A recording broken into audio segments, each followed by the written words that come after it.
whiteboard, then I think that no, but we're supposed to start with introduction, or can you?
Hello. I hope that everything works fine and people can hear us. Actually, can you move the camera a little bit down? Like slightly lower? Oh yeah, I think that's better. Okay. Hello from Japan. We are at the AtCoder World Tour Finals in Tokyo, and we are on the day 2 of the contest. We honestly are asleep deprived as contestants because we spent the whole yesterday watching and trying to commentate, keep you guys updated. And well, maybe let's start with quick introductions. I'm Saito. I won AtCoder Heuristic finals last year. I don't know at this point, probably I do competitive programming for over 20 years now, which is, I mean, one of the oldest people doing that, even though I retired like twice or maybe 3 times. I don't keep track. What's happening? なんかすみません、これはオフにします。Okay. Why? Okay. Echoing. Yes, that might be. Hopefully, the sound is fine now. Fixed. Okay, that's great. So hello again, live from Japan. We're in Tokyo, day 2, etc. I'm Saiho, and I'm joined by Square. Yes. I'm Square 1001, or simply Square, you can call it. Could you say a few sentences about yourself? Okay, so I am Square 1001, or simply Square, or full name is Hirotaka Yoneda from Japan. Oh. I'm okay? Yeah, we've heard that audio is clipping, which should be better now, we hope. Okay, so can you hear again? Okay, so my name is Hirotaka Yoneda, or Square 1001. I'm a Japanese computer programmer, and my computer programming experience is like now over 10 years. And now my recent result for computer programming may be ICPC. ICPC is a team contest which is very interesting, and luckily our team got second place. And I've been also doing heuristic for like maybe 5 years. And this is a heuristic contest, and it's a very interesting contest, I think. Also in algorithm contest, but it's different. Okay, so we're trying to fix our audio issues. Like, honestly, expect technical difficulties for probably like the first 5 hours while we try to understand how we essentially keep this thing alive, because we honestly have almost no clue how to use all of the equipment around us. So it will be a learning experience for all of us, pretty much. Okay, I do hope that that people can hear me well enough. Okay, so we are on the day 2 of the contest, which has very untypical structure, because most of the heuristic on-sites usually last for a single day. This year is an exception, and as far as I know, it was extended to 2 days to give humans a slightly higher chance of winning versus AI, which we still hope, at least there is a chance it might happen.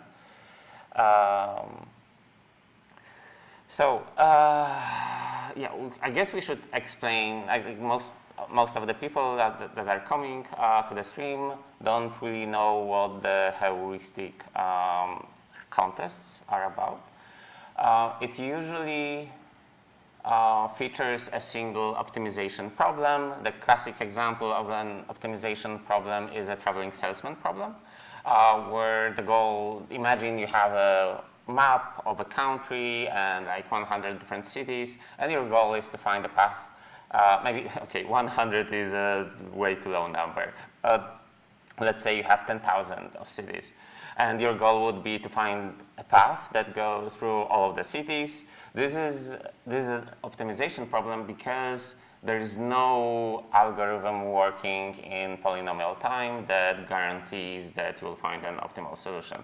So essentially, we get a single problem that's usually very complex, and the goal is to find as good a solution as possible to that problem. Those problems are created specifically for the competitions, and they are usually really, really complex. I mean, you will see in a few minutes when we will finally talk about the problem, because this one is very unique and special. So this is the part about heuristic. So we have this optimization problem, and then the way it's done, people are coding at their local machines. They submit the source code to the server. the source code gets compiled and it's run against a fixed set of tests. And when you see the leaderboard, you see the results of those solutions on those tests. We use relative scoring, which we will go into details a little bit further. It's also explained in the problem statement. What else? Should we? I guess we can go and explain the problem. So I think so. Yeah, but so do you know if there's a view where you can show the problem statement? So I guess can we show the browser? So if you do the visualize, yeah, we will have a lot of moments like this. Okay, so I think that you can just share the screen of your PC, or maybe. I haven't configured it yet, but if you do visualize, is it just streaming the? So if I do this, okay, maybe. Oh wait, let's wait. Can I do like? Oh. No, there's no such Oh, thing. there's okay. It's .gp. Yes. Okay, give us a 1 minute because we are very professional. Oh, And select English. yeah, this will be easier. Oh, but we need to be logged in. Yes. This is a bit problematic. Okay, maybe I'll try sharing my screen. So, yeah, more technical difficulties. I need to open Slack. Okay, so anyways. Yeah, please fill some time while. Okay, so anyways, I think that we can just see how the contest is going. So let's look at the current standings. So currently, you can see in the YouTube screen that on the right, you can see the standings in the actual contest and the standings of the exhibition in the middle and the list of submissions. Please note that in the real standings above, there are 12 finalists of AtCoder World Finals, and all of them are, of course, human. And for exhibition, the French computer programmer named Raphael is also participating online. And also, perhaps maybe many people are thinking that this can be one of the most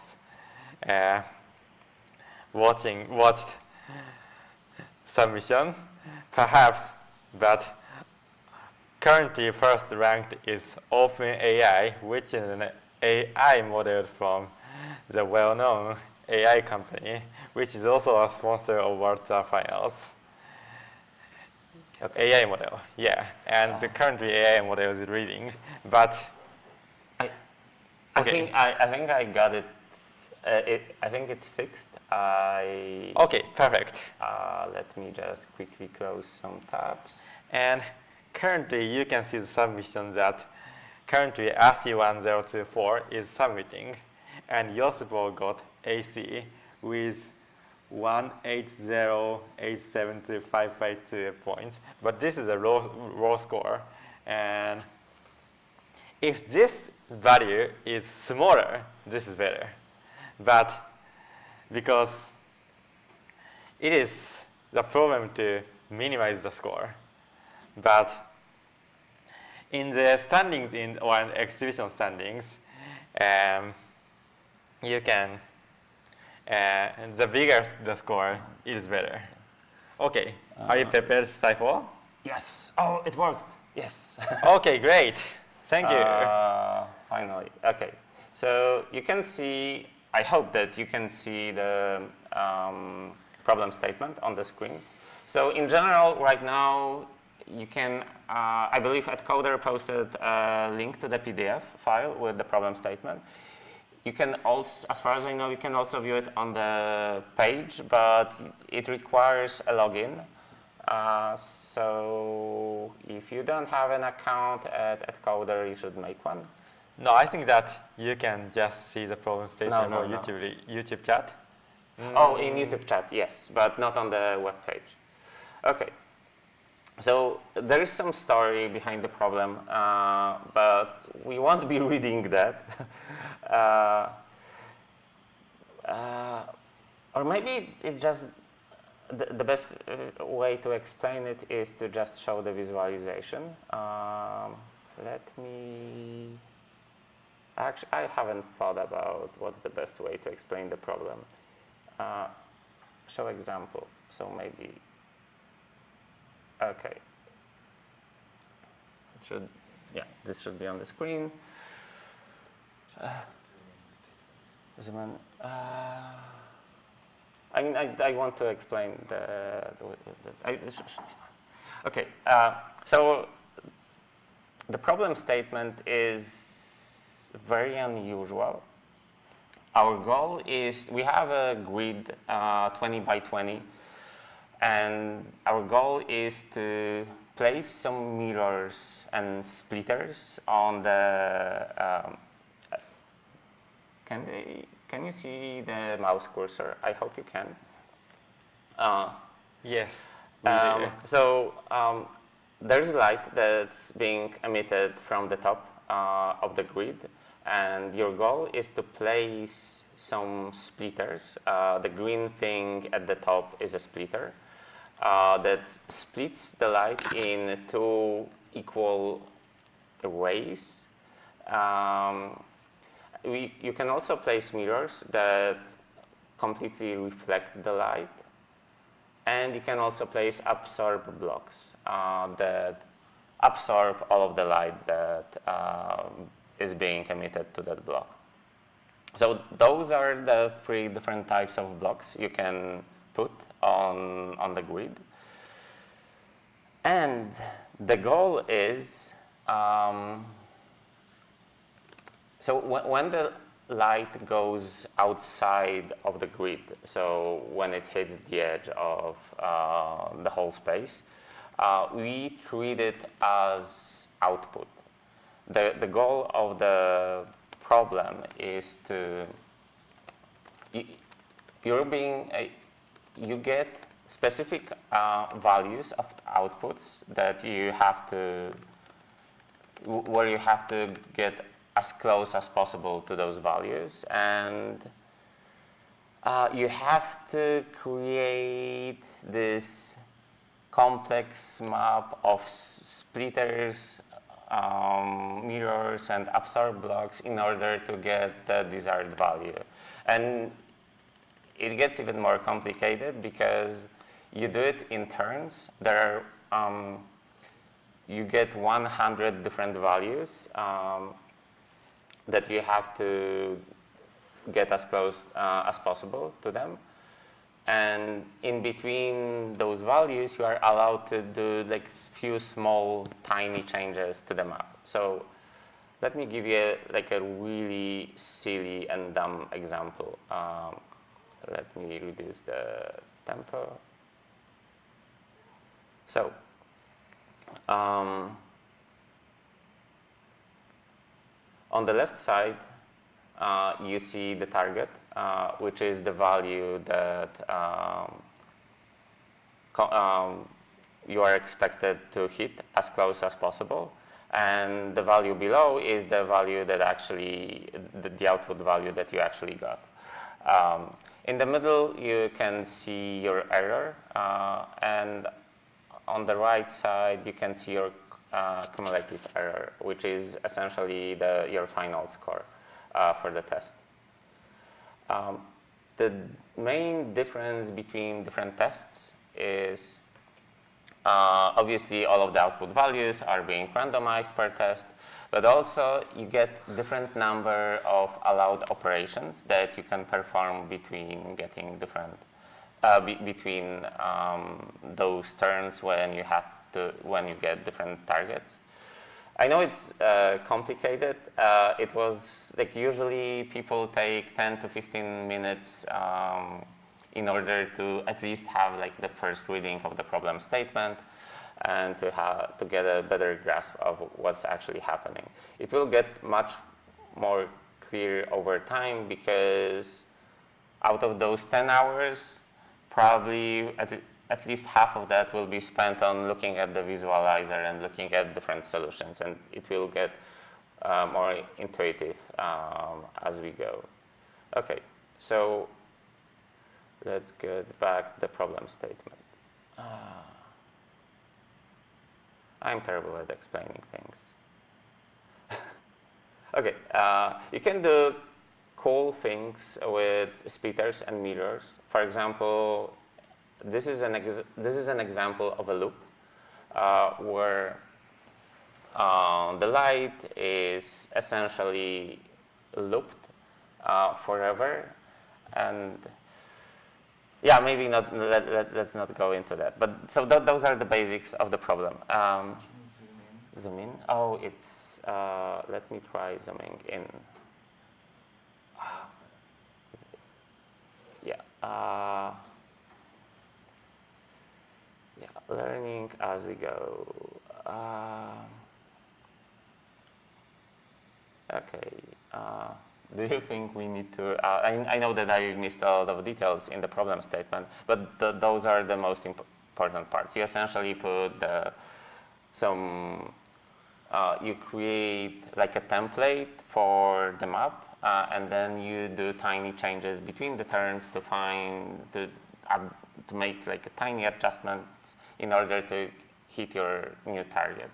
So maybe we should show some examples. So Yes, definitely. Is more intuitive. So let's switch to visualize. I'm not sure. This is not switched to visualizer. Yeah, so it's more technical difficulties. Yeah, but we don't know if it's working. Oh. Our button for visualize is.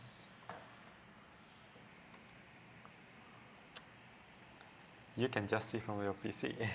Yeah, but.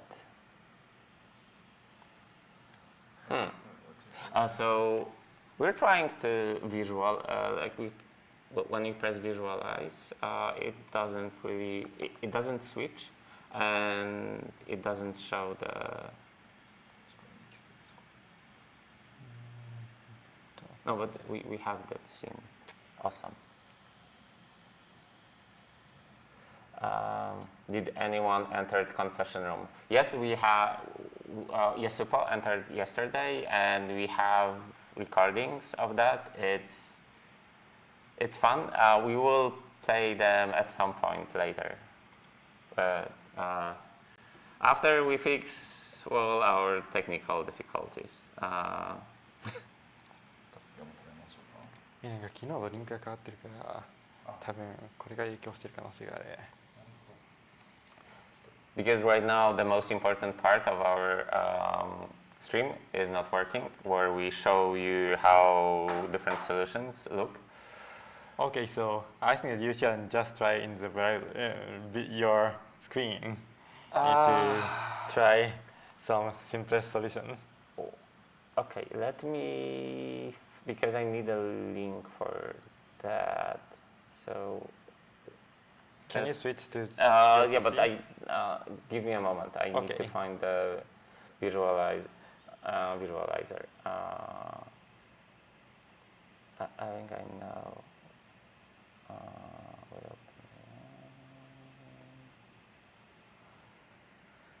No, that's not what I wanted. Is this the one? What? Do we have? Oh, wait, where is the? But we don't have the visualize stream open. Oh yeah, that click. This one should work, but this is not, of course, Maybe the name of the, okay, yeah, we will fix. okay, I think that we are already at, Okay. yeah, we are already Okay, yeah, it's working. Okay. Working. Yeah. it's already working. We hope it's working. So we can just Okay. zoom in. So this is our setup. Basically, we cannot zoom in because we won't be able to show the whole grid, unfortunately. So this is.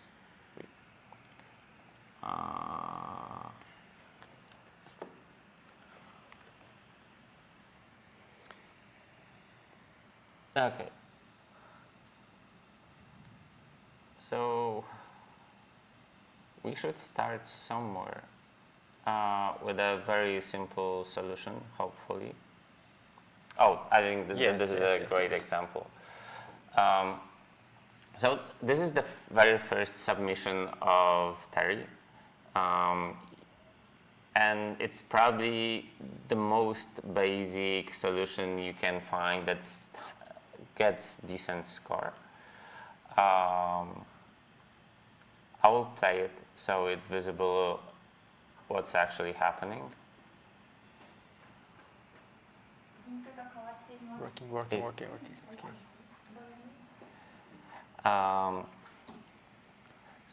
So during each turn, one thing that I didn't explain, in top right you see operations, which basically is the allowed number of changes you can make throughout the whole test.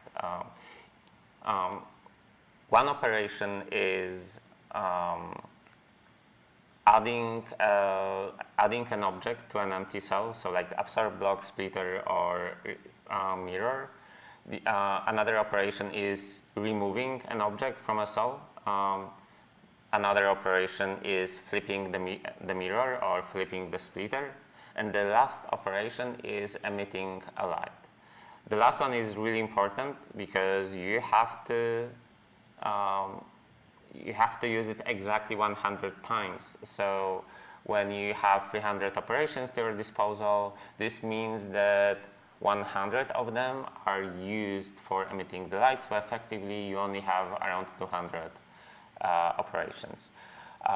The tests range from 300 operations to 600 operations, which means that different tests have different difficulty, and well, you have more freedom to apply some changes.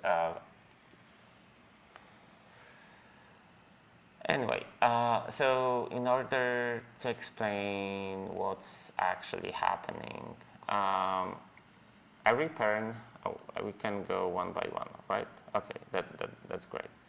Every turn, Terry is doing some of the flips. Maybe there is a situation where all of them go to the left or to the right. Let's find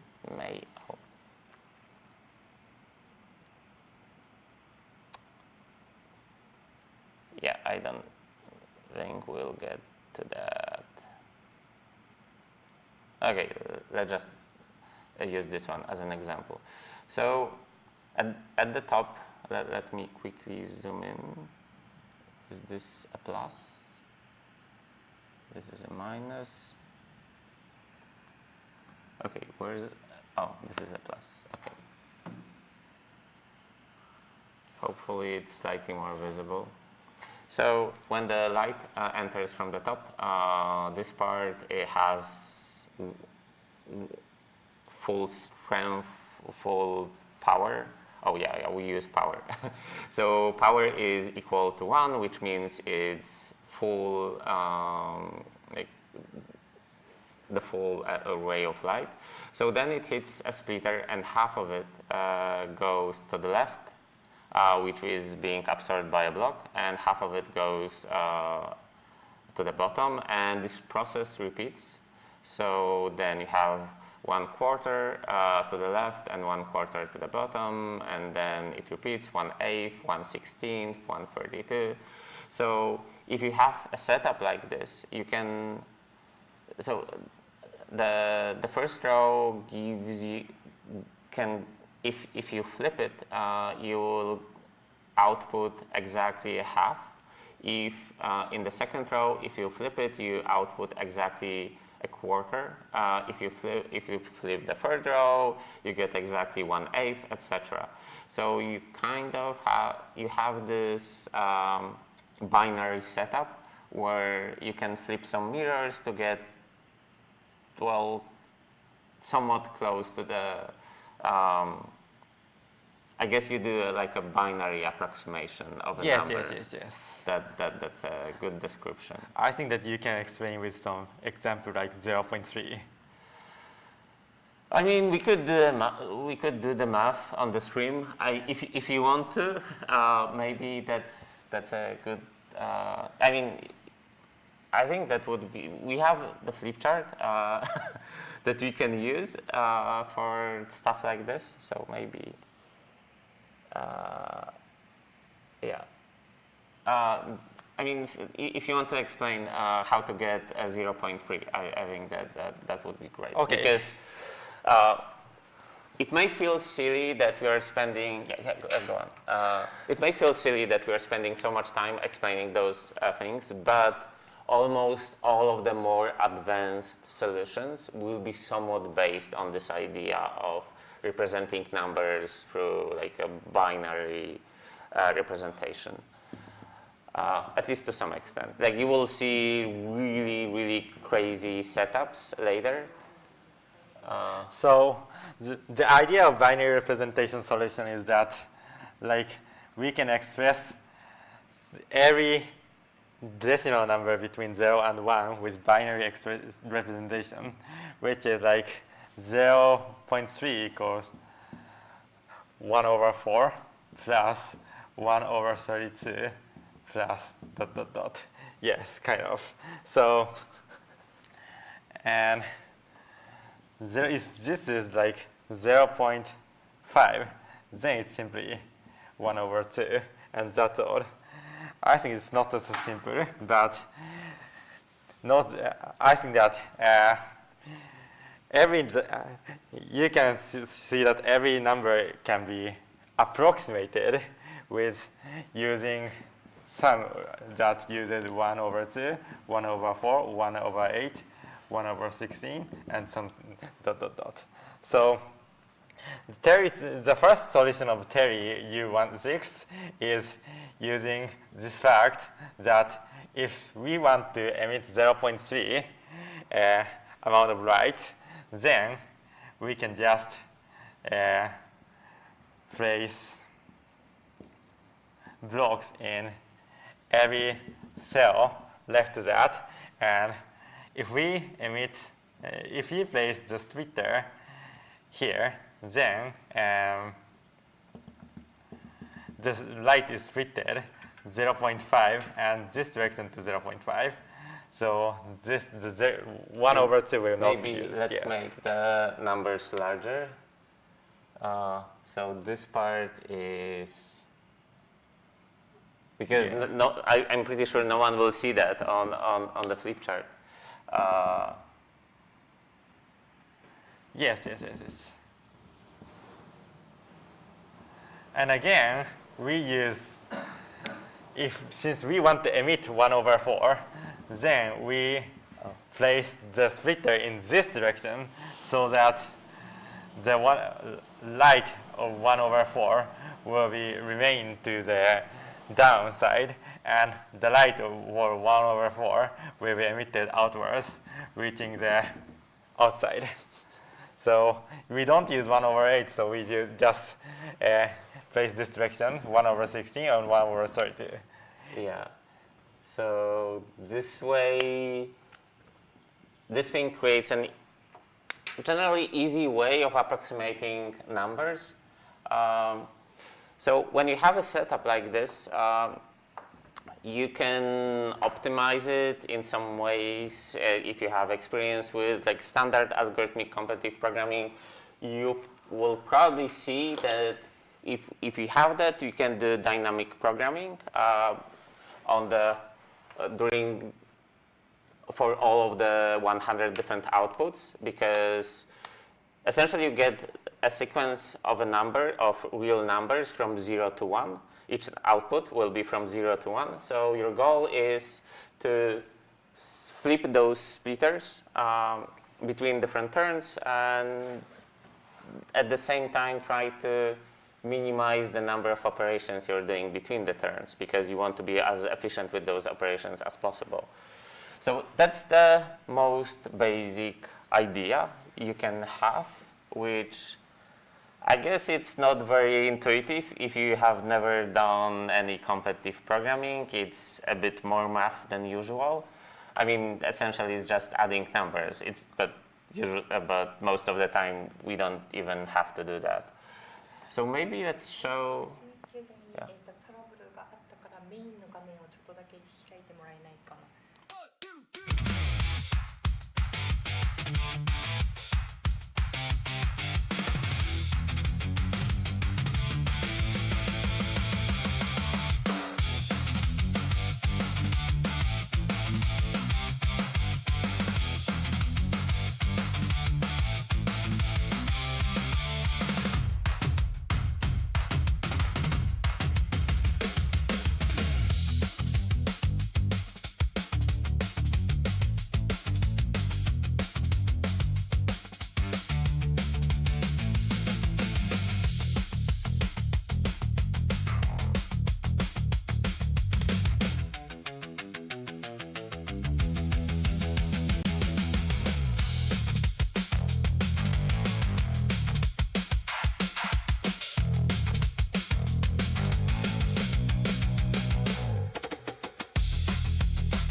Let's. Yes. Okay. So maybe let's go back to visualization, and we'll show you different. We'll try to show you the evolution of different solutions that people had during the day one, because I mean we're essentially 25 hours into the contest. So a lot of stuff happened already. Where's the? Oh, we have the visualize. This should be it. Okay, so sorry for not talking about what's currently happening, but we just want to do like a quick recaps of everything that developed over the last day, because no one was allowed to see the solutions so far. Okay, so that's. Do you know which solution might be the best, or maybe let's use Terry for help? But that was his first solution. So what was the problem in this solution? Why is this inefficient? Oh yeah, that's a. Let's explain that. I agree. That's a good point. So the main issue is that you're very inefficient with your operations that you get. You have this whole space that's essentially wasted. For example, imagine that the grid is infinite. This means that you could do like a really long setup for some specific output in order to get that number perfectly. So in general, you can use additional space to get better approximation. So that's one aspect. The other aspect is, do we want to go into information theory at this point? Because that would be a really complicated topic. Complicated, but simply. Yeah, I don't know if I can explain it simply. So I guess, yeah, we're not very prepared for this. Yeah, but it would be better to find an example of submission that shows it's not that much complicated than the first one, right? But this is branching into two, so yeah. So that's essentially the main difference. Yes. Right? So this is third. Well, we number submissions from 0, so this is essentially a third submission from Terry. Let us show you what's happening. So, and it's slightly too large. So there are two main additions. The first one is that, so when you have those mirrors in the corners, you can pretty much ignore them and think about it as a one long line. So it's just to make more effective use of the grid, but essentially you have two long lines on the left and on the right. So ignore the right side, let's focus only on the left. What he did is he allowed to remove or add a splitter. Essentially, he expanded the number of things he can do with a single operations. I guess we could show it on the board. Okay. Right. I'll erase it.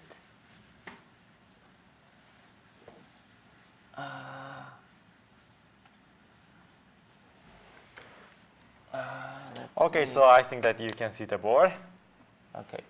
So imagine there's first output where desired sequence of splitters is like this. We won't use numbers. We will just use positions of the splitters. I think that it might be a little bit more intuitive. Imagine that's the sequence of the splitters we had after the first output. And the desired sequence of splitters would be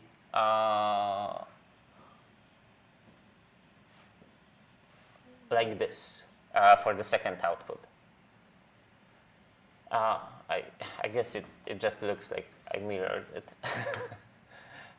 Is this actually that's not? No. Yeah, that's the sequence I want. So if you're only allowed to change to flip the splitters, we would have to do one flip, second flip, third. So we would have to do 3 different flips on the first position, on the second position, and on the fourth position. But if we are allowed to remove splitter, if we remove this splitter, this is the sequence that we get, and this is exactly this sequence that we want. So by allowing us to remove splitters and adding them at some point, we only need to do 2 operations.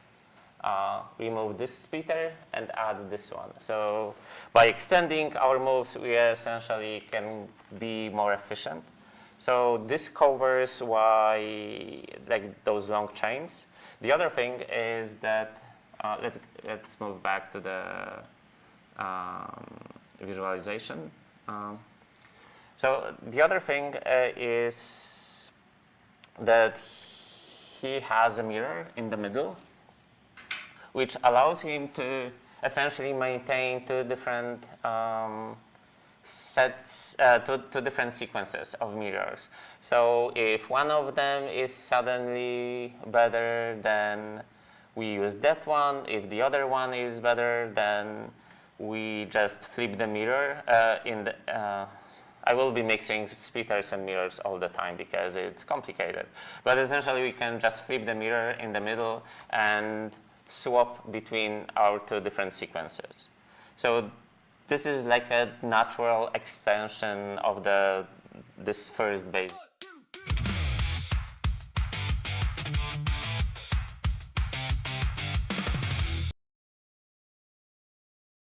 来てなかったんで、せっかくなんで話そうかなと思って来ました。で、昨日の夜時点では結構絶望的なところにいたんですけど、一旦自分の部屋に帰ってシャワー浴びてたら結構いい案がパッと思い浮かんだので、ちょっと実装を昨日の夜もしてみてたんですけど、なんか思った以上にスコアが伸びて、現状人間の順位だと4位にいるので、ここからまだいろいろと工夫の余地はあるなと思っているので、そうですね、引き続き1位を目指して頑張ろうかなと思ってます。はい、ありがとうございました。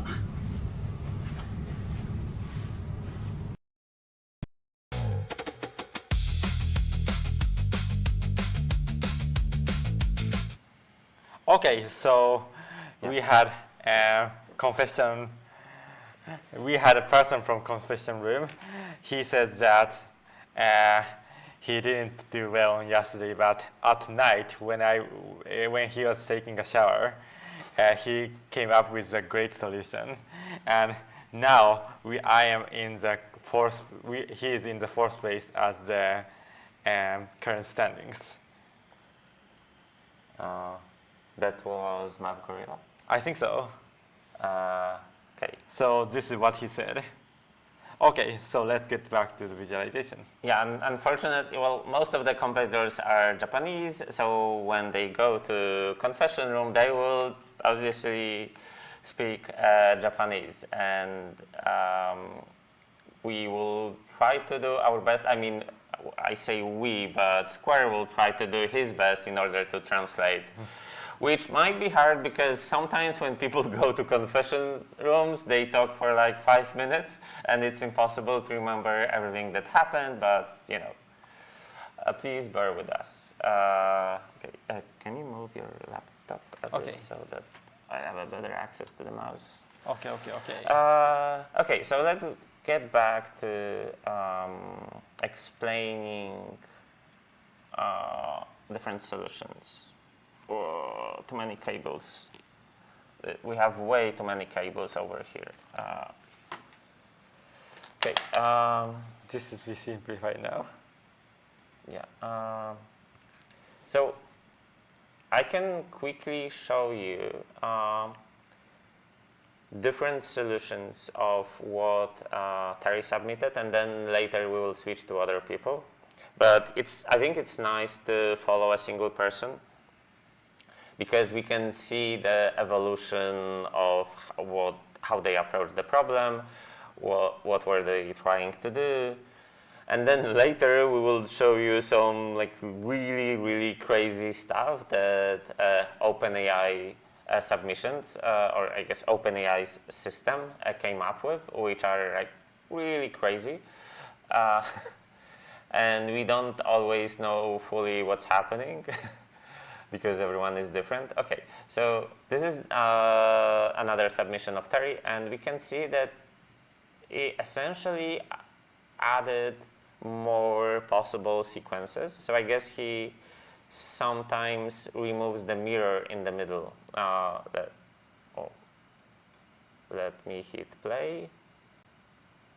Yeah, so essentially he has 4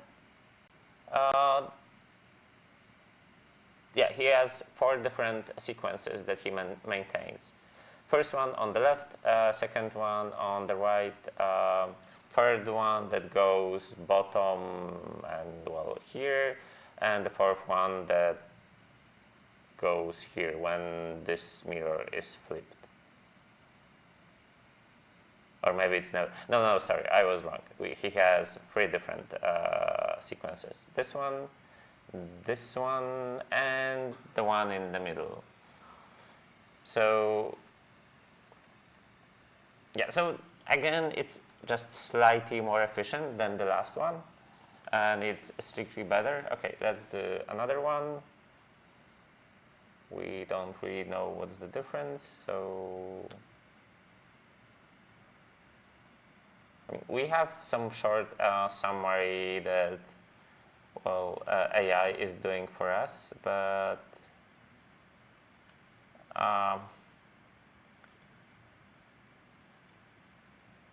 wait, did he submit essentially the same solution many times? Okay. Yeah. Now this is split into 4 parts. Yeah, so so finally we see something that is split into 4 different parts.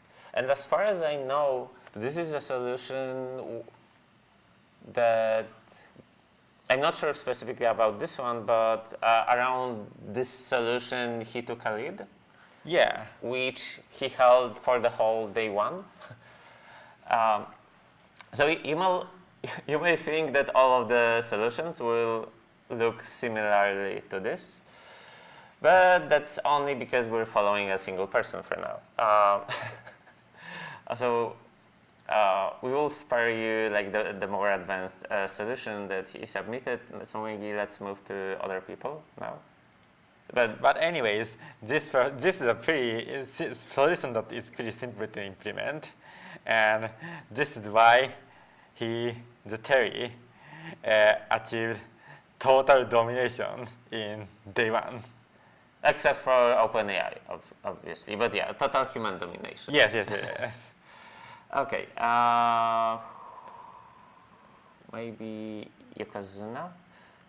Also, this is exactly the same thing that we explained at the start, the simple solution, but instead of flipping the splitters, we add and remove absorb blocks. But other than that, like visually it may look different, but it performs exactly the same thing. Yeah, this is what most people do in the first step. Yeah, let me. We haven't seen most of these. Oh, it's actually. It's pretty similar to Terry.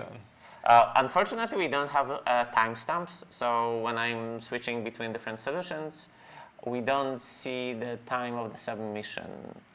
Yeah. Yeah. So. But I think that is just the submission like 2 p.m. in the first day. I guess. Look at the. Okay, I'll click stop sharing just in case. And let me find. I hope that my memory is correct. Yeah, I just want to look at the standings so that I have a rough idea of when was it. And I think that you can just click. No. Oh yeah, I have it turned off. Sorry. No, left, and hover the. I? No, not I. Oh. Yes. Okay, that's nice. That's something new I learned today, that you can easily see all of the submissions. Yeah, that was 4 p.m. It was later than I expected. Okay. Maybe Yokozuna's submissions are quite similar to Terry's, but later, yeah, so we can see some deviation. It still has this similar idea of, let me show you how it evolves.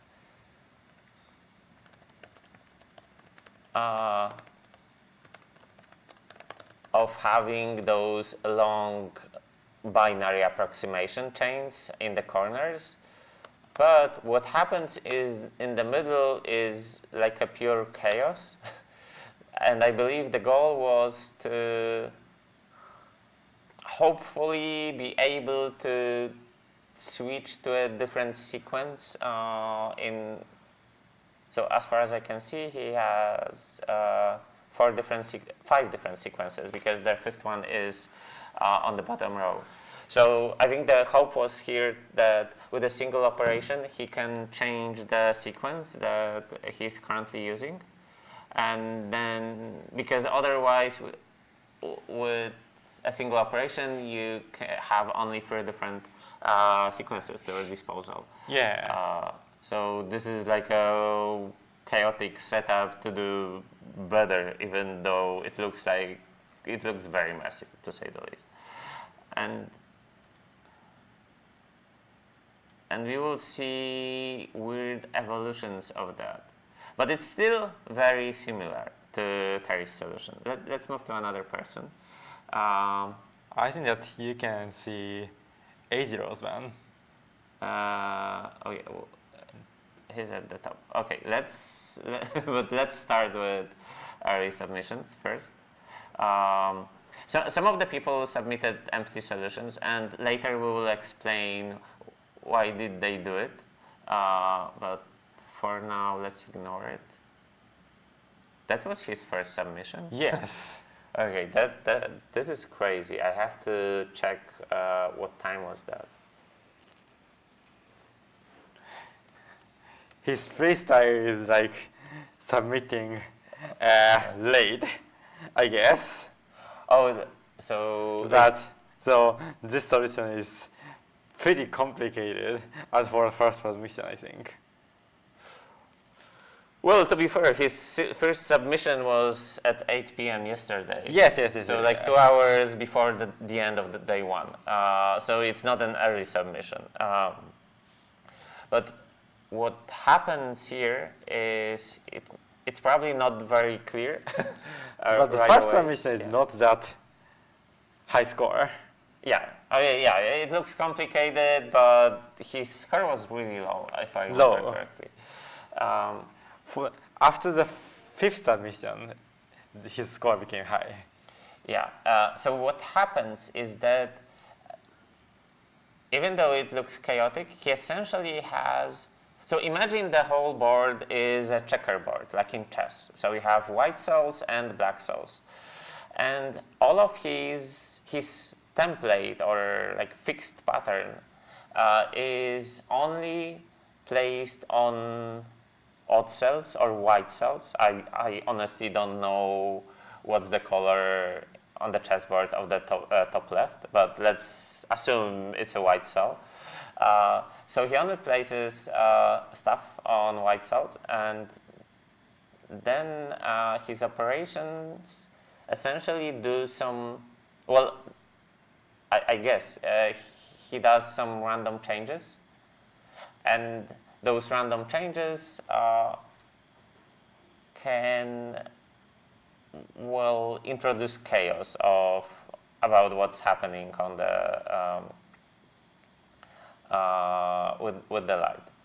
And yeah, I guess we will have to explain a bit about information theory, why introducing chaos on the board makes sense, and finally why you don't really want to have too much chaos on the board because you want to be as efficient as possible.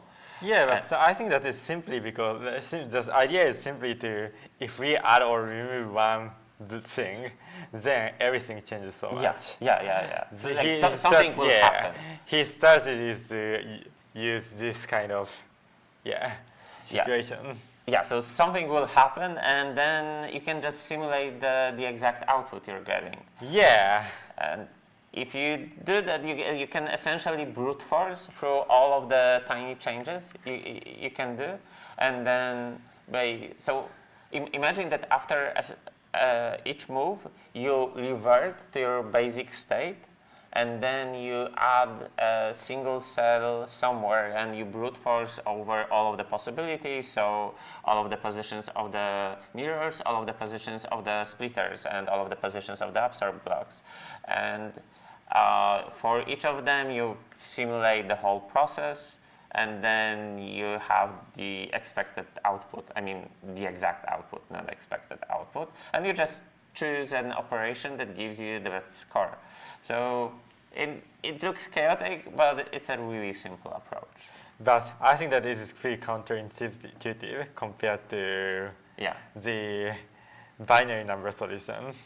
I mean, yeah, depends if you have, like, so for me, this actually is more intuitive because I have this background, I don't have a strong background in algorithms, but I do have a strong background in heuristic. So for me, if I can simulate stuff and I can calculate my exact score and it's simple because I just have to run the simulation, then it's fine. And with the binary representation, I have to do some math, and I hate doing math.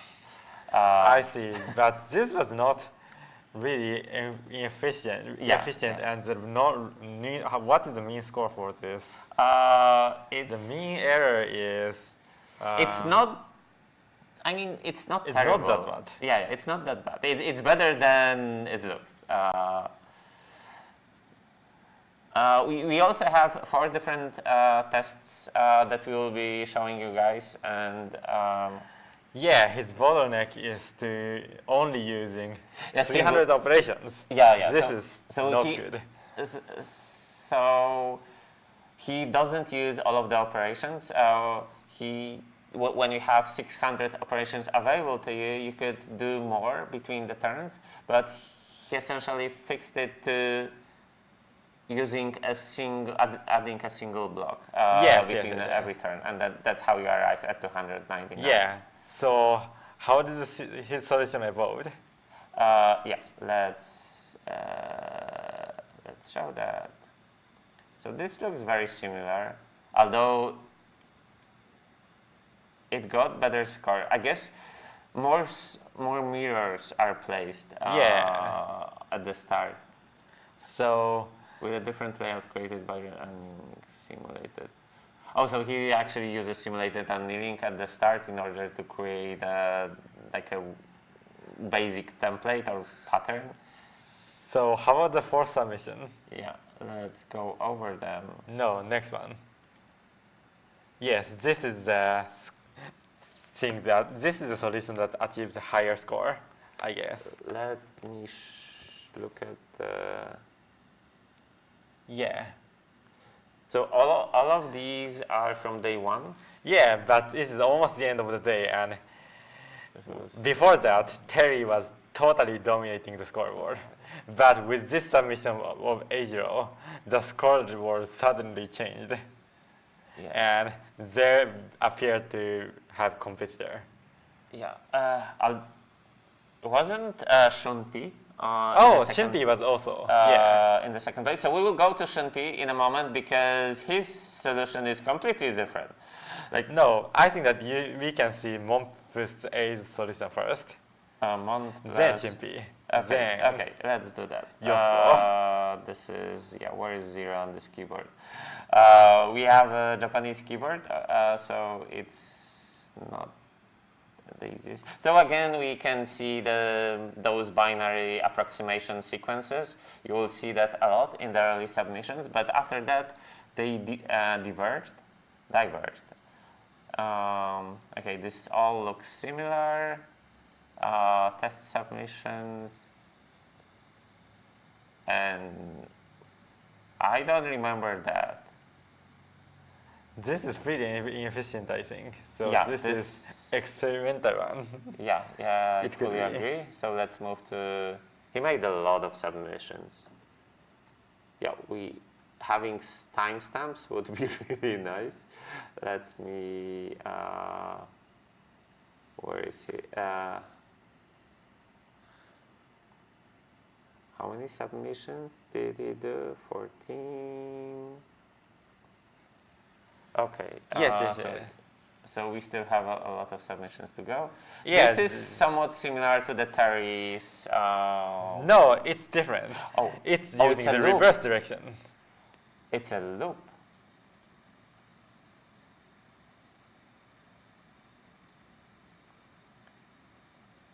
I mean, it's still this sequence where you're also allowed to add and remove splitters. Yeah. And okay, it's not a loop because the remaining of the slide just goes towards absorb block. So it's a single sequence that I would argue it's similar to Terry. So you will see a lot of equivalent solutions, but they will look different to each other. So we will try to like simplify them. This still looks similar. But they did improve in these 4 submissions a lot. But it looks so similar. I guess They started to use reverse direction. Oh, okay, yeah. But it's still, what's the current standing? Montplaisir is currently at 7th place. Okay, so let's move, let's move to Sean P. Yes. That's currently in the 2nd place. I mean, he's almost tied with yosupo, that's in the 1st place, but Their solutions are completely different. yeah, so his solutions is really wild. So testing solutions, we'll get back to that later. And yes, so we've mentioned that this binary approximation thing, it's nothing like that. Let me do the simulation. So as far as we can tell, it's essentially all of the lights go from top left to bottom right, and I don't know if it's a beam search or simulated annealing or maybe just probably random greedy of some sort. Yeah, but I think that he's using the fact that we can calculate by dynamic programming, that if we only fix the direction of mirrors and splitters to this direction. Yeah, I mean, I guess beam search would be strictly better Yeah. here, but it takes time to implement.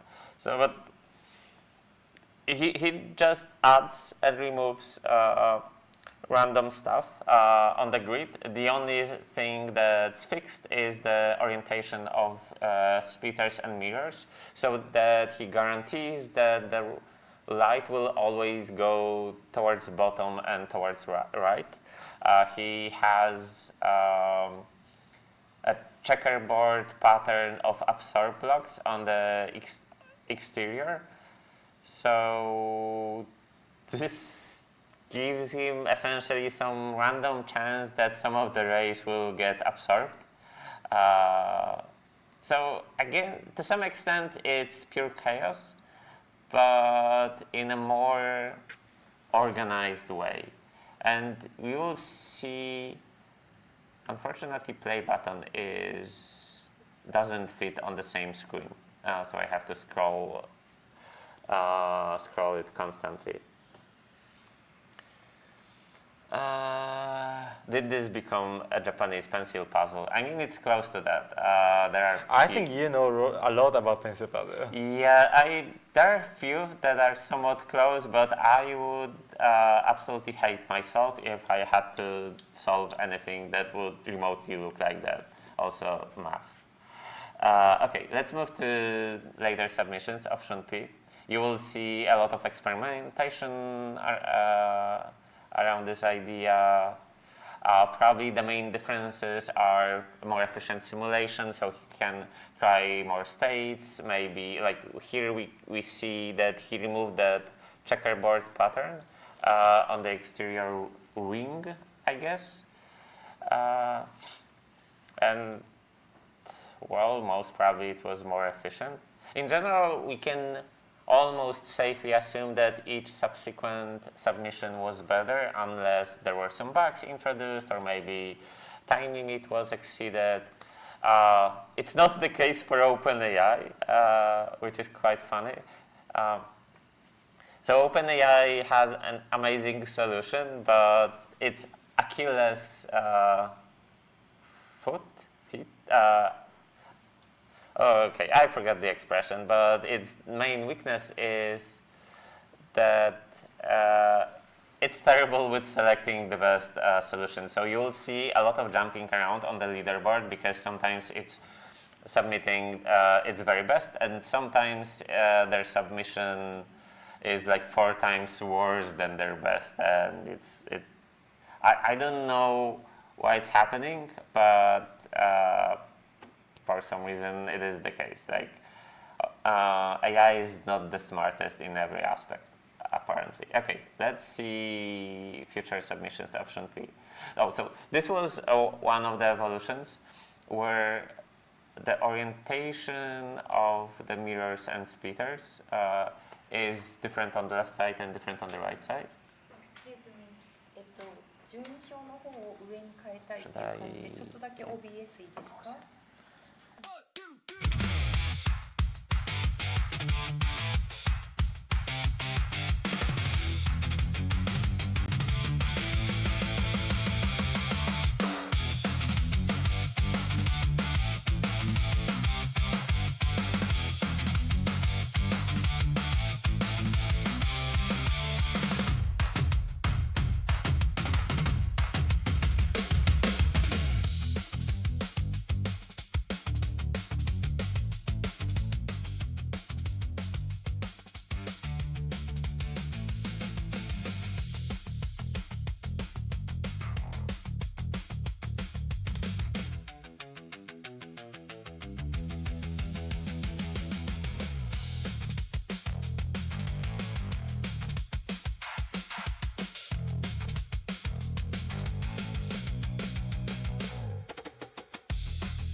Okay, so we are sorry for Yeah, inconvenience. but also Yes, we Evan. have fixed another technical difficulty. I'm pretty sure that at the end of the contest we will know how everything works, hopefully. Achilles heel, yes, that's the one I was missing. Yeah. Speaking is hard. Anyway, so let's move on and see other solutions of option P. I think they will look similar. Let me quickly check the timings of those solutions. So yesterday he made like 20 different submits, maybe 18, 17, so there are a few more.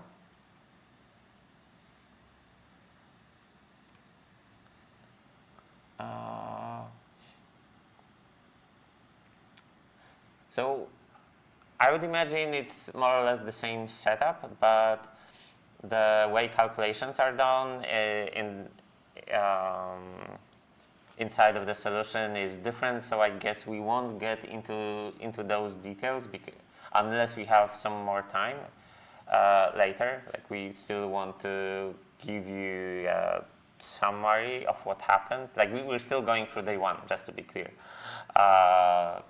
Through those 24 hours. So let's move to other submissions, testing submission. Oh, he went back to this idea of moving towards bottom and right.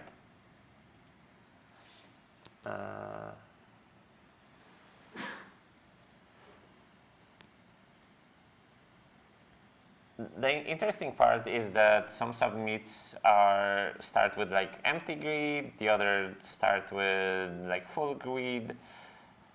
I mean, honestly speaking, we don't really know. We have no clue what's happening inside of computers' heads. Sadly, it would be, I mean, most probably they are all frustrated and tired. That's the only sure thing. Okay, so this was Sean P. I think we should go to yosupo, Yes. because yosupo is, well, yeah, that's the zigzag thing, but let's see how yosupo's solution evolved. Yeah. So let's go again. Testing submit. Wait, Yes. that was his first. Yes. Okay. He went from first to the zigzag. Yeah. So this is absolutely crazy, and you will know why it's crazy when you will see OpenAI submits. Essentially, this is extremely close to one of the best submits that maybe not right now, but it's OpenAI had a very similar submit to this that had I don't know, probably 2 times better score than the best human right now, maybe even more. Not that big, I think, but maybe it's by some margin. Yeah, but this is the first real summit of yosupo, and that's what time was that? It was very early in the contest. Yes, it was very early, and it's just 1 p.m. Only 4 hours after the contest. So 4 hours into the contest, yosupo already found a pattern in the grid that where you can achieve like insanely good scores out of that. As far as we know, that's one of the best setups for seeds with low number of operations. So this is how it looks. So what you have is like this. The default basic pattern is just a simple path that does a zigzag through all of those mirrors, and then just, well, in his case, just hits an absorb block, so it emits 0 light. But then you have those long sequences on even rows. You have those long sequences of splitters, and what you do you use your operations to add some splitters or mirrors along the path of that zigzag, and it creates huge cascade through the splitters. And the cool part about it is that you can achieve many different numbers maybe not achieve. You can get to many different numbers, and when I say get to numbers, I mean create different values for the output with just putting a single splitter per mirror. So it's a completely different approach, like completely different approach than binary approximation. And it's also a completely different approach than this complete chaos that we saw in Sean P solution. Here, by placing a single splitter or a mirror, we can get many different values. At some point, we'll have to go into information theory, because we're slowly approaching why this particular solution makes sense. What we could do is just move up to yosupo solution. So let's show you different yosupo solutions. He will experiment a lot with this zigzag pattern. For example, here, all of the splitters are fixed. While originally, I think he could flip them. By the way, I'll grab some water. I'll be okay. I'll be back in 30 minutes. Okay, so let's continue. So yosupo is really consistently permitting the zigzag pattern solution, and the third submission looks like this, fourth submission looks like this, and let's see how many times Yosupo submitted solution now is 15 times. And the fifth submission. But look at the score. I think that you can see the improvement somehow, but not actually improving so much. But at times, his solution is pretty improving that much. Yes, the eighth submission from Yosupo is using the pattern that in the left we use different type of splitter in the left and right. Okay. Well, that give me Okay. 4 seconds. So in this solution, it seems like he can achieve much more pattern diversity in the pattern to place when we place one mirror. And I'm not sure if you've mentioned that. Oh, wait, I have to mic myself up again. Hopefully this works. I'm not sure if you've mentioned that, but this is also a really simple concept to implement. Yes, because you only have to add or remove one, just one. Oh, right. So even for but he actually tried adding more. Adding more splitters between different terms. Yeah, maybe let's go to other submissions. I'll quickly see. Oh, by the way, Sean P is first now. So we have our leaders changed. It's not a dramatic lead, but still. Okay.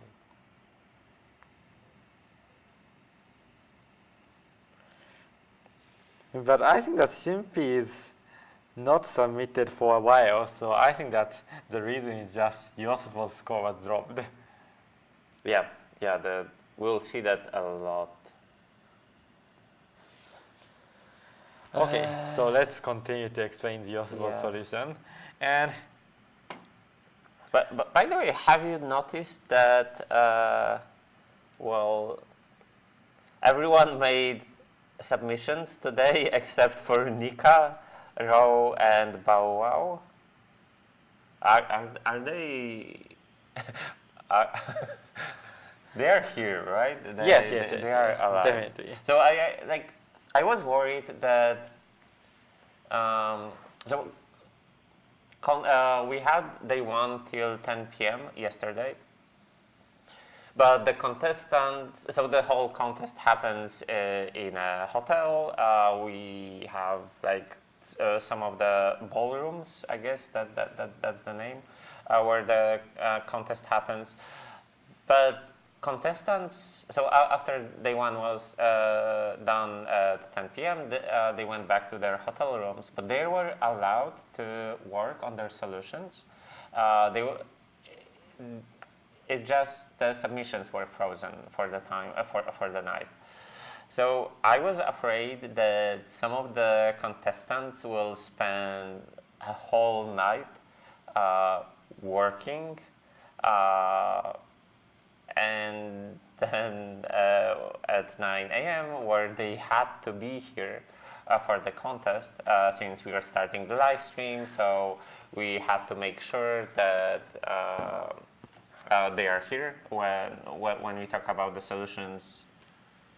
Yes. So some of them might have very little energy today. Yeah, and I think that Yosupo is the one that definitely worked overnight. Yes.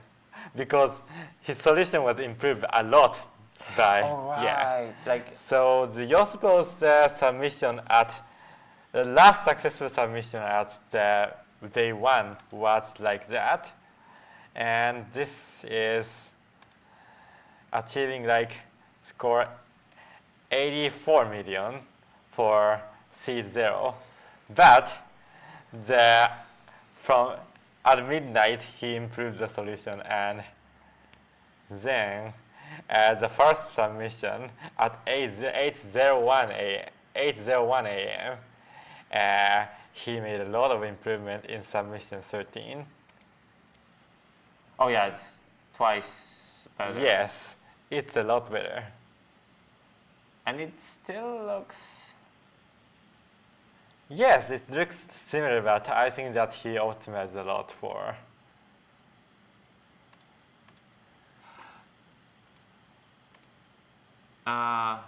So I guess the interesting part as well is that unfortunately we cannot show you the best possible, maybe not the best possible, but the best scores so far for each test case. We have tried to, we have to remember that to some extent. But at least I remember that for the seed 0, so the test with the fewest number of operations, do you remember the exact score? It was around 19 million, maybe 17 million? Maybe 19 million. That, if I remember correctly, it used zigzag pattern as Yes, well. yes. It was, well, obviously from OpenAI. But I think that yosupo is pretty near to that. Yes. Like the solutions look very similar, And it looks entirely achievable that he will be able to get there. Yeah, his solution improved to 36 million. Then this is... Then 28 million. Oh wow. And then to 23 million. Okay, I was not aware. Okay, this is like 20% off of the 30%. No, it's less than 20% off. Yeah, it could be. The best solution we saw so far for this test case. So you may be wondering, if he's 20% off from the best possible solution, why the scores are so low for the human competitors compared to OpenAI? And the reason is that we have those tests that have different number of operations, and it's really hard to create efficient solutions for the tests that have higher number of operations. Yes, so actually, he doesn't yes. even use all of them. Yes, and his score for 500 operation is like 0.56 million, but for 600 operation, the score doesn't change so much. He still doesn't use all of the operations. He has like 40 left. Yes. So that's one place where he's missing a lot of value. And by the way, so at least on Twitter, I mentioned this thing many times, that the scores are kind of exponential. Yes. In this particular problem. This is because the more efficient you are with operations, then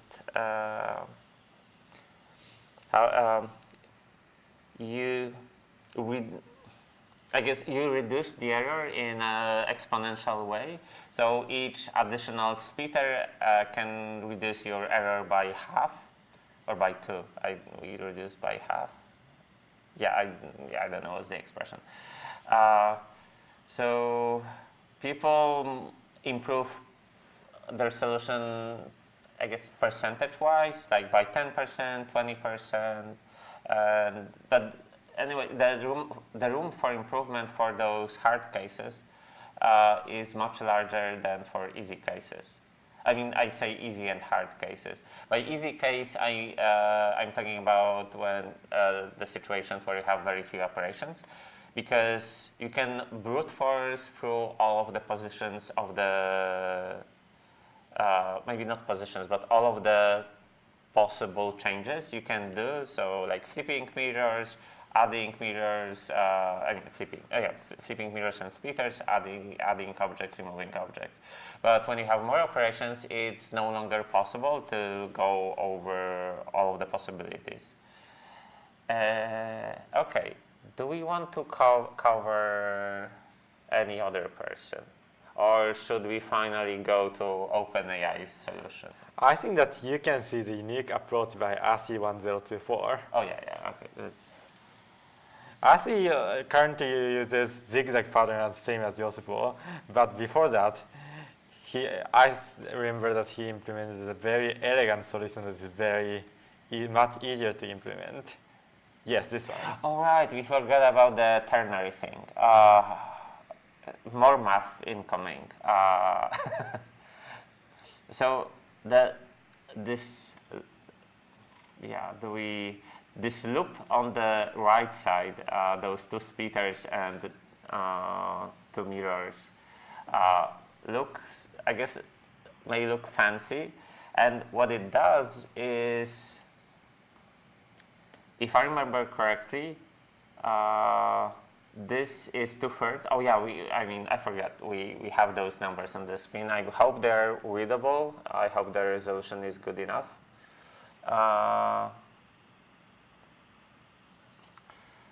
And so in each loop, 2/3 go exit to the left, and 1/3 exit to the bottom. So you have. So we've talked about binary representation, but here we have a ternary representation of numbers, and it gives you more accuracy with your. I mean, maybe not accuracy, but essentially a single operation can adjust your output with higher precision because it's like adjusting a single number in ternary representation. Yeah. We can just, for binary operation, we can make only 2 choices, but for ternary number, we can make 3 choices, just one turn. Yeah. And this is important, I think. Yeah, but the downside is that it's way less flexible. It uses way more space on the screen. Yeah. So we weren't fully sure if which approach is the best. At least, I mean, OpenAI has its own approach, and you will see in a bit.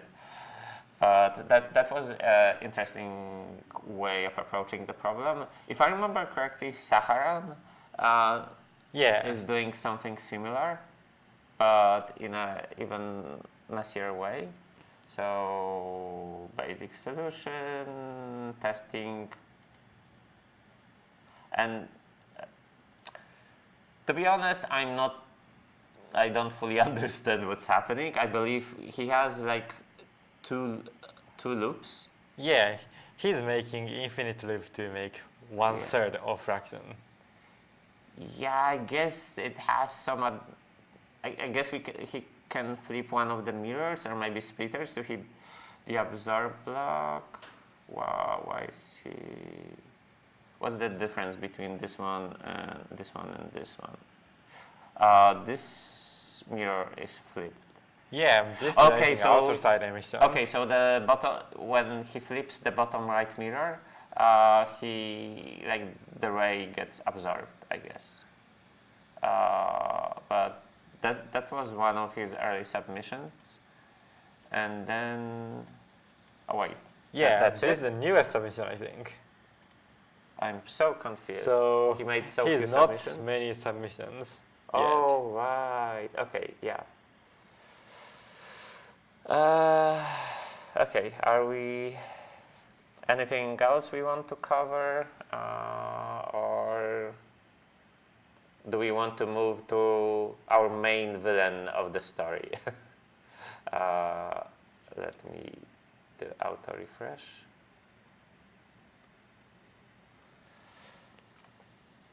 Yeah, some contestants are still in the exploration phase where they didn't really submit anything more complex. But they may be doing submarine. Yeah, and honestly speaking, we have no clue if it's absolutely possible that they will surprise us with a really good submission. every once in a while, something like this happens, but we don't really know. Like this problem is very unusual because it's like a puzzle to some extent, where you have to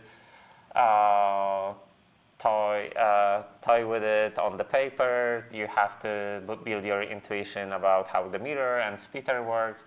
And as you saw here, as you can see here, there are different templates, different patterns you can put on the grid. And each one of them has some upsides and downsides. And it's, unless you like fully internalize the whole problem, it's very hard to tell if like what will work and what won't.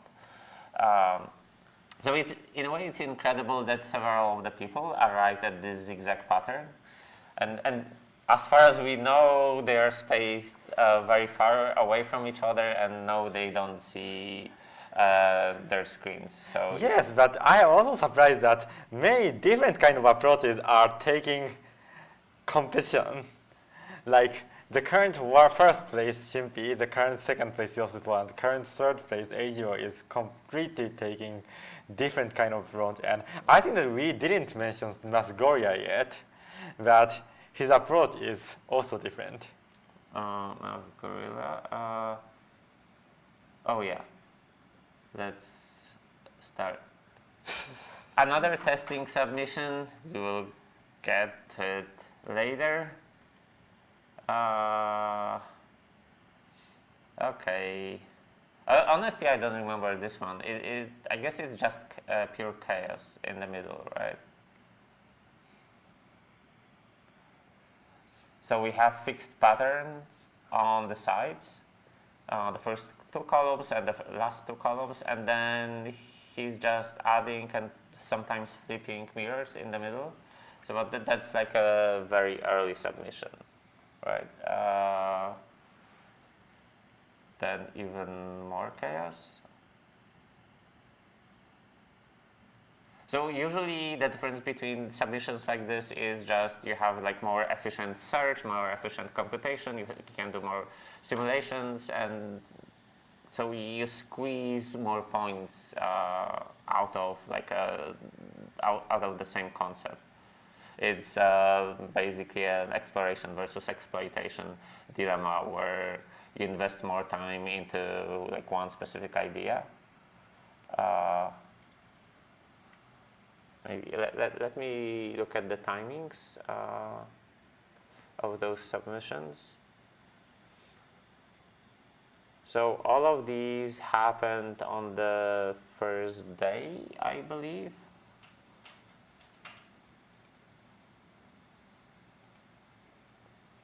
This one is this one has completely different pattern. Yes. But I'm not sure if this was still on the first day. Or I think that you can just count. Yeah, I don't want to count. Okay, so let's count. Let me count. He So- made, so it's... So from 14, MathGorilla, 13, he made. This is the first submission today. Yes. So as you can see, he probably worked during the night, or maybe he had a dream with a different pattern. We will never know. Actually, I think that he actually appeared at a confession today, and he says that.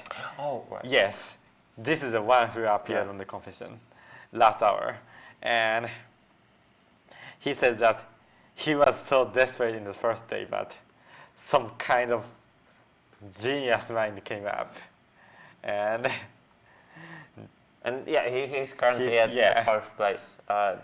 He completely changed the solution. I think that you can see that this is a day one solution and this is day two solution. It's way more structured. So I guess he has chaos in the middle. He uses absorb blocks. Okay, so absorb blocks are fixed at the outside. Let me...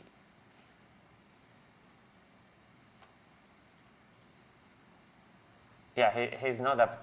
Oh no, he's updating sometimes absorb blocks on the outer ring, but like,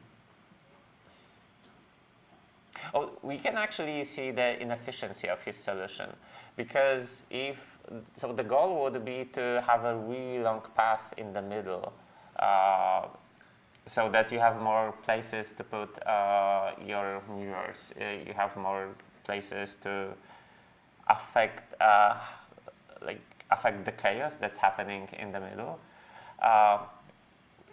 Again, it might feel less intuitive, but when we get to OpenAI solutions, it will be easier to see why it's essentially desired to have as long path in the middle as possible. And then that's why zigzag pattern is so effective, because you have this path that essentially covers half of the grid. Okay, that are all of today's solutions are like that. ちょっとだけいい幅を OBS のそのままでも大丈夫かちょっと Okay, so please wait a moment. OBS の方のちょっとこれを見させてください。で今ちょっと順位表の方がかぶっちゃってるっていう話を聞いたので、ちょっとだけ位置をスライドします。よよよよよ。でちょっとこうするとここが読めるかなってただそれだけ。Okay. OK かな。Okay. What happened? She just moved the visualizer to the left. Oh, so yeah, it's a little bit more clear. Yes. We're wasting less space. Okay. We're not. Okay, so I think that we are just seeing the. Okay, let's resume. So his further solutions, I guess, will be very similar. Yeah, I think that he is just optimizing the idea. Yeah, squeezes more, I guess, value out of the same concepts. Normally, I mean, at some point we will. As you can see in the middle, we have those AI summary of the changes. Essentially, as far as I know, I think we're using ChatGPT for that. I think so. So we are just running a rather simple prompt that tries to summarize the difference between the previous solution and the new solution. And since we are going very quickly over them, like it doesn't make sense. But the cool thing we can do, and we will probably use that at some point, is that we can ask any kind of questions about the solution in general. For example, describe the whole solution I can ask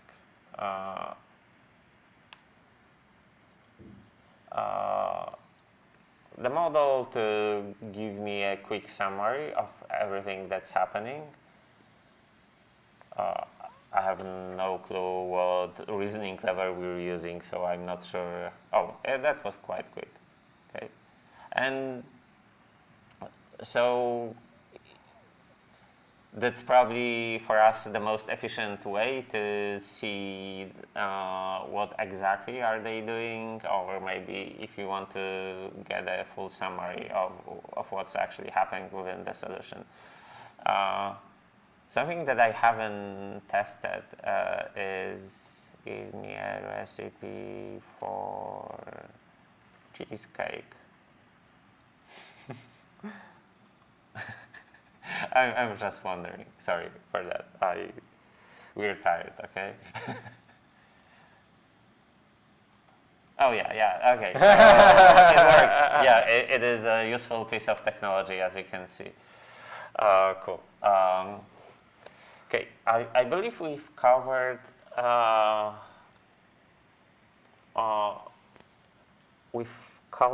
all of the participants. We haven't talked about Nika, we haven't talked about Saharan too much, and we haven't talked about Ro and Bow Wow. No, we did talk about Saharan. Okay, so the people that didn't talk is Nika J and Ro and Bow Wow for each. Yeah, but was there any point where Bow Wow had a positive score? Okay, let's see. So let's see Bow Wow. And yeah, he does appear to have a positive score for some test cases. And Yeah. So, I mean, we haven't talked about solutions like this because those are clearly very inefficient. And the final solutions won't look like this. That was pure chaos. Okay. And also let's look at the road solution.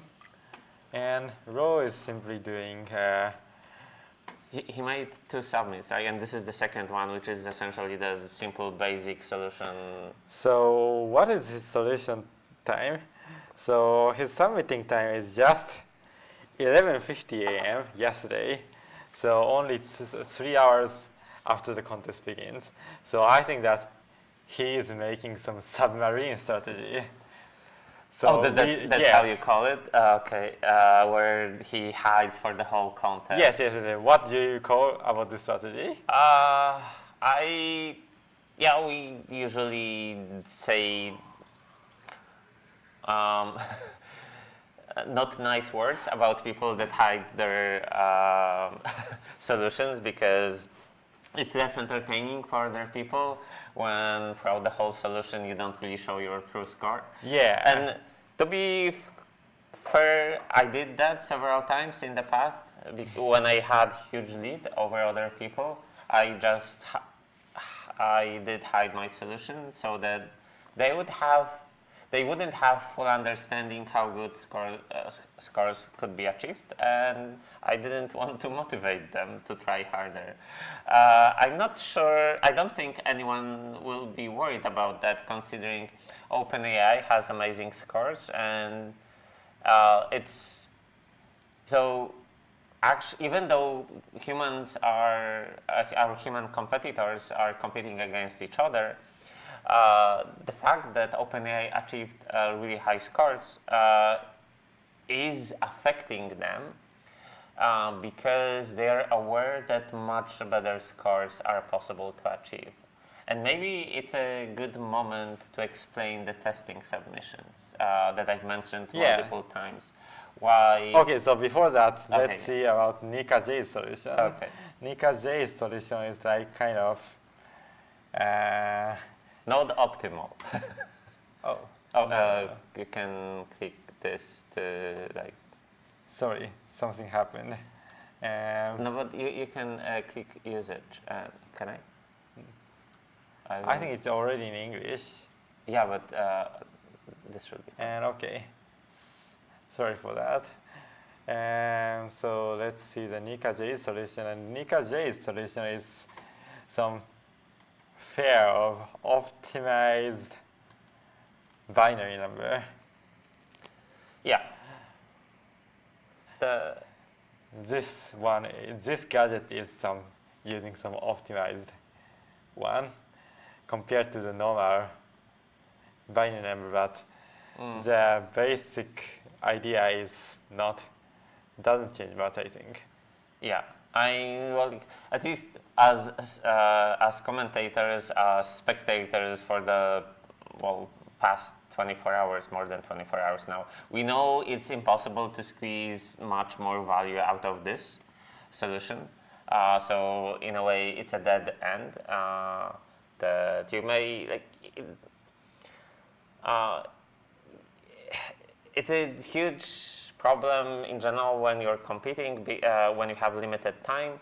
You spend some time exploring different ideas, but at some point you have to lock in on specific concept and then try to squeeze maximum score out of a specific approach. Day 2 should be that moment where people are already focused on one specific approach because there is not much time and probably they're really tired after day 1 and probably very short night for most of them. And it's entirely probable that someone spent so much time on just the exploration because they know that something really good is possible because they see OpenAI's score, that they will never find enough time to actually like get to that idea. And so I fully expect that some of the people will end up with essentially no solution at all. Yeah, it's possible. It doesn't always happen, but with this particular problem, it makes a lot of sense. And with our OpenAI participation as well, it makes a lot of sense. That you want to go... people have different mindsets in those contests. And some of them try to maximize their win percentage. Yes. And some of them want to maximize their expected placement. Yeah. And it may sound similar, but those are completely two different strategies. Yes, this also matters in the algorithmic Yeah, contest like IOI and ICPC, but I think it does matter more in heuristic contests. Yeah, I mean, I'm not sure about more because I don't have that much experience with algorithmic contests. But so in here, if you want to maximize the chance of winning, you want to focus on the exploration part to find the best possible idea. If you want to minimize, maximize expected placement, you want to slowly iterate, maybe not slowly, but you want to iterate over different ideas and try to always build something and at some point fully switch to exploiting your current best idea. So my usual approach was that I do very little scribbling on paper. I almost do no notes. Like I probably could find it, but when I did AWTF last year, I had maybe like half a page of notes, and it wasn't really notes, it was just random scribbles. I'm a person that tries to implement something, see the results, and use this to build my intuition for the problem.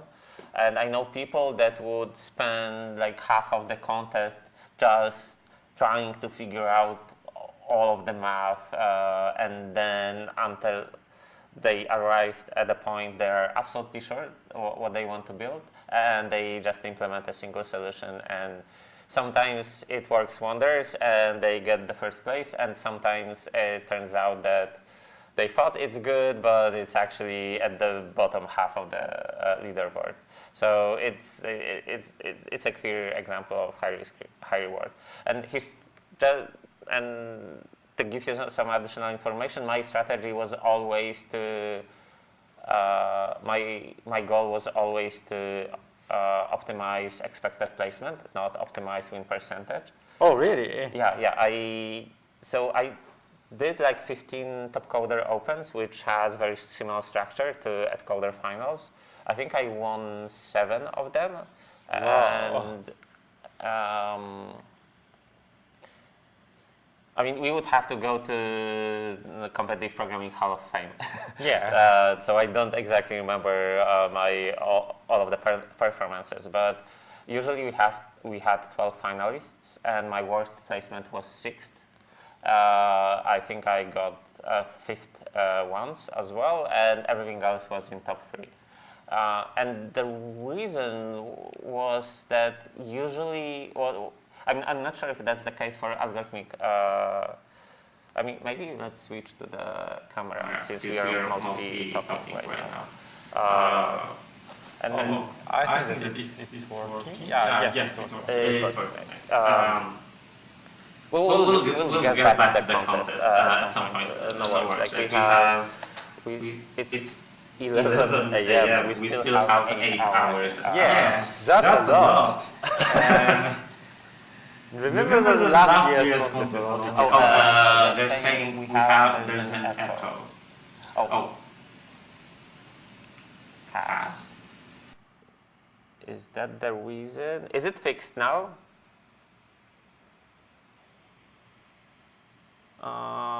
Because fixed. Okay, cool. Yeah, we don't really like. I don't know what the cast is. Okay. But hopefully it's fine. So where were we? My past was I know. So what I'm not sure if that's the case for algorithmic contests, but people, at least for heuristic contests, people usually perform way worse during on-sites than they do when they compete from home. Oh, And really? Why do you think so? I mean, I guess it would be hard to prove, but I feel that I don't think it's the case for algorithmic contests. I think the performance is very similar. Not really. I think that ICPC is pretty different from practice. Yeah, okay. And ICPC in is finals, I feel like their performance are worse than practicing. But let's focus on the individual contests. Yes. Because like ICPC with 3 people and 1, it's a completely different. And also the problems are quite different. But at least so I also qualified for a few AtCoder Opens in algorithm, and I did a few code jams back in the days where it was possible for mere mortals to qualify. Like 20 years ago when competitive programming was, starting to be a little bit more popular. There was a Google Code Jam that had 100 finalists. Remember 20 years ago, the level of the competition was way lower than what we have right now, at least in algorithmic category, but I would argue it's the same in heuristic category. So we had 100 finalists, and I qualified for that after doing competitive programming for after 2 or 3 months. Oh. Which is completely impossible to get to any kind of on-site today after doing very little. That's true. That's like you have to train for like at least 1 year or 2, I guess. I think that some people do. For example, like lots of math backgrounds and.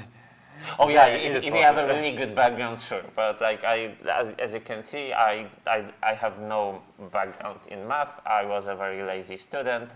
I actually never did anything more ambitious. So I started, maybe not from zero because I could already program. I did some like hobbyist game development when I was a kid. So I had some basic understanding of geometry. I could do the, what's the vector, I forgot the name. How you test that the vectors are crossing. What's the dot product? Dot product, yeah, I knew that. I probably didn't knew the name at the time. But fun times, like it was so easy and today is so hard to get anywhere. Anyway.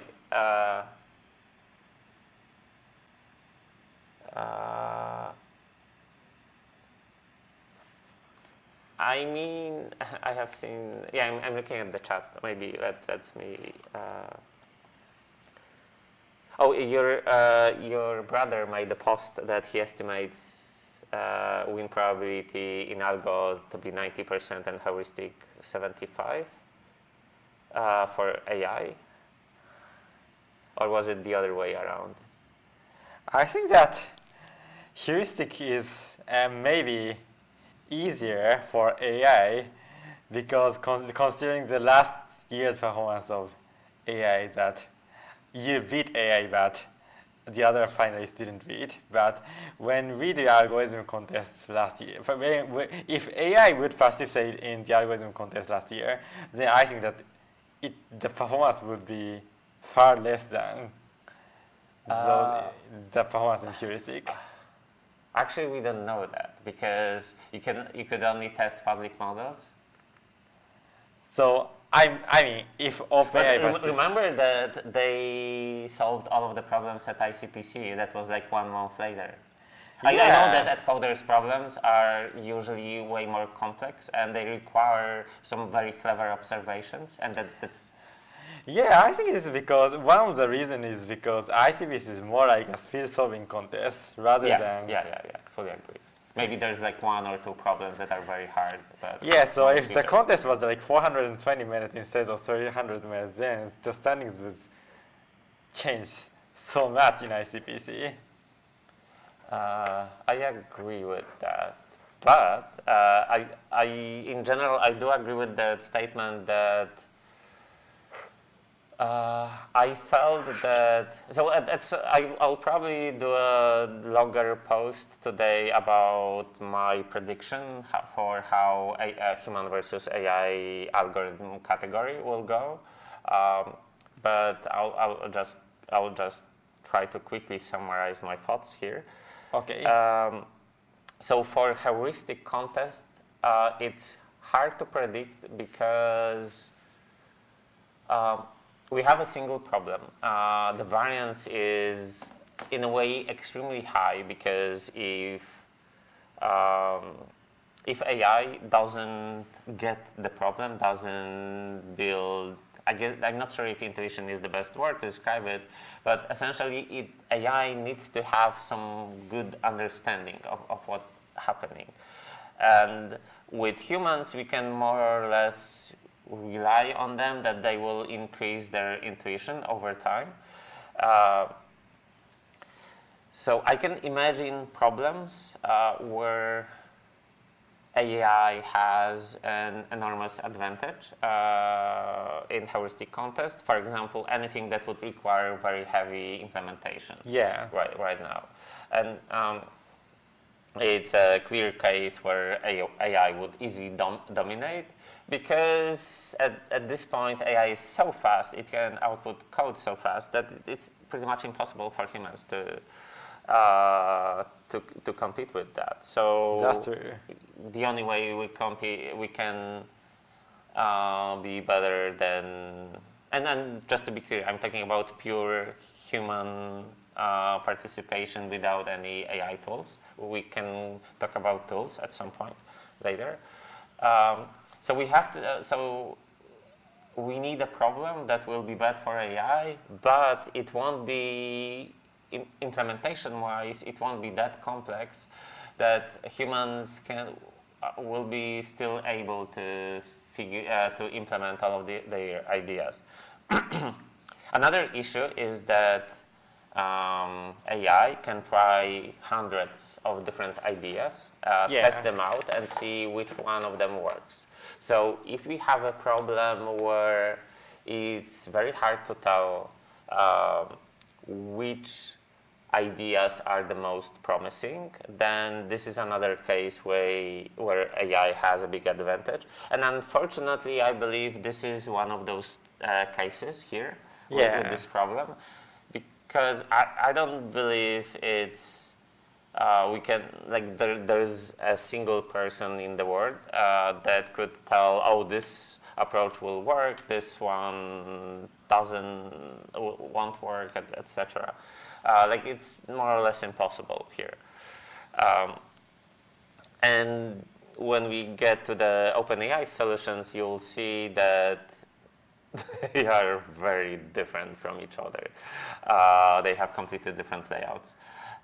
Maybe they more or less have the same concept, but I think we didn't see the show the. Yeah. We will be doing a big reveal later, but I think. But anyways, yosupo submitted another solution. This one is pretty huge, and the raw score is less than 150 million. And at the same time, OpenAI submitted something really bad, which. So in the raw score, yosupo is even better.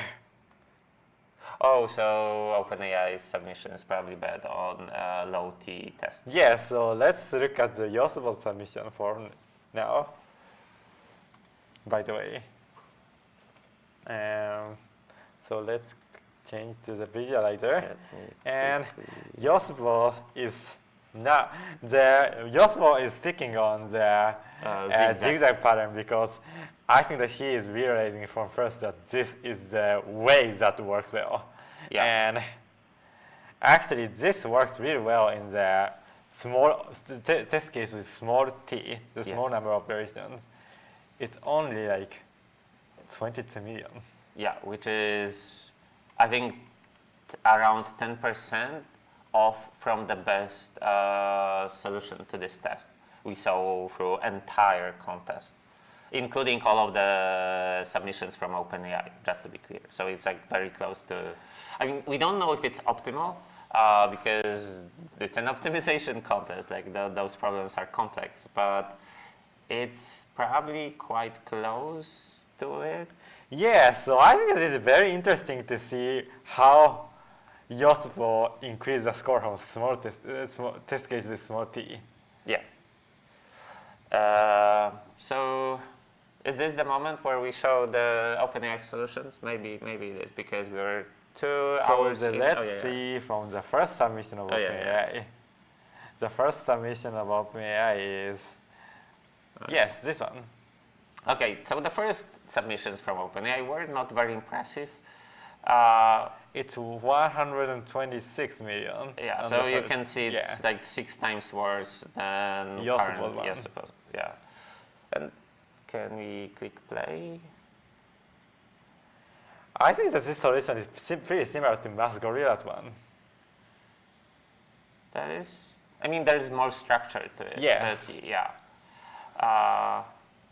Okay, so let's make Like it if I remember correctly, the first one submission from OpenAI wasn't very impressive. Like it would be at the bottom half of the current leaderboard. yeah, that's so really true. It took a while. I mean, it took a few hours until OpenAI got something that was truly impressive. Okay, let's move. Let's see the.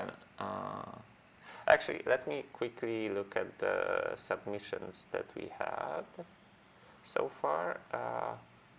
Way too many tabs opened.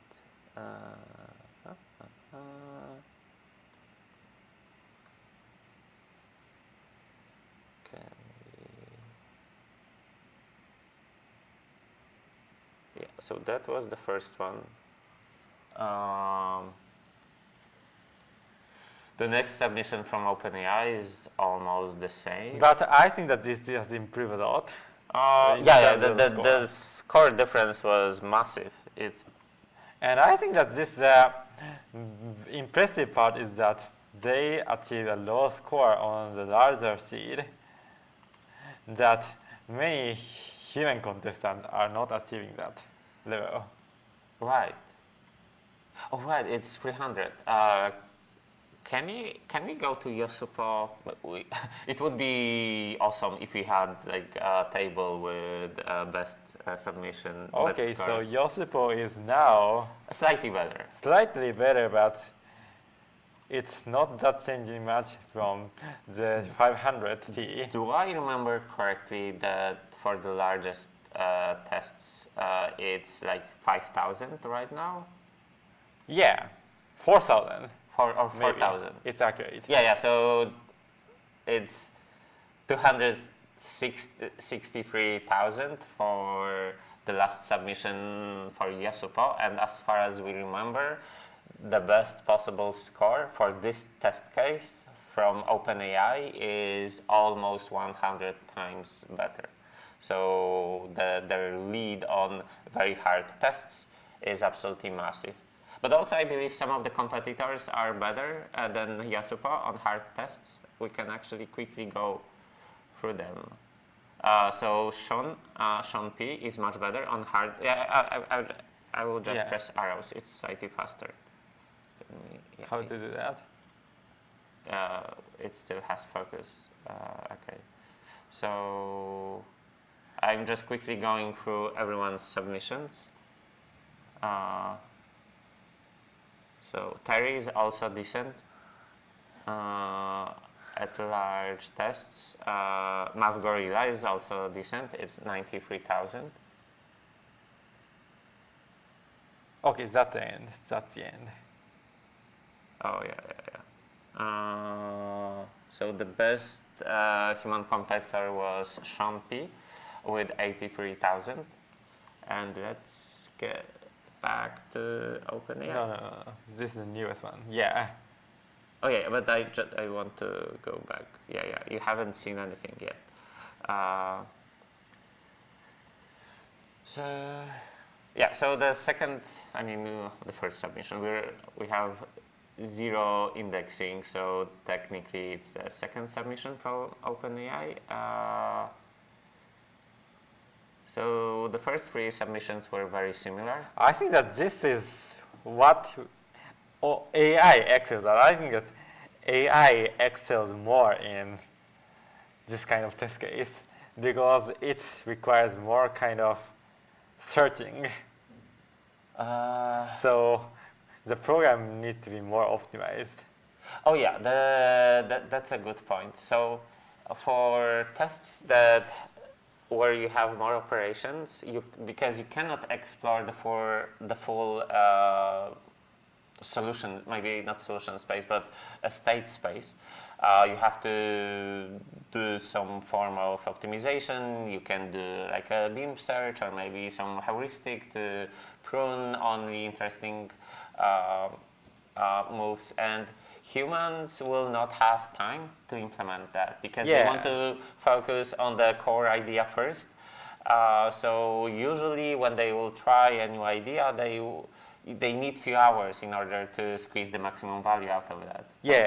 So usually they don't even use all of the operations for high T tests.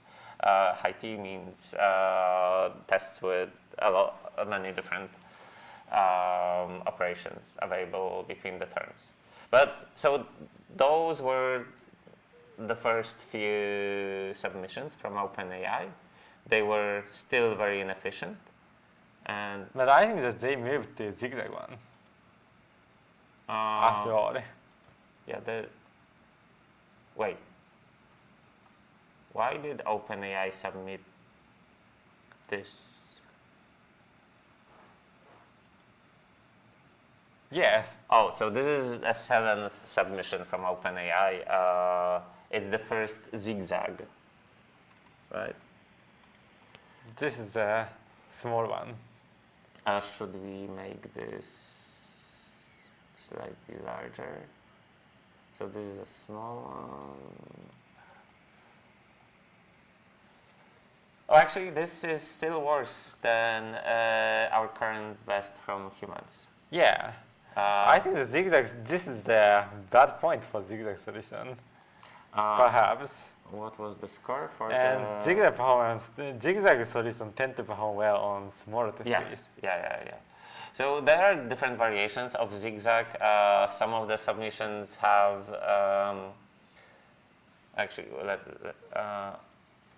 some of the zigzag solutions only have splitters in the even rows.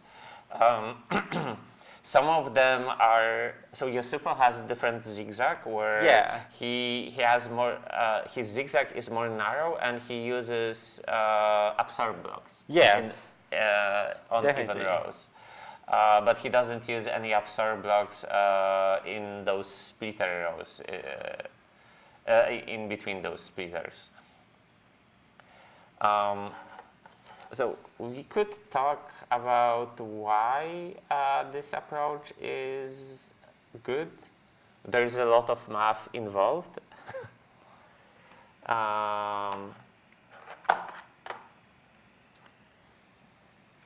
But I'm not sure if you want to do that because this is a lot of math. I think that the intuition is that we can, placing mirrors changes a lot.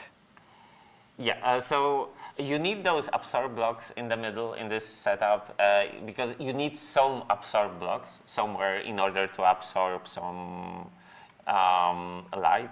You can think of these absorb blocks as some random chaos inside that allows you to obtain different numbers. But the essential part here is that you have this single very long path that without any additional blocks or without any additional objects, its length is pretty much half of the whole grid, which is around almost Yeah, 200 yeah. cells. So in each of these positions, you can put an object. Yeah, so now we will go to information theory part, but because we have to at some point. Like we have to get into math. Unfortunately, there is no other way. So we have around 200 empty cells, and at each of those empty cells, we can put an object. We have 3 different types of objects. We have 2 orientations of the splitter, we have 2 orientations of the mirror, and we have absorb block. So we have total, we have 5 different options. So when we are placing object, we have on average 1,000 different options that, that we do. So 200 cells multiplied by 5 of those different options. And in theory, if we had a magical way of now this is the tricky part to explain, especially on the live stream. In theory, if each one of those options would produce like an evenly distributed set of numbers, Yes. then with a single operation, and like at some point we'll use a flip chart, then with a single operation, with a single addition of an object, we can choose one of those 1,000 different outcomes, so one of those 1,000 different values. Yeah. This means that if between the turns, between the outputs, we use one operation for resetting the state to the original, resetting to the original state, and then one operation to add this one object on the path, on the zigzag path, which creates one of those 1,000 different possibilities. This means that those 2 operations are enough to give us one of 1,000 different values. And So the expected difference can be 1 over 2,000 in the ideal case. Yeah. So, and if you compare to that, if you compare it to this binary representation, Yeah. where a single operation flipped a single mirror, which essentially affected like one binary digit. So we've changed, we've swapped one outcome to like the opposite of that. Like essentially a single operation was maybe not, it was very inefficient. I'm not sure if, like, what's the best analogy here? Do we want to use the flip chart? I hate math so much. Why did they have to create a problem that has so much math? Like last year problem was perfect. But I think that we can just use an example of. Yeah. Do you want to draw? Yes. Yeah. So let's switch to the flip chart. So, okay. So this kind of solution is that the most basic idea of the solution is to use the use the zigzag pattern. So we consider the placing the splitter like this, and perhaps this is the most basic configuration. So before moving into why zigzag work well, I think that we should analyze in this case. So we consider the solution like the following. So this is a mirror, this is a mirror, this is a mirror, this is a mirror, this is a mirror, and this is, different direction, and this is a mirror. And then, if the light comes into this from this direction, then the light will, if there is no obstacle, then light will go through that direction, and go through that, and finally go to the goal emitting that. But the point is that if we don't if we put the obstacle, like if we put the mirror in this side, then the light will turn to this direction, and then the split I will think be. it's the other way around, by the way. It goes to the left. Okay, so I will. I mean, it doesn't matter that much, to be fair. Okay, so sorry about that. No. That's good. This is important. So sorry for missing the direction, but I want blue pen Oh. because the red pen is. Yeah, it's barely visible. Yes. And you're also in the in the view of the camera. Okay. Which is So suppose we put the and the point is that I'll grab some water in the okay. So the point is that since we have created a long path, then we can put the mirror into the anywhere is possible. And suppose we put the mirror here, then the light will bend to this direction, and then some kind of situation like splitting is possible. So splitting happens like that, and some portion of the light will go left and will be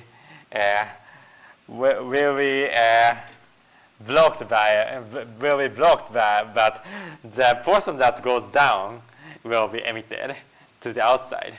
So the point is that the percentage of the light that comes to the blue is pretty random and even random and kind of uniformly distributed. So let's consider that case. If we do some math kind of thing, then this cell has 1/2, and this is 1/4, 1/8, and it's 1/16. But for this one, this happens to have 1/2, and then 3/8, and 1/4. No, 1/8. No, 1/4. Sorry.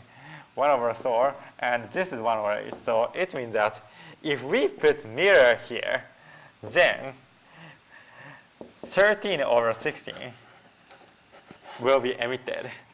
So, and the point is that this probability is very different from varies much for where the mirror we can put. And also, there's another option, and we put splitter instead of mirror. So there are a lot of choices if we prepare the long path from start to goal. So this is how, and what Saiho says is that this is evenly distributed. I can help you if you want, because so as you can see, there's I'm not sure if my head is visible, but maybe, or even worse, if my hair is not visible, that's the worst part. But hopefully, oh wait, I don't have a mic. Yeah, I knew I'm messing up. Give me a moment. Professional as always. I'm really impressed with the commentators. Anyway, so as Square explained or tried to explain, it's really complicated. There is a ton of math happening, and his goal was to explain that the numbers that we get have like a nice distribution, which is a really good property. But we can look at this whole thing from a completely different perspective, from information theory perspective. So imagine that, let's look at this problem in a slightly different way. So let's imagine there's no mirror here. And let's say we're putting a random object anywhere on the path or on the zigzag. When we put any object, like some random things will happen. Like we don't really care about it. Like imagine that it's just complete chaos. And let's think about it in a way that this complete chaos just produces a random number from 0 to 1. It doesn't exactly work like this, but it's a good abstraction to have. So if we have 1,000, is the top of the board visible? I don't think it's the case. No. Okay, so imagine we have 1,000 different things we can do on the zigzag path. And imagine that each one of those... I think that you are not hidden. This is hidden from the camera. Yeah, am I covering it? Yes, now it's okay. I think it's fine, because it should be fine. Anyway, so imagine we have 1,000 different options that we can do. And each one of them produces a different random number between 0 and 1. Actually, this should be, we should, random real number from 0 to 1, so like a regular floating point number generator. So if we have that, so imagine we have calculated all of those random numbers that you can generate. So let's call them x. So we have x0, x1, up to x999, or like some number of possibilities. This means that when we are using two operations, one to reset the zigzag path to its original state, and the other operation to add a single thing along the path, so like a single mirror. So each one of those single operations will produce one of those numbers that we have pre-calculated. So then our goal is simply to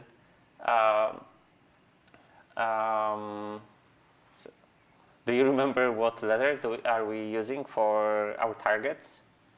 It's in the problem statement somewhere, or maybe in the. Can you? What letter are we using for the target? No, in the viz. Viz, okay. On the left side, like what's the? It's A. I think A is the target. A is the target. Yeah. Okay, so our targets are A0 to A0, A1, up to A99, because we have 100 different targets that we want to get. So at each turn, we have to choose the x that's the closest to our current target. I don't know if this is visible or not. I have to raise it. Sorry, but I mean, we don't really need that. We know, everyone knows what the stream is.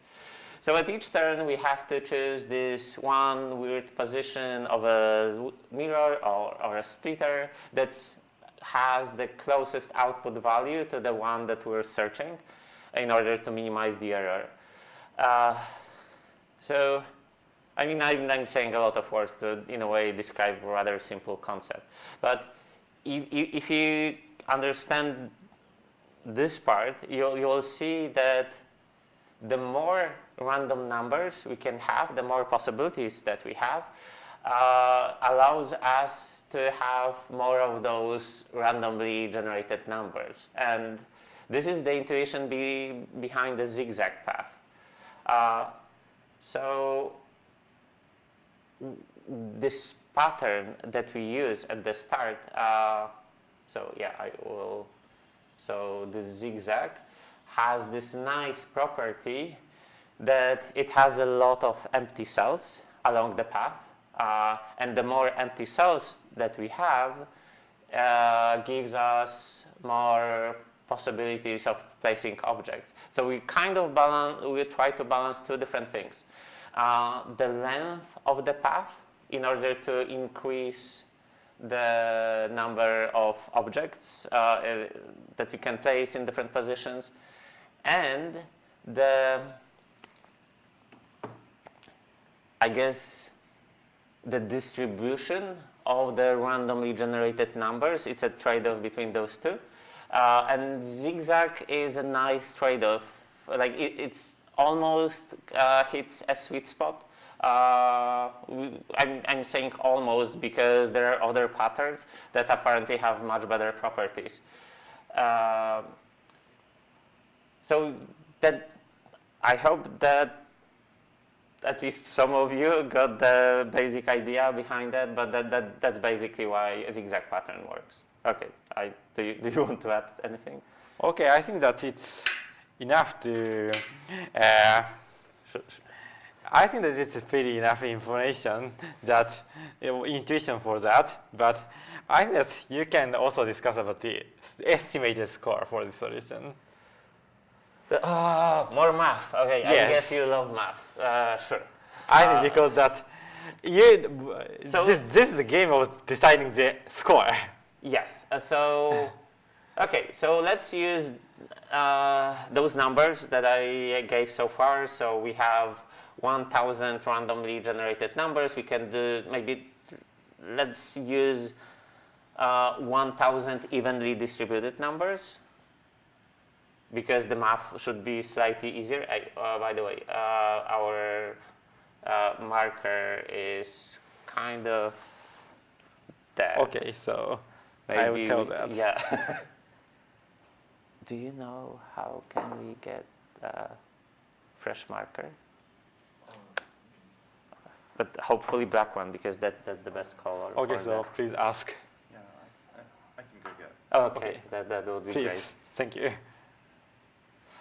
Thanks.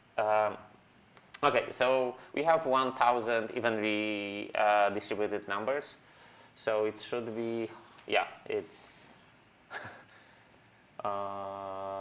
So the first one would be 0. I'm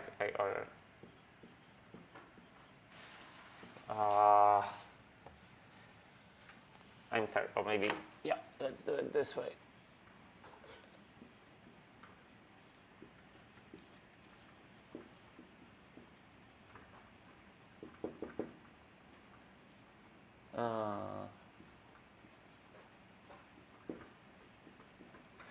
So this is the set of numbers that we will get if they are evenly distributed.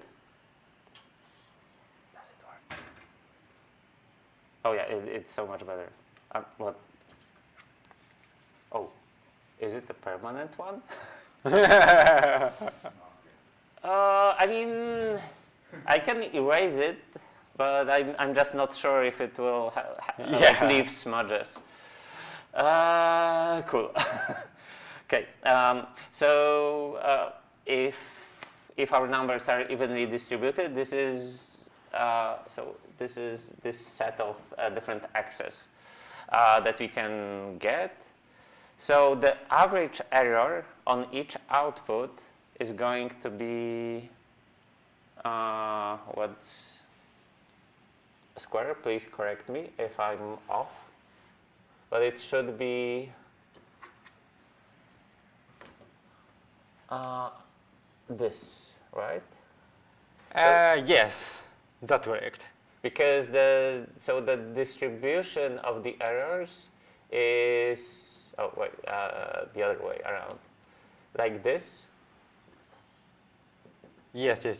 Which is this part is 1.05, and yeah. So average error on each output is this value, and we have 100 outputs. Yes. So we just multiply the above by 100.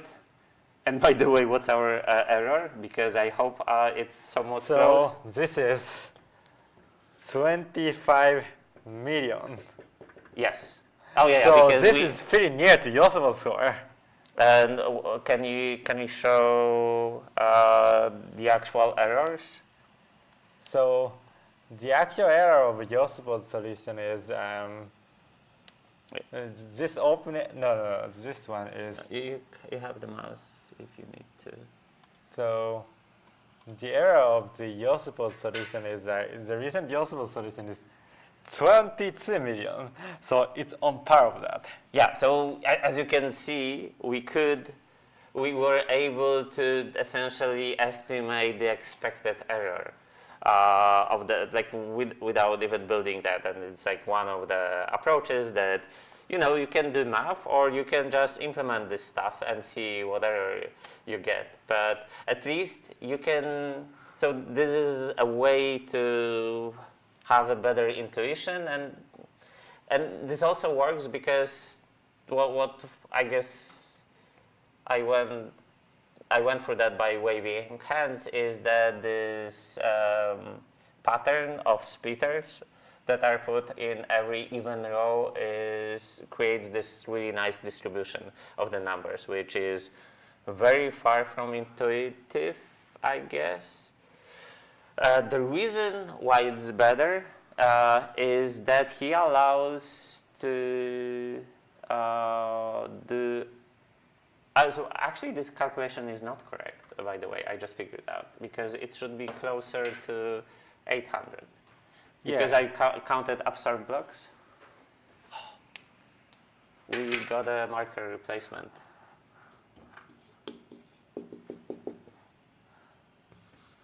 Okay. Perfect. Yeah, this one is much better. Thank you. I'll just, I don't know. I'll put it here so that we won't get confused. Yeah, so the reason why yosupo's solution is better is that, maybe let's look at the visualizer now. So we've only covered putting the objects along the path. But he also allows to, let's just hit the play button. He also allows to sometimes, actually I don't. I think that we can use 3 turns instead of 2 turns in some of the that's one thing, but he also doesn't always reset. Yeah. He doesn't always revert to the original state. So, and by not doing that, he sometimes can achieve even better score. And you can see at least in the final state that he also allows himself to change one of the splitters in the even rows. By the way, at the bottom we have the graph of different errors that competitor gets over each of the particular term, which is nice because then we can see the distribution of it. In theory, the distribution should be well, actually, it's a good question. What the distribution should look like? I believe, I'm not sure if this should be evenly distributed. Maybe triangularly distributed. It's hard to tell because it depends. Like it's at some point it gets so complex, but in general, there should be no massive outliers, and I believe this one classifies as a rather big outlier. So like by saying outlier, I mean values that are way higher than anything else. So this is 0.0017. So this single output contributes around 7 to 8% of his total error. So I would imagine that if you look at the later submissions from OpenAI, okay, so let's look at that. Yeah, the distributions will be much more even. Actually, even here it's the case. The distribution of the errors is like much closer to each other. Like yeah, so let's look on to OpenAI solution again. And I think that OpenAI solution once became pretty similar to the current yosupo solution. The this OpenAI submission has, yes, this is the one which achieved, which achieved highest score before the night of day one. Really? No, it was one of the later ones. No. I mean, at like 5 p.m. or 6 p.m. Oh, yeah. In this case, yeah. Because we don't really. I mean, we have some suspicions why it's the case, but OpenAI is submitting solutions that are all over the place. So sometimes you get a false. Like view of the situation where it seems like humans are quite close to OpenAI, but the reality is that very often it's not their best submission that's on the leaderboard, and if someone has any doubts that only the last solution counts, we were not selecting the best historical solution, and it would be highly problematic because it's usually not clear which one is the best one. So, but anyways, this was the OpenAI's best solution at before 6:50 p.m. yesterday. Okay. Okay. So it means that yosupo is already catching up the OpenAI at this period. Let's see his. I mean, their solution is much better at hard tests. Yes, but So, but for C33, it's almost the same. So. Just the largest one. Okay, and yosupo doesn't use all of the operations. Yes. Yeah. So that's actually probably the main reason why his current solution is worse than this OpenAI solution. It's just it doesn't use all of the operations, and the main reason is that it's hard to do so, to use them effectively, because my guess is he uses at most 2 operations per turn, maybe more. Hard to tell, but probably there's some hard code like limit that he put in his code in order to not time out. Okay, but anyways, let's compare to the OpenAI 7 solution to the yosupo solution. So let's see yosupo solution again. How do you think so? Wait, sorry, could you repeat your question? So how do you compare the OpenAI solution to the OpenAI 7 solution to the yosupo's current solution? I mean, it would be nice to just. Unfortunately, it's impossible to directly compare the scores. Although, wait, did we get a tool for that? No. Oh no, not for historical comparison. Okay. How does this? Okay, so Yeah. So I'm just trying to figure out how did this work. Okay, so So we can use it to compare the historical. Yeah. So if you give us more time, we might be able to. Yosupo.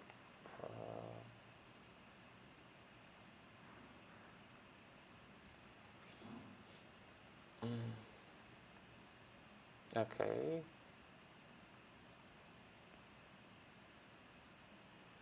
And OpenAI, that was 7th submission from OpenAI. Yeah. Oh, but can we? Oh, we can add. I think that the current yosupo solution is not loaded yet in this website. So this is the old submission of yosupo. Newest submission is not loaded, I think. Let me. The current yosupo solution is the 18th one. Oh, should I refresh it? Yeah, I think you were. Okay. Can we show? Yeah. Sorry for the pause. We were trying to figure out the tools that we have available to us. Okay. The data is not available, I think. I need to ask. Yeah, so I only see 10.7. Okay, so anyways, let's Yeah, look at the remaining part of the OpenAI solution. But anyways, this solution is pretty comparable to OpenAI. OpenAI's solution at yesterday night is pretty comparable to yosupo's solution. So it means that OpenAI should made more better algorithm or submission to beat yosupo, and it seemed like OpenAI did. So let's talk about the submission after that. Yeah, so let's move further. So we're back to the early submissions of OpenAI, but they are not that interesting, honestly. Like let's move forward, unless this is weird. Oh yeah, finally the spiral. Yes, the point of this algorithm is that this achieves lower scores on small test case, but this achieves much larger scores. Oh yeah, so the improvement on the Yeah. the tests with a high number of operations is enormous. Like, so if I remember correctly, the best Sean P has the best score on this. No. Now MathGorilla has a comparable score, I think. So MathGorilla's current solution, I think this solution is pretty similar to MathGorilla's one. Okay. That is this one. Yeah, And it doesn't have inner spiral. Yeah, it doesn't have inner spiral. Okay, but it's 83,000. Yeah. Compared to OpenAI, that was 12 or 11. 11. Compared to 12,000 of OpenAI, which is 6.5 times. Really, is that the number? Yeah, 6.5 times better than a MathGorilla solution right now. So, and that was how many hours into the contest from OpenAI? Is it like 6 hours, 7 hours? And this submission came at well, It's number OpenAI has 11. lots of submissions, so this is number 6, yeah, this seems to be at 3 p.m. 3 p.m. 6 hours after the Yeah, contest. 6 hours into the contest. And it's when we saw this for the very first time, it was like, oh, this is a bit crazy. Like, because so originally we thought that maybe zigzag is the optimal pattern. Yeah. Like we weren't sure, but it looked very simple. It was, and probably the most important part is that it is simple to implement. So it's also doable for humans. Like this whole aspect of the AI is much better, much faster at implementation. So maybe if the zigzag pattern is easy to implement, then even if humans discover it in during the later and now parts. yosupo has made a very big leap, not very big, but big leap on C0. So let's look at it. Sorry for interruption anyway. No, that's fine. So yosupo is really doing big on C0, the small test case, and it now surpassed 20 million line. Yes. Oh yeah, this is really close to the best scores we saw so far. And to be fair, we can be pretty sure. So OpenAI no longer has the best. So right now, OpenAI submission is one of those that's very good, and they don't have a perfect score. Yeah. So I'm pretty sure yosupo has some tests where he performs better than OpenAI, and we still have 7 hours left. I mean, we can stay hopeful, but Okay, I'm checking the OpenAI score on C0 and can you please check the yosupo score? Oh, yosupo. No. So no, yosupo or yosupo is the yosupo score on this test case is. I mean, Yes, it's better than best OpenAI submission. The OpenAI's best submission is that submission 13. Submission 13 is the best, and this only achieves 1977, but yosupo is achieving 1953 in this okay, case. which is So- like 1% better, but still, like, we have something to brag about. Anyway, let's go back to the OpenAI solution. So that was the first time we saw something else than zigzag pattern, and it might be hard to follow. It kind of looks like a spiral. So essentially, you have two different paths. One enters it's being reflected. This is the splitter. So one part is being reflected here and essentially goes through the outer ring. Then it's reflected here, so it goes through like the third ring and then goes outside.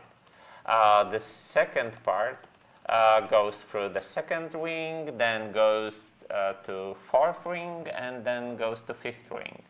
So the part that's promising about this approach is that it has much more empty spaces. I mean, much more.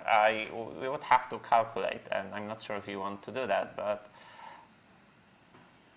it does look like it has more empty spaces than the zigzag pattern. Like we would, and even if it has like 5 or 10% more empty spaces, it's a huge difference.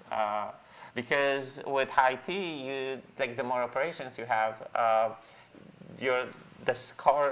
the row score reduction that you get, or I guess the row error reduction that you get, it gets exponential with additional operations that you can perform. So that's why we saw that and oh, okay, yeah, this is impressive. And you will see a lot of, and I really mean a lot of different submissions that have those variations around the spiral. I think that I felt like if we see both yosupo solution and MathGorilla solution, then we can come up with this idea to come up with this layout, right? Yeah. Oh, yeah. I mean, I agree. But still, it's not very chaotic. What's happening inside? Yeah. Right? It's still very planned. Okay. Let's move through other submissions. Food. We're getting food. We won't starve. You can take a break whenever you want. No, we cannot. We have to entertain people. Yeah. Okay, so OpenAI will be going through. I'm slowly waking up, so maybe my speaking will get better.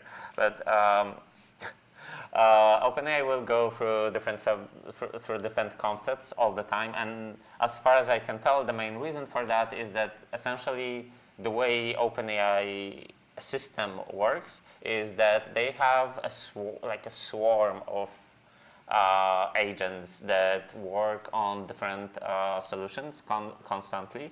So they work on many different concepts in parallel, and which I like to use a comparison where that AI system is more like competing versus AI is more like competing versus hundreds of maybe not the very best people, but they are very good at cooperation. So they all develop their stuff independently. They're also extremely fast. Okay, enough talking. Let's move forward. So you will see a lot of different zigzag patterns from OpenAI and a lot of spiral. And there are some, so this is another spiral that works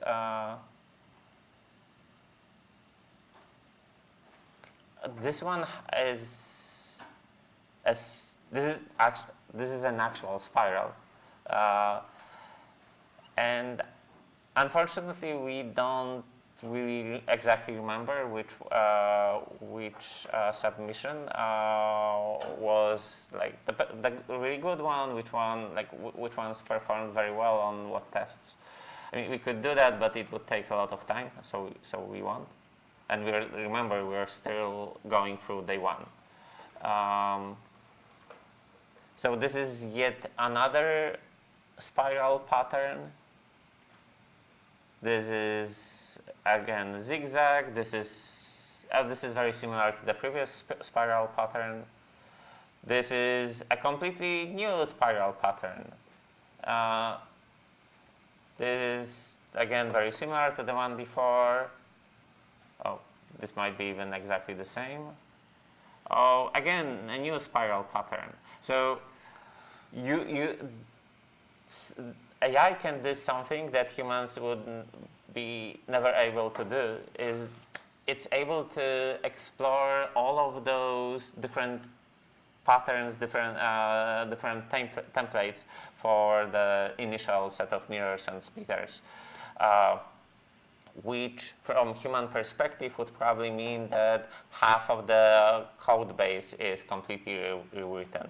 And by the way, when we spent some time to look at square a look at the code of OpenAI, and sometimes some of the solutions are very short, like 15, 20, 25 kilobytes. We will mention the kilobytes, the number of characters. We won't be talking about the number of lines, because sometimes AI has this weird tendency of minifying, obfuscating the code, where like one of the solutions have like 50 or 100 lines, but it's like very, very horizontal. Some of the solutions went close to the code size limit. So there's a code size limit on AtCoder, which is half a megabyte. Half megabytes. Yeah. I'm not exactly sure why was it introduced. I think that I know that compilation can time out in C++.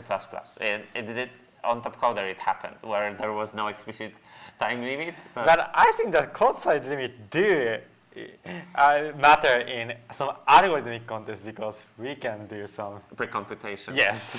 Yeah. So that's probably the main case where. So for some of the problems, you can pre-compute some data that, for example, and sometimes this pre-computation takes a lot of time. So as far as we understand, there were some solutions where AI had pre-computed some templates, initial templates, and they evaluated multiple templates to find which one worked the best for a particular test case.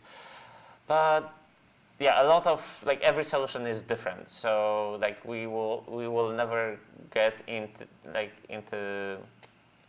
more details into any of them, because they're faster at submitting code than we are at reading it. I mean, that's AI in 2026, basically.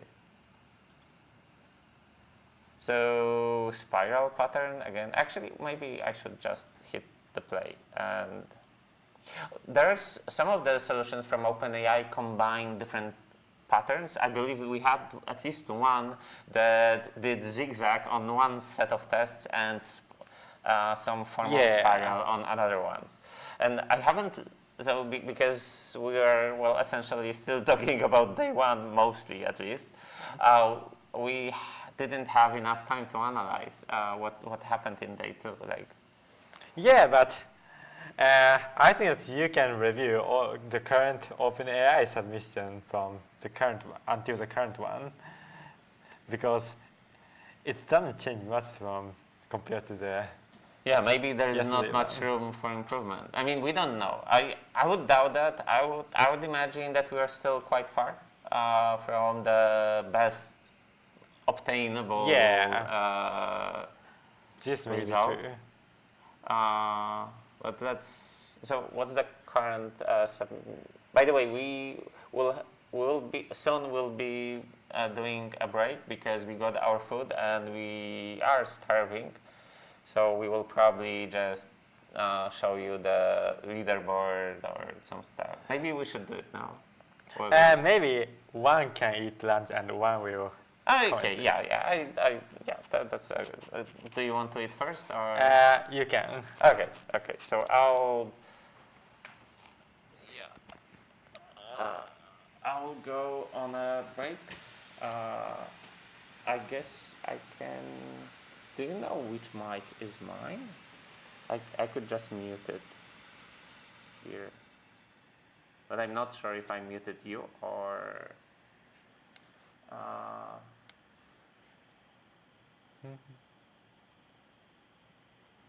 I think that it's okay.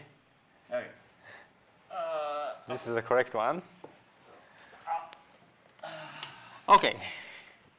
So now I think that the contestants also have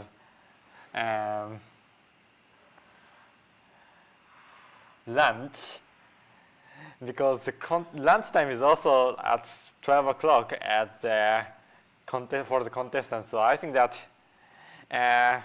many. Oh, sorry, I was changed to the whiteboard. Okay, so hello again. So now we have already passed 3 hours since the stream started, and the contest has remained 7 hours for the final. So the contest result will be, the contest will end at 7 p.m. Japan time, and it's almost like 6.7 hours later. So after the contest, the result is not, the result may not be clear at the time when the contest ends, because there will be a system test, because the provisional, there are only 50 test cases for the provisional test that we are seeing the standings, but there are 2,000 test cases for the remaining for the final test, to ensure that if they are really winning on the contest or it's just a bias of the test case. So if there's a lot of difference in the current standings, then it will likely to make the difference in the final standings. But if the current standing is quite close, then it may change in the ranking, may change in the final standings. So this is the point, and we don't know the result until the final judges are out. Okay, so let's gonna talk about the current standings. But before that, I have received some comments in YouTube chat, so I would answer that. Okay, so I'm only seeing the recent one, but okay. So first, there is a question that if the zigzag pattern is, there may be better configuration zigzag pattern, because there is a path that may achieve which may occupy 2/3 of the entire cell. But this is not great, and I think that this is not a great solution, because the zigzag is more optimized in that sense, because for zigzag, the cells that we can't use is the middle cell, and the filters in the middle cell, and the mirror that bends the light. But so we need to maximize the number of blank cells, but we also have to minimize the number of mirrors, because mirrors can be deleted. So it means that we need, considering the trade-off of the current solution, considering the trade-off of the current zigzag pattern, it's one of the best configurations for this type of solution. Okay, so next one is that. So the next question is, okay, so as about the winning probability of AI versus human, and I don't really know, and since this is the official this is the official stream, I don't make a prediction about how much percentage that human wins and OpenAI is winning, but human is doing something. So human may be doing something good. This is something good, especially for yosupo's solution. That yosupo's solution may be already winning against the OpenAI solution at day one evening. So I think that there may be not too much difference than it seems, but maybe it's maybe difficult to catch up all the difference because only 6.5 hours are remaining. So I don't know, but there are much more difference on day one, and there is now less difference in day two, because after day one finished, in the exhibition standings, the best human solution was only like 3 billion. Then now it's over 10 billion. So I believe that it has high chance for human catching up to OpenAI's score, and it could be possible, perhaps 15 billion, 20 billion, or even more, and there may be a slight chance that human may win. But anyways, the exhibition standing is also interesting, but of course, this is a championship between humans. So you can, I think that it is better to watch both how human goes and how human versus AI is going. So I hope that you enjoy both of them. Okay, so another question is that, will I be back in algorithm contest like doing ART or AGC? But actually, I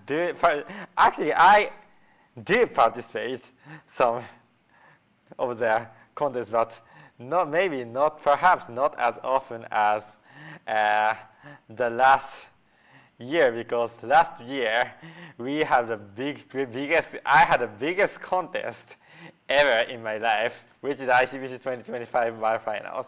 This is the biggest match in my entire competitive programming life. So I made a lot of effort for ICPC, and after ICPC is finished, we needed to focus on the other thing like research. So of course I'm doing competitive programming, but more or less I am also starting to do some algorithmic research, and especially my current research topic is graph algorithm, like graph coloring. But anyways, I think that I hope that I can participate more in algorithmic contests, of course, and I think that I can do that because it's pretty much time fast since ICPC, and also I think I am planning to get back to also to writer in AtCoder. This is my plan. I don't know if it will be success, but my hope is to also to go back to writing problems. Actually, I am one of the few persons to write contests in all ABC, ARC, AGC, and AHC. And yeah, I only hosted once for AGC and AHC because they are difficult to host, but it is my dream to host once more. Of course. So anyways, I still need a few minutes. yeah, okay, so of course you can eat. But anyways, if you have any question or from me or to Cypher, I think that you can feel free to write in the chat. And if, of course, We will finally have time to catch up. yes, we finally have time. And asking questions to Cypher is, I think, really, really rare occasion because Cypher is a very famous person in computer programming and also in computer science community because he is he is not only the greatest heuristic competitor ever, but also he is formerly worked at OpenAI, and this is one. Talk about yourself. I'll talk about myself later. Okay.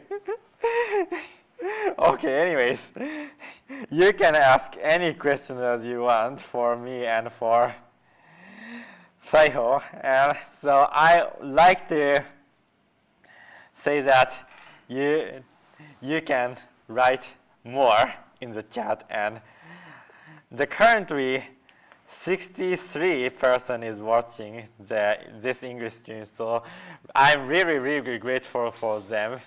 But I want to see more. So when the contest is finished, before like 1 hour or 2 hours before the finish, I think that the contest will be more and more intense in the final hour. So I hope that more and more people watch the stream. Thank you. Okay, so what is your prediction for top 3 in Algo and who is the commentator for the algorithm? And the bad news is that I'm not planning to commentate the algorithm division. The other person will commentate, so please look forward to that. I think I hear that the person that do stream for algorithmic contest will be great. A great computer programming person. So, and what's your prediction for top 3 in Algo? Okay, so one of the predictions I will take is tourist, because I think that only few people argue that if tourist is But which tourist? We no have 2 tourists. tourist from Belarus, yeah. Thank you for pointing out. So tourist is the most. I think most people agree that tourist is the greatest of all time, but. And tourist has won many international competitions. He won IOI 3 times and became ICPC World Champion 2 times and won Google Core Jam for like 7 times. So he is truly a legend. But the interesting point is that the tourist never won AtCoder World Tour Final algorithm. I think that AtCoder World Tour Final has held in 2018, 2022, 2023, 2024, and 2025. But for all of the 5 contests, tourist has not won. So it will be less easy to predict. This will be difficult to predict who is the winner. And I also see some other prediction, like seeing the standings. I think that the dark horse, I think, is Termax from Russia. Termax is recently aligned. I have an image that recently is a rising star.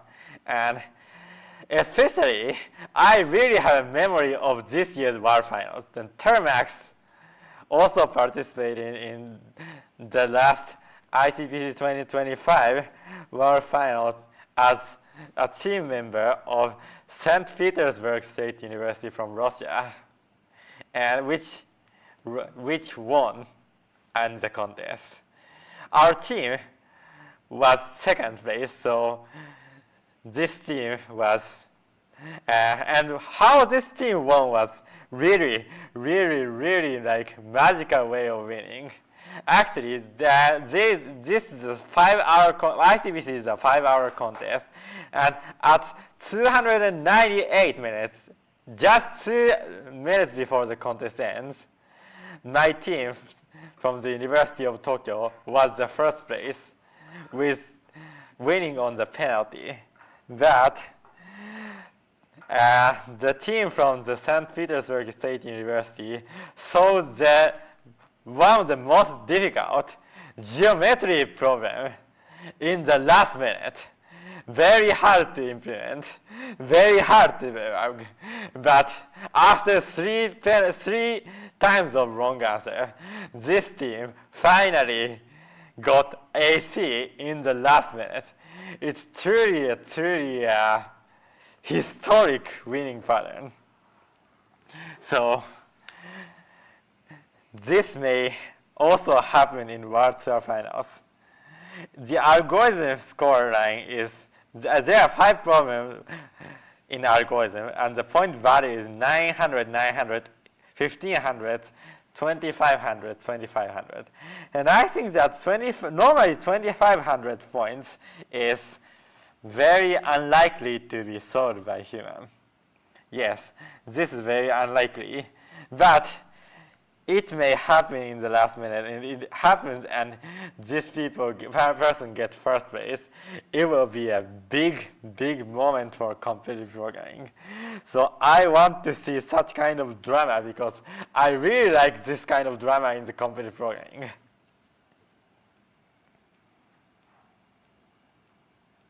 Okay, so another comment is that could okay, so another comment is that could you change the score size and bottom size submission table so we can see the score? Okay, so let's try that. But I don't know if this is doable. Sorry, I don't know. I don't really know how to do that, so sorry for answering that. But maybe it may be resolved later, so I'll tell to the technical staff. Okay, so okay. Like 30 seconds and I'm back.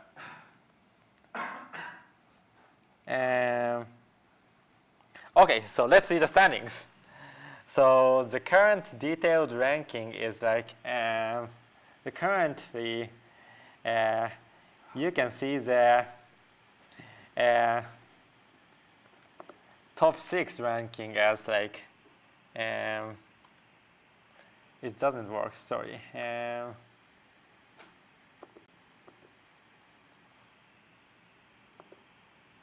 Okay, so the current top 6 ranking is the following. And you can, I think that since we have all catch up the problem statement and the solution of all participants, now we have time to watch.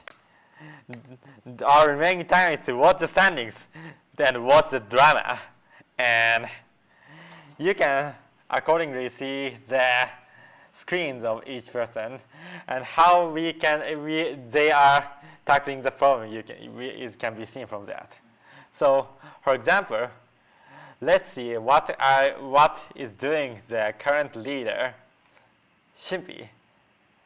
Yes, Shimpi took a lead in the contest, and actually, it's now better than yosupo. So let's see that. Currently, the current solution of Shimpi is still very chaotic. Very, very chaotic, but it's performing pretty well on the large test case compared to yosupo. And I wonder how it is possible to achieve such a high score with such a chaotic solution, but this is Shimpi's way. This kind of diversity is very interesting to see in this kind of heuristic contest. So I want to see this kind of war in the remaining thing. Okay, I'm back, and I and Square will go to eat his well-deserved lunch. Hopefully, it's not cold. Sorry that I took so long. Okay, so it will take me a while to figure out what happened in the last 20 minutes. Let me look at these 5 different screens that I have around me. Oh yeah, the scores.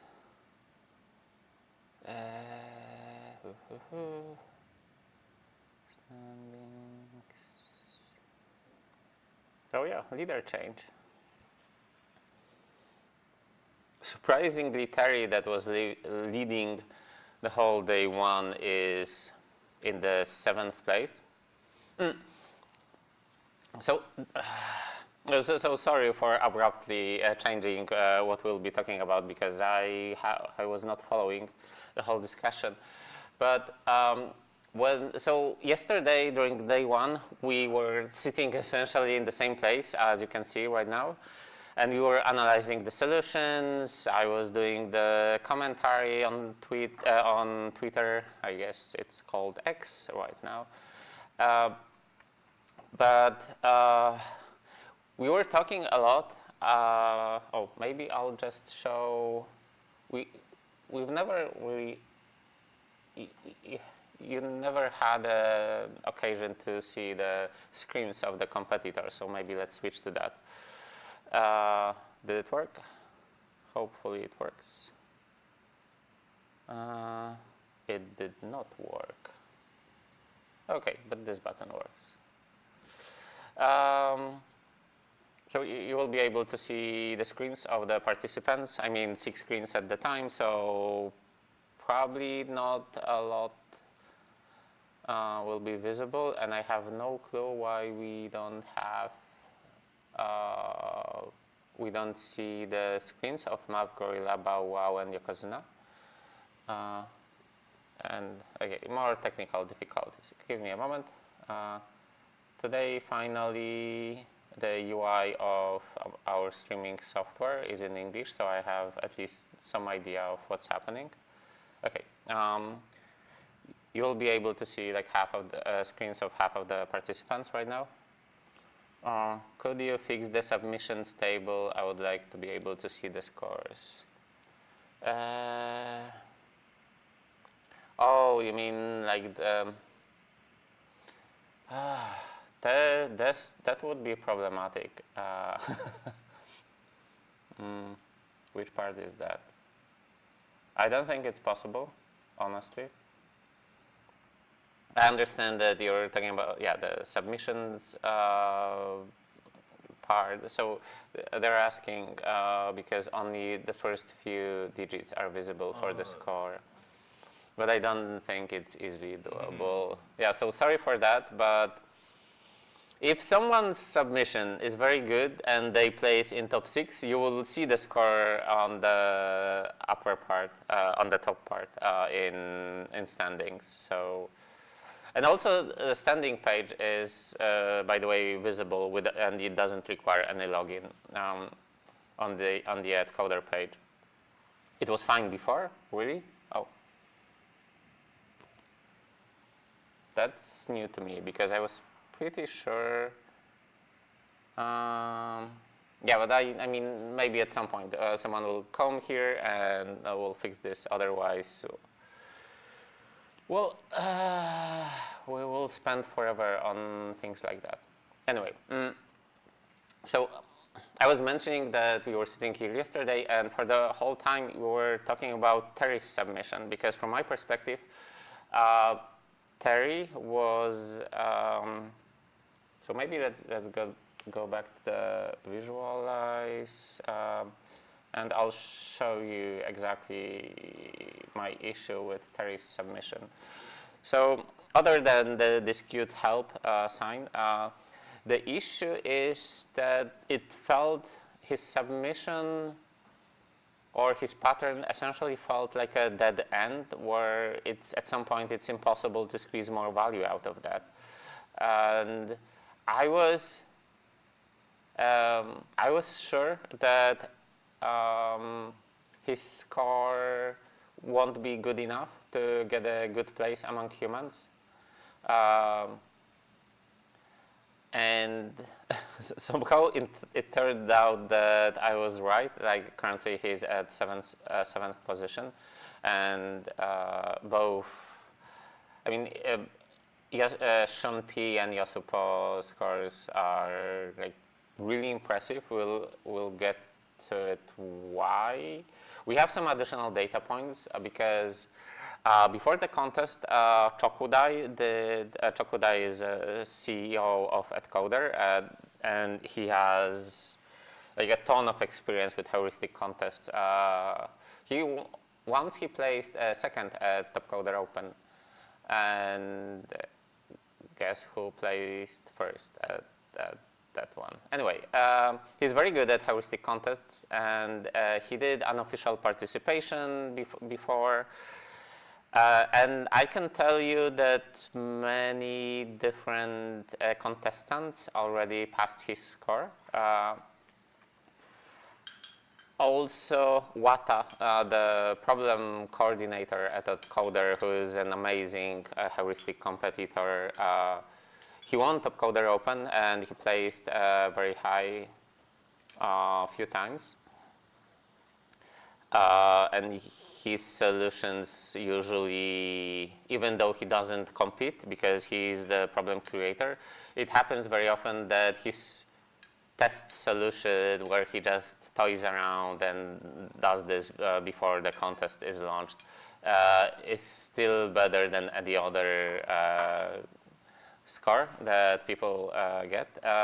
Anyway, so his score was very high. At some point we'll get to that, but all I'm saying is that we had additional data points, and we can wholeheartedly say that, well, I said, I tweeted yesterday that I feel that human competitors slightly underperformed on day one.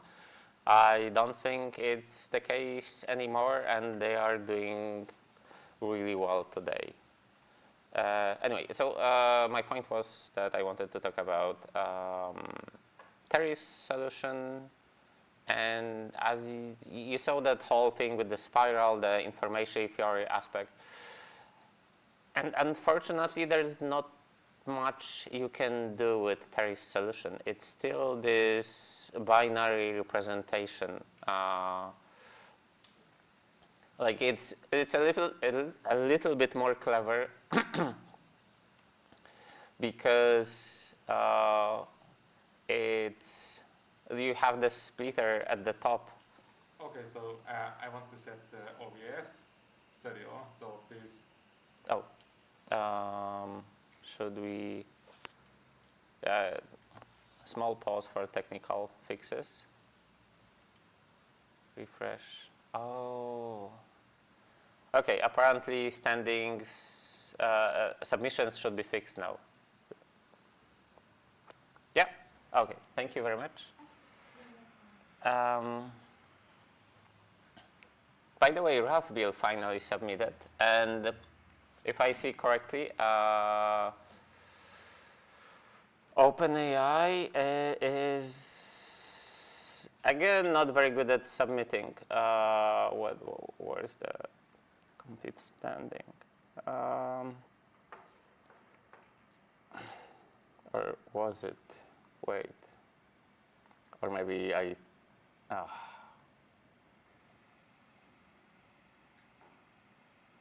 What's this score? Sorry, I'm getting confused about the stuff that I see on the screen.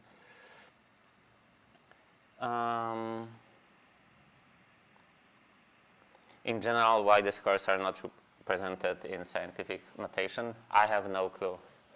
On the other, I mean, scientific notation is ugly. It's really ugly, at least from my perspective.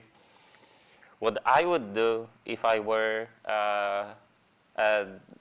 I would just reduce the scale. And I think, I'm not sure, maybe AtCoder did it like this for a while, is that the best, you get the maximum relative score you get for a test case is exactly 1 point instead of 1 billion. But I don't know, maybe AtCoder loves huge numbers. But yeah, I would normalize it to like something smaller, and then it should be more readable. Anyway, so yeah, so I do believe that Terry's solution was a dead end, and he spent a lot of time optimizing that type of solution, and it's unclear to us if he's working on something new, but he might be in an unfortunate spot where he kind of optimized very early performance, day one performance, instead of well, the only thing that matters is your final solution, the very last submission you do. Anyway, okay, so let's see what's currently happening. So I'll show you the screens of the competitors, top 6. This should work. If you have any questions, that's probably a good moment to ask them. I think we are pretty much at the point where we finally caught up with all of the stuff that happened in day one, or more or less. Hmm? Day one confession. Yeah, the day one. So we can finally read the chat, which was pretty much impossible. I have no clue how many messages we got. That's a lot, and unfortunately, we haven't read them, and we won't be able to get to them. Way, yeah. do you press the day one confession? No. Oh, but I'll wait for you. Like, okay. Yeah, we also have to. We have some additional confessions recorded from day one that we will show you guys a little bit later. So is this problem truly unique?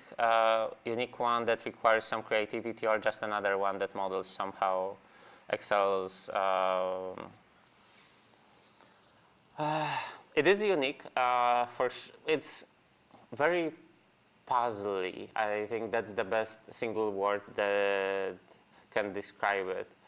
So there are some problems that where you have to figure out what's a correct, good approach. It kind of, so for those of you that played Zachtronic games, so stuff like Shenzhen.io, TIS-100, or Space Chem, it's kind of like playing a game with some unique rule set, and you have to figure out what's a good strategy.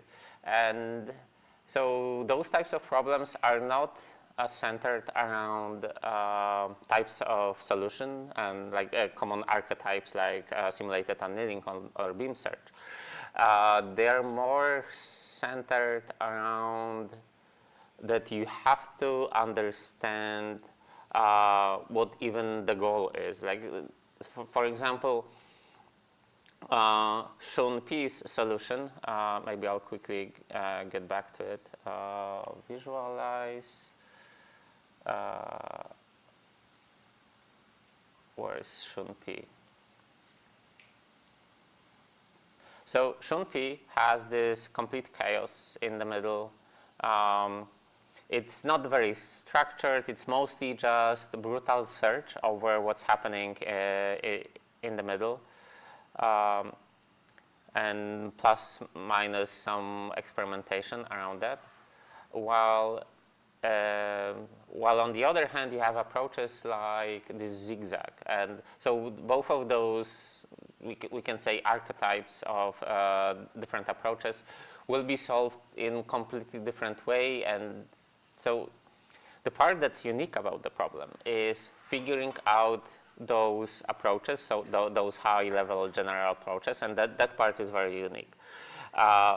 What's less unique is as soon as you figured out, for example, that you're going to use zigzag, is that you reduce this whole complexity of the well, we have so many possibilities where we can place mirrors or splitters, and we reduce it to some simple form that we can search through, more or less. For example, when we are placing a single mirror or splitter between different turns, it's essentially, we know that we can brute force through it because it will run within the time limit.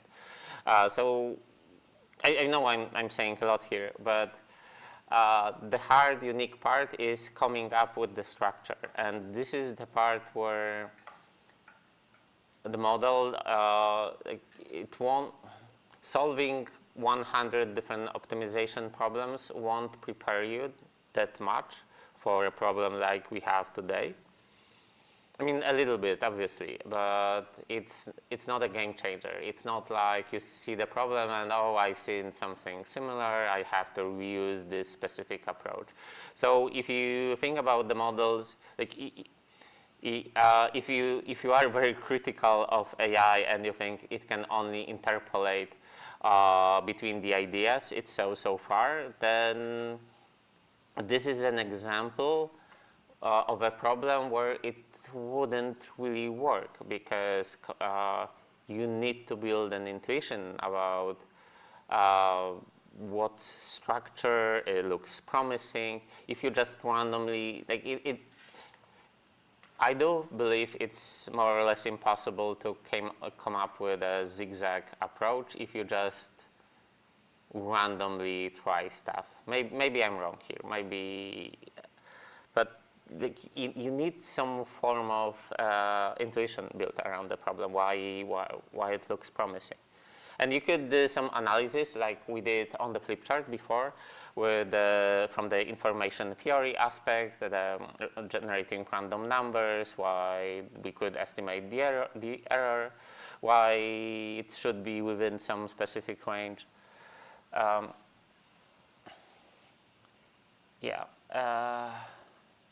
That was a lot of words to say probably something that could be explained in like 2 sentences. But I need to give enough time for Square to finish his lunch. Sorry about that. No. I mean, I took like 20 minutes, so take your time. You're fine. Okay, let's get back to the screens. Unfortunately, I have to do this manually. Top 6.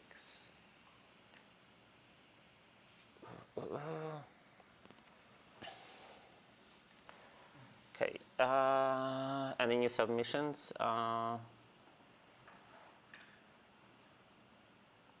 Those numbers, by the way, do they look correct? They're off. So I think the numbers in submissions are way off because Yosupo just got 140 millions, and currently on the leaderboard is well, he's second with. Or is it the raw score? In submissions, are we showing the raw score or the relative scoring? Oh, okay. That's even more confusing for people. Okay, so the part that might have not been clear is that the score that we show in the submission part in the bottom right is the raw score. Raw score is when we have our where is the button? Our visualization part is the thing in the top left. Oh, I cannot mark this, unfortunately.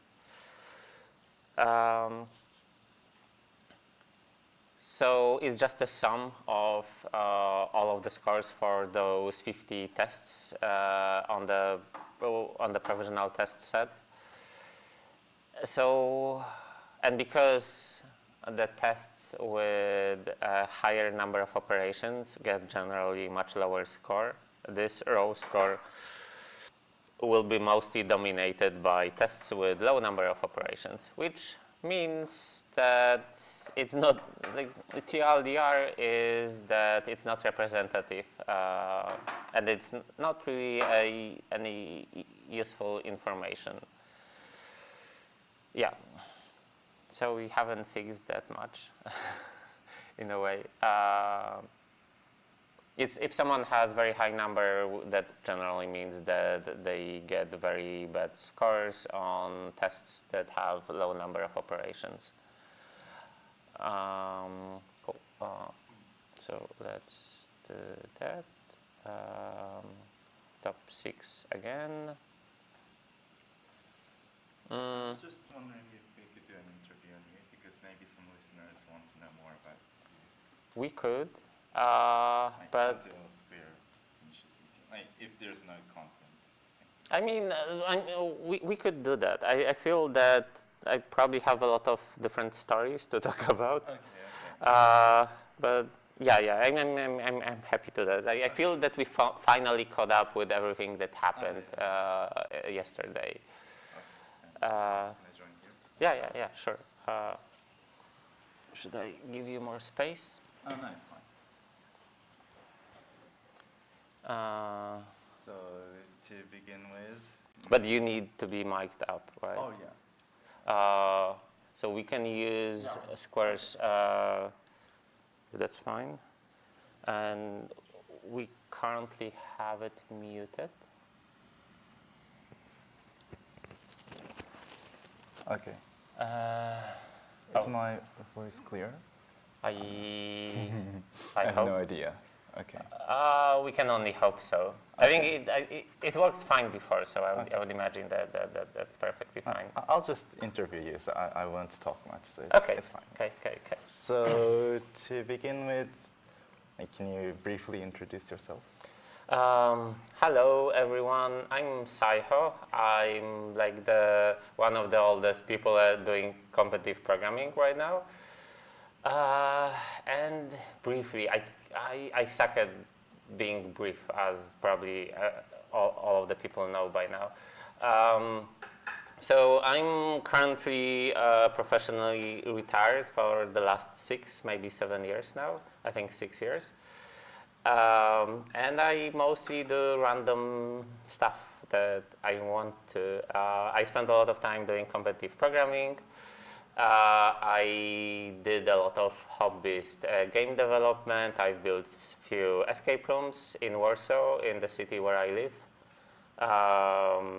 I did a lot of logic puzzle competitions. I worked at OpenAI for a year and a half, maybe a little bit more if you include my contracting work, which is the only job I ever had. For many years, I played poker professionally. I also made a living out of playing computer games for a bit. A lot of weird things overall. Yeah, so that was the brief version. That was a lot of information. So, can we start with the escape room? I was Okay. interested in that. Have you which part of? Oh, which part did I do design? Yeah. So I'm not good with hardware, unfortunately. And I'm even worse with materials, with building stuff. So within game development, I would say that my specialty is game design, with focus on puzzles and I guess it's usually called subsystems. So like doing a very interesting mechanics, which translates well to escape room design.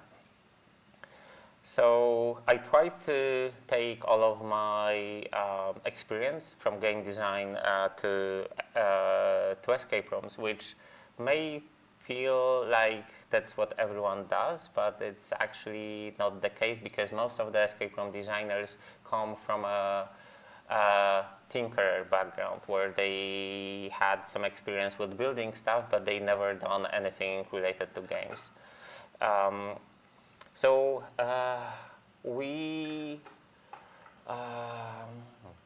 I did that together with two of my friends. They were responsible for building the actual space because as I said, I'm not very good at that. And all of the paperwork, like finding space to do that. And I was responsible for designing puzzles, for building the whole flow, for designing the space. By the way, I know that Japanese escape rooms are quite different from the European ones. Really? So I haven't been to an escape room in Japan, but I know that Scrap is very big, and it has locations all over the U.S. So I've been to a few Scrap places, and also that there's a huge difference between European escape rooms and American ones. And I believe Japanese escape rooms are closer to American ones. So in Europe, the escape rooms tend to be more experience-oriented than puzzle-oriented. So the goal is, especially nowadays, after like many years of I guess improved. Okay, I'll skip to the next subject. So usually the groups in European escape rooms are the rooms are tailored towards like 4-person group, and American ones often have this public booking where everyone can come in. I'm not sure if that's the case for the ones in Tokyo, where you have like a public booking that everyone can buy a ticket and join other. Yeah, so there's no such thing in Europe. You book the whole place, and you will be the only people over there. So it's really more about immersion, where you go into an escape room and you get this feeling that you are in a completely different place. When the production quality, the scenography is high quality, it really feels that you're no longer in a building in some like a room, but you're transported to something else. And there are subgenres. So in general, I visited I think, over 300 escape rooms total, maybe even more. When I do travel, I like to visit escape rooms as there are a few places where you can find the best escape rooms the best rated escape rooms in all over the world. So I usually read through blogs and try to find some interesting places. I like to experience unusual things, and escape rooms are one of the, especially the ambitious ones, are one of the better ways to do that. So for example, there are some escape rooms that are horror-based, and if you get to a really good horror-based escape room, this is the place where I would probably swear a lot, but it's a very unique and special experience when for example, there was one escape room that I visited. By the way, you've asked me about designing escape rooms, and I'm talking about the escape rooms I visited. Yeah, my monologues get completely sideways usually. Anyway, yeah, I'll get back to the topic. So I was designing puzzles. I wasn't really doing any kind of a day-to-day job with that, mostly just designing the rooms. Then later, even I figured out that even though it was a fun experience, and along the way I've learned a lot about hardware, so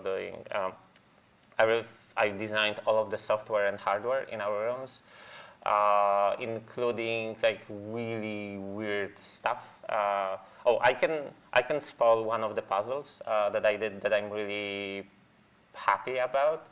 I used machine learning for that, and that was 10 years ago, maybe 10 years ago, yeah, something like that.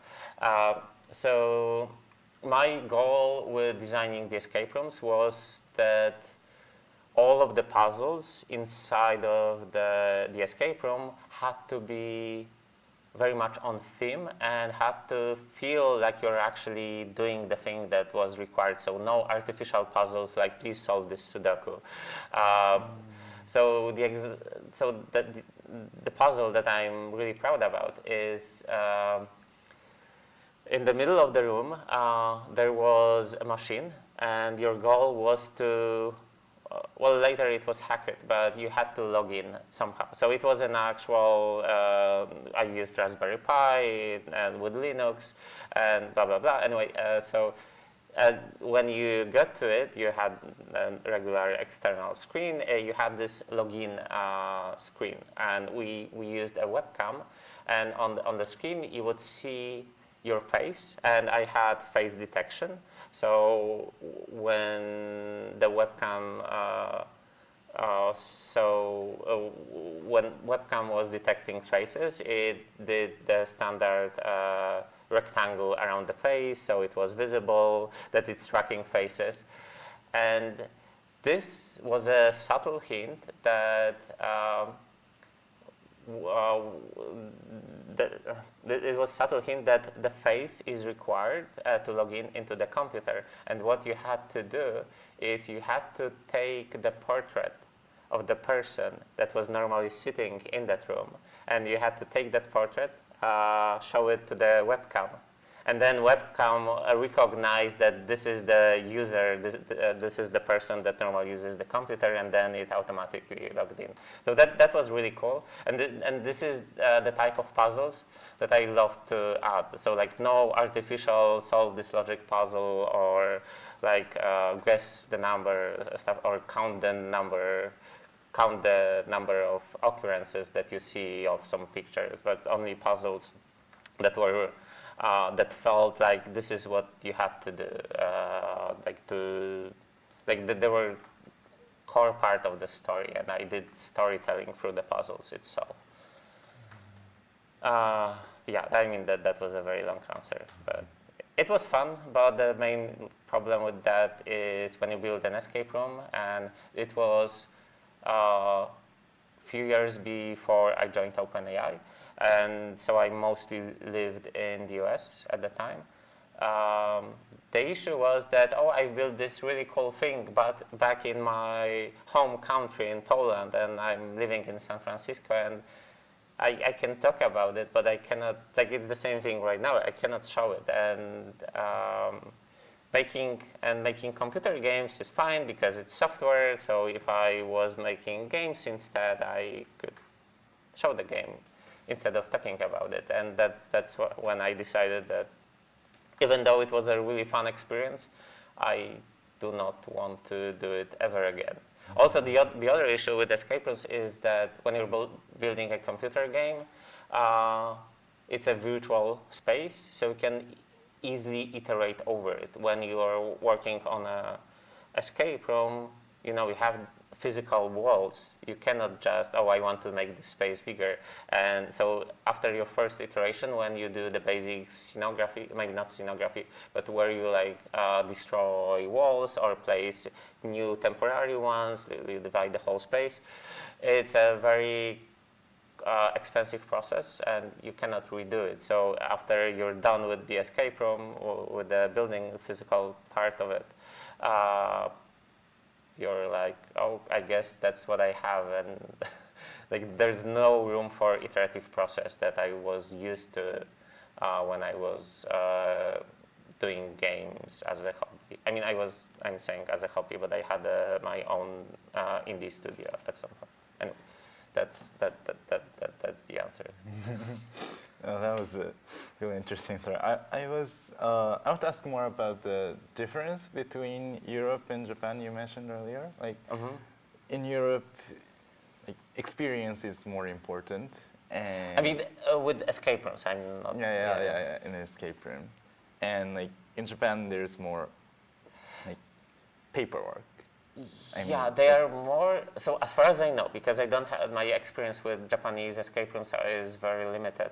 As far as I understand, you have more like this, instead of being this whole, one big experience, it's more like a set of puzzles. But I also saw like some of, like, at the same time, I do, at least some of the things that I encountered in Scrap were very unique. Unfortunately, I don't remember the names, and I'm not sure if they existed in Japan. But so in Europe, the escape rooms have matured, and there are not a lot of experimentation within those bounds of what escape rooms are. So everyone knows what you can expect from an escape room, so no one really experiments with the formula. I mean, the only changes...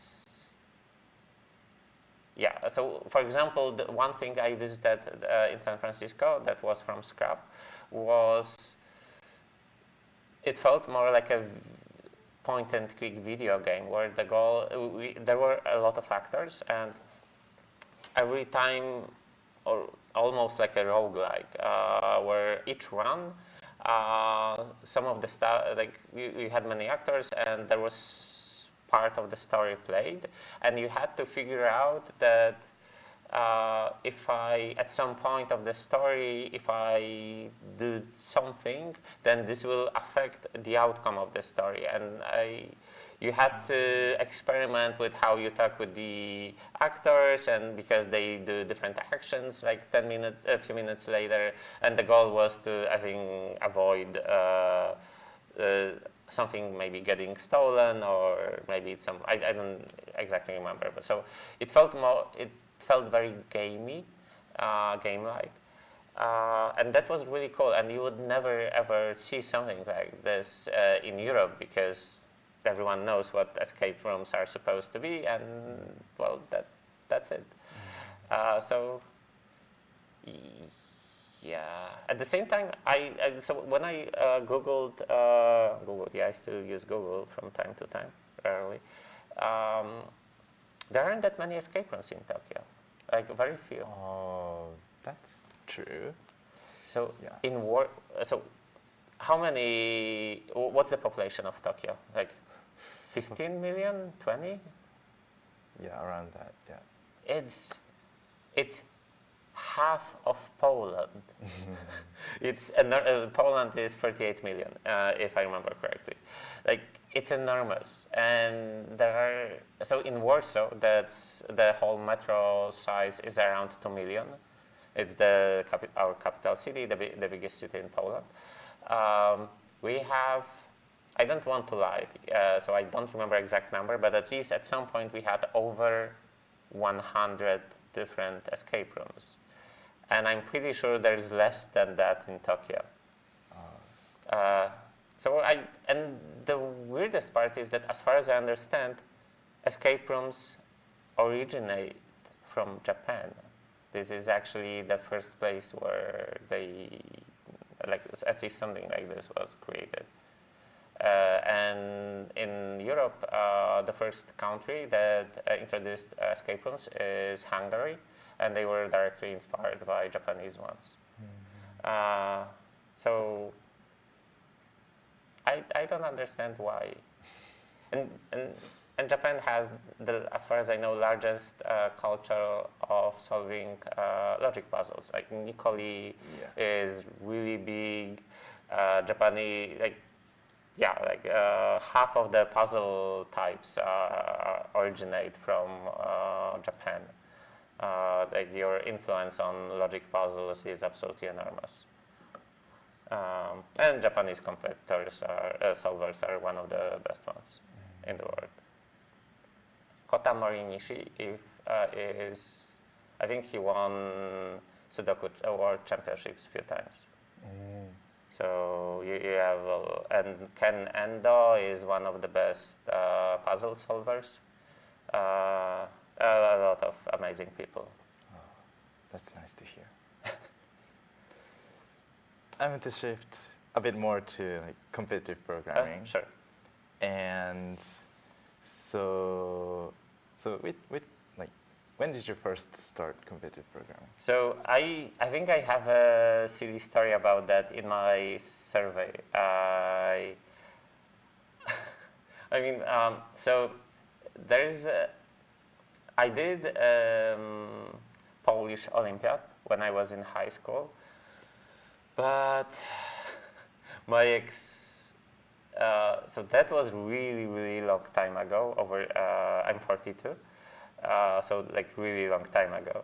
And back in those days, we didn't really have yet a wide access to the internet, which was very problematic because I had essentially no way of accessing the required knowledge to solve those problems. Obviously, they were way, way easier at the time, and very little algorithmic knowledge was required.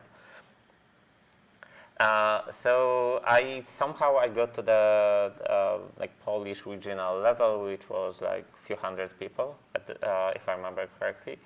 So I guess, okay, anyway, so to cut this story short, that was my first exposure, I guess, to some form of competitive programming. And then later, I remember, I studied at University of Warsaw, and that's where Tomek,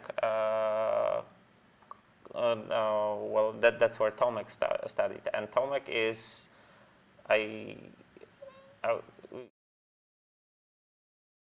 an OG of Polish competitive programmers. He is 2 years older than me. His team won ICPC. So he got, and he also won 2, maybe 3 times AtCoder Open in algorithms. So he is very accomplished, and he was the first Polish person to have some major achievements in Polish competitive programming.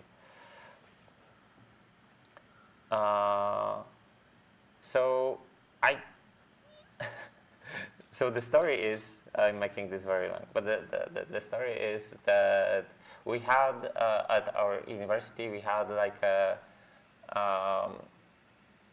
local eliminations to ICPC teams, which were individual, and based on the results, they were assigning us to teams.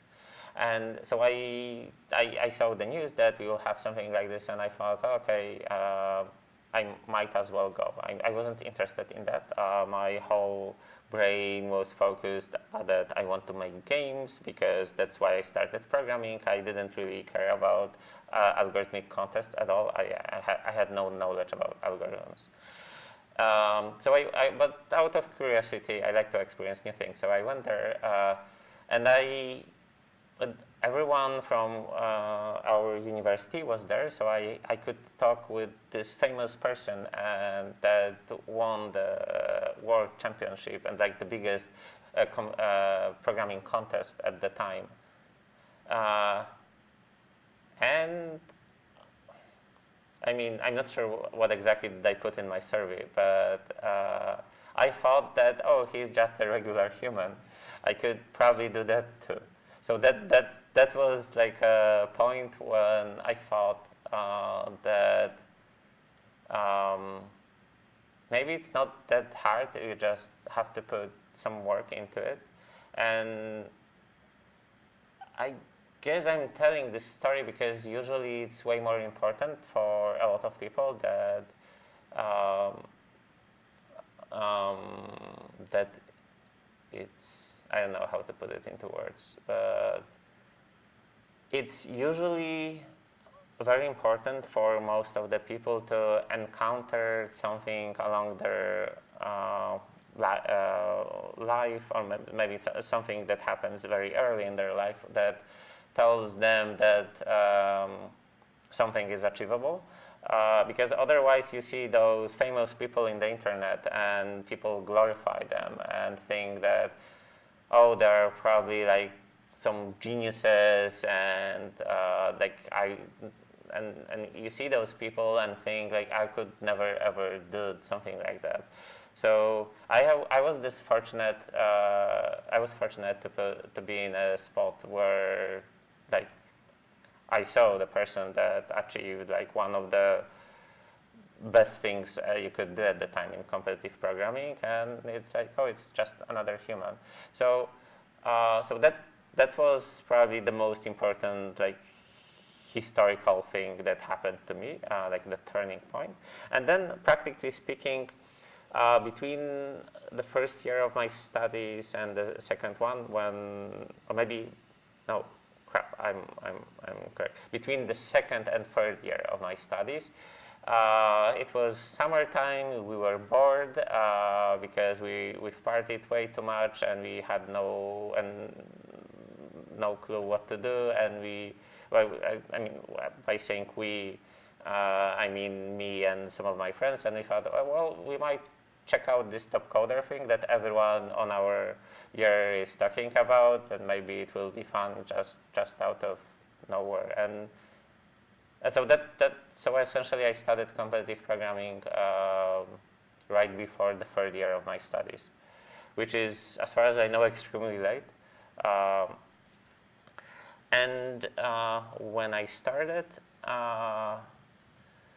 it took, I don't know, several months for me to be like a decent level. And at some point, so originally I only did algorithmic contests because that was essentially the only thing that,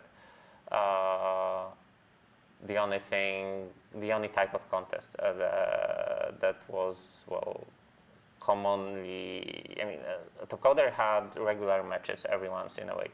And at some point, they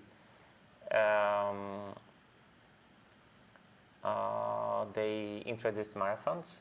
I don't remember which year was that, but at first I didn't like those because it felt like work. Because like SRM, which was like the name of the short algorithmic match in AtCoder, was, if I remember correctly, either 75 or 90 minutes.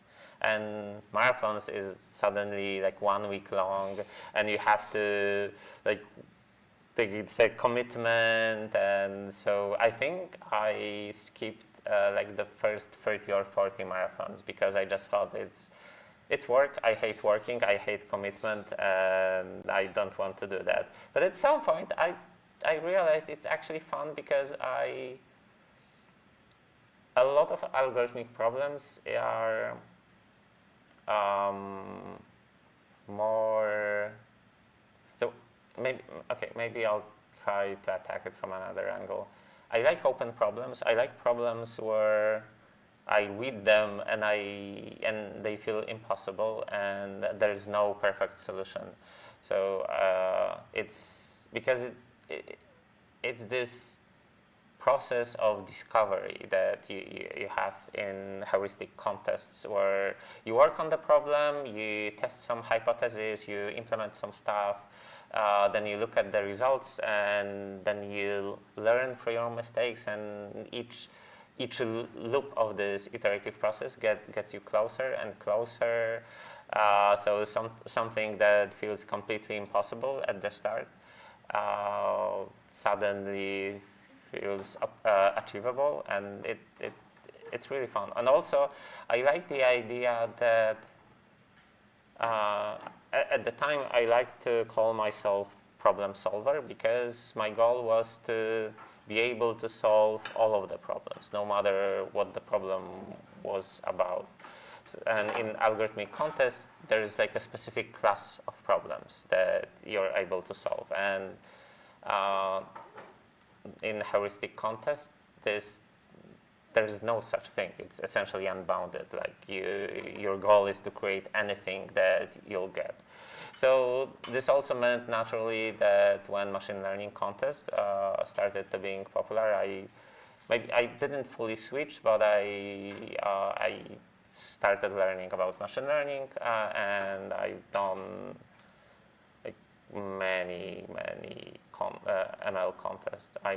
As far as I remember, I probably won like 20 or 30 machine learning contests as well, and at some point I was living out of winning those. So yeah, that's all. Yeah, sorry for making like really long monologues, but No, it was really interesting. the Japanese notes. Oh, it's no, something completely unrelated. It would be funny if it turns out that our mics don't work and we someone would tell us, right? Yeah. I hope. We will never know. Okay. I really totally understand. Like, I'm from an algorithmic background, and like I competed in IOI. And what I really like about those algorithm contests is like there are those elegant solutions. Yes. That the problem writers made, and like I really like that part of algorithms. So when I first saw a heuristic contest, it's ugly. Like Yeah, everything yeah. is very ugly. Yeah. Like it's like you have this random pieces that you try to chain together. The code base is complete mess. But on the other hand, what I didn't like about algorithmic contest is that you have this cute solution that problem setter prepared, but it's often less about solving the problem and more about reverse engineering the problem. So it's like a puzzle, and you have to. So I'm not sure if it happens nowadays, but at least during my times, knowing the problem author gave you an edge because you knew the design space, the problem designer it was like a comfort zone for them, so a lot of problems were revolving around that. And I guess I just like solving weird, hard problems. So for example, in algorithmic contest, I had the most fun when I did something that was unusual. For example, I still remember a problem where it was a very silly and stupid problem. Essentially, it was one of the early problems that required a fast Fourier transform. Essentially, the problem, the description was you have to multiply those two really large numbers. Like it's like really stupid stuff like that. I hope there are no problems like this anymore, but you know, the early days.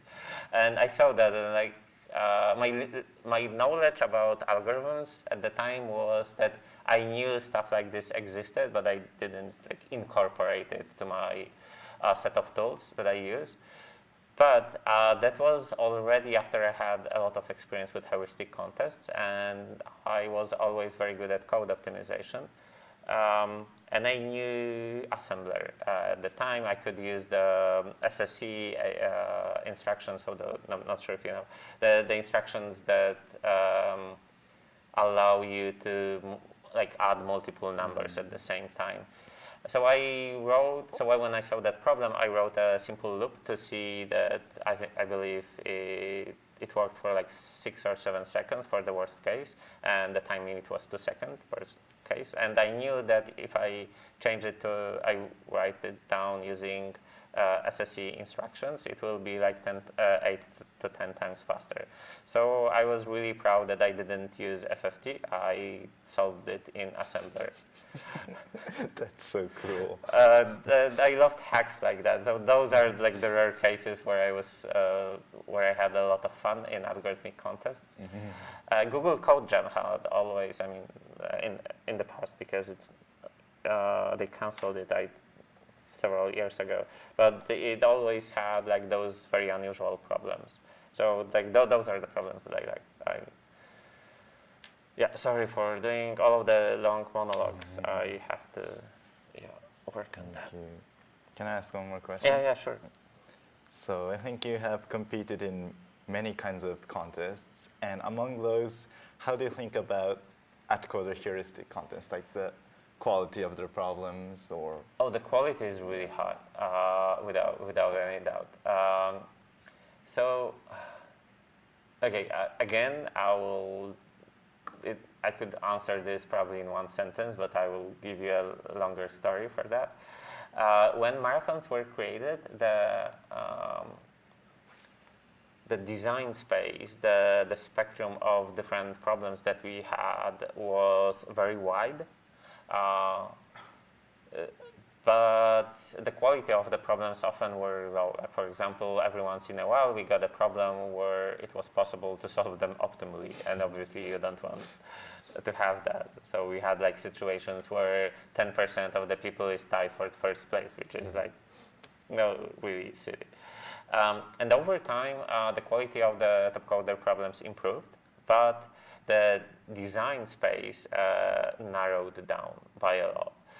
For example, almost every problem is on the grid, and every problem is about like moving some object, and almost all of them are with full information, etc. And so that was a big issue for me, because I came to those heuristic contests to experience new things. And so if every problem requires beam search or simulated annealing, it does get boring. Although I overuse simulated annealing in every possible problem, but that's another issue.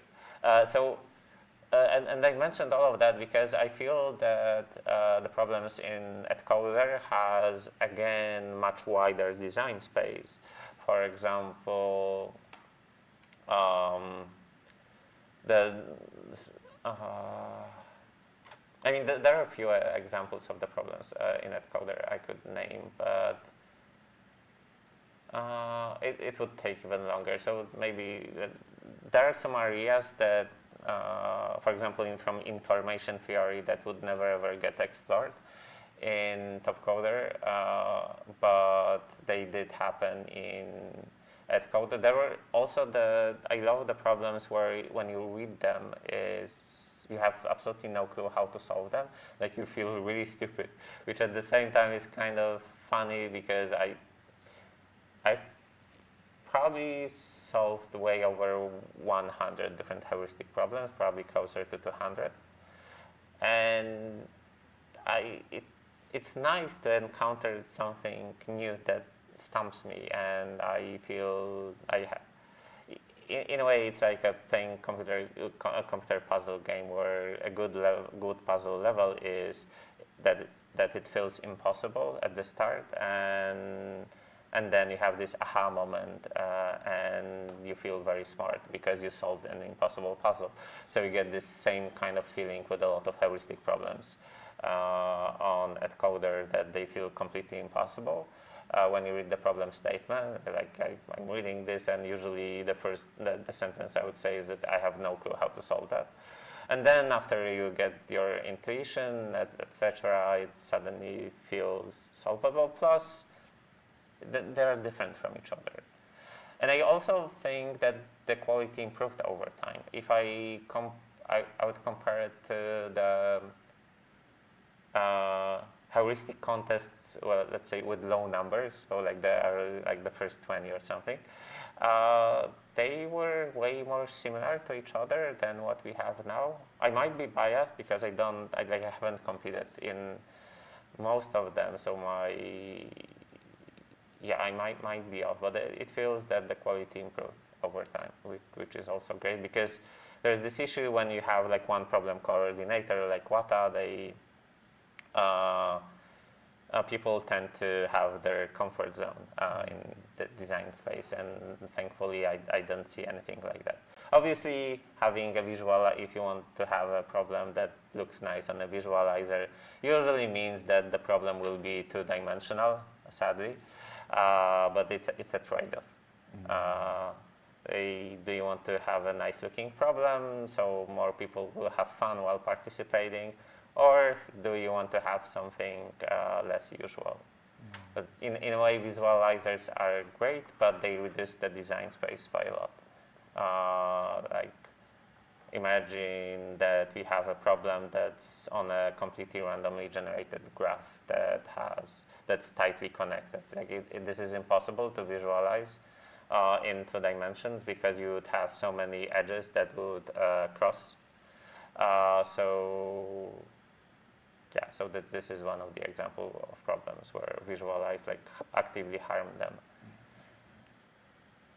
Do you mean like 2 problems to be similar? Like, do you mean the solutions are similar, or like the statements are similar? Solutions. I mean, I don't read the story part. Okay. I mean, also like every story, I never really understood that. Why almost every heuristic problem features, I forgot, crocodile. Like, why is it the case? I mean, yeah. So I can say that it is kind of weird. I guess so. I guess non-Japanese experience of AtCoder is quite different than Japanese. Like we have different landing page, and so maybe it's like we don't experience the whole like the other parts. But so I guess I'm not sure if this is like a cult of personality, or maybe it's a running joke, or it's like culture, maybe. Okay, yeah, okay. Oh, I remember the last 4-hour AtCoder contest was inspired by Takeshi Castle. Oh. That, if I remember correctly, there was like a show in like 90s where there were like I don't know, it was a weird cross of Ninja Warrior with slapstick comedy. I'm not sure how to describe it. I didn't know about that. I wasn't even born in the 90s. But I mean, that's interesting. Yeah. I saw. I think it was based on that, but I'm not sure. Like a very random piece of history, of entertainment history. That's funny. Can I ask one more question? Yeah, sure. So, how did you train yourself? Or can you like share us about like what kind of results you achieved, and then like how you trained for that? So this is a question that I get very often. Like, essentially, what the F did you do that you became so good? And I mean, I have some answers. Is that but usually people are never satisfied with them. The basic answer is that you just have to put work. There's no other way around it. So that's one thing. The other one is I'm a generalist. I don't specialize in anything. And I always felt that algorithm contests are very specialized, while in heuristic contests you are kind of it helps when you are very open-minded, where you don't you don't focus on any single solution. It also helps when you need to have a very strong intuition about what works and what doesn't in order to cut the number of iterations you do. So I know that a lot of people that struggled with that they don't really feel like this idea looks promising, but in the end, every problem is different. For every problem, you have to use slightly different approach. So I often say that I hate math, which is mostly true.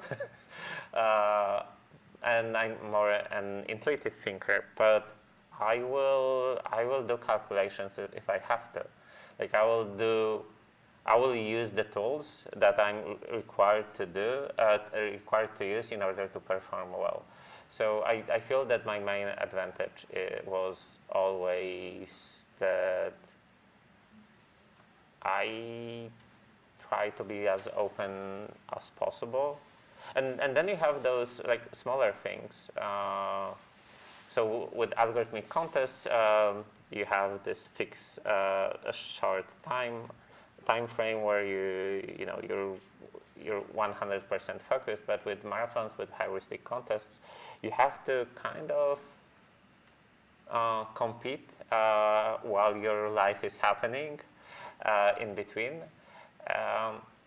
So another skill is just finding those places where you feel that you're effective, and every hour that you're putting into the contest will actually help you doing something, and avoiding those moments where you just stare at the screen and you're completely useless. I mean, there are so many things. But it's mostly work. If I had to answer why other people struggled, like what were the main obstacles for other people, it was usually giving up early. So I like to compare the whole process to like going to the gym, where you don't get gains unless you push yourself hard. If you always do like 30-40% of your maximum, you won't develop much better muscles, at least not like in a decent time. So it's similar with contests like this. Unless you hit a wall where you feel like really stupid and you run out of ideas, you will never develop those skills where you can come up with any ideas, no matter how exhausted you are. It's, I don't know, maybe just putting myself in many different situations. Hard to tell. And then the same, like, to be clear, like I tried many different mind sports in my life, like the logic puzzles, the playing games, different forms of competitive programming, and I don't feel I'm exceptionally good at any of them. I mean, sure, like I had my results in heuristic contests are, I guess, kind of fine. Like when I was doing AtCoder Opens, I estimated my chance of winning to be around 50% for the onsites. So I felt very confident, and it was more like I just have to not mess it up, which I often did. And by the way, the level of the contestants raised a lot with AtCoder. Like I do feel that most of the people here would, like, if I'm not sure if I'm on the same level as I was like 5 or 10 years ago, because it's harder for me to find motivation, and physically wise, I'm weaker. It's harder for me to sit in the same spot for 10 hours. Like it kind of feels like I'm doing something wrong with my life, and I didn't care 10 years ago. So that's probably the main, like mentally wise, I don't feel any dumper, I guess. But I would have, like, if the people here competed at AtCoder 10 years ago, it would be really hard for me to win. Like they're amazing. But at the same time, on-sites are different. People are stressed out. It's way easier to compete at your home than in, I guess it's not really crowded space. So on AtCoder, the venue where the contest happened was usually in the middle of everything, and it was extremely noisy.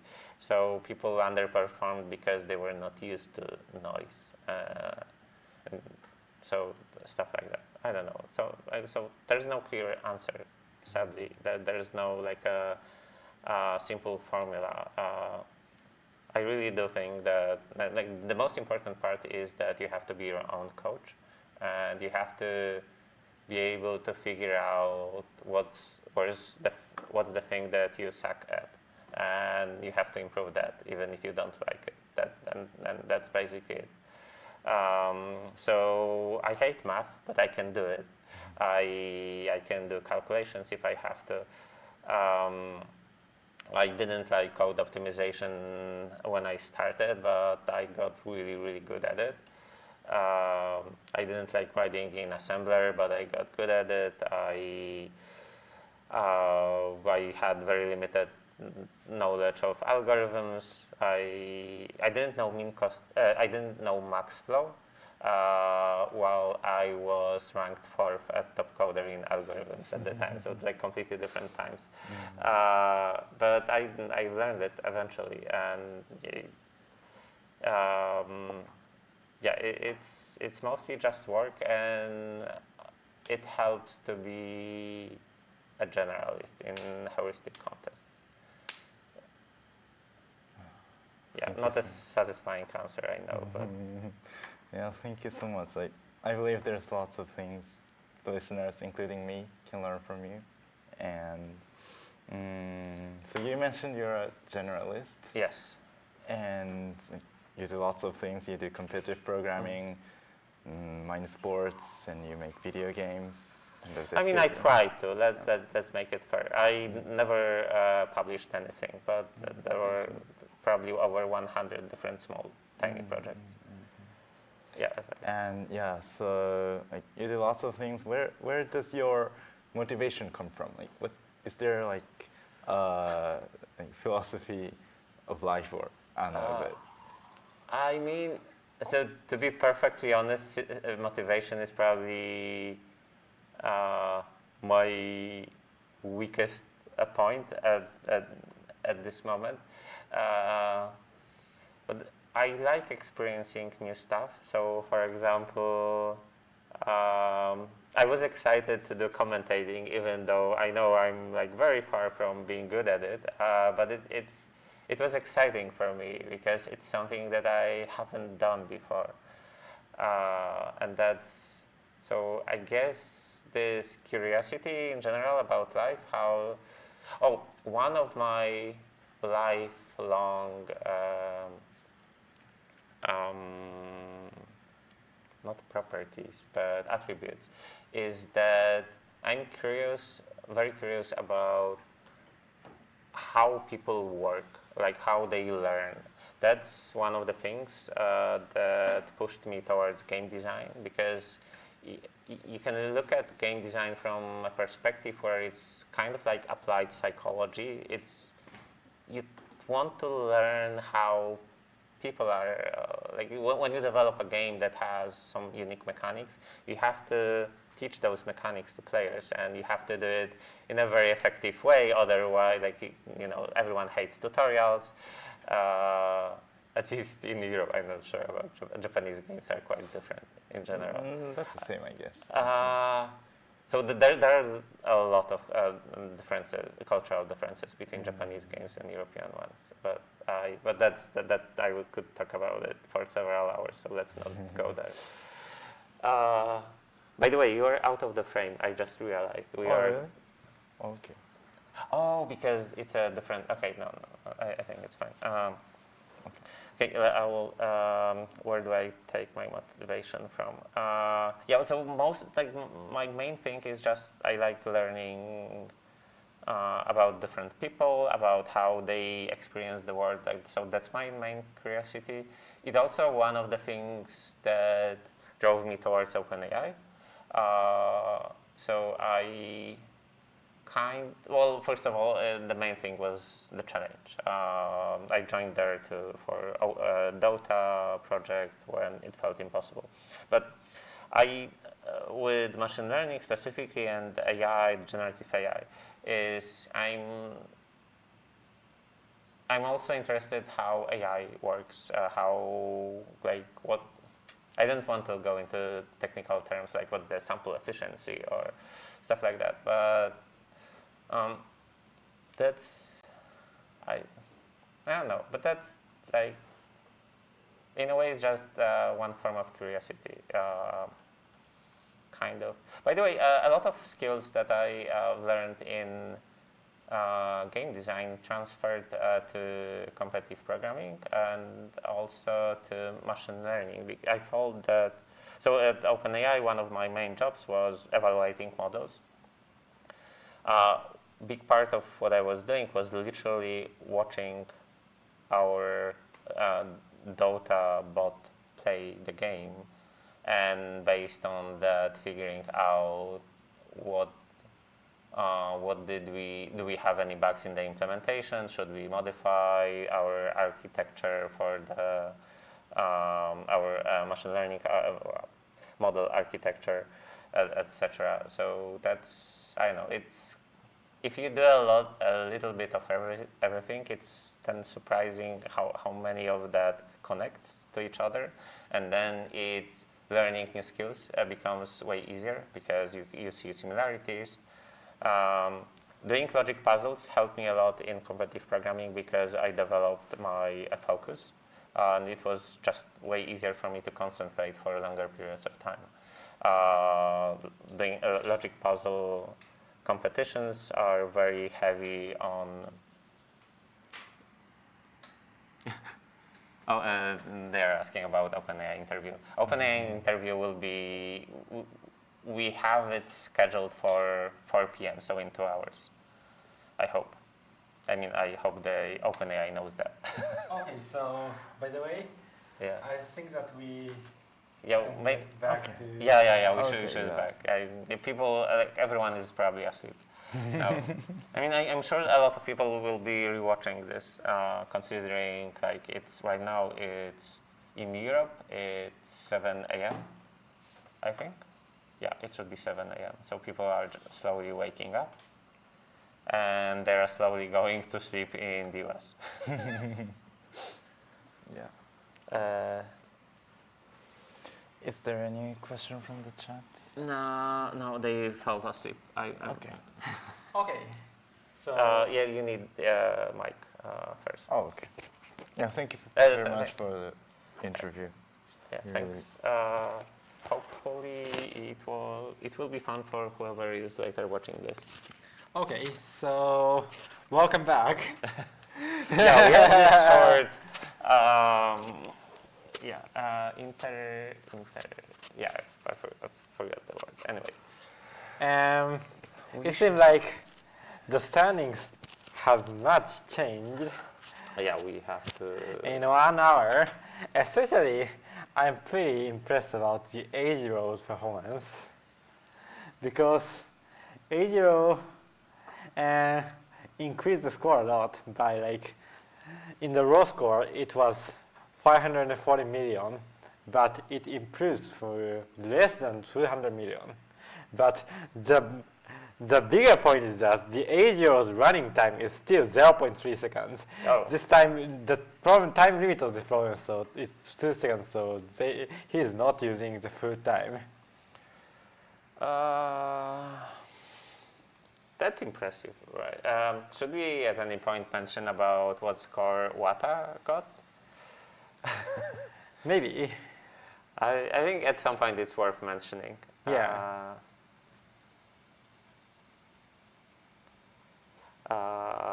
Because so you were watching the results. Do you know if the current submission from OpenAI is more or less the best one?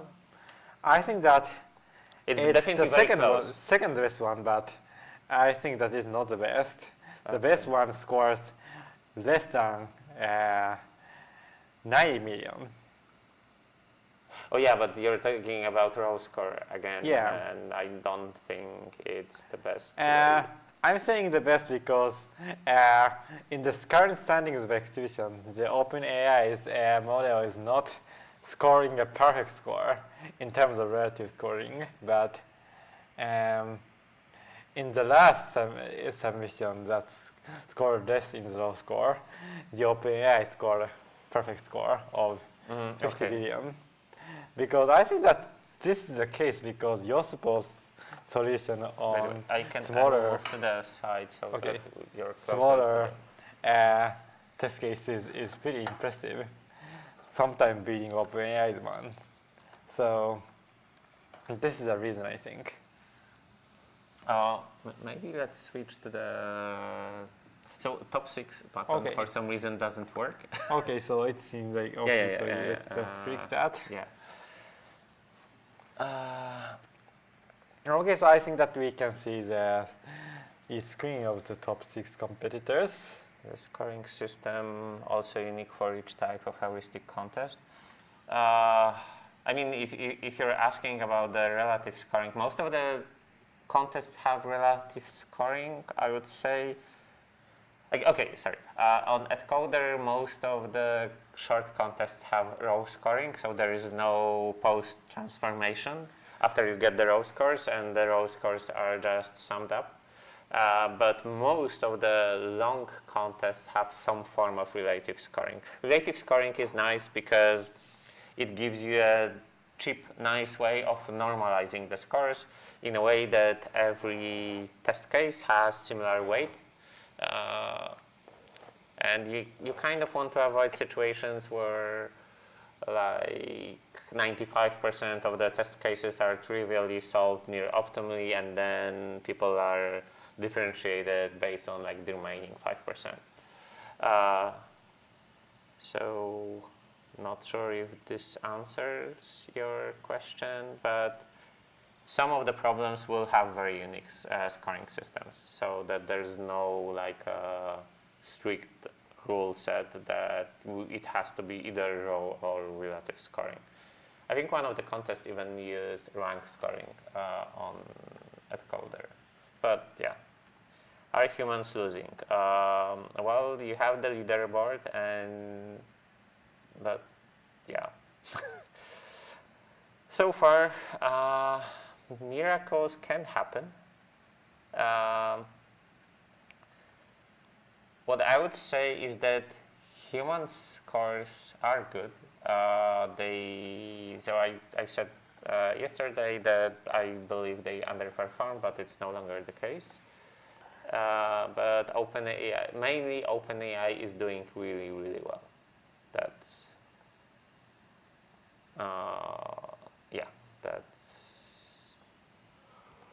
that would be my main statement. But I think that the standings for the main contest is pretty interesting because currently Terry is pretty behind the top contestants. Did he submit anything in the last, I don't know how many hours? Oh, he did. So let's see what Terry is doing. Yes, so let's look at the Terry. Okay, so I think that we can see in the YouTube that Terry coding screen is like that. And what do we see is that he is. Is he? So he's using codecs. Yeah, so I think that we need to comment how Yeah, we are allowed to use the generative Yeah, AI yeah, for the yeah. contest. So there are two important parts here.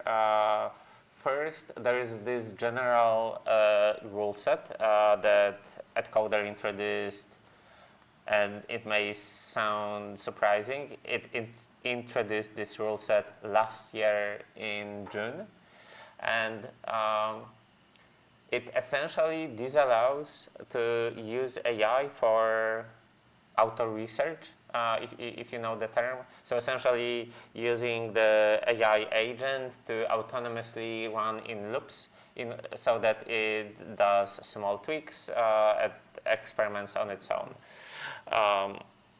And this was introduced because it kind of introduces pay-to-win, a mechanic into the system where if you burn more tokens, you can slightly, well, at the time at least, 1 year ago, it was a slightly improve your solution. And it felt very much against the spirit of the contest.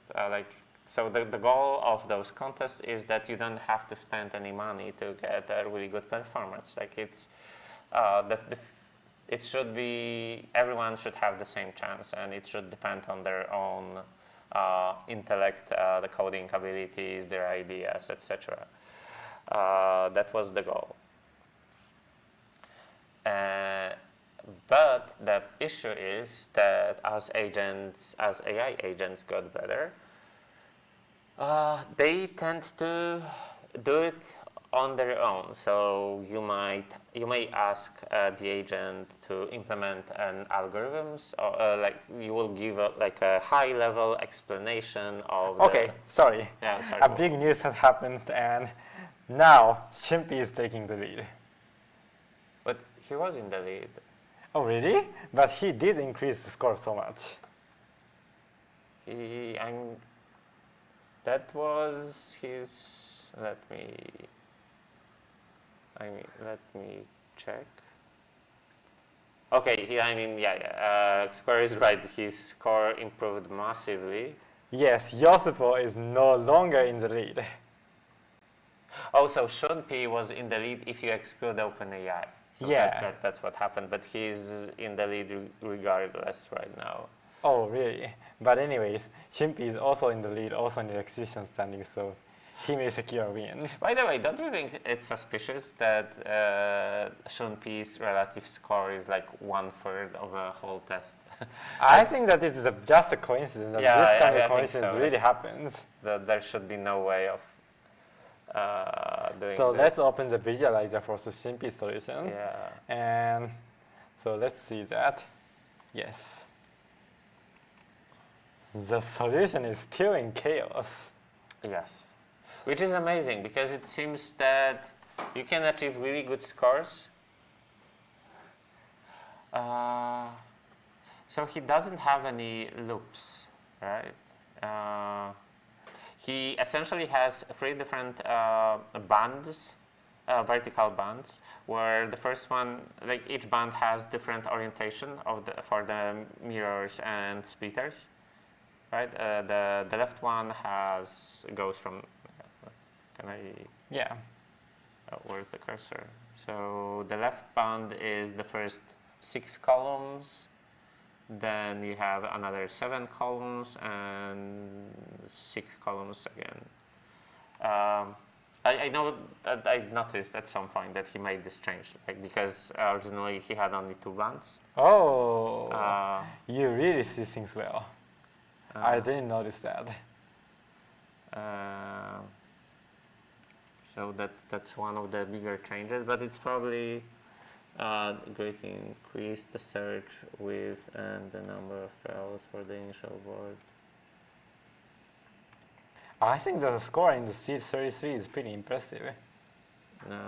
That's. Can you show the score for the Before? no the 104 yeah sheet. Oh, 73. That's good. I mean, still very far from what OpenAI has, but Yeah. it's better than MathGorilla, right? For He had- MathGorilla, Oh, okay. It's He is no a it's bit no longer better, better, but I think it's far better for compared to C33. Shimpi is pretty in the lead. much in the lead. Wise exhibition standings show yosupo on top, whereas Shunpi in standings. So the difference is we use relative scoring, and actually, let me give you a link because I did explain that on Twitter. I believe I've covered all of the standard questions.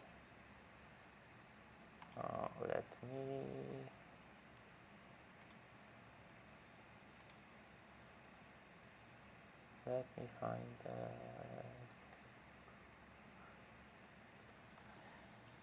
By the way, Shimpi is simply opening the standings, it seems. So maybe he's just having this brief moment of relief. Yeah, that's really true, I think. But he again moves the visualizer.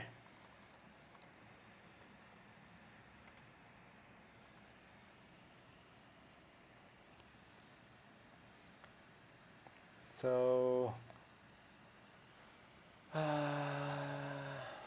what time is it? So we're halfway for day 2. yeah, So we have 5 hours left. We do see big changes for human competitors. I think OpenAI pretty much plateaued at this point, but maybe because it's very close to extremely good solutions, we don't know.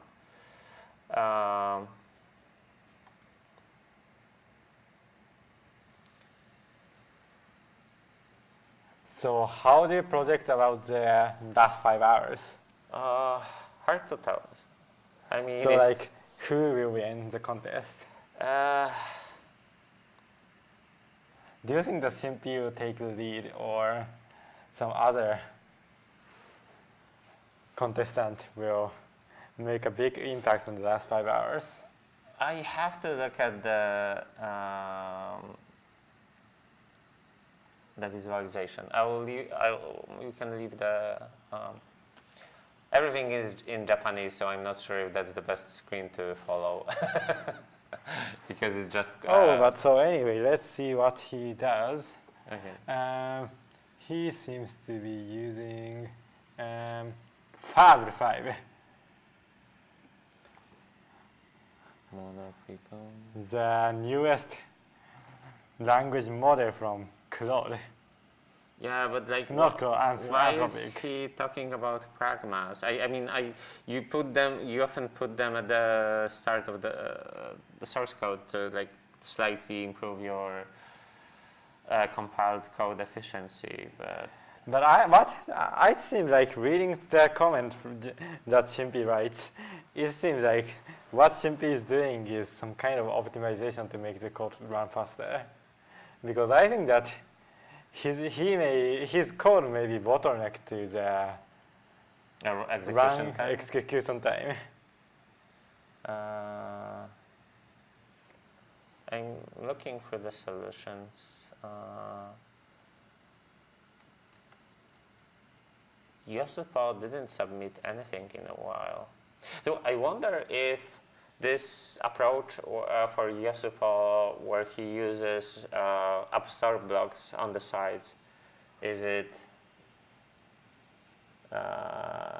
actually a good idea? Because, well, it does waste a lot of space on the sides. Is it really wasting? I think that it doesn't really wasting, but and You have two less columns. yeah, this is, but I think that it's really inherent for the solution with a zigzag pattern, and I consider that this is how the OpenAI's solution of spiral really works in. Yeah, maybe. It's just hard to tell. But all we know is that the zigzag is not the best. Oh, this is the latest one from OpenAI? Yeah, not the latest, the best one. Oh, the best one, okay. Also, it's funny because in a way it's the most basic spiral you could do, right? Yes, but I think that this way really they are taking much of the space for Can you press play? Oh, by the way, we're not showing visualization, but yeah,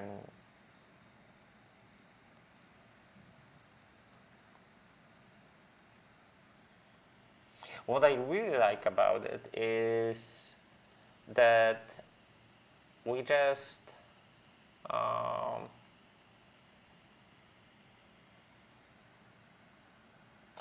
the cute thing here is that the spiral exits through here. Yeah. So there is no like a clean path to the to the end. So what I mean is that the basic state is already has a lot of chaos because it goes here, so that's half, but then here you get this completely chaotic state, and maybe that's, but you only go through that if there was no mirror along the way. I don't know, but maybe it also allows you to do loops. Well, I think that it's not really the case. I mean, okay, yeah, like if you put the mirror here or here or here or here, you can do, like, mirror here will do a loop with those 5. I think it's the case if we put a half mirror, not half mirror, splitter, yeah. Anyway, should we change the screen to something, I don't know, else?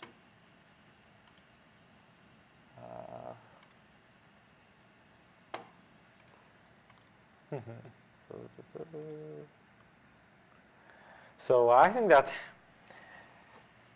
it may be, this solution may have an advantage over, and one thing that this solution has an advantage over the zigzag solution is that I think that the outer side block can be really adjustable. Yeah, the outer ring of absorbed blocks is like probably that's the best part because it's not constrained. It evolves over time. So the solution is free to like remove many of them, and it hits so many different I don't know, edges of the screen. I guess a nice, interesting emergent property of this solution is that you get longer sequences of empty blocks and longer sequences of field absorbed blocks. I think that's more or less required. And then it probably has to find like this is good. And I also think that the use of mirror is pretty efficient. Yeah. Because this kind of these four cells are using mirrors in 2 directions. Yeah, so you don't waste. Zigzag, it is impossible to. Yeah, so you don't waste space with that, and this helps you get as many empty cells as possible. So I fully agree that it just looks efficient. And as we said before, and as we try to show you guys on the flip chart, is we really care about maximizing the number of empty cells because we want to have as many empty cells as possible to put interesting objects on them. So in a way, this is like the zigzag, but this has this additional property of using those outer absorb blocks. So they may look randomly, but at any point, like some numbers would require very specific sequence of those absorb blocks, and it's quite probable that on one of the sides the sequence looks interesting enough. And my guess would be that OpenAI's submissions are way better with Yes, high number of definitely. operations, because it's hard. It's a thing that's very hard and time-consuming to implement. Yeah. Like there's no clear way of doing this. Like ideally, some sophisticated beam search with very heavy pruning, and maybe some better heuristics on what's the good expected most. By the way, I was wrong. Like, so normally the middle cell is empty and it does go outside. Yeah. I apologize for that. This is pretty. Why didn't anyone think about spiral solution? Idea doesn't look hard at the first glance. I think that this. I think that the idea is hard to come up with because the spiral idea is based on two different ideas. One is from yosupo. One idea is from yosupo that uses a long critical path to enable to try out many possible configurations of light route. And the another one is from MathGorilla. This is pretty much like a one-layer case of the spiral. And this solution is also efficient, and I think MathGorilla is currently on forced in the standings. And yes. this seems to be like because he is efficiently using the outer ring. With outer ring, yes, and he has this cool, and essentially it's the same concept, right? That OpenAI uses. Yes. So I think that if MathGorilla come up with the all we are saying, if they could talk to each other, which they cannot, they might have developed a really good solution. But yeah, like you can see, like this concept of outer ring of absorb blocks is definitely helps, and it's clear that MathGorilla solution is very inefficient in the middle section, where like with the random placement of mirrors. Like the path is very short. Yeah. So there aren't that many interesting places where. So we've said with zigzag, there's like almost 1,000 different interesting objects that you can do, and all of those objects have to be along that path. So, yeah. Actually, like this part is interesting. Like, who has the bigger advantage right now? MathGorilla that has this cool outside concept. MathGorilla is currently submitting, and I will show the MathGorilla. But Shunpi is also submitting. Yeah. So let's see the MathGorilla screen for that. We could use the buttons, right? Yeah, we did.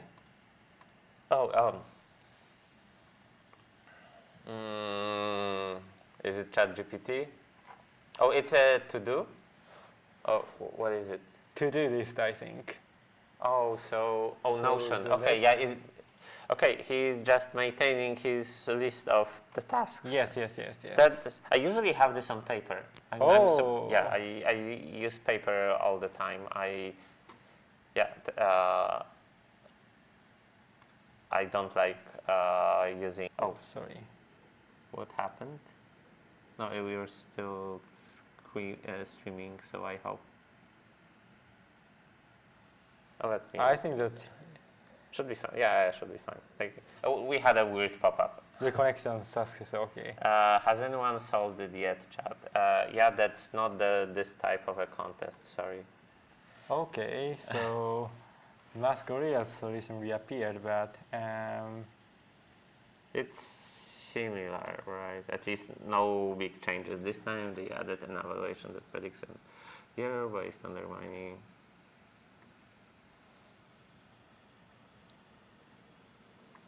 So I guess it's just some speed ups and more evaluations. Per Yeah. second, which probably was like a small improvement in score.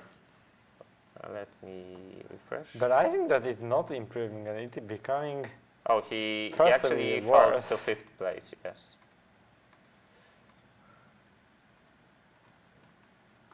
So maybe perhaps the program is bugged, or Huh.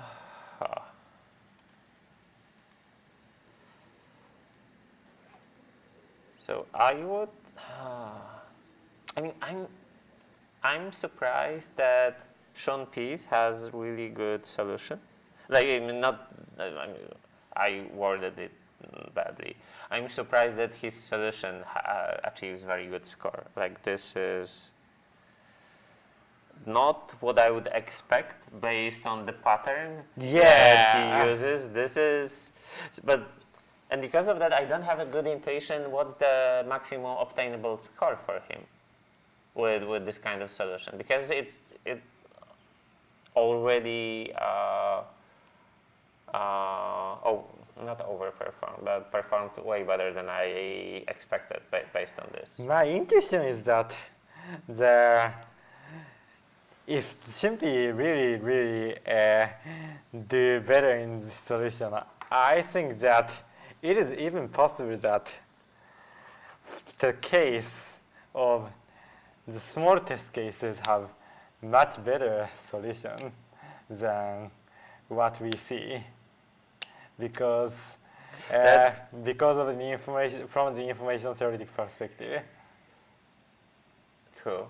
Yes, I agree. Like, so the thing is that at least in theory, like complete chaos is better than the structure. The problem is that when you have complete chaos, it's pretty much impossible to find a good answer, because, for example, you switch like one mirror and then suddenly your main path gets very short and then you get very limited by what you can do. So this structure is also an effective way of reducing the space that you're searching through. Yeah. You make it maintainable, I guess. Yes. So, in a way, it's surprising that OpenAI has this human-like approaches, where it has this fixed path, hard-coded pretty much, and while like our current best human competitor has this super efficient random thing. I mean, we don't know if it's super efficient, but essentially like simulating a lot, doing random moves, and somehow it works quite well. But I think that it is pretty expected because what I think is the OpenAI is the model is perhaps probably, I don't know, but it should be a kind of language model, and in the language model, I think that this kind of pattern, considering as many patterns as possible or coming up with many patterns, is pretty what language model or reasoning model is good at. So But I think that in this sense, perhaps it is an easy problem for AI.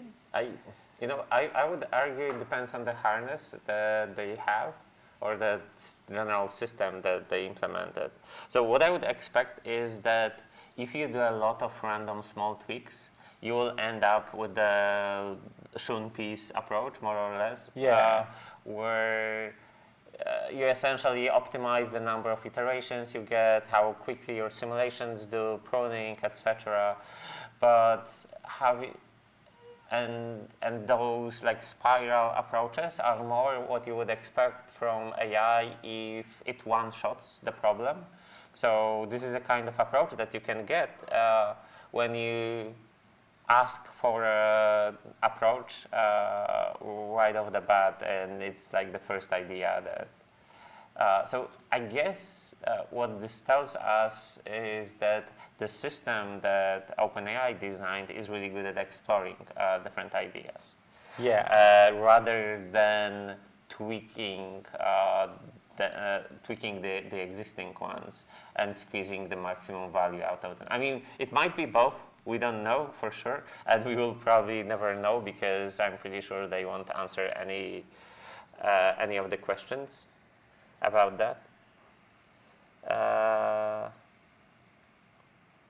Is Shunpei some kind of a beam search? Then yeah, I would expect it. I mean, we can ask, right? We have our chat window. We can go Okay, over. so let's go to visualization. And how does, I mean, maybe let's explain the solution in 2 paragraphs. And if it doesn't work, we'll specifically ask about, we could also open the code, click Ctrl F and type BIMSA, because as far as I know, that's how Japanese competitors call beam search. I don't know what's the story behind I that. think that this is accurate. The solution treats the word in very restricted, blah, blah, blah, blah, blah.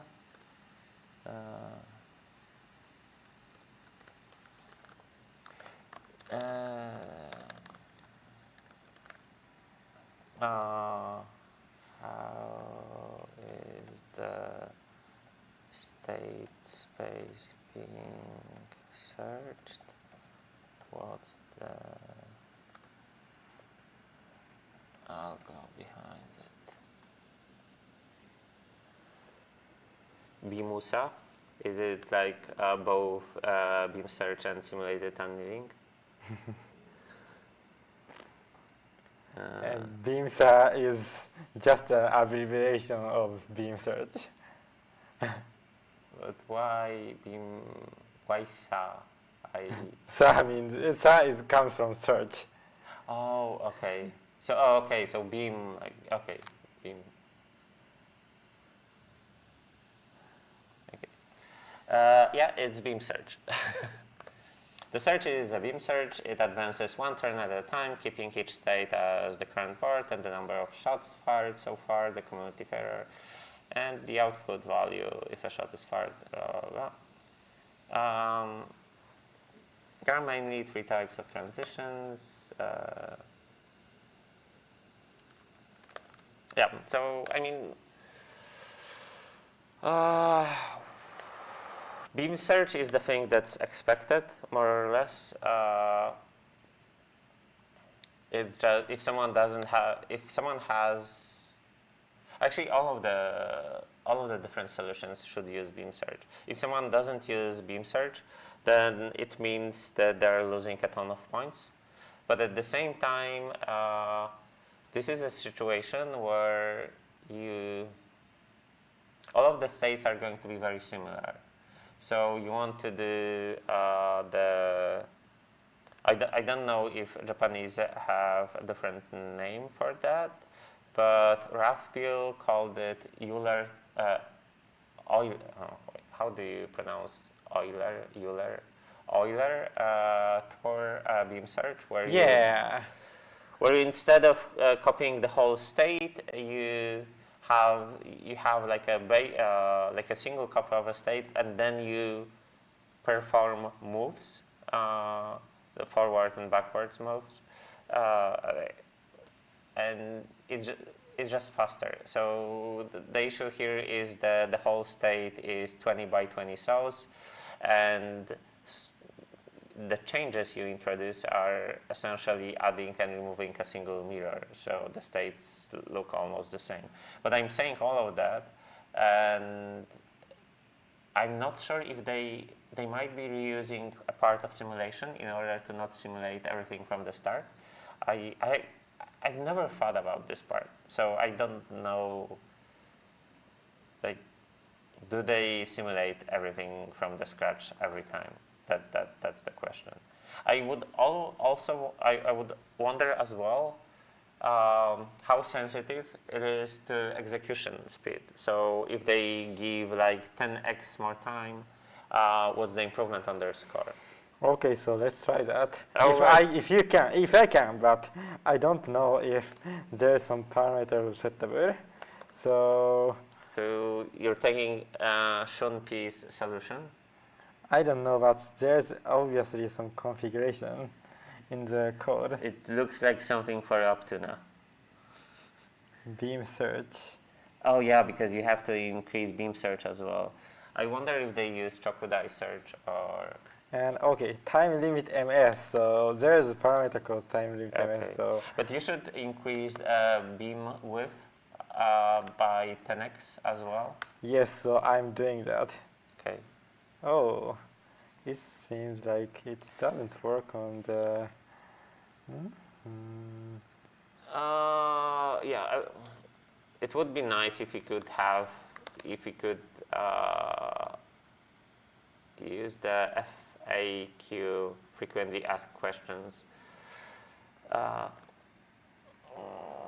So I posted a link to the Twitter thread, and it explains the thing about relative scoring and why scoring is different in standings and in exhibition standings, and you'll find answers for that.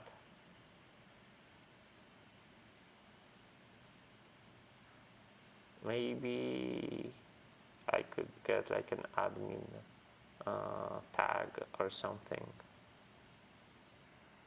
Thanks. You're welcome. Okay, any new submissions? So MathGorilla submitted. What's his score? Yeah, so I think he is more or less back at the previous score. He's right, maybe a little bit higher. He's right behind A0. By the way, why does yosupo has different color? I think that this is because the person of rating 3200 or more Are can, able to change are the able color. to change the color. And he's the only one that did it. Yes. Okay. Yeah. I wasn't aware of that. That you can mess up with other people by adjusting your color. So he has a special rating of 3200 and more. He is the only one that in heuristic that does. But in the algorithm, many people No, are but thinking, that did it. Yeah, because Nika is currently rated number 1. You can even see that on the. I mean, you cannot see that on the screen. But on the official leaderboard, there's like a number 1 inside of a crown next to his handle name, and it represents that he has the number 1 spot, and yeah. Well, he has the number 1 spot, but he is currently the last on the our leaderboard, and he's the only person that didn't do any submits during the day too. yeah, that's really true. Yeah, I kind of want to go there and see if he's alive. Or maybe he's just sleeping at the desk. I don't know. Or maybe, but maybe it's not a bad idea. I'll be back in like 1 minute. I'll do some pictures. Okay. We have like a slower moment.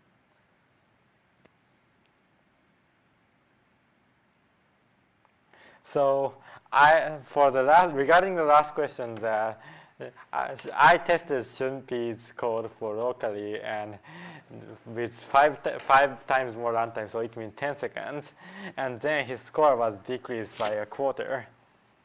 So like it's 20% to 30% improved. Because you don't know their relative scoring. So Yeah. most probably his improvement on tests with more operations would decrease even more. I doubt about it because I That's expected. I don't really know about it. Actually, I am confident it's the case. I tested with smallest test case and largest test case, both of them. Okay. No, I'll be back. So. Okay.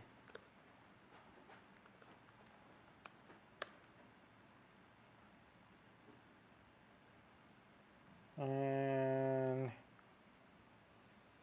okay.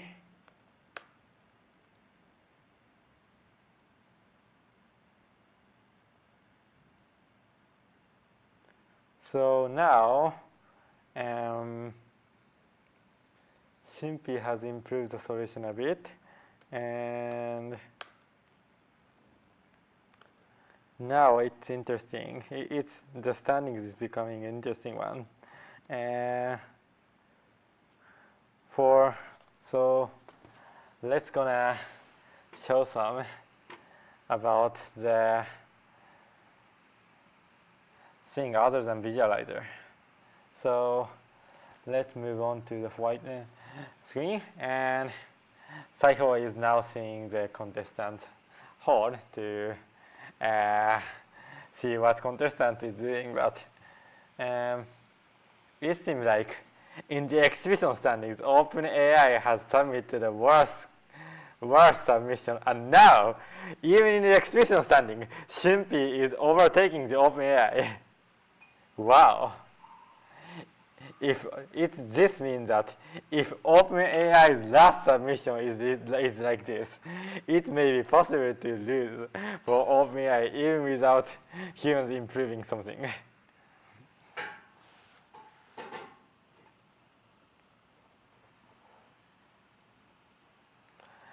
But anyways, thank you. But anyways, now as Shimpi is leading the exhibition standings, let's see what Shimpi is doing.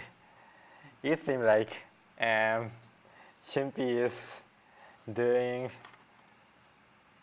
yes. The thing that Shimpi does is to, okay, so what he's writing is that now the contest is finishing in 4 hours, and now the currently is 4 times, it has 4 times difference from the first place. I think that he is referring to OpenAI though, and I think that he is not realizing that he overtake OpenAI now. But for only now, maybe. But yeah, but I mean, I'm pretty sure all of the competitors are aware what's the best submission from OpenAI. And he is asking CloudFab5 if what the next thing to do is whether changing the condition completely different, or wait, is he literally asking, please Fable, help me, what do I do now? Yes. I mean, I won't lie, it's a sad state of humanity. But I think that there is intuition of Shimpi, so I think that Shimpi is doing some kind of majority voting or something like that. So if Shimpi's opinion and did he score? He did improve a little bit, right? Yes. Yeah.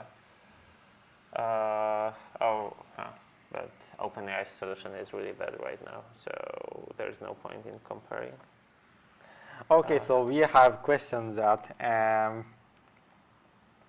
does this happen because the public tests are very different from the private test? The current standings has only public data sets, which only has 50, but there are 2,000 private test cases. I mean, oh no, sorry. We have. You have to unconnect your. It should be fine. Like nothing was destroyed of value. We just spilled some water Yeah. over the carpet. Everyone is still alive. And no equipment was harmed Yes. in the process of spilling the water. Public tests and private tests. So in heuristic contests, I believe they're still being called system tests. So I believe it's still answered in the Twitter thread that I posted. But the scores that we see so far are based on the 50-50 provisional tests. And after the contest is done, we will run additional tests. I don't know what's the number, 2,000, maybe 2,000. more? 2,000. But in general, the scoring should be rather stable with this problem. So people should, there shouldn't be much variance when people are submitting their solutions. The only reason why you see OpenAI jumping up and down so much is that for some reason they are very bad at selecting the best, their current best solution. And if you're wondering if for some reason by accident they do submit one of the worst solutions at the end, yes, they won't win. It's a part of the whole contest to figure out what's your best scoring solution. It's usually a rather trivial task. So when you have relative scoring, you locally run it against many different tests, and there is a hacky, simple way of doing it, which is like converting your scores to log scores, logarithmic value of the natural logarithm of that value, and another way is just running relative scoring locally based on all of your solutions so far. But both of those work quite well.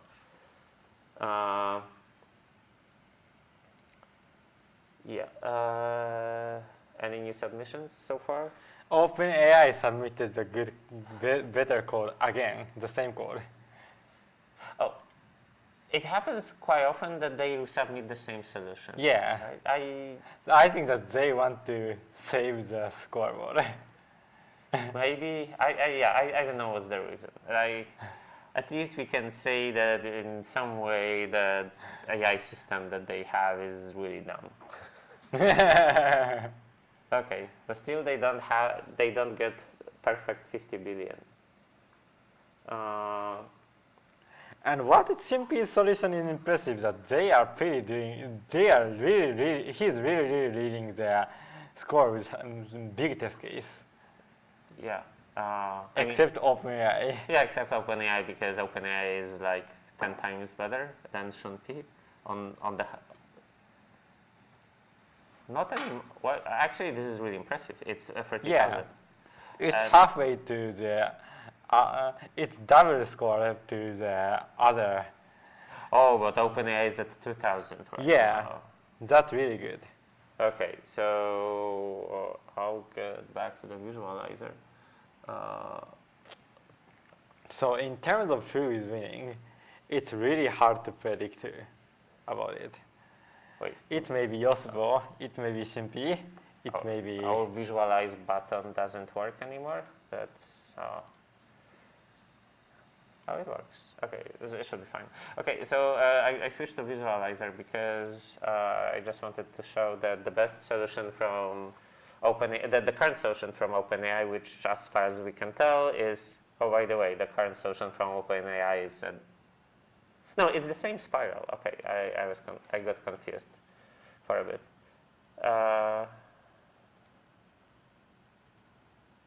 Yeah, it seems all of those best submits from OpenAI is essentially the same spiral as we can see right now on the screen.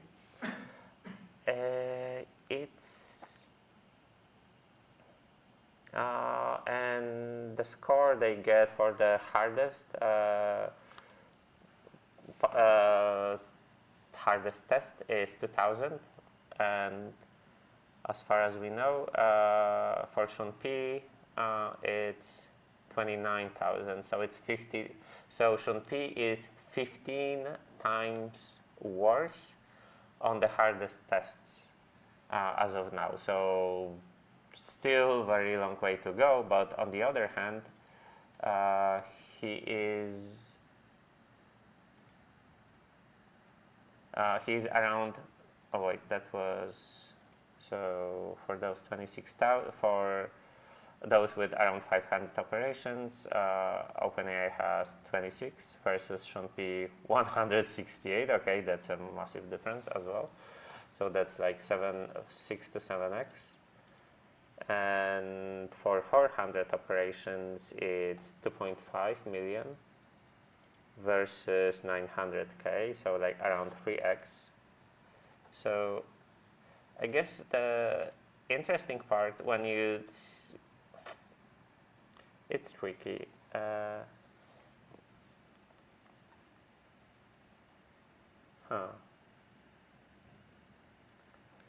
So when we look at the general exhibition standings, so the standings with OpenAI, all of the human competitors are really weak on tests that require where you have more operations available. This means that in the exhibition standings, they mostly get score for tests with low number of operations, and with tests with high number of operations, the harder tests, their relative score is very close to 0. And I'm pretty sure they are aware of that. But so that's why the scoring between the difference between regular standings without OpenAI and exhibition standings with OpenAI is so different because exhibition standings essentially for human competitors only includes tests that have low operations, which means we know that Shun P, like if we exclude OpenAI, among human competitors, Shun P is way, way better at harder tests than every other human competitor. Like this is the kind of information we can derive from those standings alone without even looking at our visualizer, which means that if the more experienced competitors that are able to extract that kind of information from the standings, they will know that too. So they will also know, at least some of them should know that Shun P is leading among humans mainly because he's much better at harder tests than other human competitors. Yeah, that was a long thought.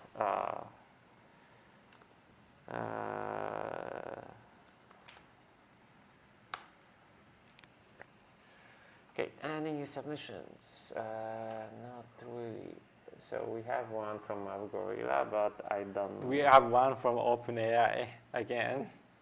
And let's test the Oh, AtCoder. right, they just submitted it. And it seems like this is, I don't know, let's test it 104 for testing, locally testing. And then the current submission of OpenAI is scoring, yeah, this is bad. This is a bad one, I think. Oh, by the way, let me... So I think that OpenAI's score will be much less than the best one, and Shun P may overtake exhibition standings again. By the way, I think it's tweet-worthy that maybe, let me read this. So when day one finished, do you remember what was Terry's score in exhibition standings? I think that it was like 3.5 billion. Yeah, that's so. Yeah, the humans improved over 4x. Yeah. So that gives you some. I'm not saying that if they had another day, it would be another 4x, because that's probably not possible, and we are slowly getting close to like what's best possible score to achieve.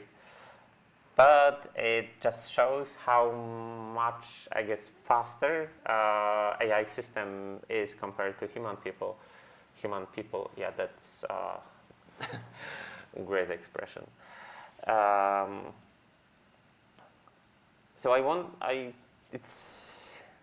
at this point, I would bet against the humans rather clearly, because we have like pretty much 4 hours, and everyone is probably extremely exhausted. They no longer have enough mental capacity to develop something new. They can only tweak.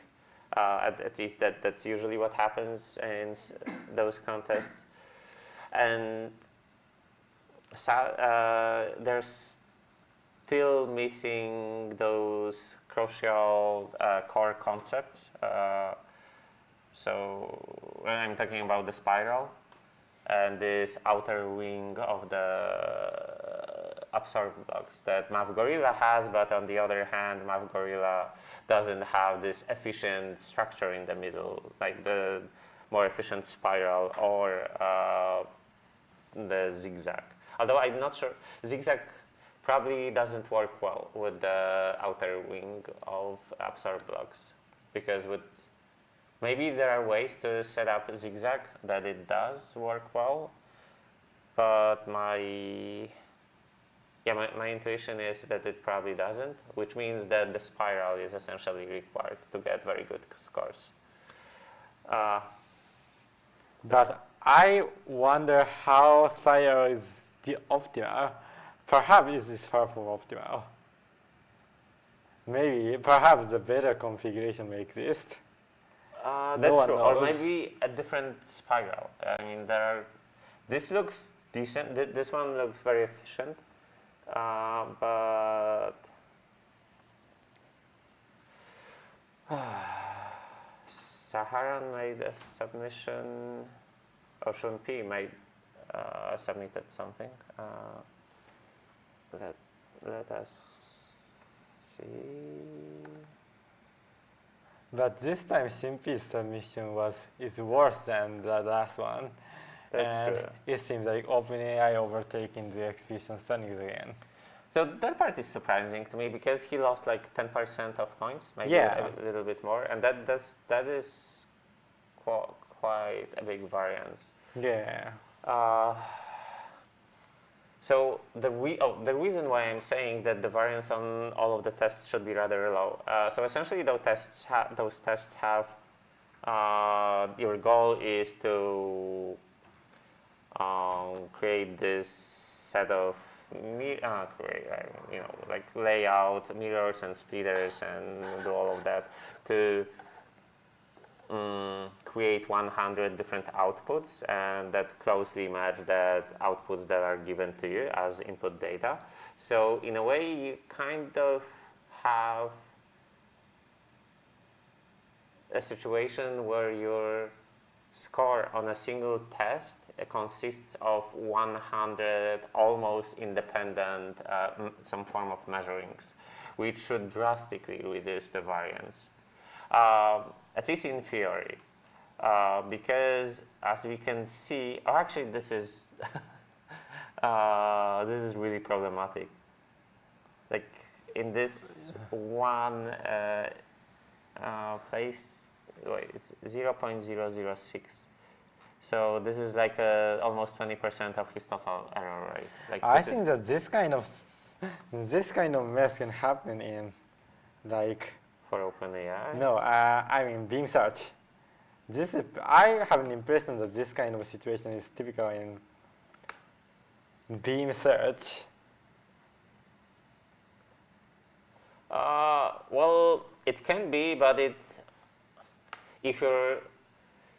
your solution is very good, like highly optimized, it shouldn't be the case. I'm pretty sure it's undesirable, that you have those single spikes of high error rates.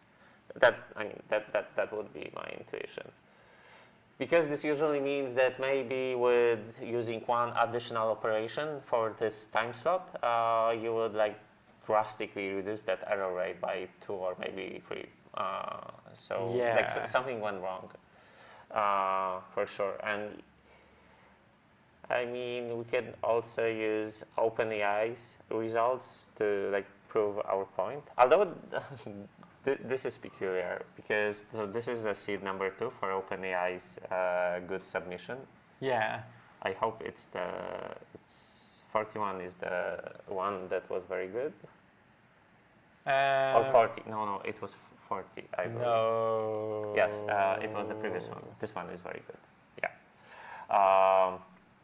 Oh, actually, this is a good example. Are we showing the visualization right now? By the way, because this is okay. Yeah, we do. So this is the submission from OpenAI that performs bad, and it was below Sean P's score, and you can clearly see that near the end. Let me ask one. Does it use? Oh, let me use BIMSA. And we can clearly see that near the end, it has very high error scores, error rates, or I guess just errors. And my intuition would be that.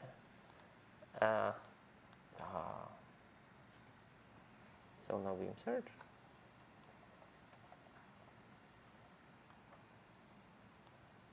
My intuition would be that it has some form of beam search that incorrectly estimates how many operations we still need somewhere at the end, and it probably has way too many operations available. So it would be nice if, like, we used somewhere here one less operation to reduce the error rate at the end. So that would be.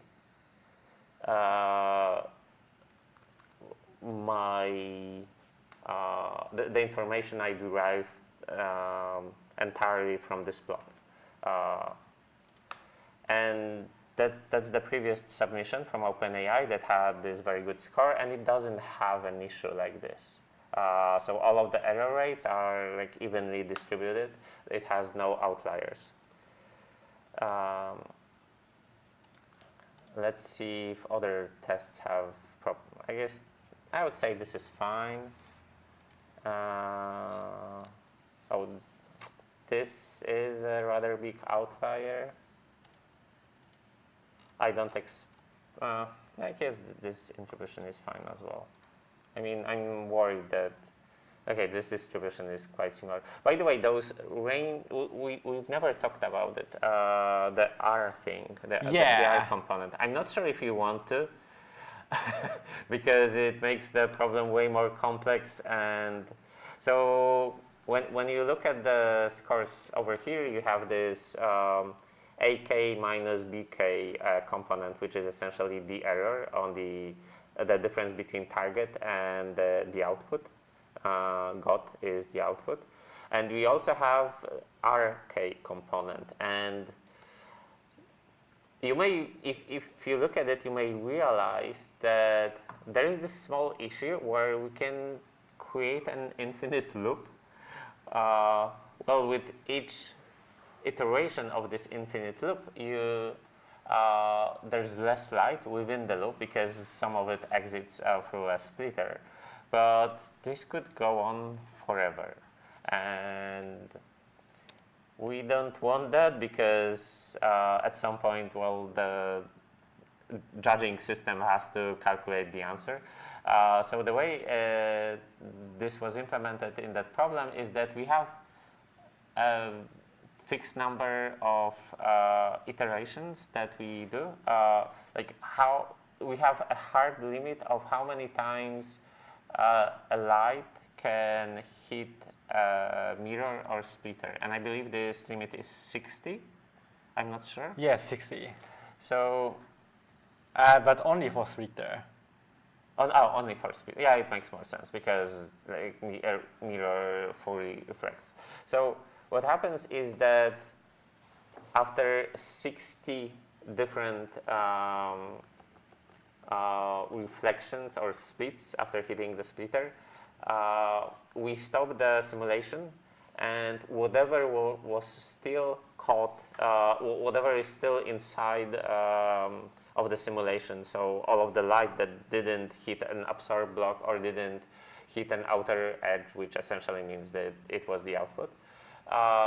This is our RK component. It's this, we can think of it as a penalty, like this infinite loop component. So this is added to an error, and normally it's not important at all, but OpenAI scores are already really good on those cases, on those hard cases with a high number of operations. That, well, it does matter. Unfortunately, we don't have a cumulative RK on the screen, but from this graph, I guess we can estimate it's around 5%, maybe 10% of the total error. Yeah, perhaps nearly 10%. Yeah, that's a lot. This means that this amount of light that was caught inside of the loop and never left this grid consists of 10% of the total error rate. So at some point, as OpenAI improves, assuming it can, the weight of this component might increase, and this will become a problem. But it's like a very esoteric case.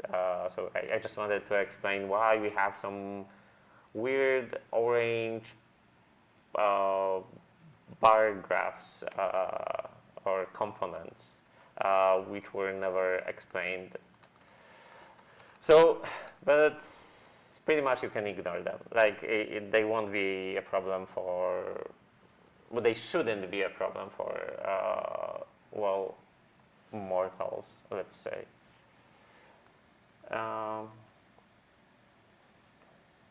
Okay, so what's the score? So we have a few new submissions. Actually, let me get back to the chat. But reading from the OpenAI's code, it seems like the code is really fine-tuned. Like, it's really takes different parameter from each range of t.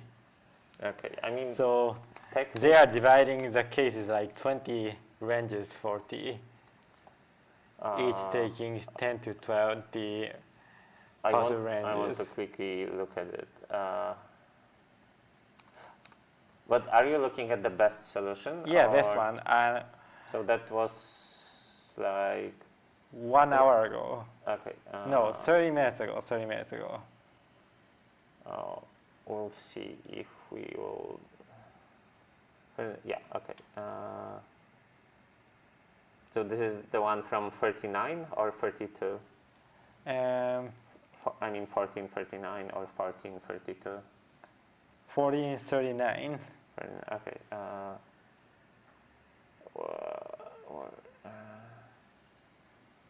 Detail. Expand. By the way, how long is it? Code looks kind of human. But really, this kind of case working is what we can't really do with humans. I mean, I think that a lot of tests are must be done. So the code is 1,300 lines long, which is a bit longer than what I would expect in a 2-day contest, but it may happen. And by saying this, I mean if someone didn't use agents at all. Like this is a somewhat reasonable size of a solution, assuming you develop a single solution, not what OpenAI does, like developing 50 different solutions at the same time, simultaneously. But I would argue that it's still human-like. It's just, you can use Optuna for optimizing it, for optimizing those constants or any other hyperparameter search software. So one thing that we didn't cover is that, so you're not allowed to do auto-research, any kind of loop where LLM is running in a loop and making tweaks, testing the results and doing decisions on its own. But what you are allowed is you can do grid search over the parameters. And this part is fine because you are controlling the whole process. You are controlling the exact parameters that you're searching over. Also, this whole process is completely deterministic. Like all of the decisions are up to you, which is fine. The only downside is that it requires a lot of testing. And if someone, I guess because the variance is quite low in this problem, testing shouldn't, actually, do you know how many local tests competitors use in this problem? I would expect. I think that we can use infinitely many. Yeah, I mean, sure, they can, but my question, usually you want to use as few as required in order to have faster local testing. I heard that there is some instance given. Oh, so I know it's not the case. They thought about it, but they ran out of time to do that.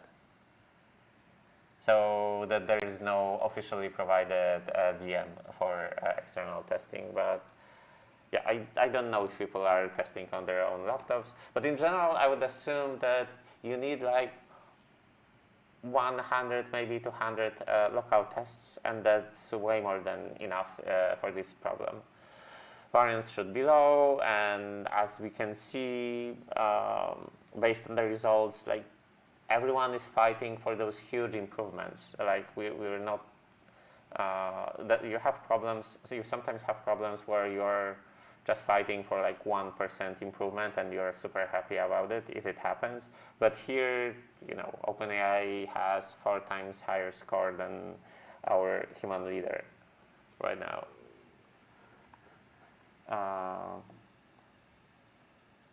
Are OpenAI submissions completely automated, or is there still some human judgment? Also, how do you make sure they don't cheat? First of all, how would they cheat? That's an honest question, because we have the very best human competitors competing, and I'm pretty sure that if they tried to cheat by not handwriting, but typing the prompts by hand, wouldn't help them much, because I'm pretty sure that AI is better at competing at those contests than the people that made this AI system. That I think it's very safe bet. You have the very best. You have the very best people competing here.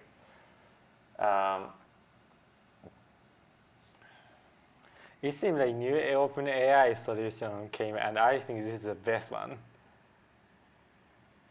Oh, it is. Oh wow, it's a huge improvement. But the style doesn't change really much. Yeah, so Shunpei had 13 million. He has 9 million. Okay, So we fully expected that OpenAI plateaued and it was near optimal. It's not the case. I think that it seems to be pretty improving on day 2, which is pretty. Yeah. Okay. So You saw that, In right? the- Okay, I just want to compare. So the pattern is fixed.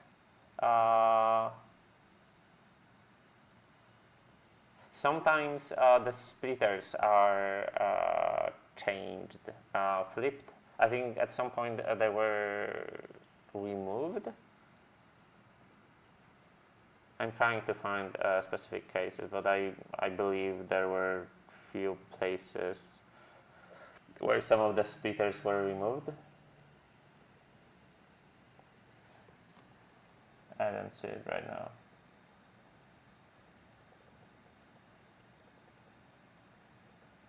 Okay, let me. Is it the same pattern? I think so. Mostly the same as the previously Oh, best. Can you? And the number should be it's okay. So it's -8. So if the latest one is 44, then it's 36. Oh, they made another submit. So, but we have a mirror in the. This is a bad one. Really? The good one is 44. No. 43 is a good one. No. The current one is 44. You see? Yes. This is the good one? Yeah. So this is even better. Yeah. So 43 Oh, was it's the bad almost one. the same. Yeah. It's the 44 and 43 is almost the same. No. No, 44 is not. No, No. the score didn't change between 43 and 44. Oh, really? Yeah. No. The 43 was a bad one. Let me. That's not what I got on the. It's 26. And 19. 44 is the currently best one. Okay, but let me compare it on the. Things are pretty different. Okay, so I maybe it didn't refresh correctly. I don't Yeah. know. And I think that 44 is pretty similar to 36. Where's my cursor? Okay, there's my cursor.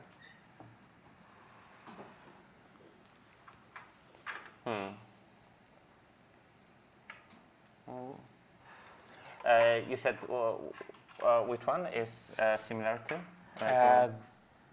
This is similar to the 36 emission because it really is basically is the same configuration.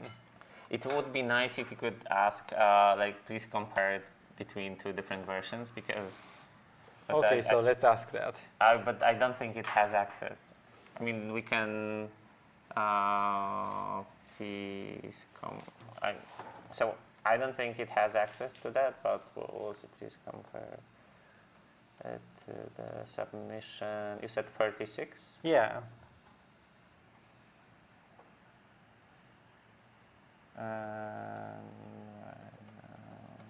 Changes. I don't have to be so verbose. Anyway, yeah, that is a really big improvement. I mean, I'm surprised about it because I thought that because agents work so fast that we kind of expected them to get to an extremely good solution very fast, and then pretty much plateau because maybe they cannot get much better. So either this means that those agents are not that fast because they're still improving somehow, or maybe the problem is much deeper than we anticipated. But unfortunately, I don't have the context of submission 36 here, so I can't make that strict. Yeah, sadly.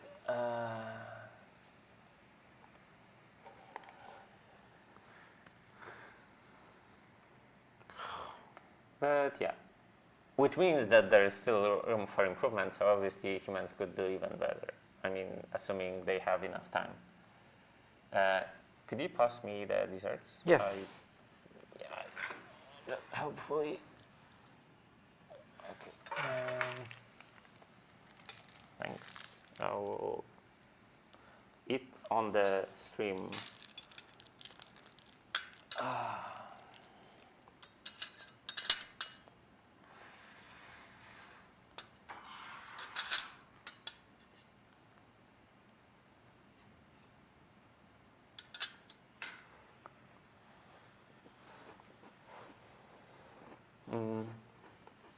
Cool.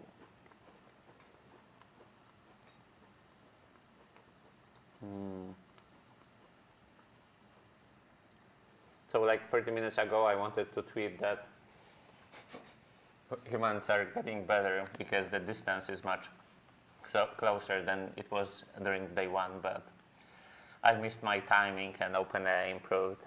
Sad face.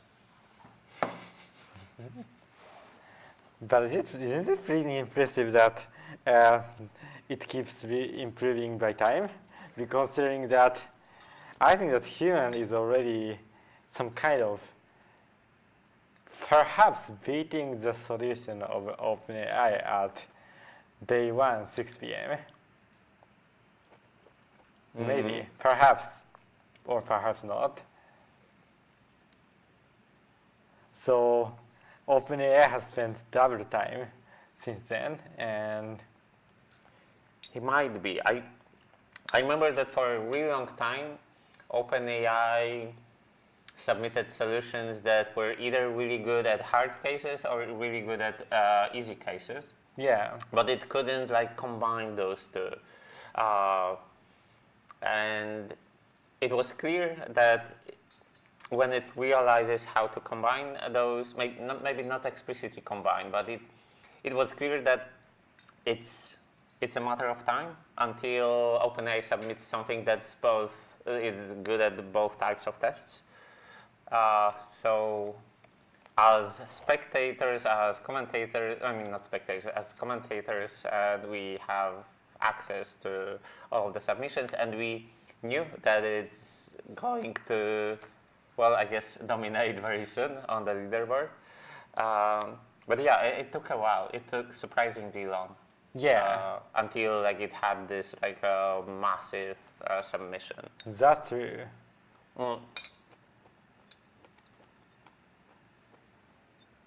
So you might be right that Sean P's solution is much better now than what OpenAI had, like at least like in the middle of the day one. Yeah,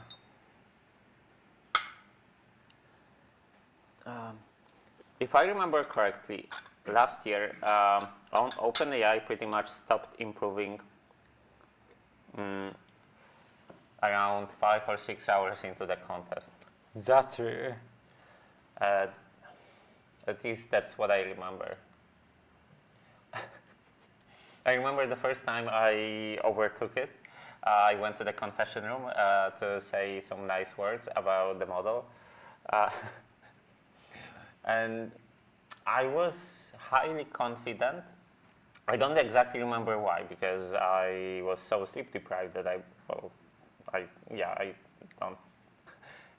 Kind of funny, but I was very confident that OpenAI absolutely stopped improving. So even if I will go to sleep at that point, I should maybe not have like a 100% chance of winning, but very close to it. But this year is different for many different reasons. What's the author's score? Yeah, so I think that's the good moment to talk about it. So Wata is the problem author for this contest, and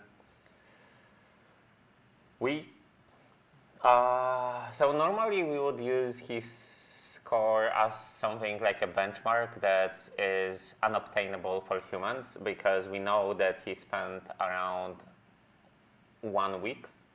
At least that's what he said to us, that it took him around 1 week to develop his solution, which is obviously way more time than competitor have during this on-site contest. But So I'm not sure if we want to show this information on the screen, but it would be a little bit problematic. But all I can say is that in the version of the standings that includes OpenAI, RAFPIL, but also Wata and Chokudai, currently Sean P, yosupo, and A0 all have already better score than Wata. So as soon as we saw that OpenAI had better score than Wata, which was, I'm pretty sure that it was like 2 hours into the contest, like very, very soon. Kind of. Or at least maybe 3 hours or 4 hours. Yeah, but I'm pretty sure it was less than 4. At least it was, they had very close scores for quite a bit. So yeah, it happened like, okay, maybe 4 hours, but like probably around 3 hours into the contest. OpenAI had already better score than Wata, but in a way, the surprising part is that our finalists are doing way better than Wata, even though they have way less time.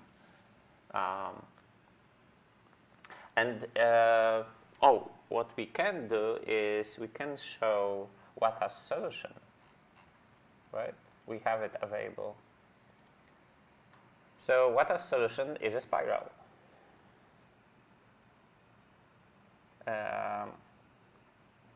It's a slightly different spiral. It's the one that puts it uses whole space, and it uses absorb blocks somewhere in the middle, randomly placed. And I believe the first solution from OpenAI that achieved very similar score was also, as I'm saying spiral, but I'm trying to say zigzag. It's been way too many hours. So Wata's solution is zigzag, and the first OpenAI solution that achieved really good score was zigzag as well. So at the time we thought that, so probably zigzag is the way to go, and somehow OpenAI found like this archetype or this pattern very fast. And then later we saw the spiral and like, it's not optimal. Wata was also not sure if that's the best general approach to the problem. And obviously it takes a lot of time to develop, to try different patterns. So I'm pretty sure he didn't have time to explore different patterns. Yeah, I'm saying the word pattern a lot, but it is a pattern or template or pre-computed. No, it's not really pre-computed. It's hard-coded. Hard-coded map. Anyway, so yeah, Wata would be currently at 5th position, below OpenAI and below Sean P, yosupo, and A0.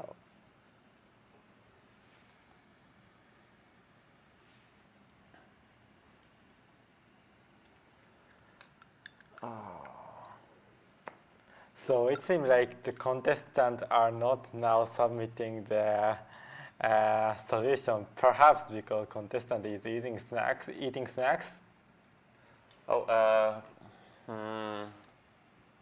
It's, I mean, I see very tiny people on the screen, so it's hard to tell. But anyways, there's a YouTube comment on what A0 is doing.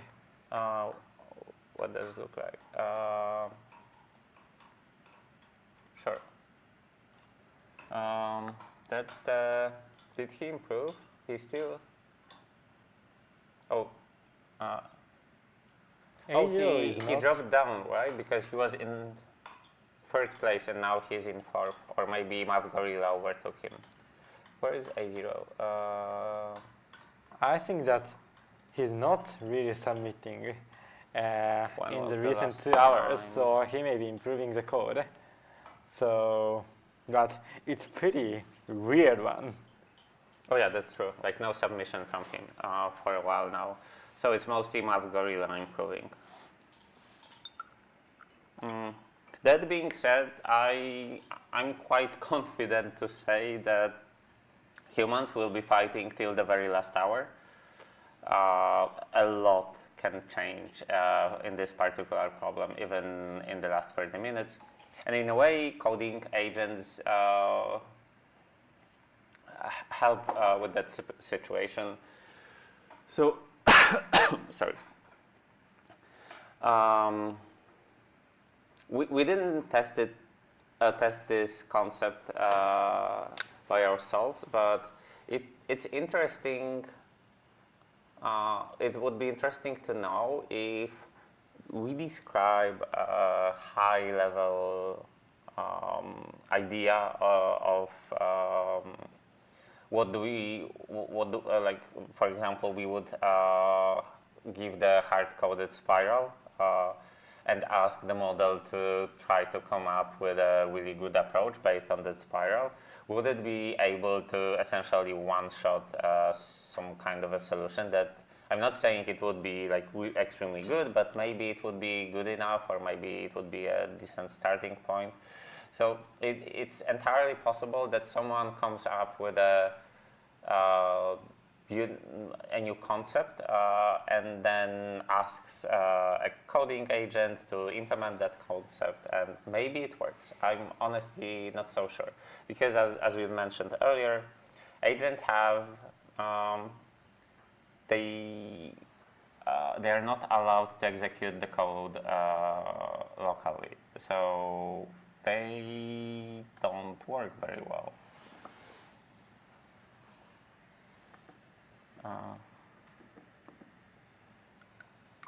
Does this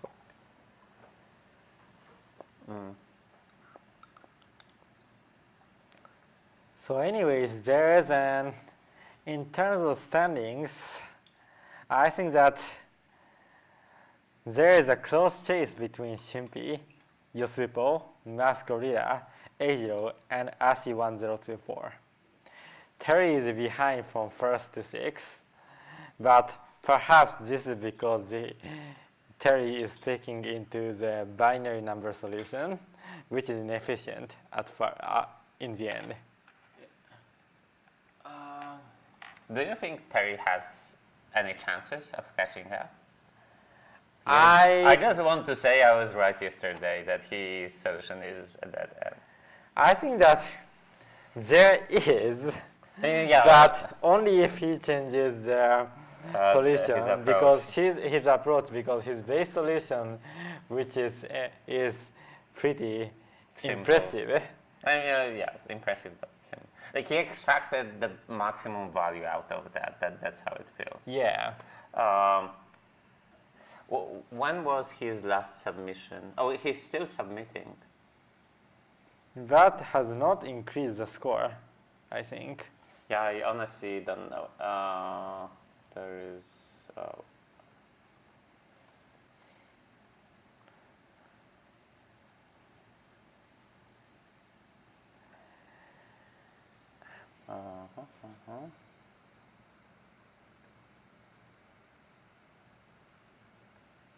By the way, we were supposed to have a chat with OpenAI people at 4.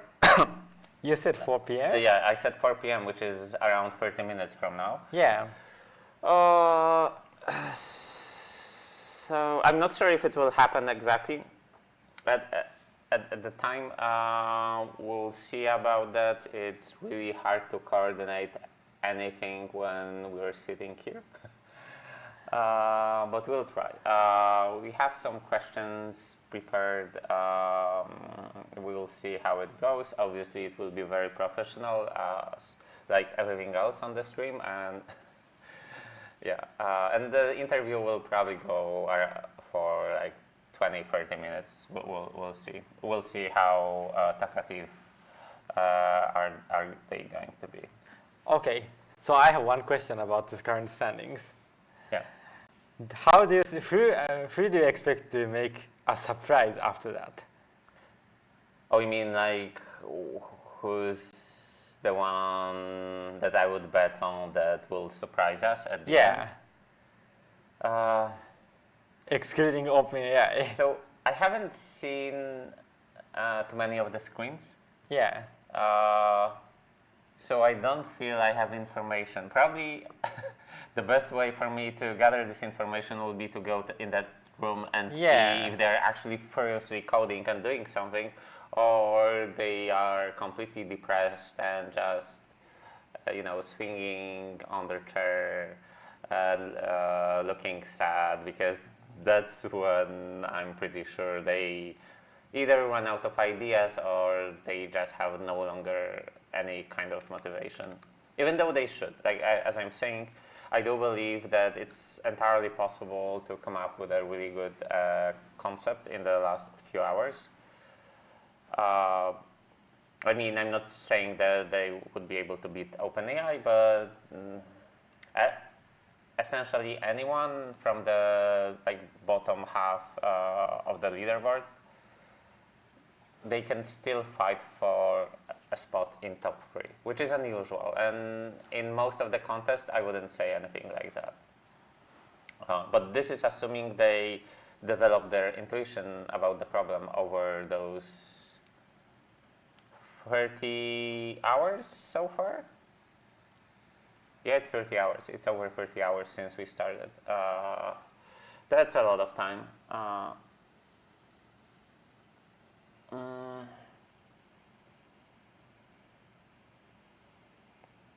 So now Shimpi, Yokozuna, and Rahbil all submitted.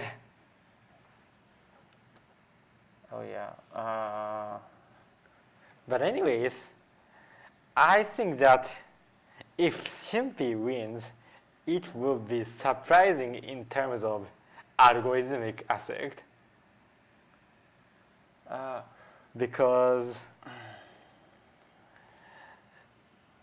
I feel if we see the Shimpi solution, the board is complete chaos. Yeah. So Rahbil improved by a lot. He was at 1 million. He's currently at 4 millions.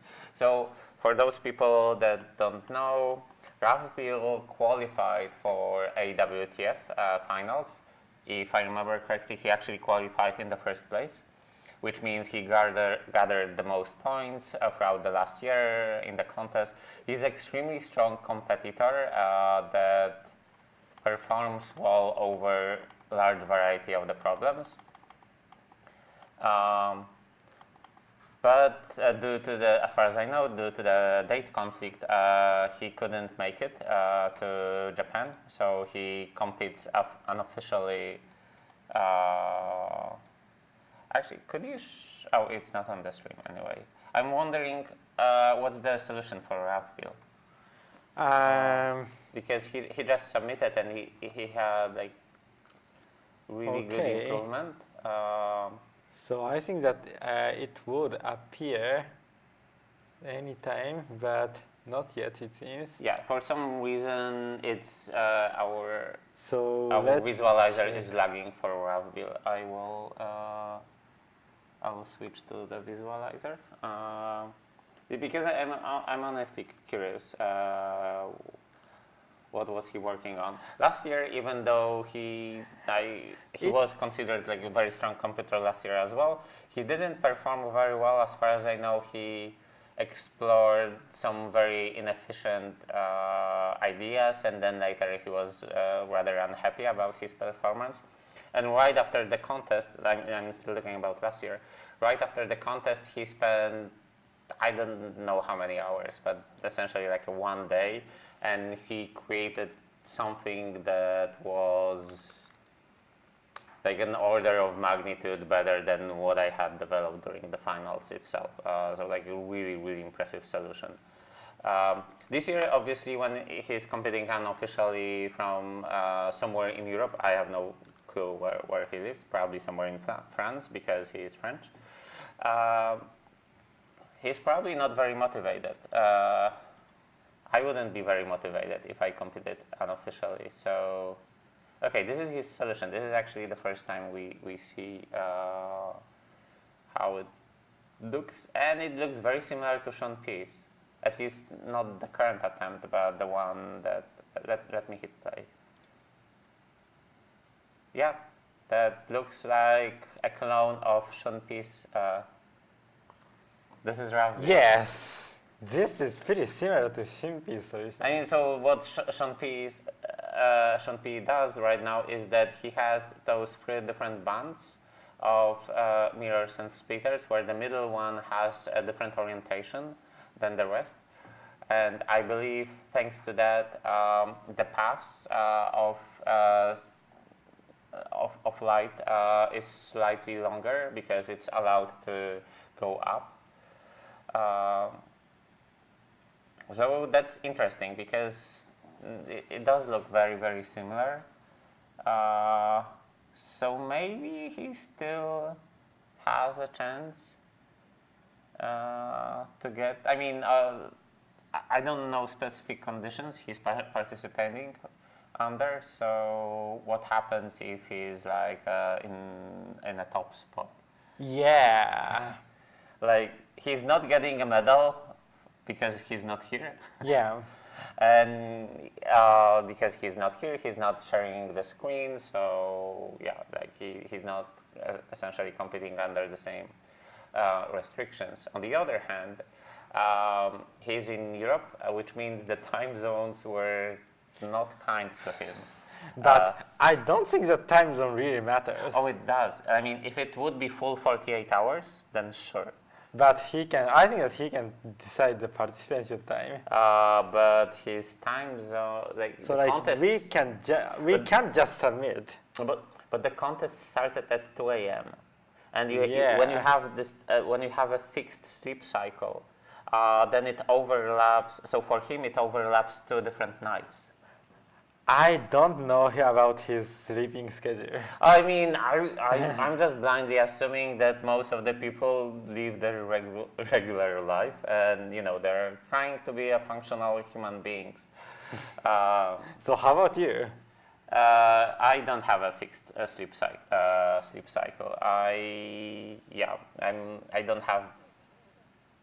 My life is generally rather chaotic, and also that's actually one of the reasons why I do perform very well while being exhausted. I'm just used to that. Oh. So I've mentioned multiple times that last year I was like barely knowing what's happening around me, but at the same time I'm kind of used to that situation. By the way, Nika submitted again as well. Oh, no, poor Nika. Oh no. What? I mean, not looking great. By the way, when I went to the room, it turned out that Nika is indeed alive. He is sitting at his desk, and he wasn't sleeping, but he was far away, and I didn't want to get close to any of the competitors since I don't want to distract them. But he is alive, and well, he just submitted, so he is indeed alive. We have a new submission from Arashi, and it's a zigzag. Did he use zigzag before? Oh, he did. Yes, he is a zigzag player like yosupo. Yeah, did this improve? It does a little, but little by little improvement. Oh, and OpenAI again submitted a much worse solution. Yeah, OpenAI is submitting a 2 set of solutions. One is bad, one is good. Is it this weird spiral in the? Yeah. This is the same class as 43. Yes. Yeah. Yeah, essentially it's been only 2 different types of solutions for like past several hours for OpenAI. So if the last submission is this, then he has a chance of winning. So I guess like this would be one place where OpenAI could have cheated. Like if they see, oh, our model is like every other submission from our AI system is really bad, that they could intervene. So we hope they are fair and they won't do that. On the other hand, it would be very anticlimactic if they lost only because they submitted, well, this. But it is also same for humans. Yeah, that's true. There were a few contests that I almost lost because I accidentally submitted the wrong solution. Oh, this happens. So I had several on-site contests where I was still making changes like 5 minutes before the end of the contest, and it mattered. I almost lost to Wata once because I submitted an incorrect solution, and I still had my debug stuff inside of solution, and it was writing so many lines that it was actually significantly slowing down the code. I see. So it does happen, and I know like a really sad examples of that where people like accidentally submitted something that times out or is bugged. So you know, it does happen.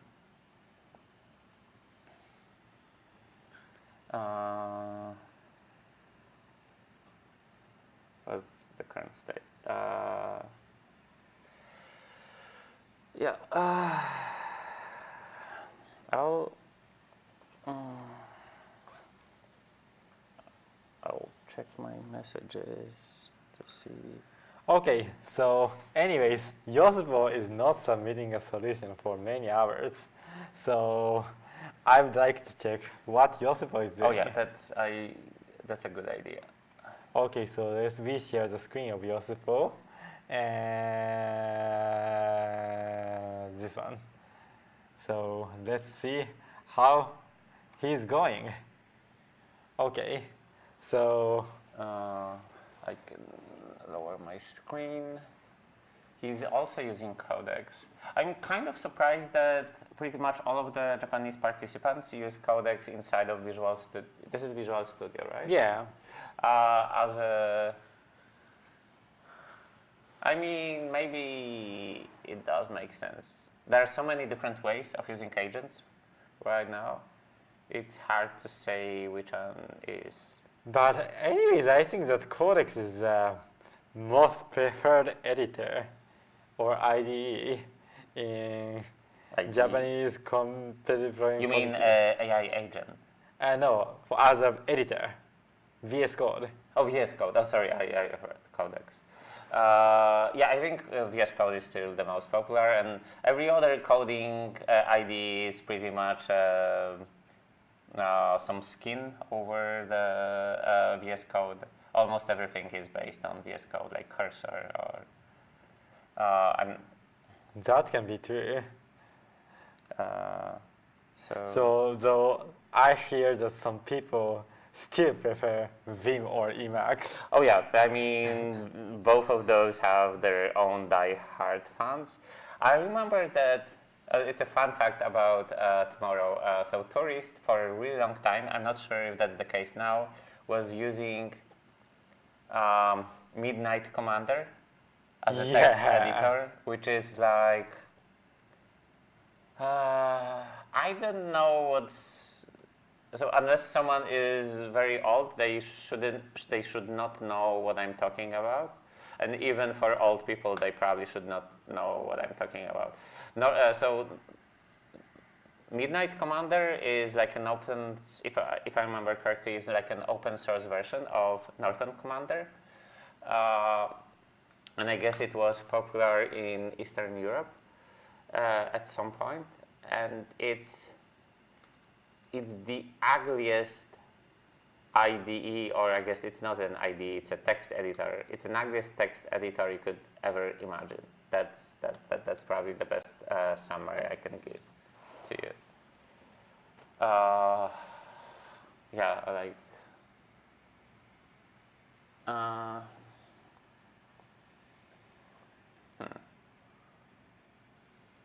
So what yosupo does is that, let's see. Wait, so what's happening at the bottom of his screen? Bottom of the screen? Yeah, like what's. Is this just the output of a console output? I think that is console Because output. it's massive.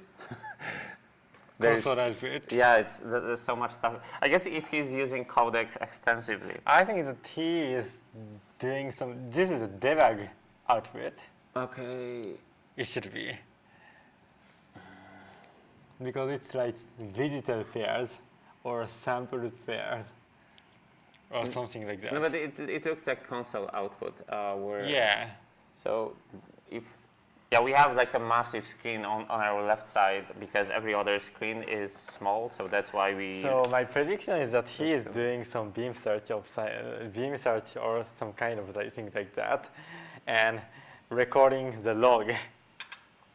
Oh, right, and then. And then and trying to debug. paste the log to codecs and think outsource. I still find it amazing that state-of-the-art debugging is doing a lot of console output.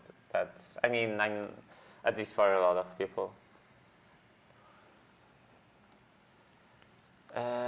So this is some form of execution time. Oh, this is a local tester. And he uses local relative scoring.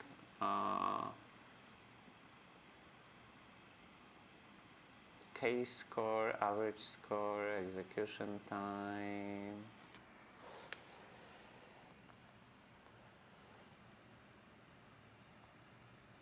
In the on-site contest I've done, the VS Code, C-Lion installations come with more bells and whistles than the Emacs Vim.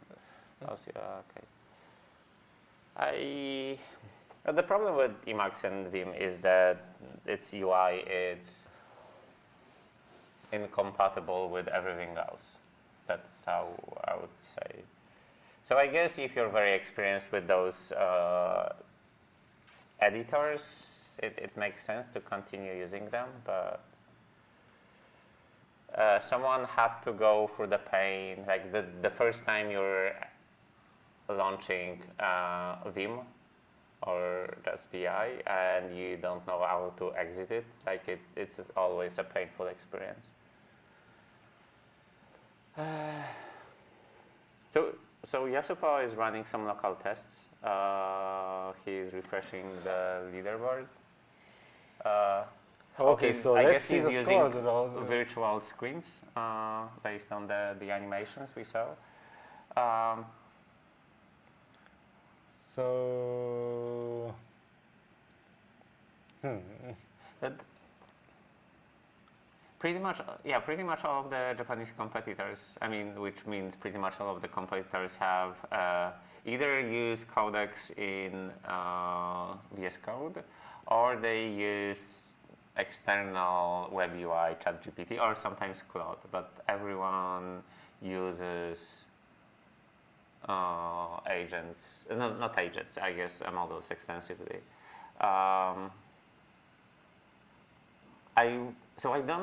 Unfortunately, I don't have any data points. How was this last year?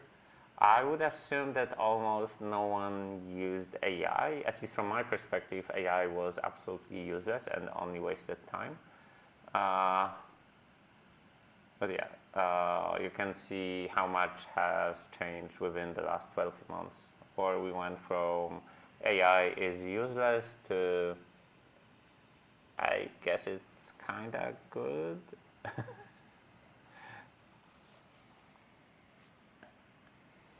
So is he debugging or? yes, it should be debugging. Oh, Ravmi submitted again. He says that something in the code is not wrong, not working well, and why this is the case. Okay.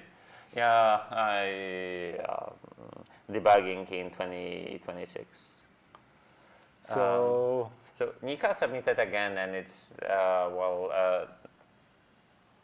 not good. Sorry, Nika. I hope you won't rewatch it later. And Ravbil still has this Shun-P style solution. yeah, Is it and did improve. did? It's worse on the easy tests. But in terms of the raw score, I think that it improved. It's also worse on this hard test. Like it's his score is 6 times worse. But anyways, seventh place, Raphael in the 7th place in the exhibition standings now. Oh, really? Oh, that's. He's definitely not out of the competition, other than not being here. That's rare.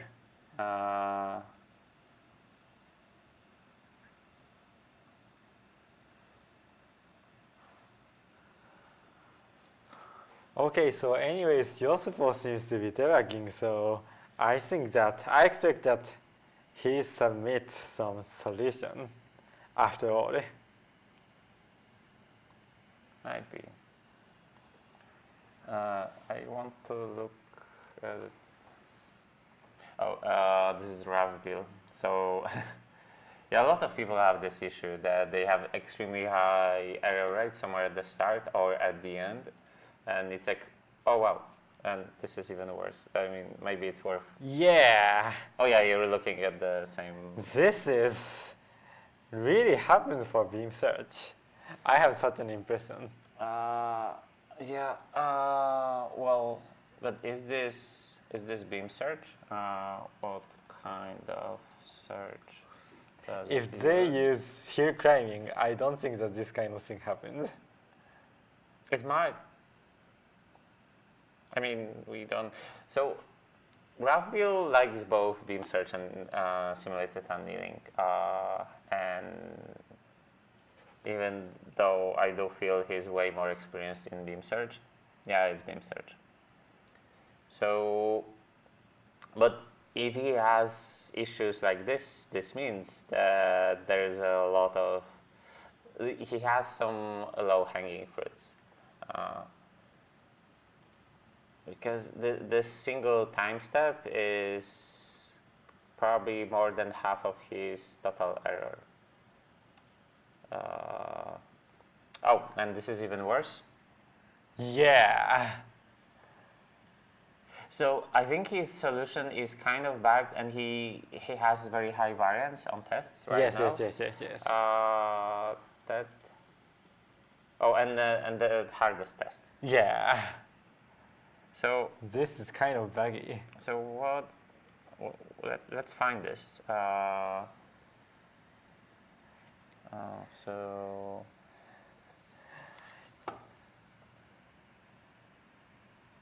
I think this is the one. Well, okay. Question number 1. He does use all of the operations, which is something we expect from beam search solutions, especially for solutions like this. This should be easy, but.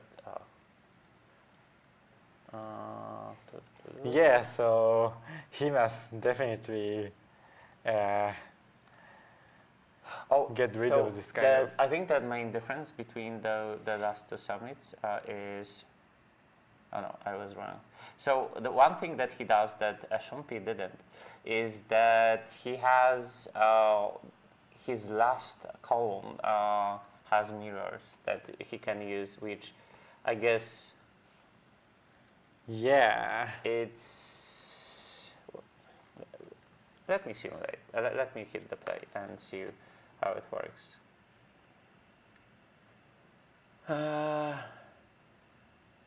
So it is a complicated. I think okay. So it's not a loop. It's not a spiral, but he has like more. It is different than Shunpi's because he has this. Actually, I don't know what's the purpose of it.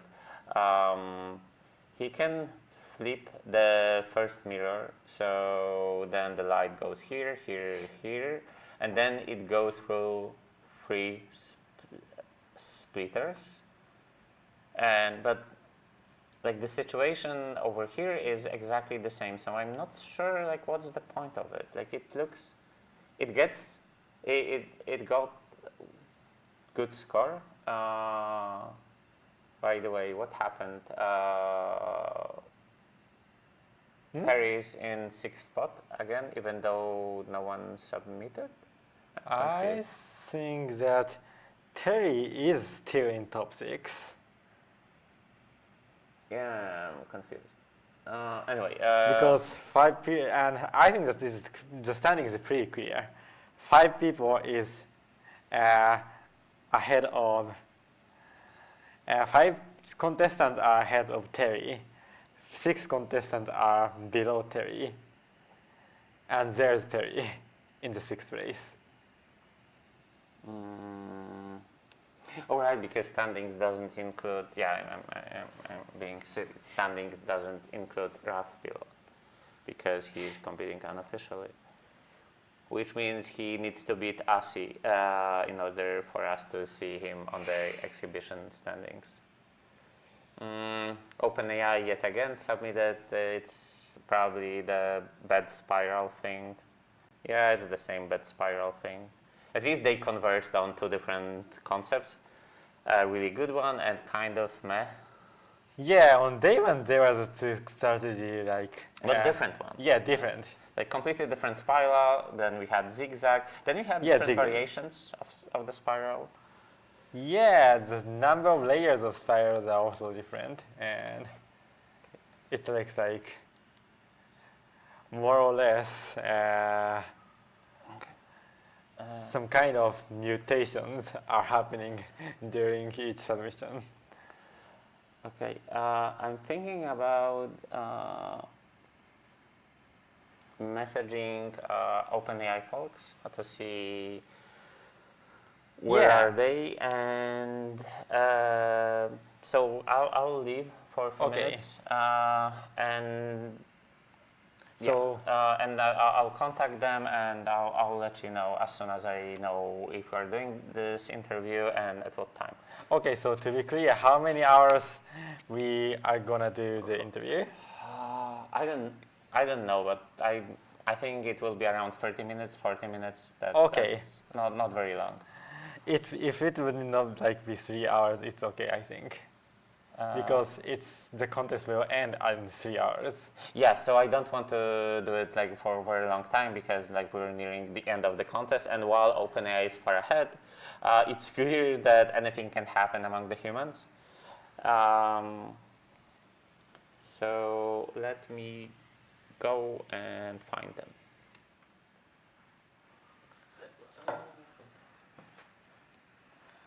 Okay. So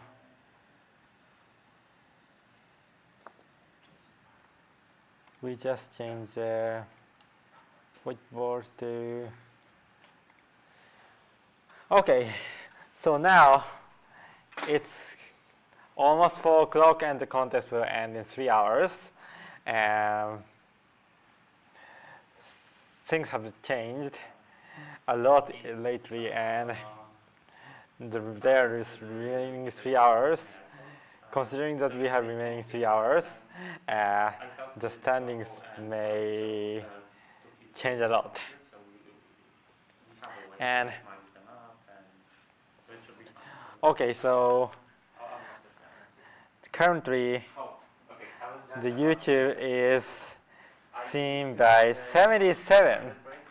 Okay. So now 77 people are watching. I really would like to thank all of the viewers. But as the contest is near to end, it will be more and more interesting.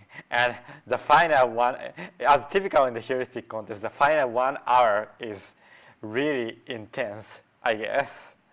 So, and this is one of the interesting part in heuristic contest, I think. So, we don't know who will win.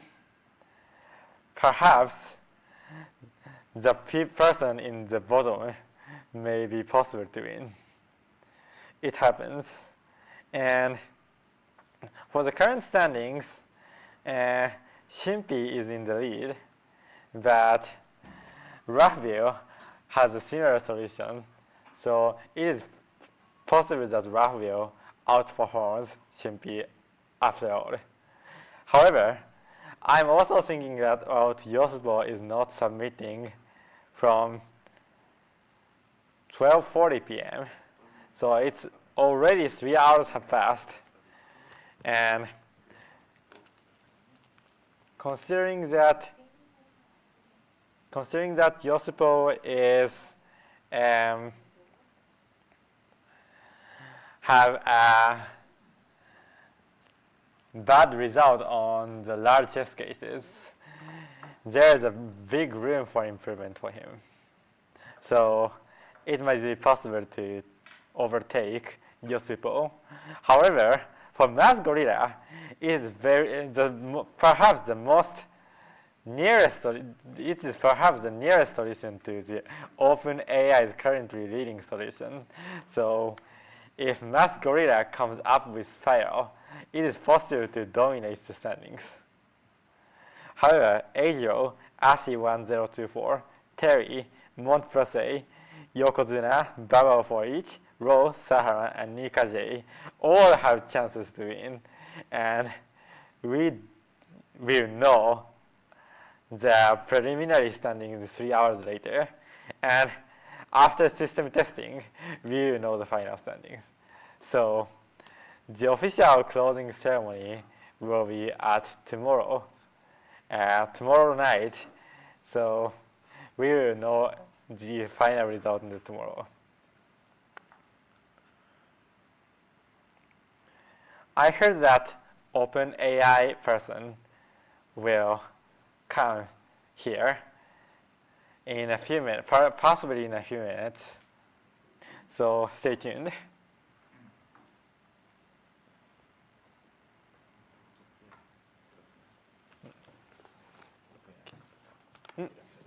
OK です。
3だからこっち側の4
誰かがこれでいい？ And now the sound is on, and whatever we say, people hear. So just All right. so I guess we're technically live, which is a bit faster than I wanted because I still don't have questions prepared. But okay, so hi everyone. We'll be doing Square. I think you are in this.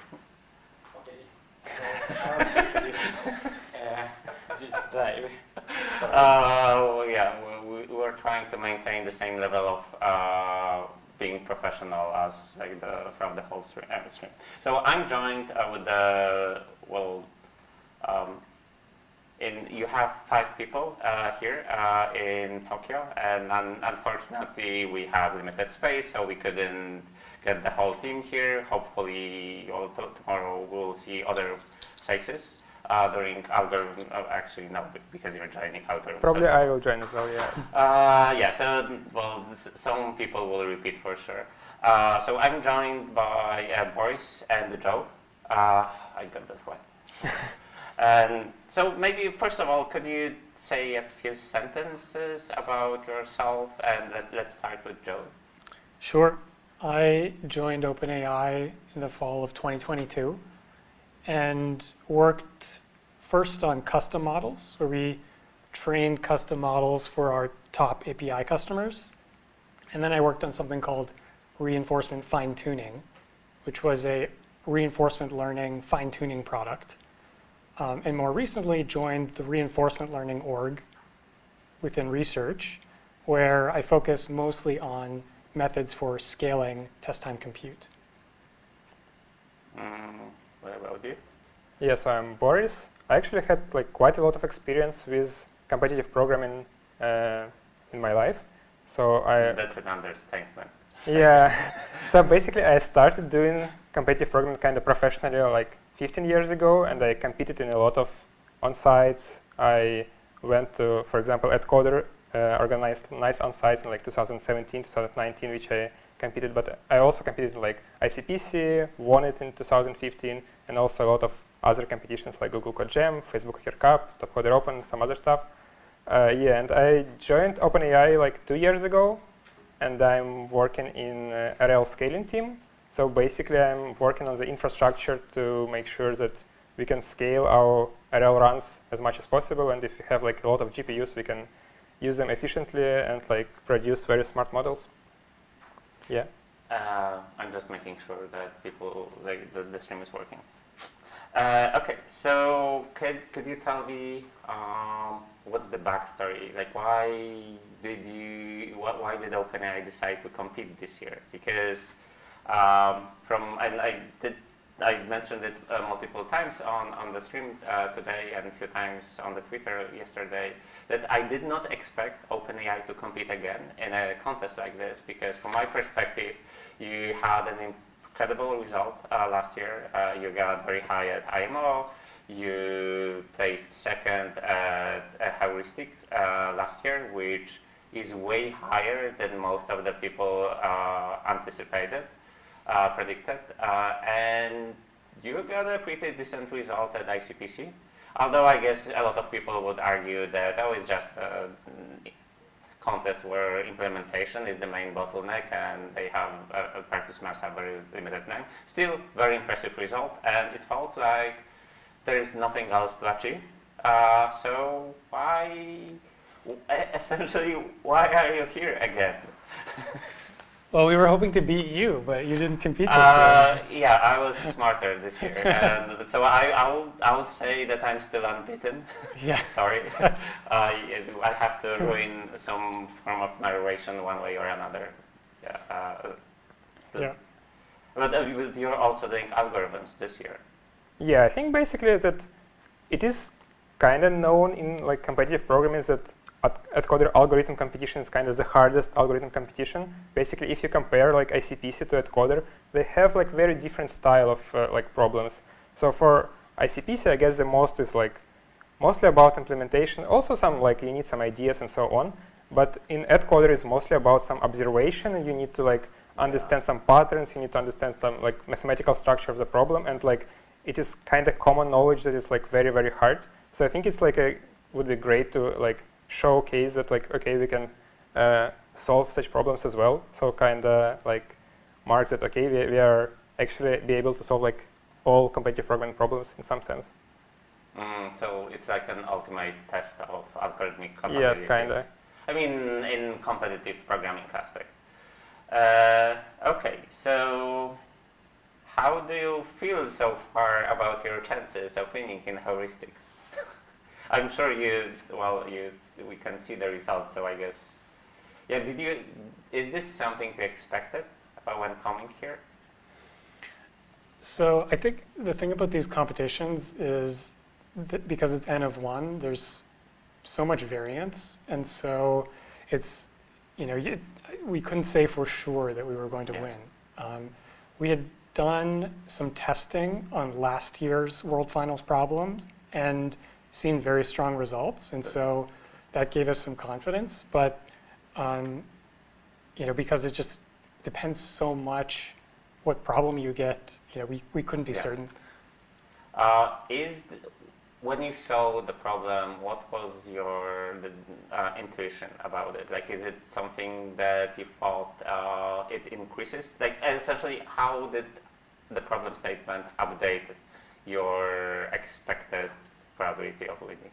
So for me personally, I actually think that like current problem statement is like in favor of AI. So basically, I think like the problem actually requires you to like come up with interesting like structure of like a maze you create or something, and AI can actually like create like thousands of them, try each different configuration and like choose the best one. For human, they need some like intuition to understand that, okay, this maze works better, this maze works worse, and have some like only choose like maybe a couple of them to try and like iterate on this. So AI has like much bigger advantage in like basically the space it can explore. Yeah. So I'm not sure if we mentioned that on the screen, but your solution actually has the main advantage, where it comes from, is not from the structure itself.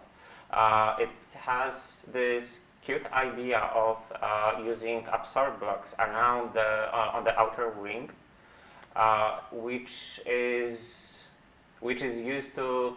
It would be hard to explain, and we're not going to use flipchart because they would have to sit here for like 1 hour, and it doesn't make sense.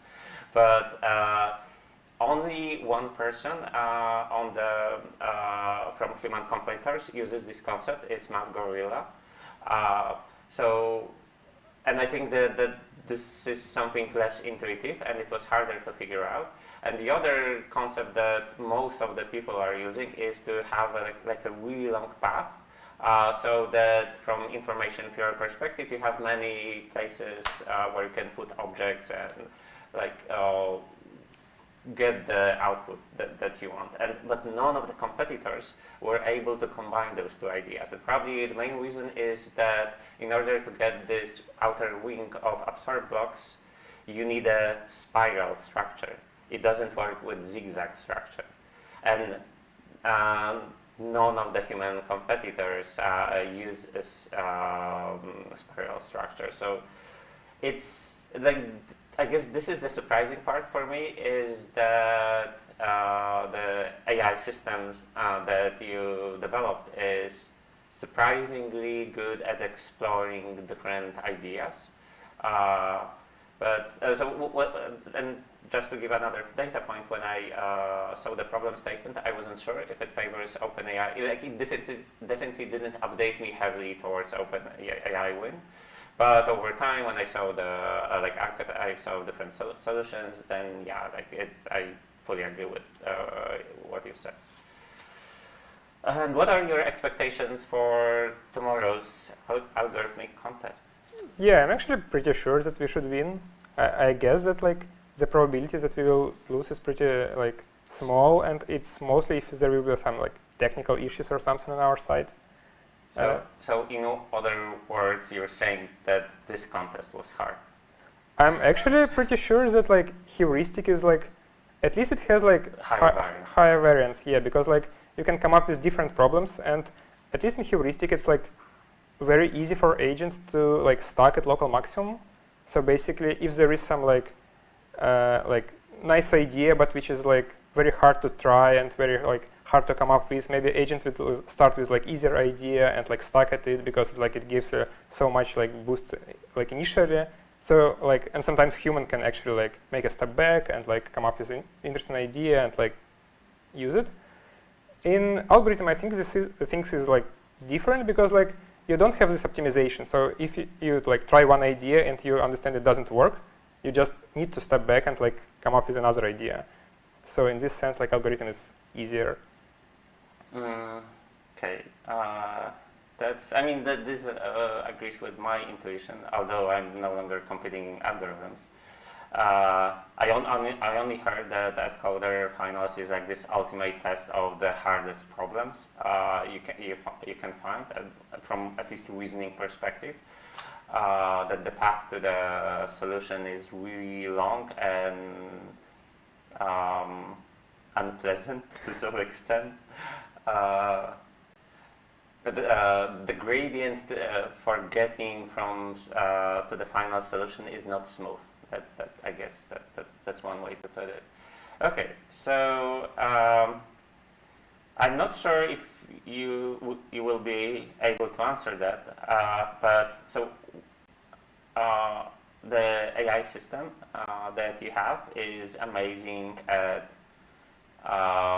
creating solutions, but is beyond terrible with selecting which solution you should submit, and it's from human perspective it's nearly a trivial problem, and it's 31 hours into the contest, and every other submission is crushing humans, the other one is like kind of okay, and why is it happening? Because that's like half of the questions we have on the YouTube chat. Yeah, so we can explain that. Okay.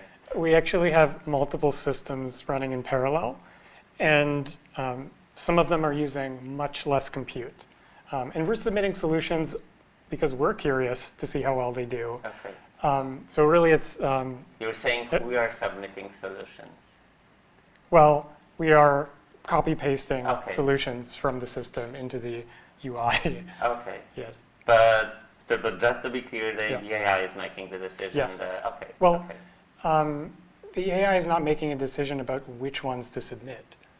But we are not exercising judgment on anything other than the scores. So Okay. we have local scores and we use those to decide Okay. which ones are worth submitting. Okay. Yeah, I just hope there won't be this weird situation where you submit something and then there will be a human decision right at the end. Oh no, we have to revert that very quickly. But So to be clear, I'm not the one judging. The viewers are. We actually don't understand the solutions we're submitting particularly well because we're not ourselves competitors. Sure, yeah. I mean, to be fair, like when we look at the code, like we don't understand them either. Like it's alien language pretty much at this point. Okay, so one more question that I have. I mean, I have a few more questions, but so I asked essentially why are you here, but I think maybe let's go a little bit deeper with that. And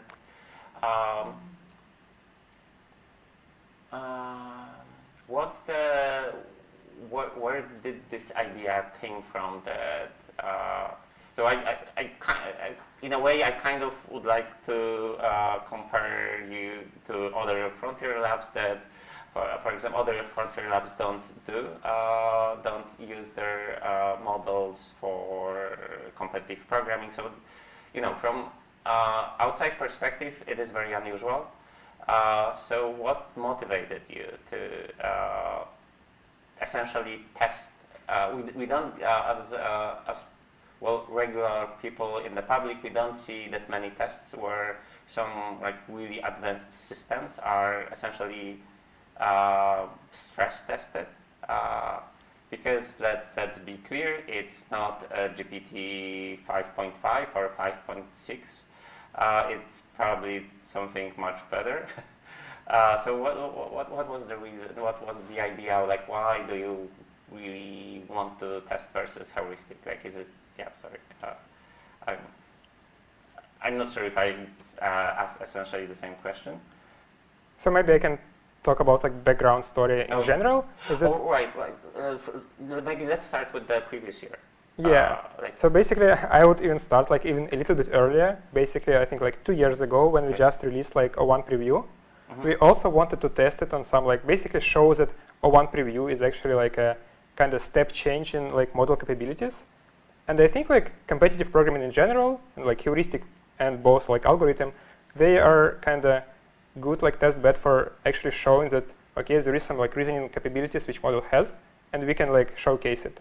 And we started it with just like our IOI participation around 2 years ago, and basically it was like interesting result.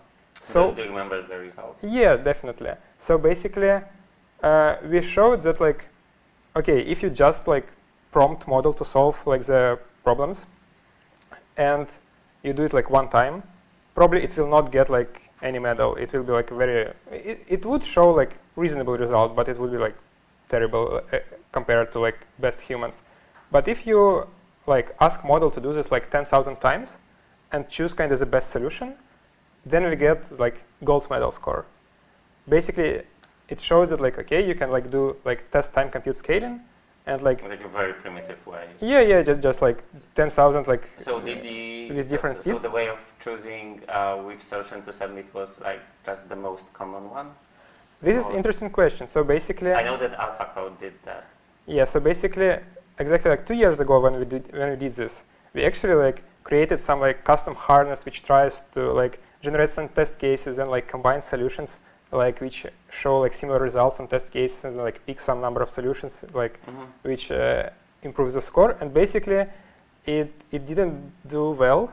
Okay. And I don't remember specific results, but I think we were either like had like bronze medal or like a little bit before the bronze medal, something like this. Okay. But and bronze medal is 50%. Yeah, something like this. But if you like have kind of oracle which tells you like which submission is the best, then you get like gold medal. And oracle is like the external another model or maybe. So at that time we didn't have this oracle. We just published the result that okay, if you potentially would have this oracle, then it would be like gold medal.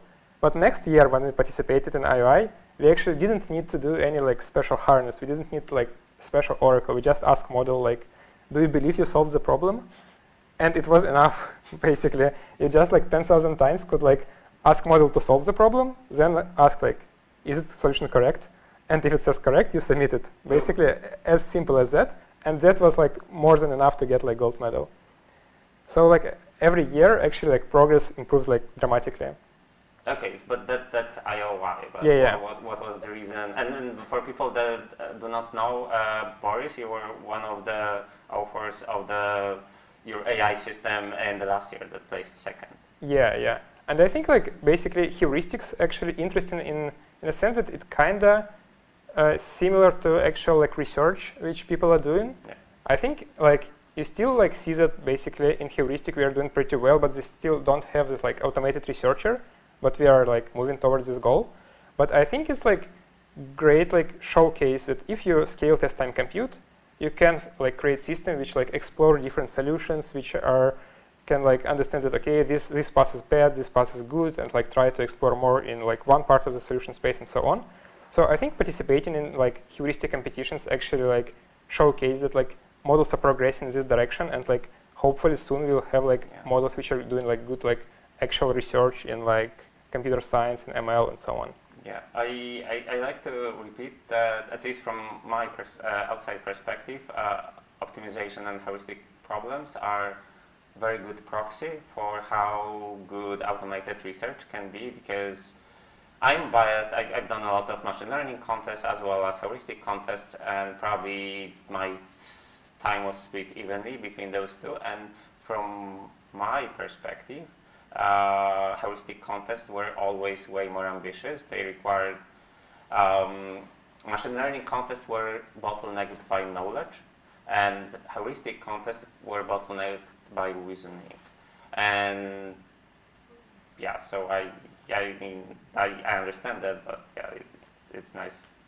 So, but how the original idea came? Yeah, by the way, like one extra thought about this, I think the kind of complexity of the problem actually depends. Like, it's different for humans and for agents.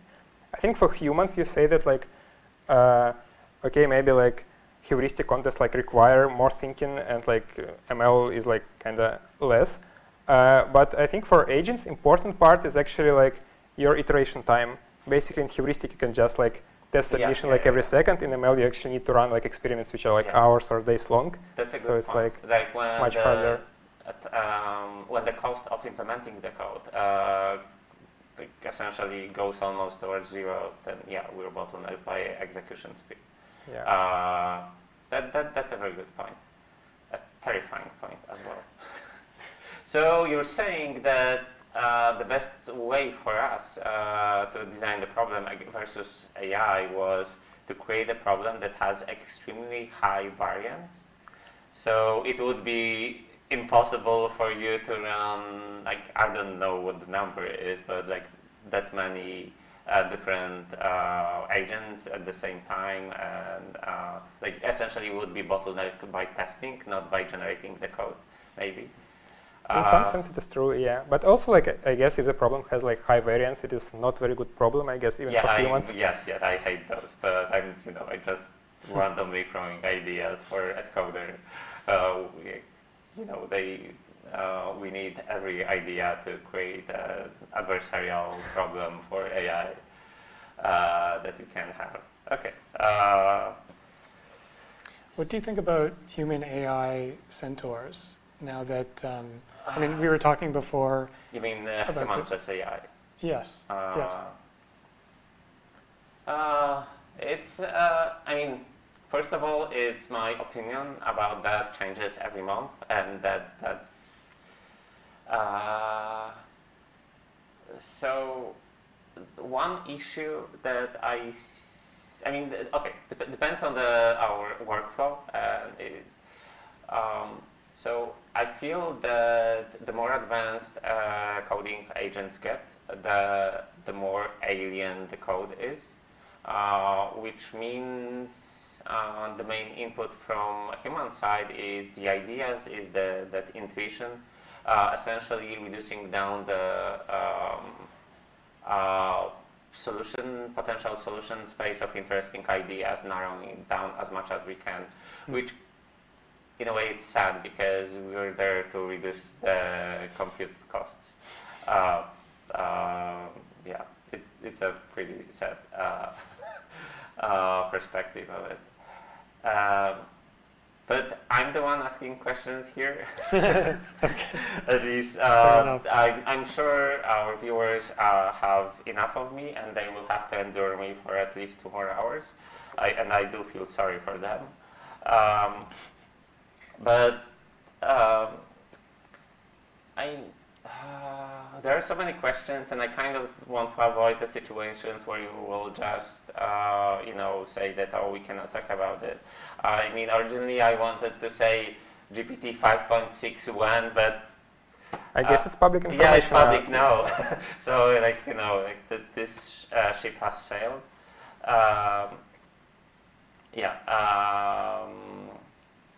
So there's 5 of you here from OpenAI.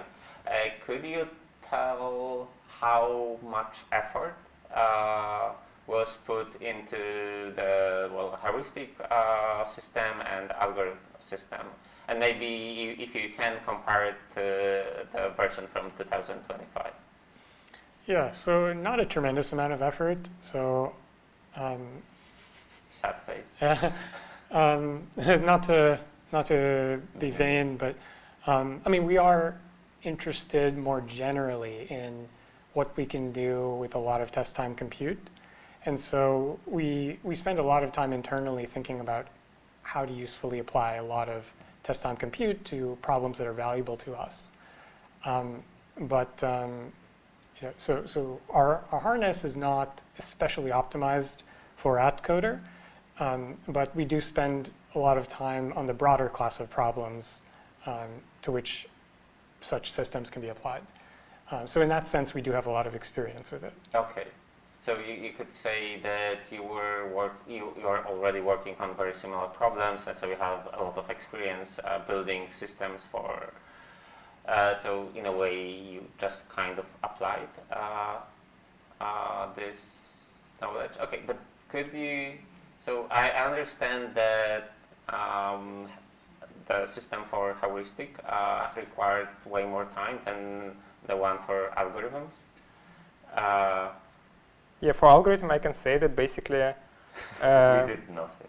Yeah, I spent like maybe a couple of days on this system. You mean you alone? Yeah.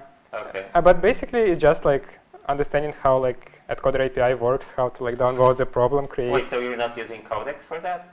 Well, I'm asking Codex to understand how API works. Yeah, I usually yeah. say that I just manage agents and I'm not doing anything. The agents do.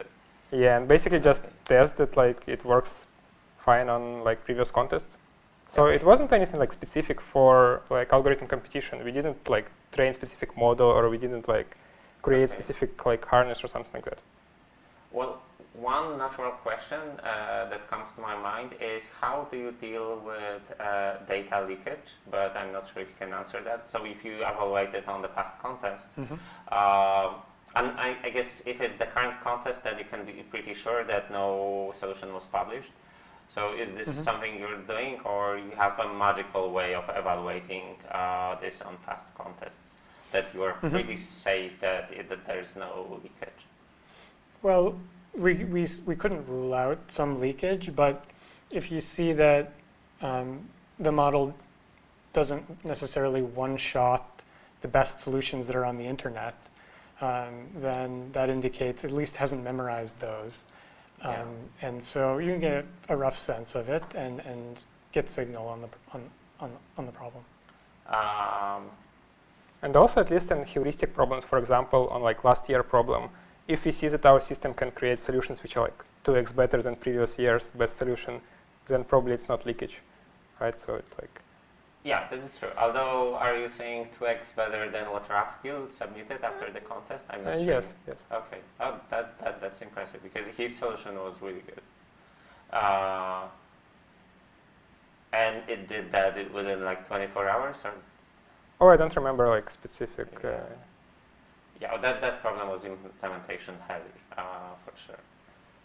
Okay, so we know when GPT 5.6 comes out, so what else do we... I'm not really prepared for the interview, as everyone can see.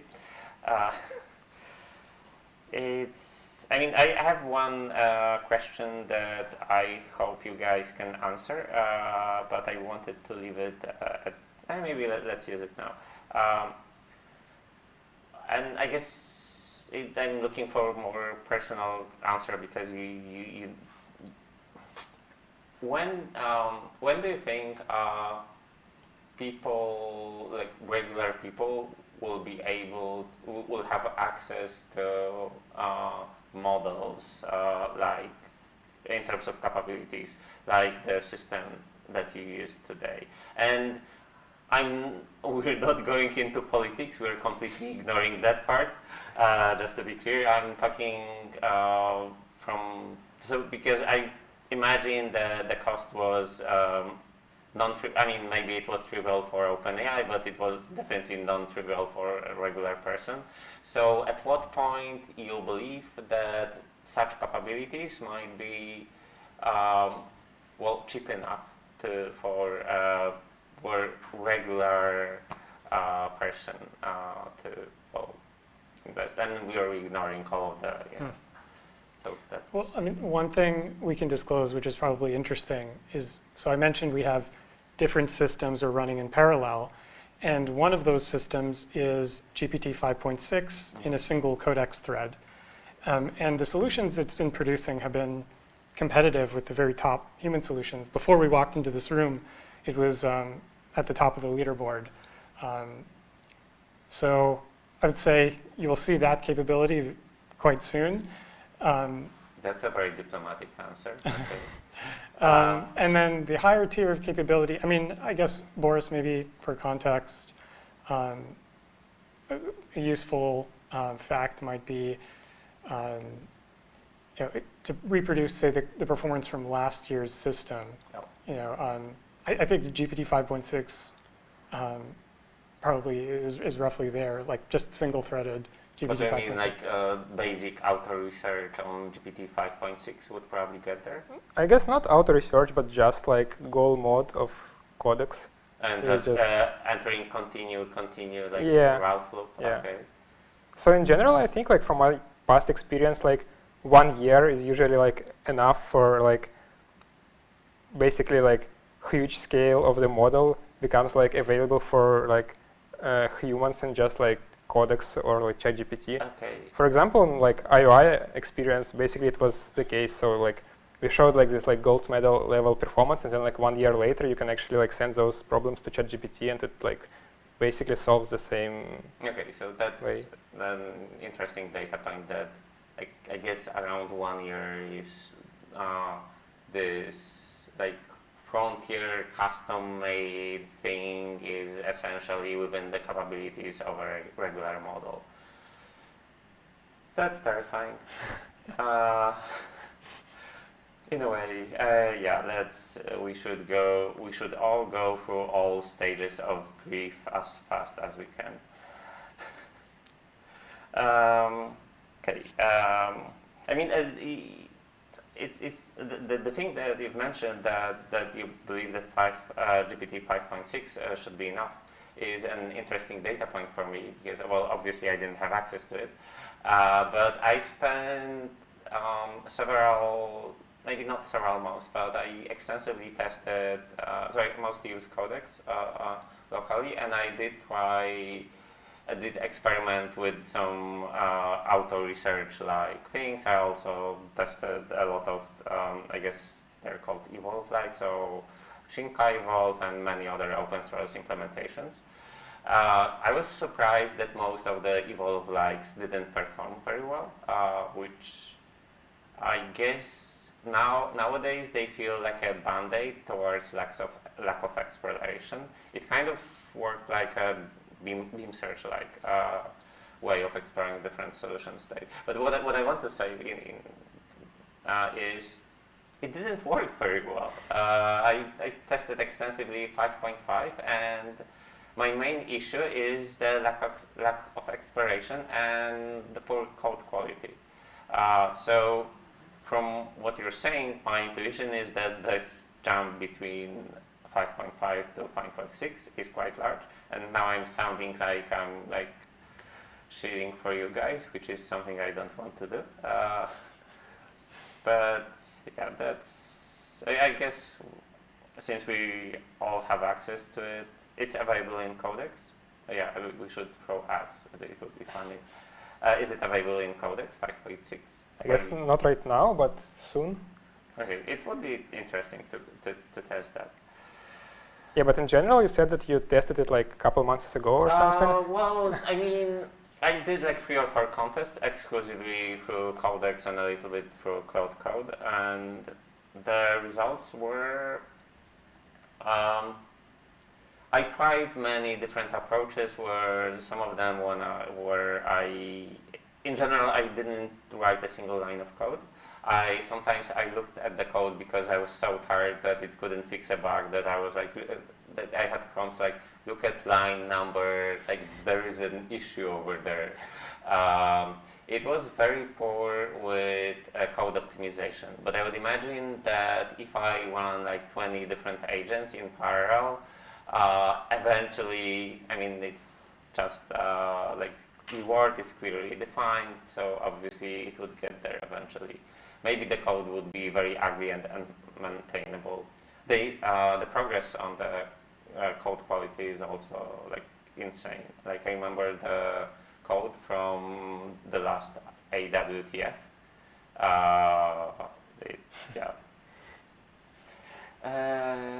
Maybe there's something you guys want to talk about, mention. Well, I definitely want to give a big shout out to the team who's in the back room right now. Krik, Kanav, and Anais. So, it's not as simple as just click and go. things happened. So for example, for reasons unrelated to AtCoder, we had to move GPU clusters twice during the competition. And the team was super clutch and did awesome work. So Okay. I really, really admire their work. Is it the case that because of the competition, some people don't have access to GPT because you are short on GPUs? Well, we still need humans, as good as Codex is. And you still need humans for submitting solutions, I guess. That copy paste. Actually, Codex is pretty good at that too now. But Yeah, I'm just yeah. making fun of Yeah. the manual process. This part was surprising Yeah. to me. Okay, you probably cannot comment on that, but maybe you can. Let's try. Do you have any future plans for competitive programming? I'm not sure if there's anything else to prove, but Yeah, I'm also not sure if we're like winning both algorithm and heuristic. Like it feels like we are kind of showed that like models are capable of this, and now we need to solve like more like real life problems and like do actual like research. so from my point of view, it would be interesting to know what's the cheapest that you can go that still matches human performance. But yeah, we will see if you have a press release about that. Okay, so maybe let's. I will look at the comments, slightly terrified, and people will give me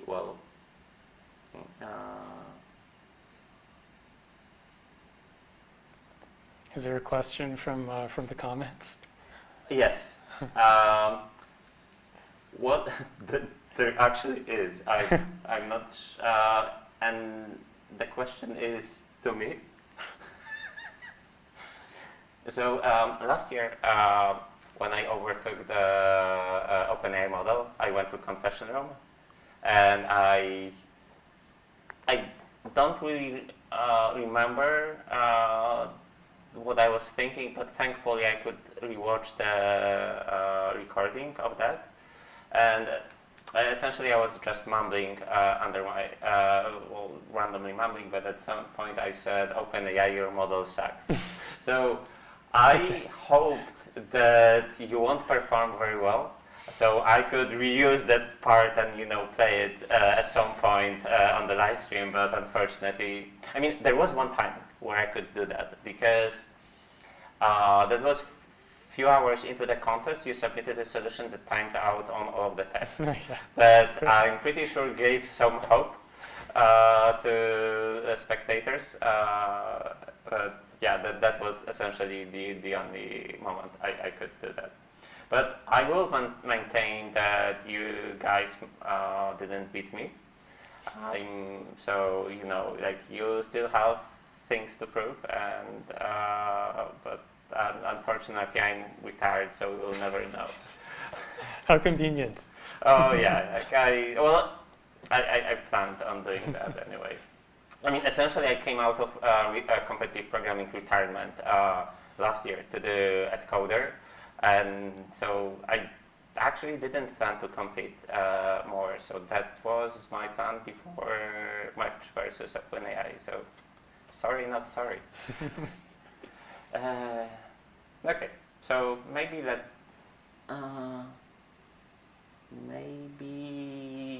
let's finish the interview here.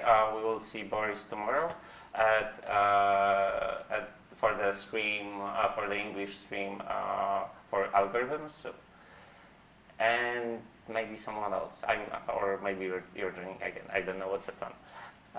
But thank you for coming here. Thank you for surviving my silly questions and enduring that. And hopefully nothing terrible happened. Also,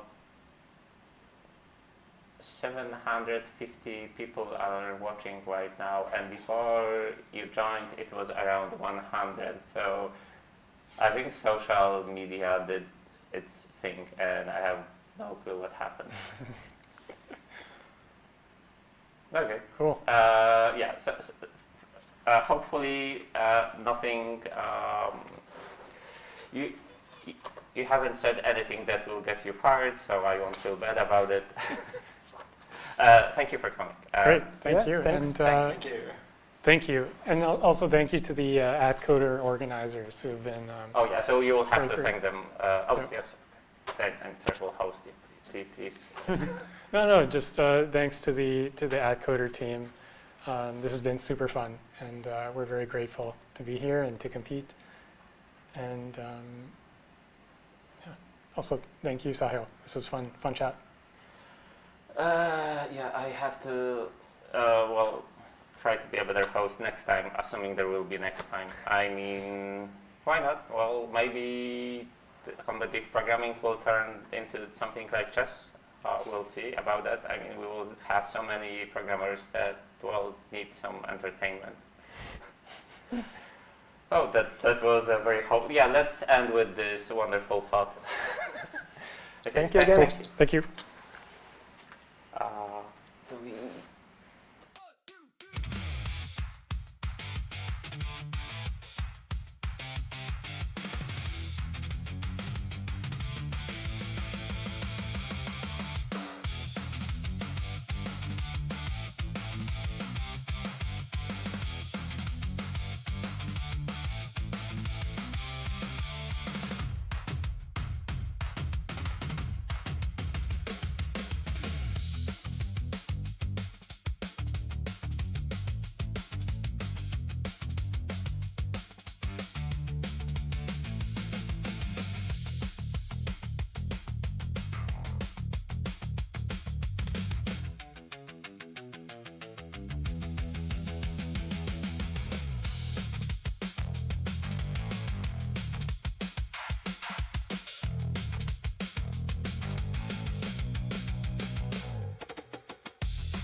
Oh, okay.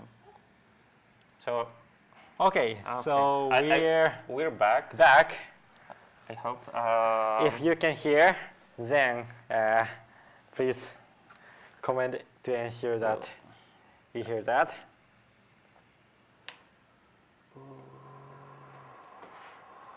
Yeah, we should be back. Okay, so one Yes, thing is one person says cool. yes, so we are back to the stream. Not back, but viewing the standings of viewing the yeah. Yeah, so we have 2 more hours till the end of the contest, and we probably should see what happened while we were doing the interview with OpenAI. And so give us a few minutes to figure out what happened.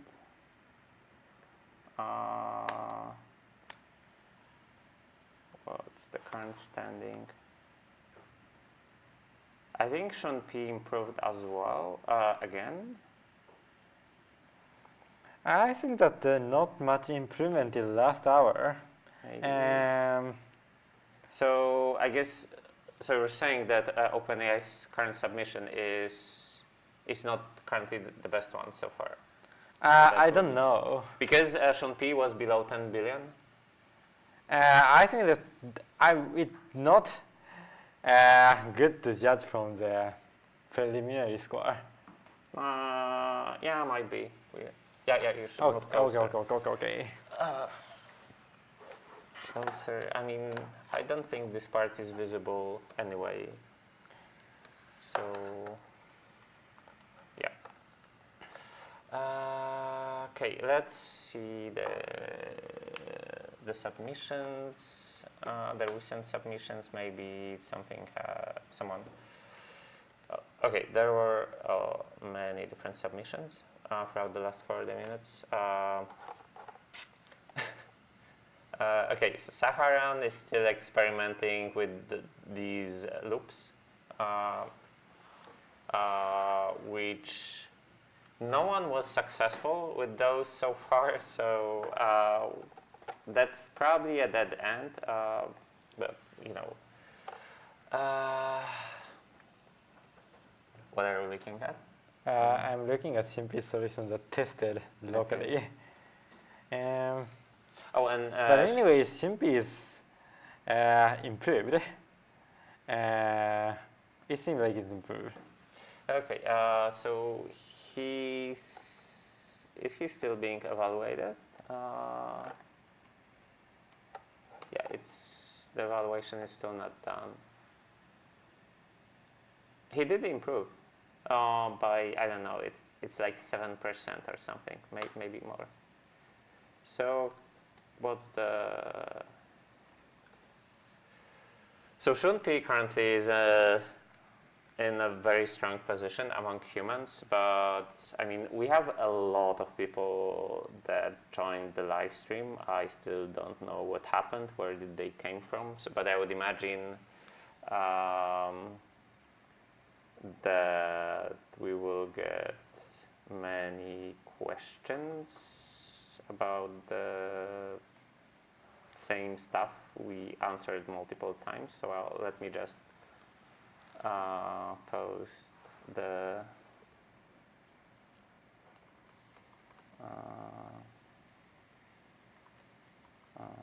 here. Can you both shift a bit together? You mean closer together? That's a unusual request. Anyway, sorry, I have to get back from the interviewing mindset and back to the competition mindset. We were sitting here for 8 hours now, and I think we're as tired as competitors, but maybe I'm downplaying how much energy they've used so far, because probably half of them didn't sleep too much during the night. Okay, so Sean P is still doing more or less this. Actually, oh, have you seen this one? Right now he has 4 bands. So yeah. So this, I mean, it's hilarious in a way because he started with one single band, then two, then three, then four. Maybe like he will have 5 bands at the end. I'm wondering what would happen if he just had like even odd. So like even columns were going one side and odd columns would do another. Oh, let me just hit play. It's also interesting that he mostly just adds mirrors. Like in all of the tests, it's the case. I guess you introduce way more information when you add a mirror or sticker than when you remove one. So it does make sense to mostly add stuff instead of removing. Yeah, I mean, I just answered myself. So good job, me. So it should be the case for all of the tests. That the grid is mostly empty and it's being filled over time. Oh, wait, so, but this means that beam search is really tricky because you have to figure out the trade-off between the soft penalty of adding stuff. Because if you would only be adding stuff, you would run out of space very quickly. Yeah. Okay, this is tricky. So that might explain his high errors at some specific time slots, like here and here. So what happens often is that he gets a very unlucky output somewhere at the start of the test or somewhere at the end of the test. Like here. What's the number? This is 7. This is 1/3. Like 1/3 of his total error comes from the second emission. Second, because we're doing zero indexing, obviously. Similar here. So it looks that the room for improvement is absolutely massive in his solution. Yeah. And this is somewhat. Maybe not surprising, but that's the main reason we're commenting so much about Sean P's solution. Well, first of all, he is in the lead, but his solution is much different than essentially anyone else. Like he has very chaotic splitter and mirror placement.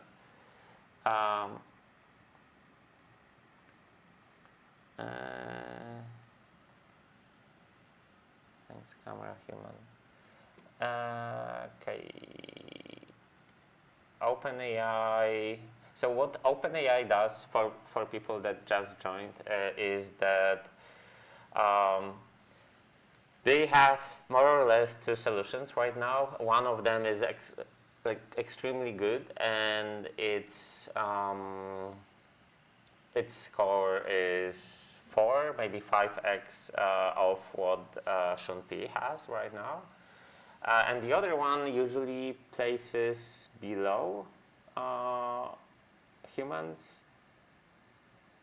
Yeah, the current one is like doing math, 1/6 below Sean P's.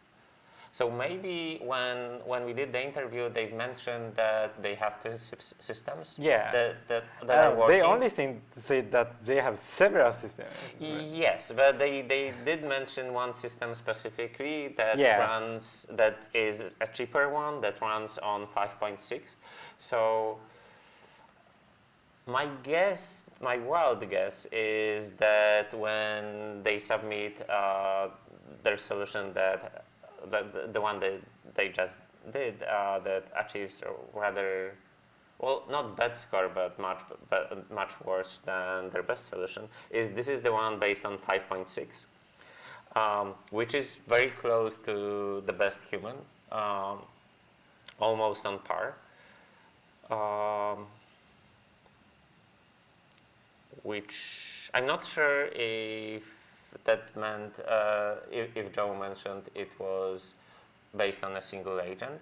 A single codex thread, I think that he. Oh yeah, okay, yeah, because codex I don't spans know subagents. Yeah, but I don't really know about how much fast the correct compute is. So, like, I mean, I won't lie, I would be how much surprised. parallelized or how much compute are? I would be surprised if a single agent on the best publicly available model with a good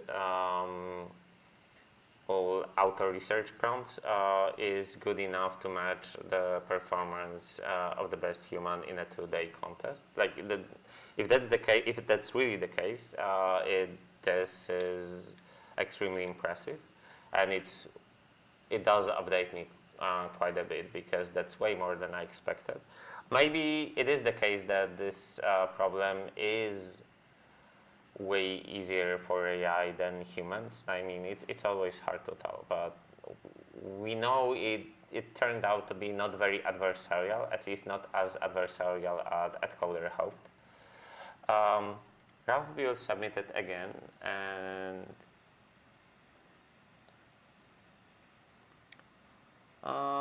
he is in a similar spot as he was before. So Ralph Bill currently has somewhat similar solution to Sean Pease, but obviously it's way more polished. I wonder if this, like, the main. Oh, and he also starts with mostly empty grid, which makes a lot of sense. And his issue with having those huge error spikes is even worse than for Sean P. So I guess this is a big drawback of this kind of solution, that maybe every once in a while you hit a very high error rate. And in order to avoid that, your beam search would have to be very wide, and there's just not enough time for efficient simulation. So this is.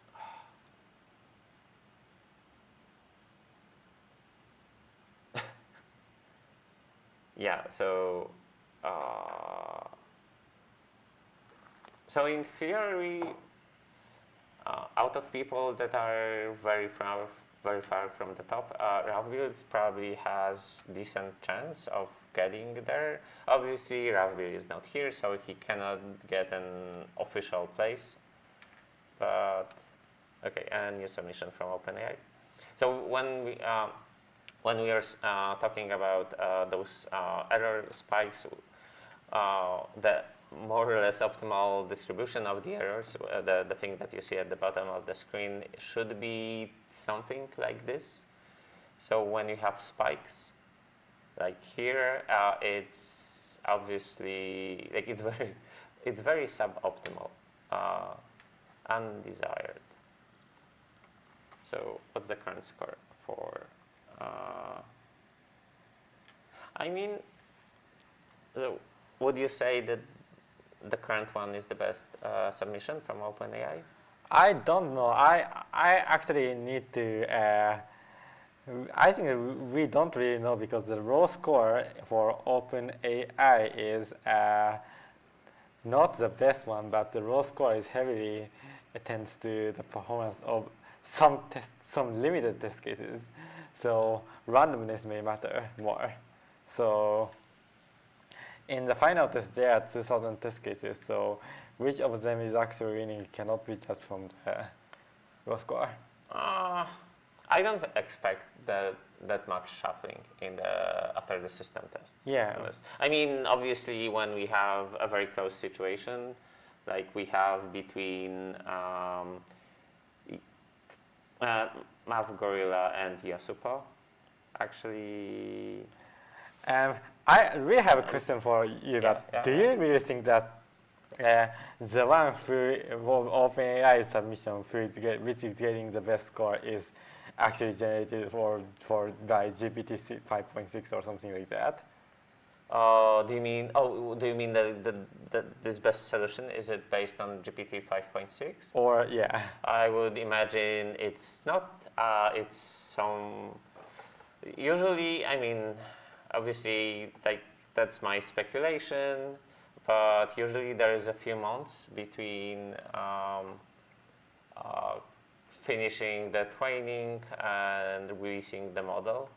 And I would imagine that they really are trying to do their best. And so it's like this solution is probably very far from being cheap.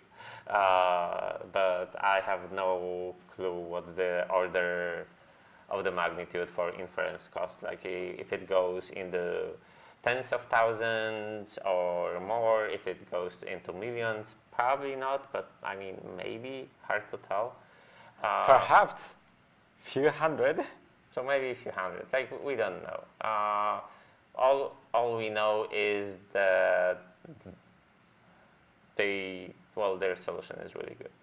So what do you think about the lower bound and the upper bound on the inference cost?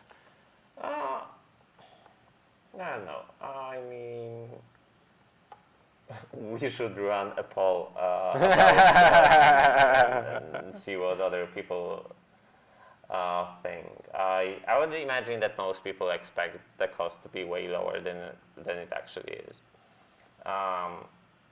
You know, like paying few millions for inference for a contest like this is pretty much nothing to a huge company. Anyway, let's get back on the topic. We still have almost 2 hours for humans. Anything can change in our human part of the competition. Even though Shunpei has a very strong lead, it's the scoring system is kind of like exponential to some extent. And we had several situations in the past where someone made a new submit and their score increased by like 50% or even 2x. It is likely to happen. Unfortunately, we're in a different room. I mean, fortunately for our competitors, but we are streaming from different room. We don't see the competitors. We don't know how they feel. They've been competing for 32 hours straight. I mean, not straight. During the night, they went back to their hotel rooms, but they were allowed to work on the solutions during the night. And considering that right at the start of day 2, some of the competitors had massive jumps, it's pretty clear that they put a lot of time, a lot of work during the night. Are there any new interesting submits?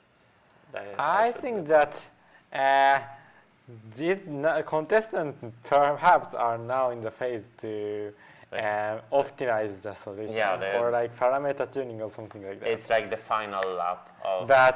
And I think that it's the case for Shunpei because Shunpei must take the lead against the other contestants. But for some contestants that are in the below, they maybe have to aim for a chance to succeed in the new solution. Actually, one interesting part is that is there any competitor that changed their approach since the start of day 2? Ravbil did, but Ravbil did, but Ravbil in general didn't submit much till now. There are some contestants that changed between day 1 and day 2. Oh yeah, like MathGorilla. Yeah. So there, at some point, we've mentioned, I've mentioned the outer wing of absorb blocks, like one of the interesting ideas, and so this is what MathGorilla does.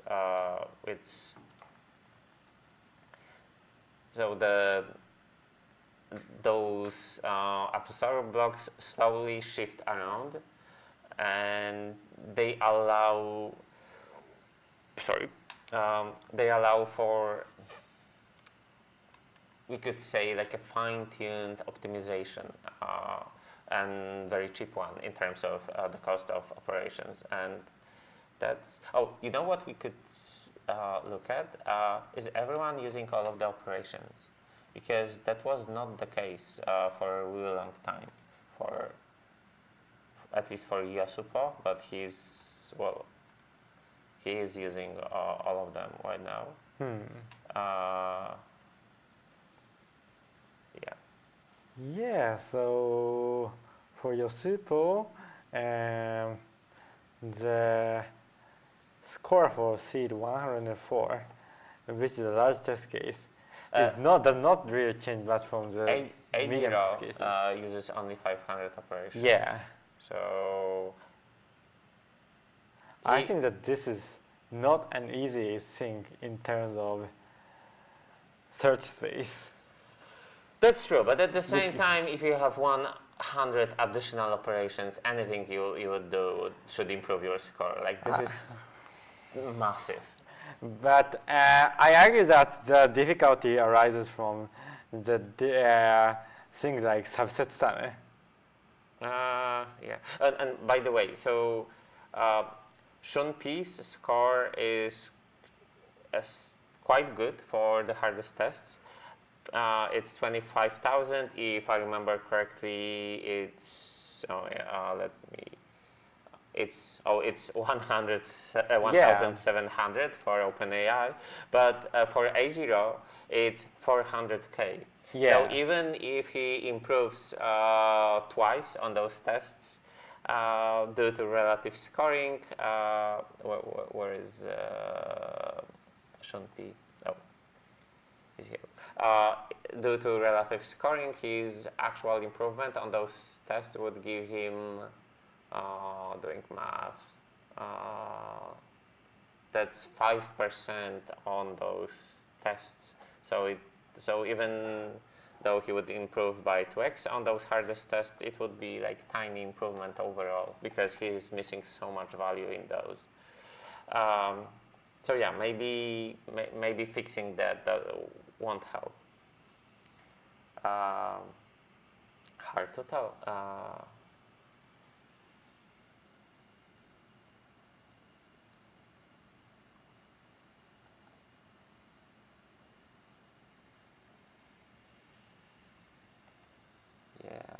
Yeah, but Shunpi's lead is really strong. Surprisingly strong. So I guess he's mostly missing on, he probably has all of the best for harder tests. Yeah. What's the, MathGorilla was decent with, so MathGorilla has 40K, Shunpi has 27, so they're quite close to each other. I mean, if MathGorilla tried Spiral, that would probably like completely reverse, maybe not reverse the situation, but he would easily take the first spot, assuming he has some system to effectively try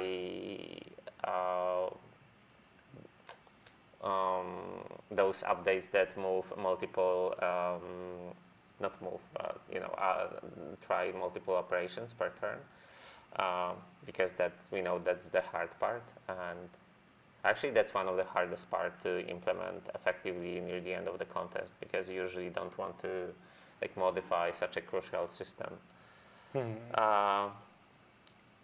But yeah, so well, what's your bet? Who's going to win, other than? I think that there's a high chance for Shunpi to retain the lead, but That's true. also MathGorilla also have a chance, big chance. Yes, yeah, because of this idea, it has very high potential. So the reason why we are saying that, I mean, we've mentioned that a few times, but it's, if you mention something only once throughout the whole 10 hours, it probably gets lost. So let's pause it in. So the part that's very good in his solution is that these semi-random sequences of absorbed blocks, what it gives you is that you essentially add a mirror somewhere. So you modify this path, it bounces off randomly of other mirrors, and it enters like one of the splitters. And you can essentially enter randomly in a different spot. So what you want so if you look at it, you'll see it's kind of the same binary representation that we had before when we tried to explain the basic solutions. The whole outer wing have this long sequence of of doing a binary representation. Actually, he has an infinite loop, I just realized, because he goes through all of the splitters infinitely. Anyway, the main issue is that this is essentially the only thing that his solution does. It still does this weird, I mean not weird, but the basic binary representation. And if you compare it to OpenAI,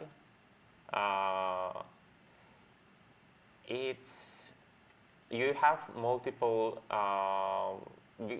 because it's a spiral, you have multiple places where you can put your mirrors. And so you have way more options to go essentially randomly through these complicated rings of splitters. So you have, with a single placement, you have much wider spectrum of possible values that you can get. But I wonder why this kind of difference may happen. What do you mean? So like, I mean that why multiple layer works better. So I think the easiest reason why this should be strictly better. So let's go back to the, actually maybe that's an interesting case to talk about. Essentially what he does here, he chooses a spot where he enters the outer wing. That's what MathGorilla does. So the only thing that his solution does is he changes absorb blocks on the outer wing, and he chooses a different spot where he enters the outer wing. This whole chaos in the purpose of this chaos in the middle is that he could set up a structure where he adds a mirror to reflect it at specific cell, but then it has to remove that mirror again. So he's like wasting 2 operations for each turn, and then he uses the remaining operations for adding and removing absorb blocks on the outer side. So there won't be that many changes in the outer blocks when there's fewer operations. I mean, it's still quite a few, but there will be way more when he has way more operations available. You will often see like very long blocks being affected. But that's how his solution works. And with OpenAI, this is the one. It's not the one. This is the one. When you use a mirror somewhere in the middle ring, you create this more complex structure that's more so essentially you have in MathGorilla solution you only have binary representation. That's the only thing you have, and here you have this more fine-grained well, I guess random number generator. That's the best abstraction we can. Yeah, that's probably the simplest abstraction we can use for this system, where if you place any mirror, it randomly bounces through the splitters and you get a random number. So you try different positions for the mirrors, you evaluate, you simulate all of the positions, and then you also take into account, like, if I changed this absorb block, would it get me a better spot, basically. So I'm wondering how much, how efficiently the compute can be done. So like if we placed like one or two splitters or mirrors, then I think the thing gets more complicated to compute such. That's around 1 million things to evaluate, right? Well, I mean 1,000 by 1. Okay, 1,000 by 1,000, so two different positions. Yeah. I guess you can prune it because you only put two things if they interact with each other. Yes. Yes, but still there are many. Oh yeah, that's a lot. And then you have to simulate the whole thing. Yeah. And you have to potentially do it 100 times because we have 100 times. Yeah, I feel like this is a lot. And it's so even worse because sometimes you want to use more than two things. yeah. And then it's like complete explosion of possibilities. So I'm wondering how they are dealing with it. So I guess we can ask. Maybe it's not. We could ask our wonderful, helpful bot. How does the solution select interesting? Maybe what's the Japanese keyboard. What's the process of choosing spots for splitters between limits? I'm not sure if this will be enough.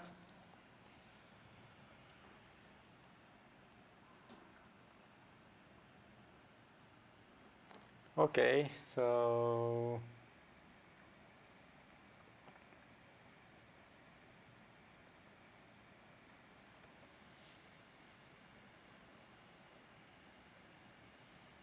please wait a moment.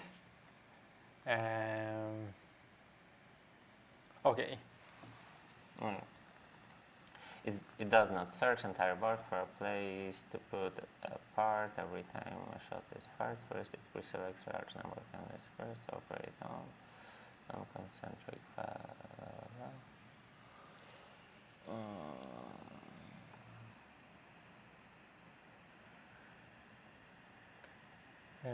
For each candidate square, it's simulated in advance of how much light would exist and how much scattering would occur if the reflector, splitter, social block or similar that were temporarily placed there. So do I understand correctly that it only evaluates single changes and the remaining operations are used for changing external absorb blocks? We can, because that would simplify the implementation by a lot. Let me. So one additional mirror. No, one additional splitter, one additional splitter, one additional mirror, one additional mirror. Oh yeah, it's so simple. It only places one object in the middle. Oh, really? Yeah, in the interior. Oh, it's always so a single object. So it's I see. really easy. And then the remaining operations are used only for changing absorb blocks on the outer side. I see. So it should be actually easy thing to implement, surprisingly. So why they are spending like 40 kilobytes? I mean, probably like small tweaks, hyperparameter search, like different behavior depending on constraints, like the number of operations. But yeah, it looks so.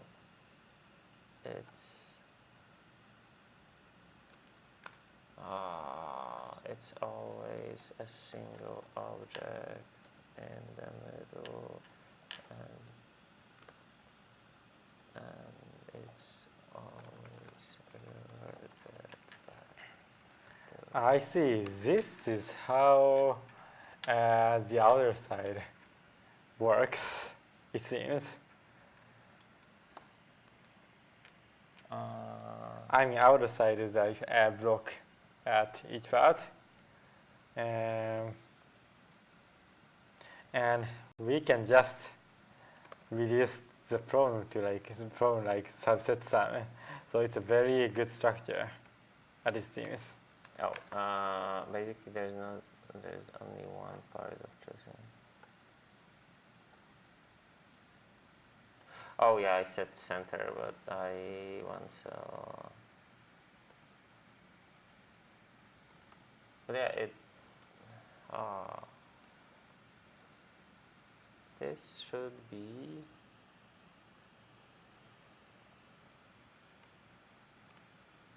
Quite simple. I mean, I'm surprised by it. So I want to compare with MathGorilla solution and about how this is doing. So how MathGorilla computes emission. You mean, but his case is simple. Because it's, I mean, Ravil has another solution.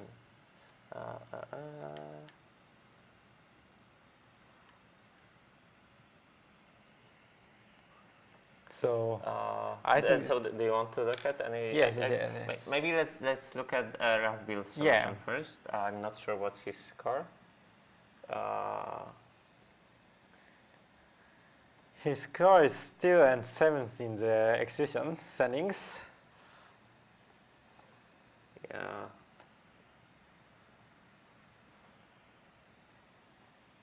So still far.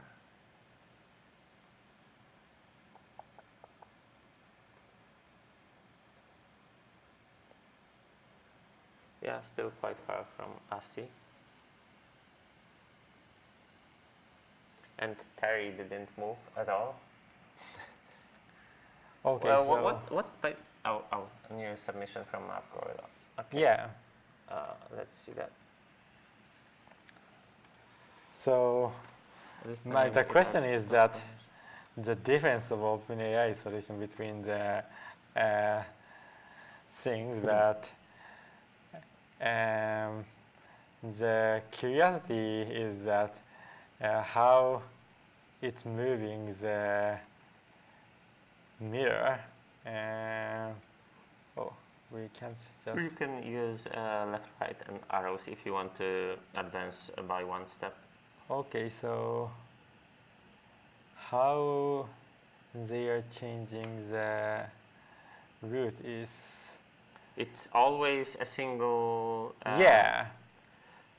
Yeah. So they use MathGorilla uses a single operation to add, remove, or change a mirror in the middle. Oh, so it's basically a binary number.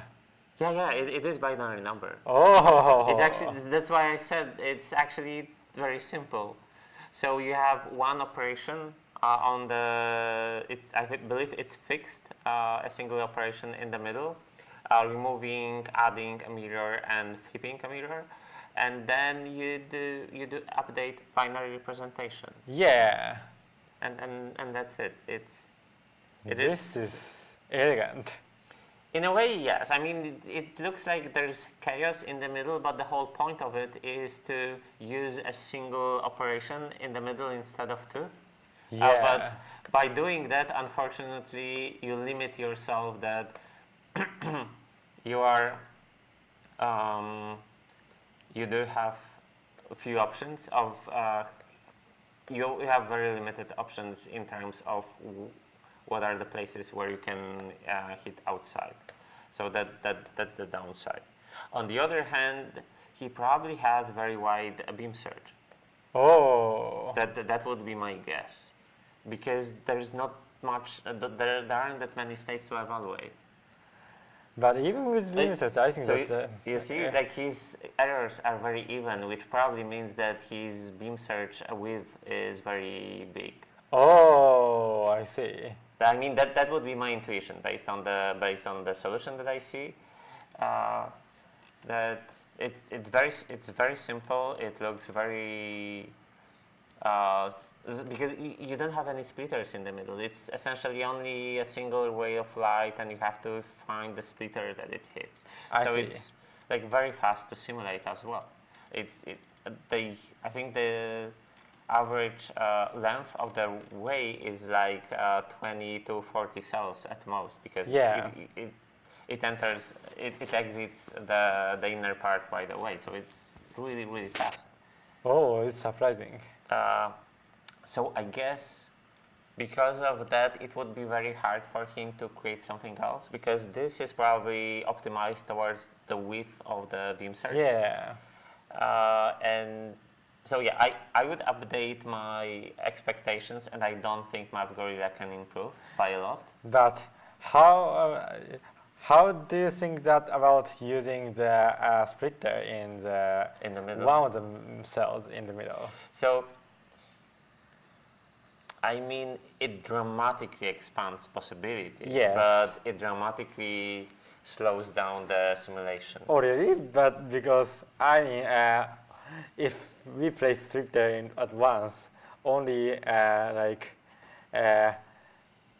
it will only be divided into two. Yeah, but imagine you have to remove that splitter afterwards.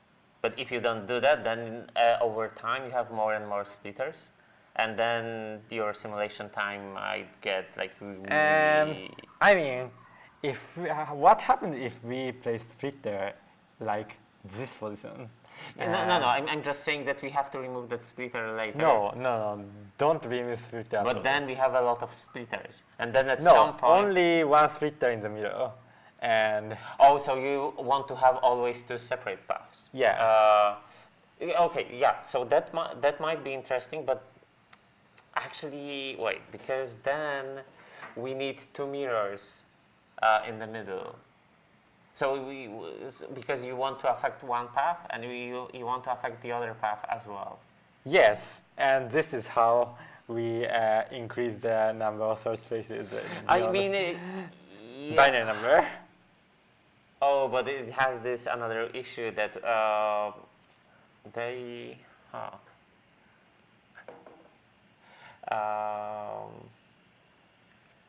I don't really think that there is an issue depending on. It just increased the computing cost by twice. No, I understand. I mean, it's not only that, because you have to.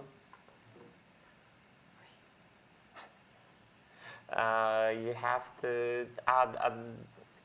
So what he's doing right now, he always uses a single operation in order to reflect reflect the light, and if you want to get really good score, you probably need to place two mirrors because you need both of the lights have the same.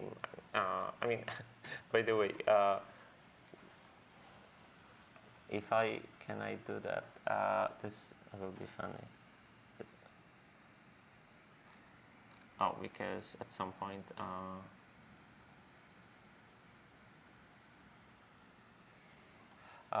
My point is that if you use a single operation inside as the same way as before but without the splitter, then one of the paths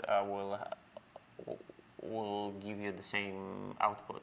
So you need to place two mirrors in the middle, and maybe it works better. I'm not saying that it's worse for sure, but it's a trade-off. It's a big trade-off. Oh. Because you have two separate paths that have exactly the same weight, because each one of them has half of total light. So it's not strictly better. It is different. To be fair, I'm sure that there are situations where adding a splitter and then removing a splitter is better. It's clear. I mean, is it clear?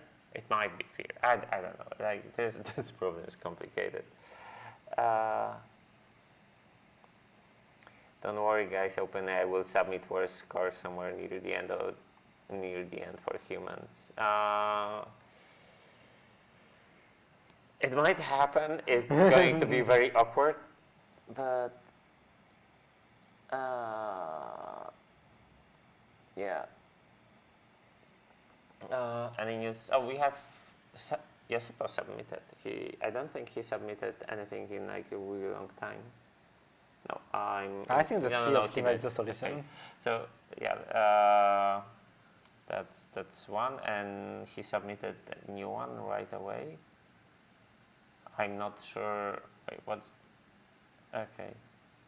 But at this point, I'm sure everyone's solution will look exactly the same, unless someone is like in the bottom half of the rankings, and because there is. Wait, actually, I don't believe. No, that's unusual. So he never updates the abstract blocks on the sidelines. I'm not sure why is that. I think that for sidelines there's very less effect. Like very small effect happens. Maybe. Yeah, usually most of the light goes out the Indeed. bottom edge.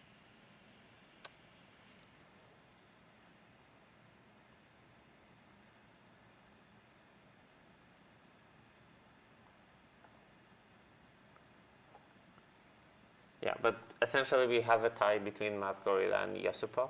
I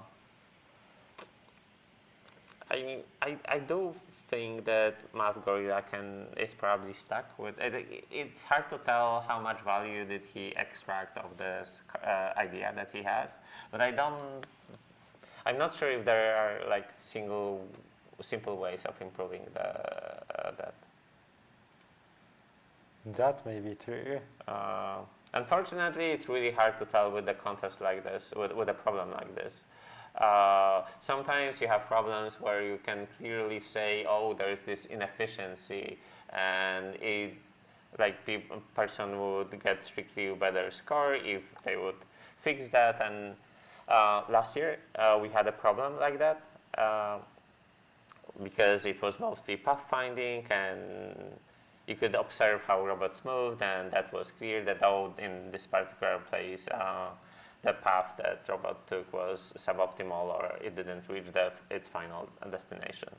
And here we have this complex set of splitters and mirrors, and every small change in the setup usually results in like huge cascade of different effects, and it's impossible. And that's why during the OpenAI, during the interview with OpenAI, Boris said that he thinks that this problem favors OpenAI because we have to evaluate so many different ideas, and humans simply don't have enough time to go through all of them. So much chaos is happening. Where's this additional mirror? Oh, is it just?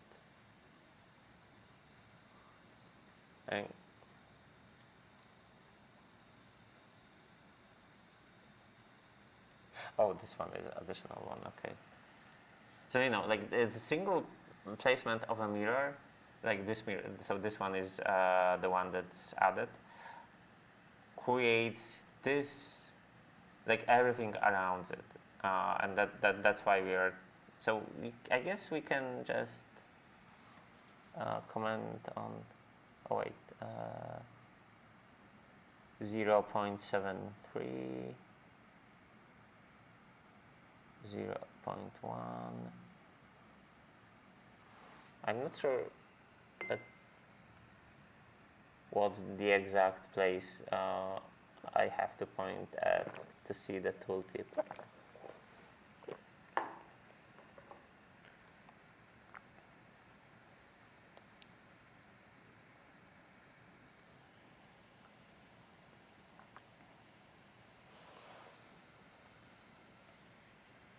So you think that the lead of Shimpi is pretty big in the Yeah. sense.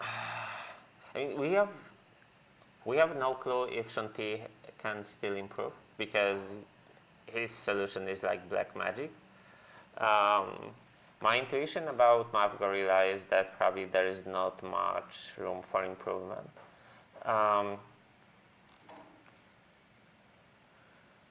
A0 solution is weird.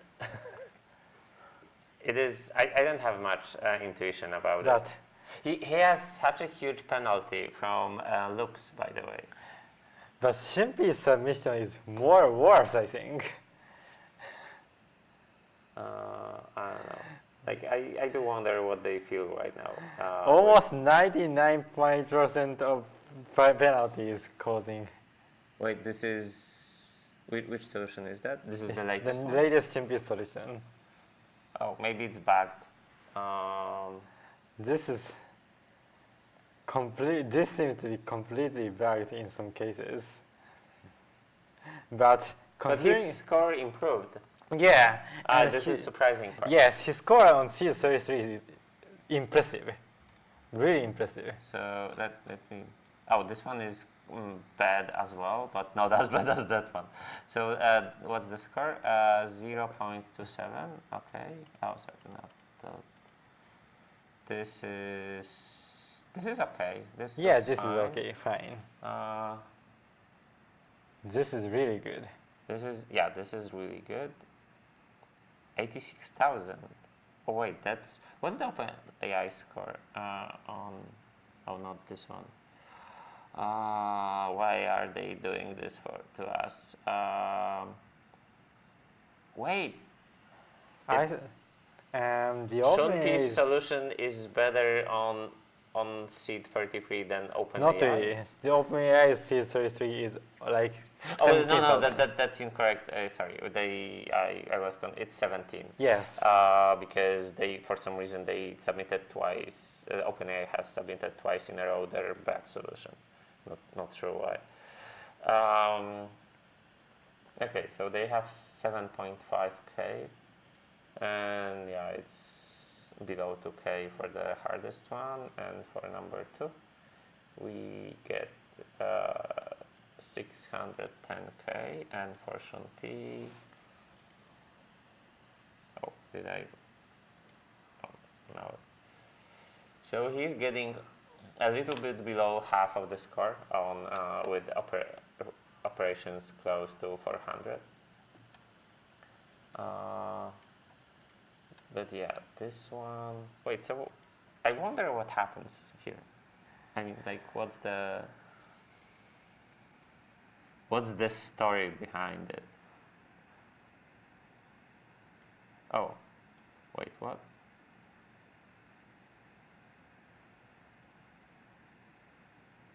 So I think that he cannot.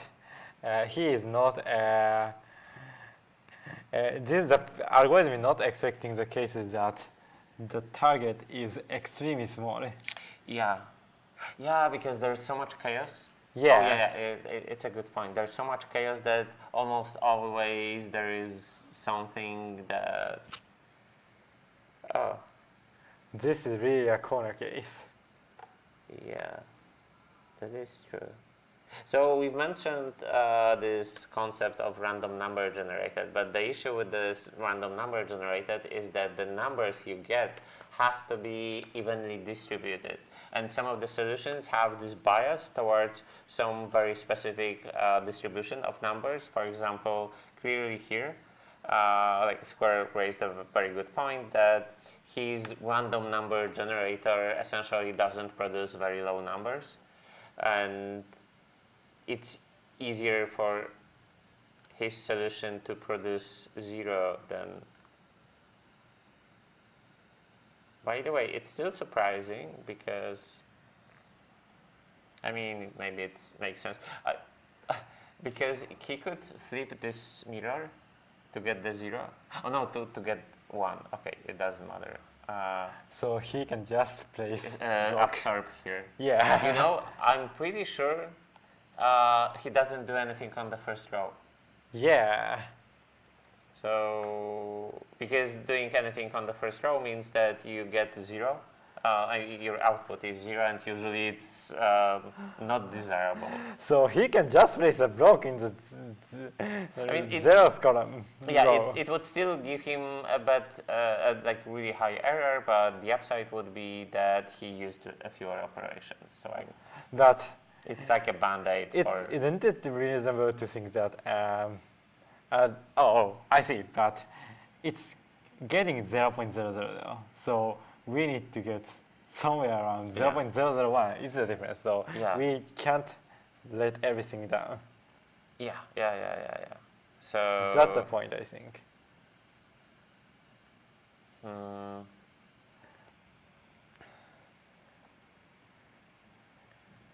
So it is tricky. This is tricky. And so let's see what happens if we see 0. And is it also a very small number? Yes. Yeah. It is. Yes, it is. Yeah. The one before, because the one before also has, and the one before is very large number. Yeah. Although, so it's probably a similar case. Yeah, it's very similar.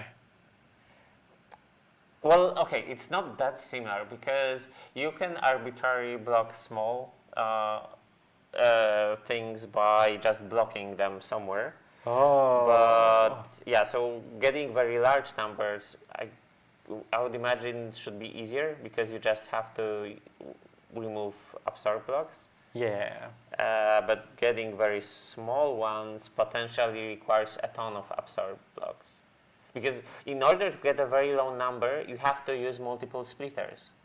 Yeah. So when you have 0.006, essentially, you need to use 21 splitters. And 21? No. I'm dumb. Sorry. That's not the.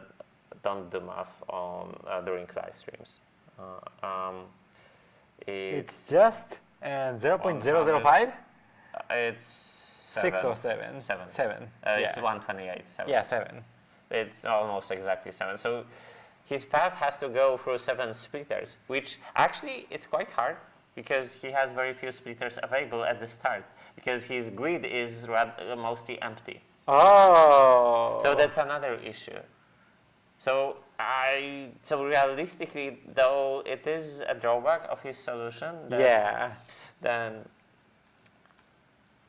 okay. I wonder if he's aware of that, because that error is, what's the value? I think that he must be aware, because he is definitely seeing this visualizer. Yeah, and looking at the bottom graph should immediately tell you that something is wrong. Okay, so let's see what Shimpi is doing. Okay, so press the button. Press the button, and Shimpi is now looking at. Okay, so there's opening Claude, and it's in Japanese. That it seems like. He is only talking about the beam search, the parameter tuning of beam search, and not aware of the error caused by very small or very large number. So maybe he seems to be abandoning that issue and aiming for being for the remaining test cases. I speculate that.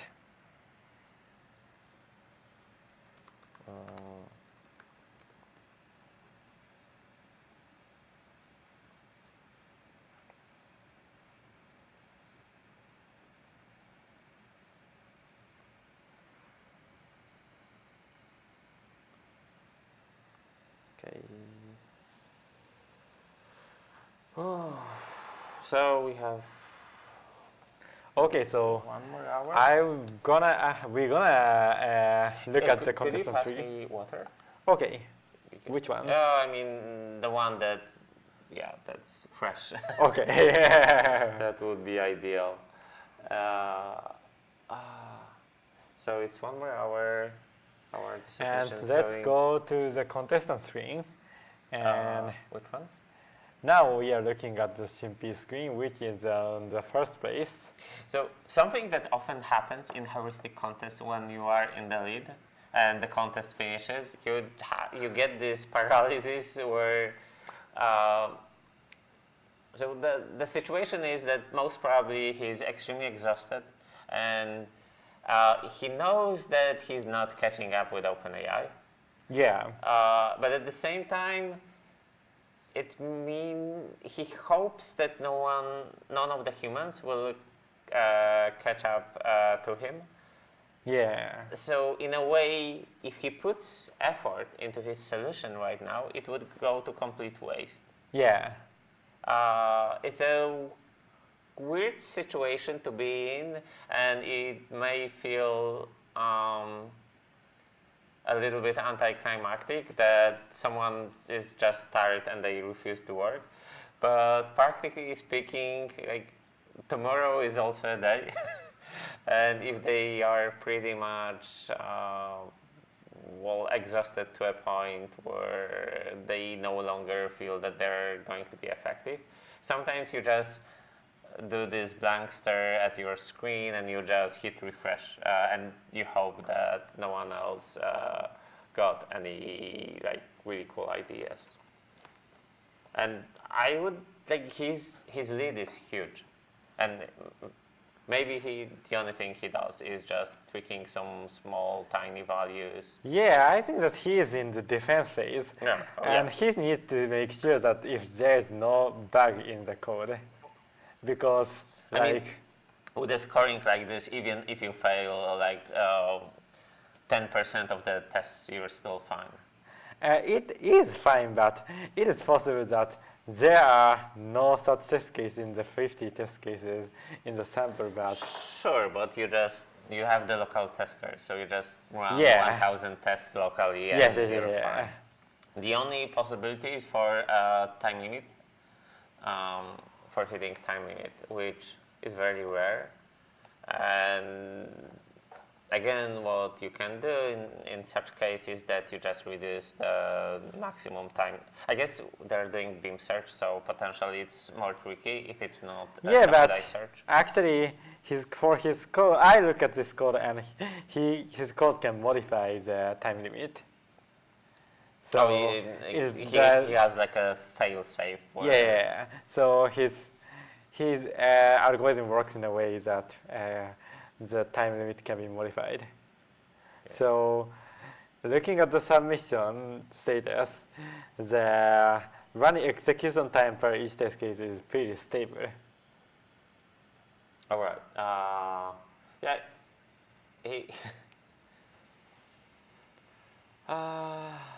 Okay, so he is now looking at the visualizer, but he seems to be doing Yeah, sorry for not looking at the camera, but we have huge screen on on our side, because that's the only way for us to, see the actual screens of other competitors. But anyways, he seems to be looking at the code and maybe thinking about parameter tuning.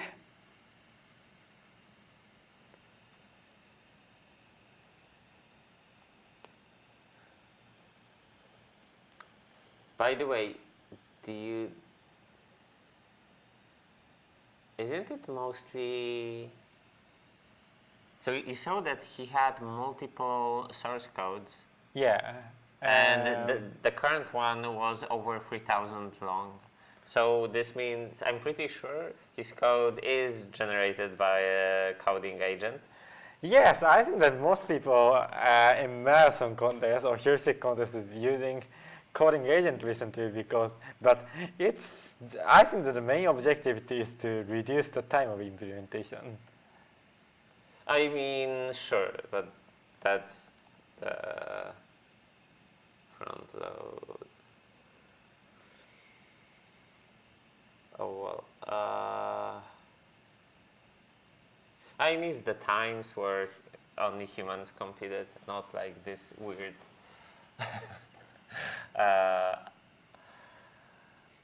situation. I mean, we don't really know exactly what he was doing, and But I think that it is very limited to, the thing is very limited, thing that we can do for using coding agent is very limited to what OpenAI's internal Oh, yeah, coding yeah, for agent sure. does.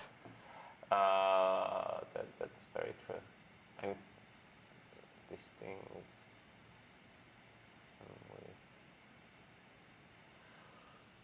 But yeah.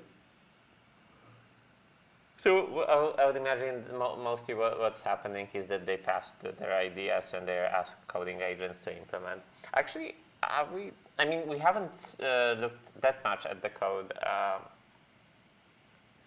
Like how often it happens that someone is actually doing the trad coding, traditional coding. Traditional coding is when you don't use coding agents and you input stuff manually by hand. Some people still do that. OpenAI is constantly submitting stuff. I'm not sure if it makes sense to talk about it. Yokozuna made several submissions. Yokozuna still has this. No, is it something else? I think that he's only splitting the. It's like here it's binary. It's just that Yeah, there are binary. some leftovers. Binary with three Yes. regions and 2 directions, so there are 6 possible ways. I think it's technique. Yeah, 3 different sequences, but they can be entered into different Okay, ways. so anyways, Yeah. I'd like to see the Yokozuna screen. Okay. Okay, so I change the B screen to the Yokozuna screen. Yes, so now I think that you can see the Yokozuna screen, and Yokozuna is seemingly using That's ChatGPT. ChatGPT. And he seems to be using the reasoning model of ChatGPT, but obviously, So I actually want people to. So I've never really used ChatGPT in this way. People upload their current source code and ask, this is so ineffective. And like using local models should be, I guess technically speaking, you don't have access to GPT Pro in Codex unless something changed. But anyways, how much do you, how I don't really know, have a knowledge on how much token cost it would take for using Codex. So I think many people are using Codex or Cloud Code. Yeah, but through subscription usually. But I mean, I don't how think much money the contestants are spending for the today, I would the imagine. contest. I would imagine that it would be really sad if someone ran out of their 5-hour time limit during the contest. But If the agents are not allowed to execute code, then most probably they don't enter those long loops oh really? because Then- they don't get the feedback signal of. So I would imagine that they actually use very little tokens. I really feel like, for example, Jamie's limit is very easy to use up, but it seems like it's not the case for coding agent like Codex or Cloud Code. So is this Fable 5 versus GPT? Actually, a lot of people. I'm surprised by the number of people that are. Okay, I don't think we saw such an extensive use of agents at the start of the contest. And I do believe it makes sense to use agents extensively at the end of the contest, because what you get is you get complete mess of your code base, but you no longer have the time to work on your code anyway, so you're not really losing much. So near the end, it makes sense to just randomly try many different ideas and just do coding, even if you are a person that prefers to do manual coding because you want to be sure that your idea is executed perfectly. And it's always a trade-off, a speed trade-off. Okay. And this is Yokozuna again. This is Yokozuna. And right, could we? I wonder what Rathville is doing right now. but we can see Rathville. Oh yeah, we screen, cannot obviously. see. Yeah, that part sucks. I would imagine he doesn't use coding agents too much, but I know that Nika does. Okay, so let's see Nika-J. Oh yeah, we haven't. Now we looked are at seeing Nika. that. Nika So has two screens. Nika has two screen, and the second screen seems more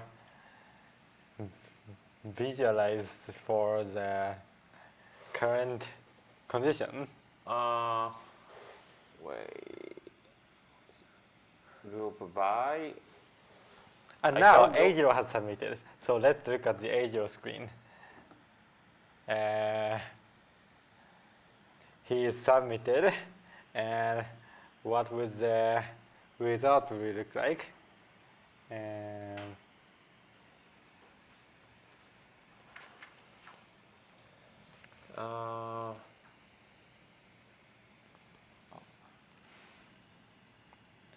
So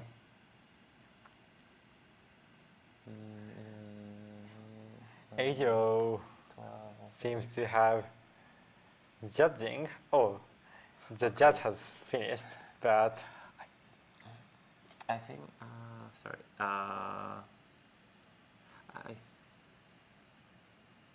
I think we'll be fine till 8 p.m. okay. So, anyways, the point of A0 submission is that the execution time is only 0.25 seconds. Yes. Yet for now. So And I think and if- his solution looks like it can work better with more time because there's like a lot of random stuff happening on the screen. So if I were A0, I think that I would ask coding agent to. Actually, I mean, this is the surprising part. Oh, wait, why is, oh, this screen.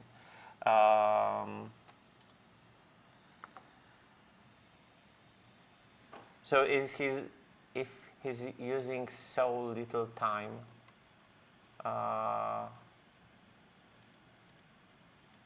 what is, so I guess he's limited to using 2 operations at a time. That's why he's still using 500 operations at most. Yeah. And that's,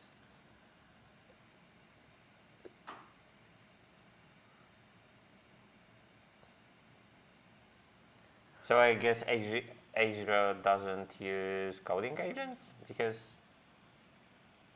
that, is it the case? I said that because I thought about, so when you use coding agents, they would try to use this excessive number of operations in some way. Yeah. And when you don't, it's just hard to implement and you kind of ignore it. That's Nika. Still doing, so we've planned on doing interviews with the contestants. I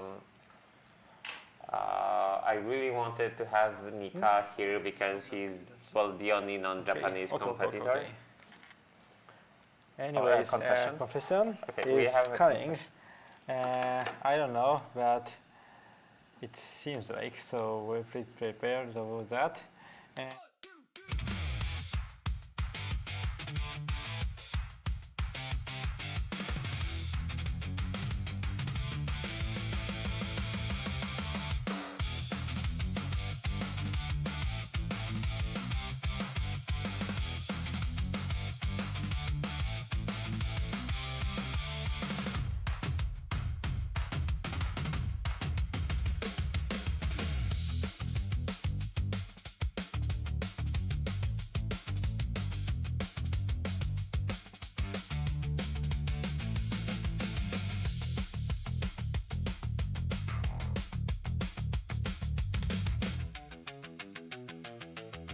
そう今回すごい今のところ1位に暫定1位にい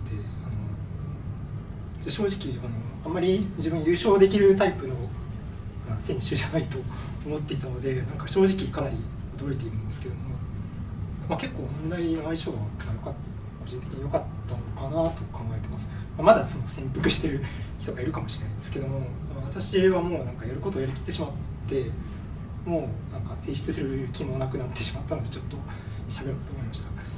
でそうですね AI がめちゃくちゃ強くてでも現時点で私の5倍ぐらいスコアが上でちょっと意味がわからないんですよね。もうなんか全くノーチャンスだなと。音声とは来た。え？いいですか？OK です。はい。そうですね。ちょっと AI が強すぎて何なんだろうというはい。そうですね。でその方針はビームサーチを使ったんですけども、結構考えることがすごいいろいろあって、AI のクロードファブルっていうのが今フェイブルですかね。ちょうど今使えるのでそれとちょっとタッグを組みながらやっていたんですけど、すごい賢くてすごいいろいろ参考になる情報を得られた感じですね。はい。いやでもすごい問題が面白くてすごい楽しかったです。ちょっと前日1時間しか寝れてなくて今日すごい疲れてて食欲もなくて昼飯食べてないんですけど、いやでもすごいなんかまさか優勝できるチャンスが来てるあるっていうのはすごい驚いているというはいそうですね。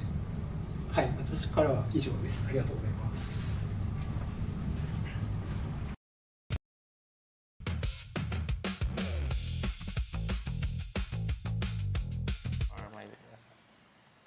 yes, so this was Shimpi, who was in the first place at Currently leading. currently leading, and he says that I'm currently at the first place, and it's really happy about the result. And he says that he has not much remaining things to do. So I hope that he said that he hopes that he will remain to be first place, but some people may take a shot to overtake Shimpi, and he also said that the AI was surprisingly strong and impressive.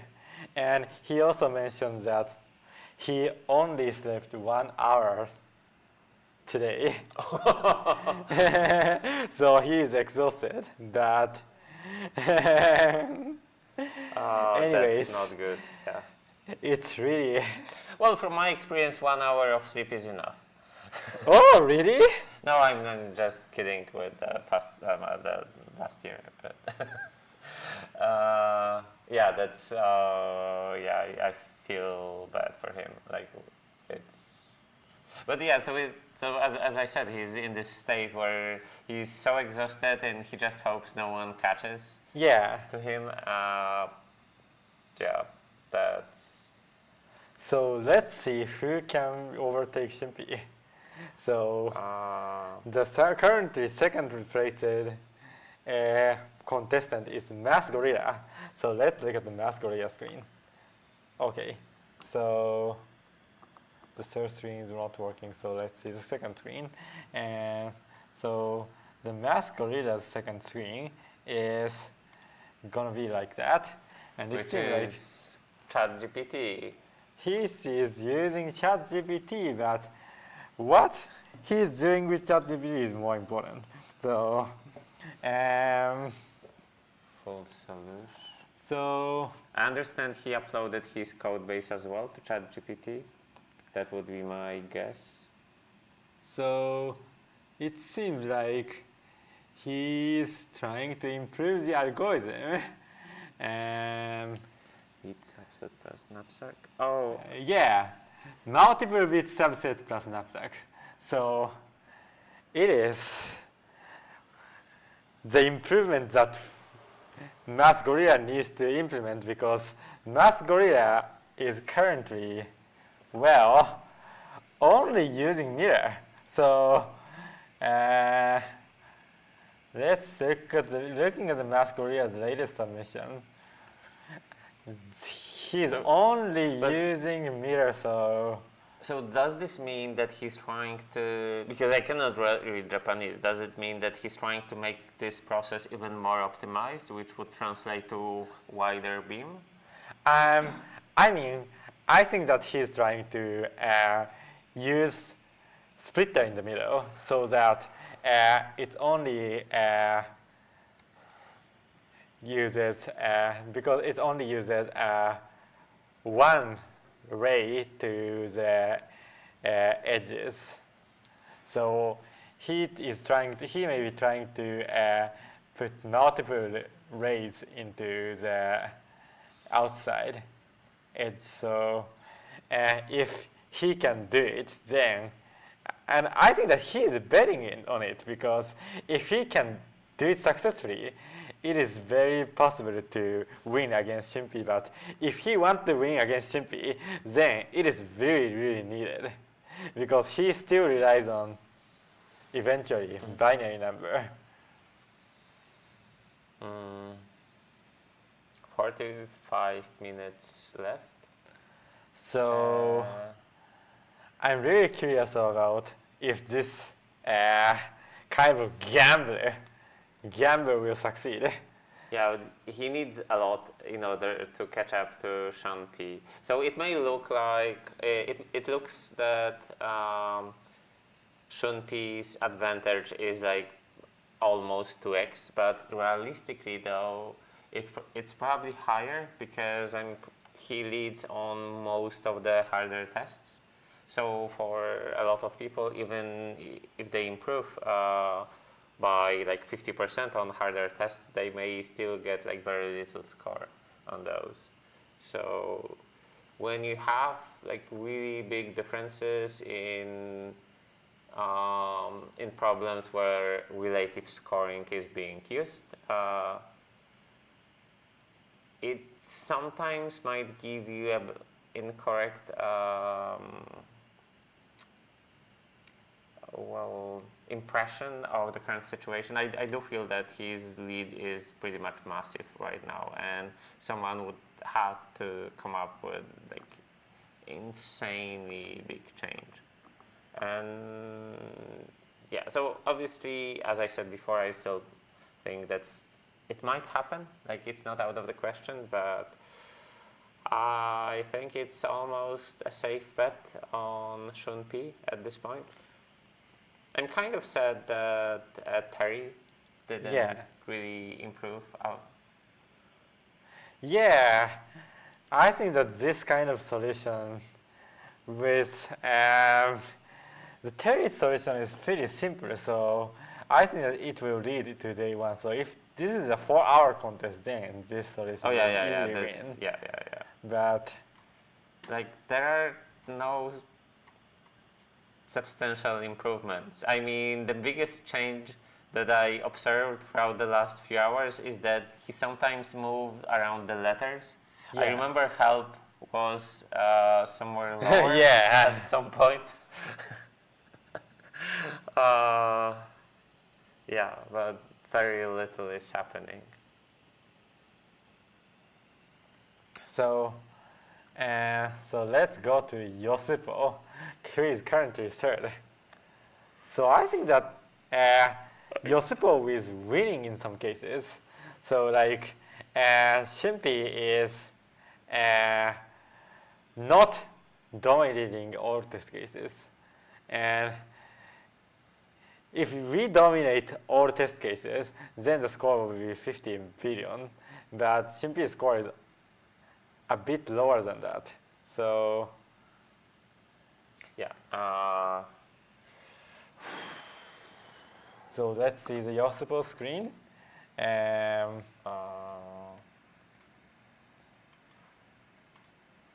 We see that.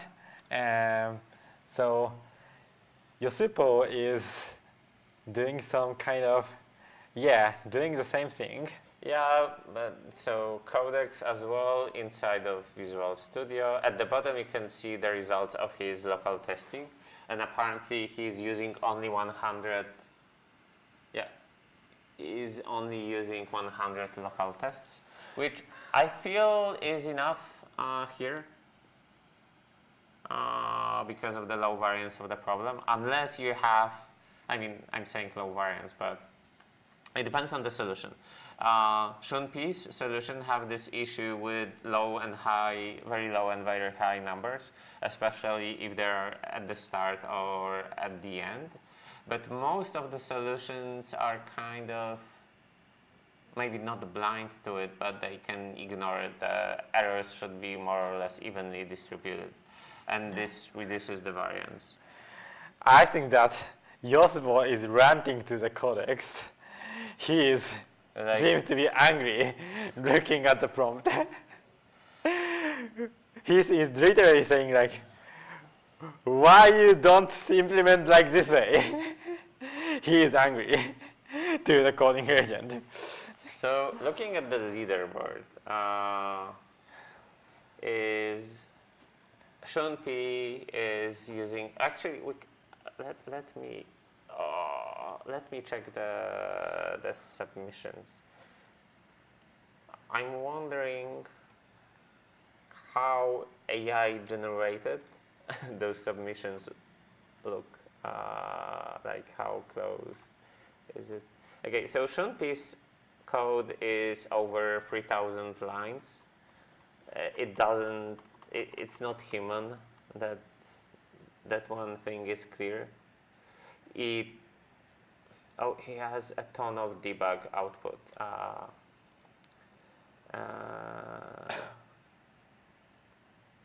What's the MathGorilla is almost 3,000. That's also quite a lot.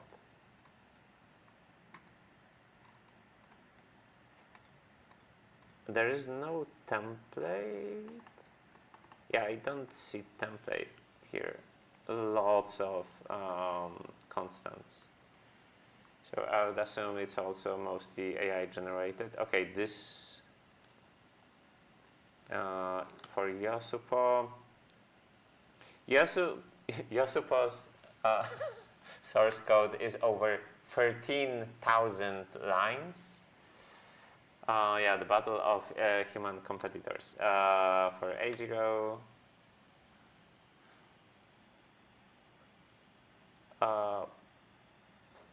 A0 source code is on a single line. Yeah, this is really complex because I think that if not, it will be over 512 kilobytes to which is the code it's size very limit. close to the limit. But what? So I'm trying to. So A0 uses Rust, but what's the? My guess is that they are doing some pre-computation. Yeah, but I'm. But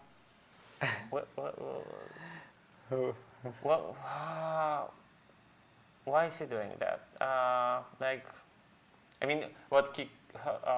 Actually, let's ask. What's the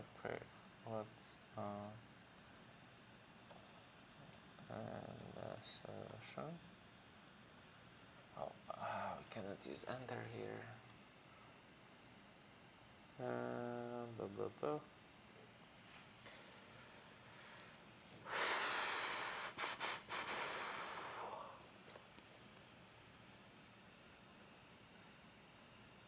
Yeah, I would like things that you could pre-compute is different starting templates. But the main thing pre-computed in this submission is a set of candidates for producing output values that does not depend on the input. Yeah, so exactly. So the different templates, but each template is not a lot of space. First, from that it prepares boards with just one source change. Oh.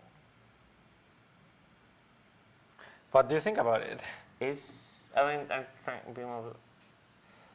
Wait, so if I understand correctly, his pre-computed stuff is he pre-computes the values of the outputs for every possible change. Yeah. But the thing I'm surprised about, is it worth it? Like, shouldn't it take like a moment?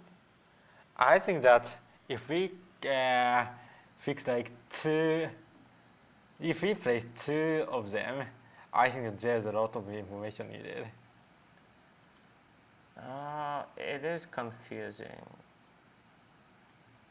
So, that's no. I have to do this, and now I can move. Okay. So, how many additional elements does he have?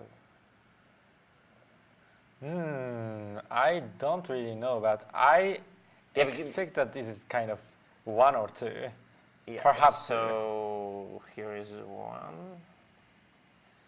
By the way, so his his pattern, the starting pattern, is really chaotic. Right? Yeah, it is chaotic, but less chaotic than Shimpi's solution, who is leading now. Yeah, but it is a fixed pattern.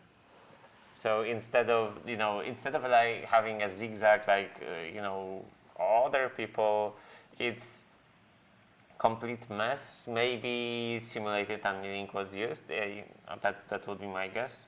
So what I'm saying, simulated annealing. So one possibility is to your goal is to have a nicely distributed random generator. So in theory, you can pre-compute such pattern by the good pattern has evenly distributed numbers that you can generate by using single additions or removals. So you can design an evaluation function for those offline boards, offline templates.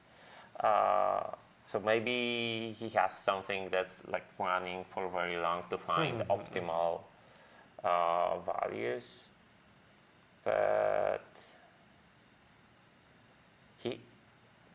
he doesn't have. Oh, he does have loops, or he doesn't have any loops, I believe. Oh, maybe like very tiny ones because. Yeah. I guess tiny ones still matter. There are lots of R. Okay, yeah. So tiny, I mean, they are tiny, but they do matter in, when he has a ton of operations. Yeah. So I guess it's completely pre-calculated. Yes.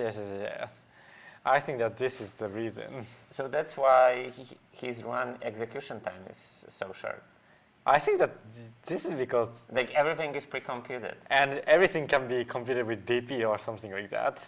So like I don't think he has DP. He just resets the state. Also, I mean, okay, very simple DP. Like how many? Where you have the number of operations so far. Yes. So this. So how to win for A0? So like I think that the A0 needs to leverage the computation time because the execution time has only like 1/4, a quarter second. That's very, very, very, very short compared to the 2-second limit. Well, he can use additional time for. So assuming he has everything pre-computed, he could use additional time to by random subset of moves that use 3 different cells. Oh, I think that this is what he needs to do. But considering how far behind he is on harder tests, I'm not sure if this would be enough. But maybe he has a decent shot for the 2nd place, because he's essentially missing like 20%. The prize money is for 3rd place. It is 100,000 yen. For the 2nd place, it is 300,000, and for the 1st place, it's 1 million. Okay. I would imagine people don't care that much. They mostly just want to win or be very high. That the money is usually like secondary. But prize money is important. I mean, sure, but it's not anything life-changing. Okay, so anyways, the contest is now 30 minutes has remaining. Yes. This is these things are gonna get intense, hopefully. I do hope, but I mean, obviously, the 2nd place is up for grabs. It's unclear if MathGorilla will take it, Yosupo will take it. We haven't looked at ASI almost at all. So maybe let's move over to him. So for ASI, let's look at the visualizer, and for ASI, he is a grid zigzag user. Yes, and we know zigzag can be really strong. Zigzag is strong, but what is his score for seed 0? It's not that good. Yeah, just grid is less sophisticated compared to the Yosupo's one. This is confusing. Why? He's essentially wasting the first. I think that it's not even needed. Yeah, it doesn't do anything. Yeah. But I guess. Oh, I guess it also doesn't. It's not a big problem, because otherwise you would have an essentially empty line. Yes. So I guess it's fine-ish, or at least it's not a big difference. So. So what's his possible movement set? He can place a mirror somewhere. He can place a splitter. He can remove a splitter from a splitter rows.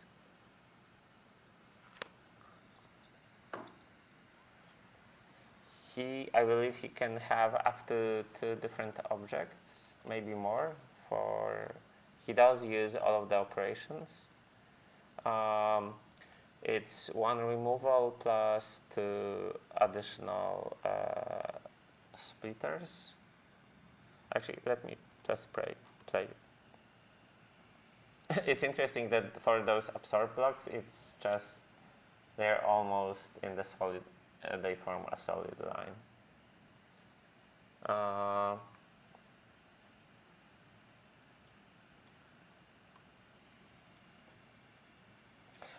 Does he use full time? Full available time? For what? I mean, does his solution use full available time? He only uses 1 second. Okay. Yes. So I think that it can be a little bit more. I mean, he probably. I'm pretty sure he uses beam search, so they're just trying to stay safe. Or I mean, we can add as he uses beam search. Okay, so let's ask.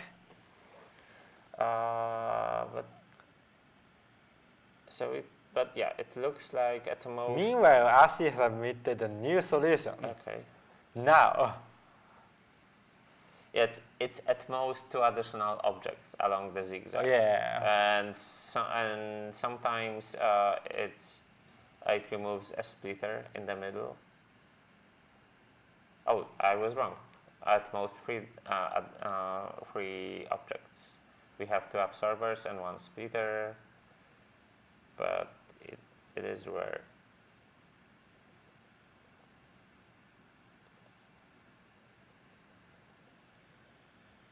Okay, Mont plus A submitted with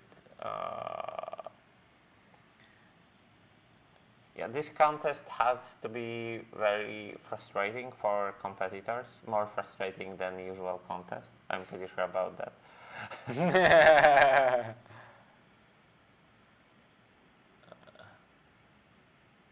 I think,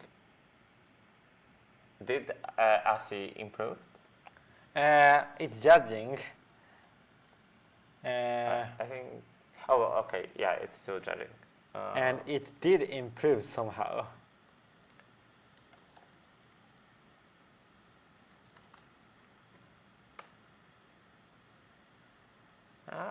Maybe. So what's the difference? This time they increased the number of spectroscopic plates, which I guess means splitters in the upper part of the initial board, making it possible to try within spectroscopic plates.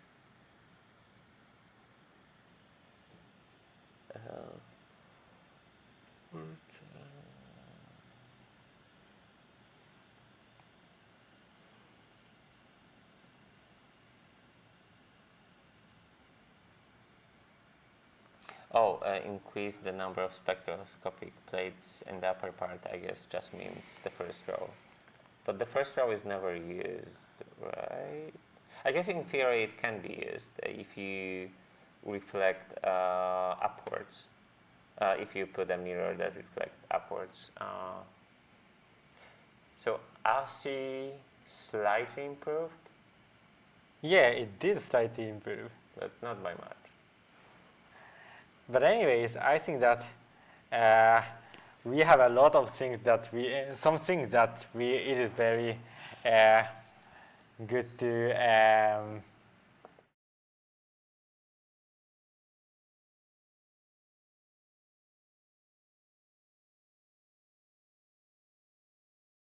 25 minutes left, and the point for we need to vote is that okay, so can I see the screen? Okay. Yeah, we can move the, like, it's not centered right now. We will get the second place. And also some surprise in last 30 minutes. I think these 3 points are important to watch. So if you have some predictions or some comments, please write. And please write your prediction about how the contest will proceed in the last 30 minutes. I hope that it will be interesting. My guess is, I mean, who's the most likely to actually? What's the who's the longest? Who went the longest without submitting anything? It's Ro and Bow Wow. Yeah, definitely. Oh, and Terry. I guess Terry didn't submit anything in, like. Can we switch to Terry's stream? Yeah. So we can just yeah. Is it the first one or okay? I forgot that's it, right? Yeah, codex as expected,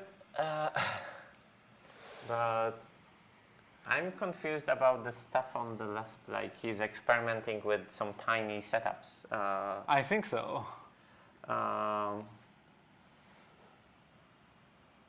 And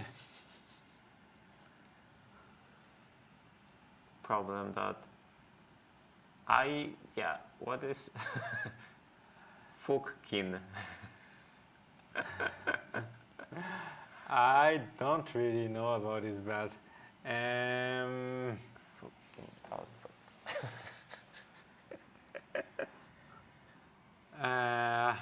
I don't really know what to do, what Terry is doing about What's it, he but doing? anyways, I think that he's trying to optimize the binary number solution. I'm 90% sure about it. So what we see in the second string of Terry U16 is also interesting. And yeah, how do you think about that? So this is some data analysis in Excel. Who uses Excel anymore? But log OpenAI. So he drew a distribution of points. So the x-axis is the number of operations, but he subtracts 100 in order. So instead of the range, instead of being from 300 to 600, it's from 200 to 500. Then it's, I guess, logarithm of the, I don't know, the inverse of the score. Is it the case, or? No, it's not the inverse. Okay, it's just the minus log. But I think that he's using some kind of data analysis, Yeah. at least. He wants to estimate, I believe, he wants to estimate what's the, I don't know, possible. Actually, I don't know. That's t minus l. Okay, stop doing that, Terry. We're trying to understand what your about. So, and score. I think those are just different submissions. It's best.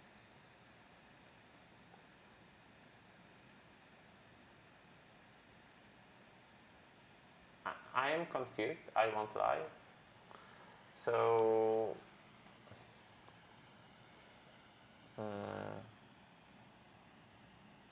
this is a custom visualizer. Yeah, custom visualizer, yeah. So he used coding agent to design a custom visualizer.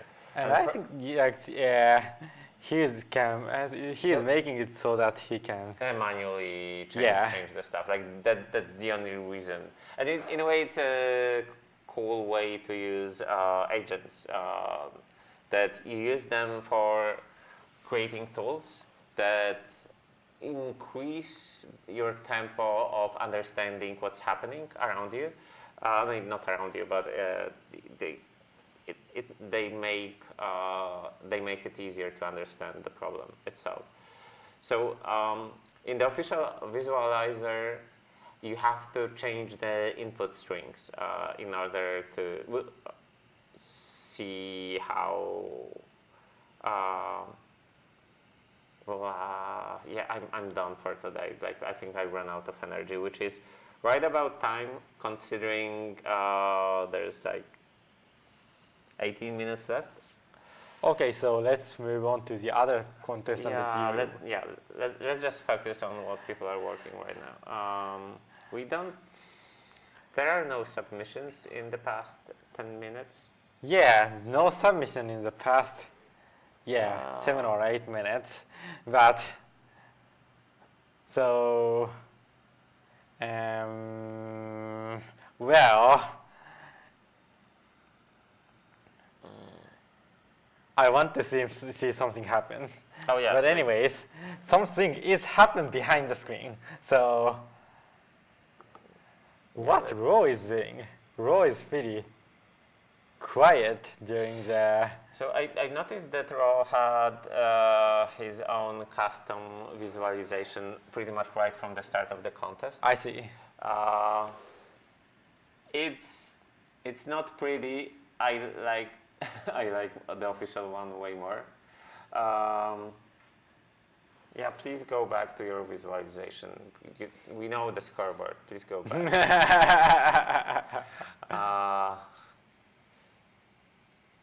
Yeah, but overall, he pretty much didn't do any submissions.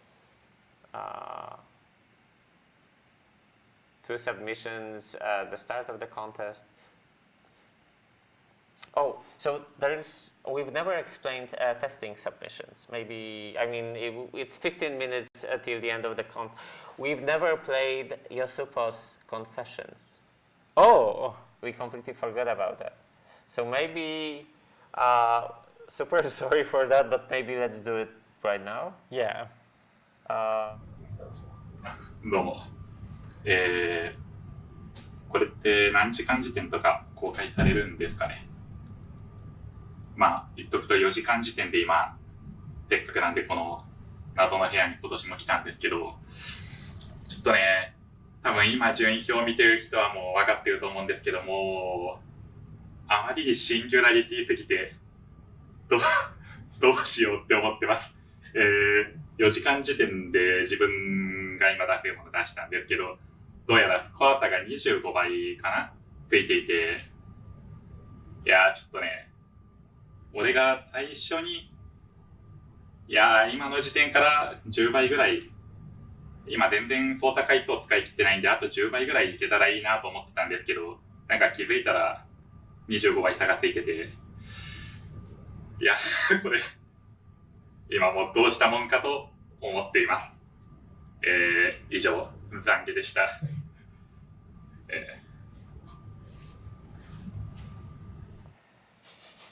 Yes, so this was Yosupo in 4 hours after contest began on day 1.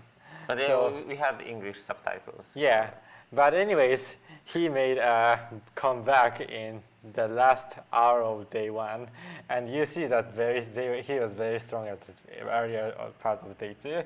So let's also look at how he said at the end of day 1. はい、こんにちは。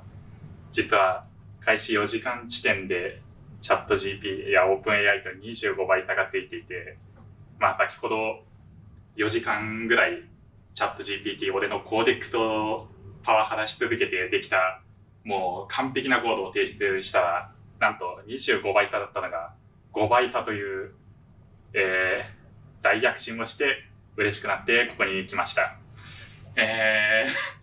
まあ十数時間問題と向き合ってようやく少しずつ仕組みが分かってきてですね、まあ仕組みが分かってきた結果かなり伸び幅が隠されていて、俺の予想だとあと2倍ぐらいはいけるんじゃないかなって思ってるんですけど、まあおかしな5倍差があと5倍改善できることも上がっていて、どうしようと思いながら多分そろそろ1日目が終わるんで、まあ明日の自分に期待したいと思ってます。ありがとうございます。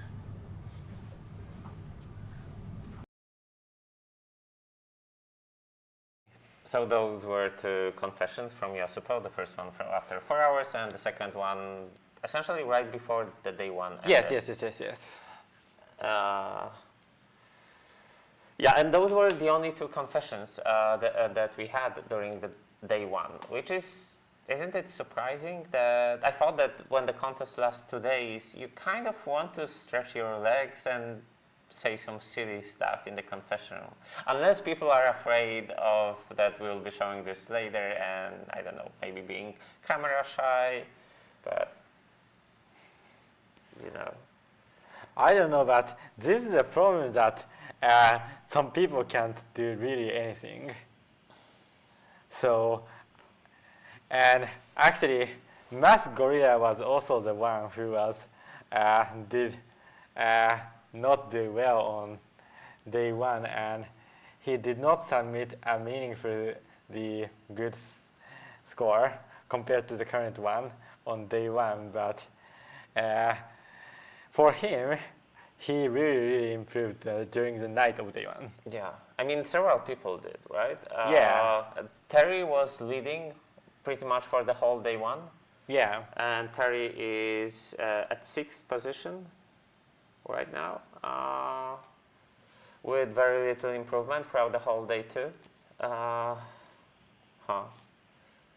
Also, is it really the case that there are no submissions within the last 15 minutes? Yes, no one is submitting. It's Okay. very surprising.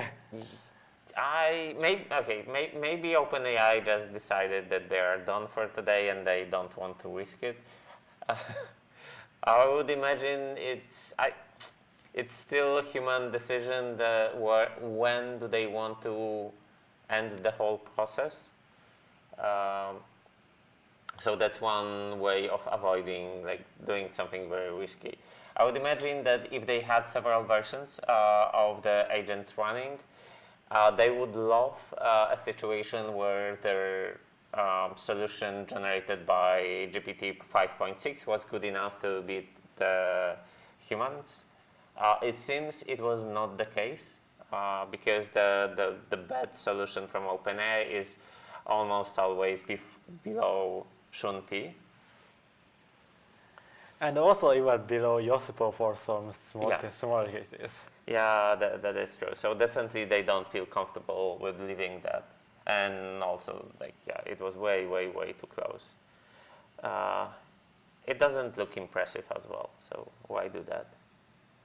I don't want to OpenAI to win.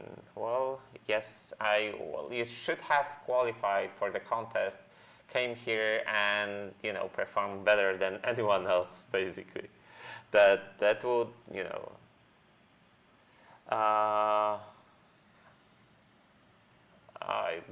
the question about standings was answered multiple times before. Please find my Twitter post. It's linked somewhere.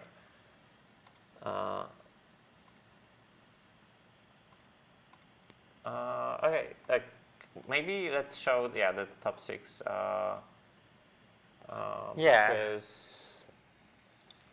Because no one is submitting now.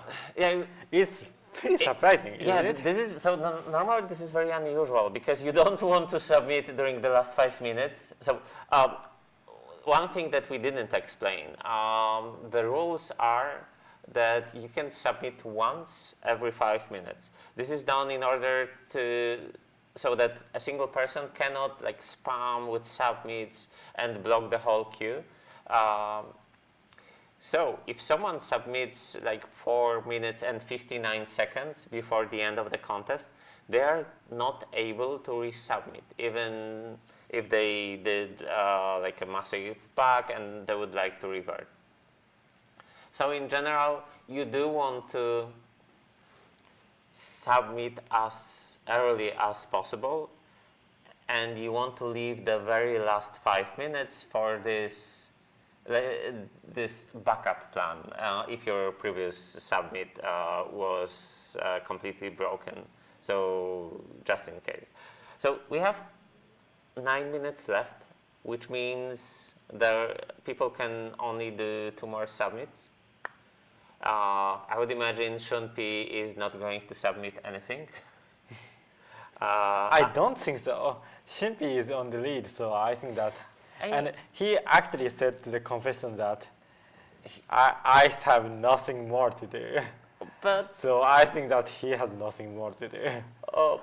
I wonder if people used Optuna for optimizing hyperparameters, because if you have nothing to do, you might as well just run the grid search over your parameters, and he had a ton of hard-coded parameters at the top of his solution, if I remember correctly. Okay, so let's test let's test in the locally. So locally, if we run the test for seed 0, then the score for seed 0 is wait a moment, it will take time. Okay, so for seed 0, the score is 37 million, but if we increase the computation time to from 2 seconds to 10 seconds, then the simple solution will be, well, I'm experimenting that, so please wait a moment. It's taking time than usual. So I mean, maybe everyone is doing oh, that. yosupo has finally submitted. Okay, that is unexpected. Can we switch to his? Yes. Okay, sorry. yosupo has finally submitted, and it could be, and A0 also submitted. So for the last one, if we simply increase the running time from 2 seconds to 10 seconds, the score would increase from 37 million to 28 million, which is a big improvement. That is true. I wonder what's then. Can you try the hard test? Hard test? Yeah, the 104. Okay, so let's try that. So the contest will end in like 5 minutes. So yeah, I wonder what happens in the last. Some drama, or maybe there are some players that. Mount A submitted Yeah. as well. Okay. Do we have any other submissions? But Mont submission is TLE. Oh, that's. It's extremely risky situation. If yeah, so that's why we've mentioned that you don't want to submit anything in the last 5 minutes unless you have no other choice, because your previous submit was completely broken. And it seems that this is the case for Mount A, that he will have to resubmit the previous solution due to timeouts. yeah, it's definitely true for that. But anyway, yosupo improved the score. And now the second difference between the second place and third place is becoming closer. What was his? Oh, so he was missing 1.5 billion, and now.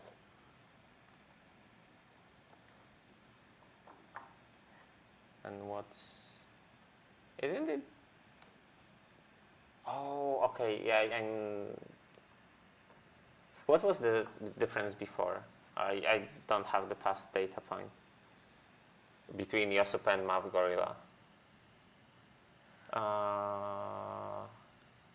Yeah, A0 improved a little bit, I think. Yes, I think so. No, not by much. I believe he had around 20 billion. So to be clear, I'm saying that the variance is rather low, but what often happens with 15 provisional tests is that they might not be representative of the general distribution of the tests. For example, those 50 provisional tests might have more easy tests or maybe more hard tests, which happens quite often. And if one of them is better on easy tests and they are overrepresented in the provisional test set, then in the system testing they will perform much worse. For example, this happened in the last year versus OpenAI. The tests where OpenAI was better than me were overrepresented in the provisional set.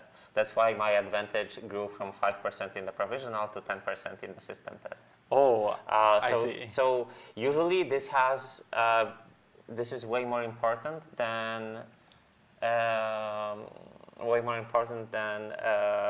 the variance itself on the test, like just the distribution. Definitely.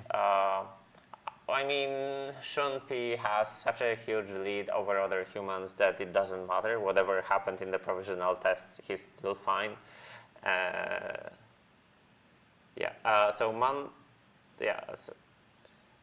By the way, so if I remember correctly, AtCoder has this system where if you time out on a test, it's run 2 times again, just to make essentially they give you multiple chances of not timing out.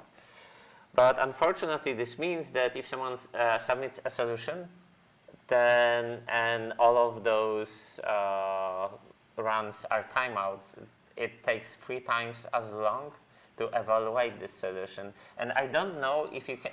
Are you able to submit again if you have a submission being? I think so. If 5 minutes interval is the only requirement, I think. Okay, because I'm not sure if his submission will be evaluated in time. So what he knows for sure is that his submission is timing out. So I think that he will submit again. Yeah. Possibly the he should be already prepared for that. Yeah. To submit again. So now only 1 minute is remaining. And honestly, yosupo has submitted. So this part is surprising. So usually it doesn't happen that much. So also submitted. Yeah. So if yosupo timed out right now, like MontPlace did, then they would essentially lose, and they would be no longer in top 3. Like, to be fair, A0 is not out of it because we don't know the distribution of those 50 tests. And yeah, MontPlace is submitted again, as expected, and I don't believe we will see any more submissions. Now 10 seconds. Yeah, so after we're done, which is like a minute from now, we wanted to do interviews. We don't know if they're going to happen because everyone will be tired. It would be, and some of the competitors might need a translator. And I'm not sure if we have figured out who would be the translator, but yeah, so we honestly don't know, but please stay with us for like at least 15 minutes and we'll try to, well, figure out if we can get someone on the stream and, you know, talk about their experience, how much they hate their lives and how they wish they slept for way more hours than they did during the night. We're done, yeah, so no more time for submissions. So what happens now is that this is the final provisional leaderboard that you see. We have to run the system tests that have 2,000 tests. So we will do the testing again on much larger set of tests. And tomorrow we will have awards ceremony. Yeah. And the winners will get, I guess, officially they will get their prizes and medals. And I don't know if this year they get medals again, but you know, awards. So until tomorrow, you won't hear any more news about heuristic stuff because the system test will run.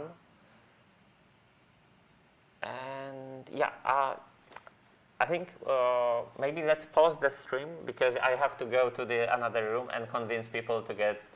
Okay, but I think that before that, I think that we should talk about algorithm for Wi-Fi.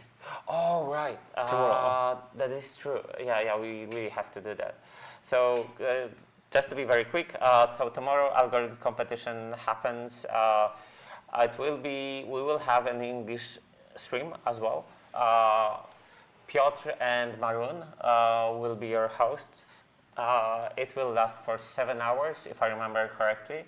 And OpenAI will compete as well. And if you were here and listened to Boris, he was way more confident about their chances at winning in algorithm track than in heuristic track. So You know, we hope humanity will prevail in with at least algorithm track, but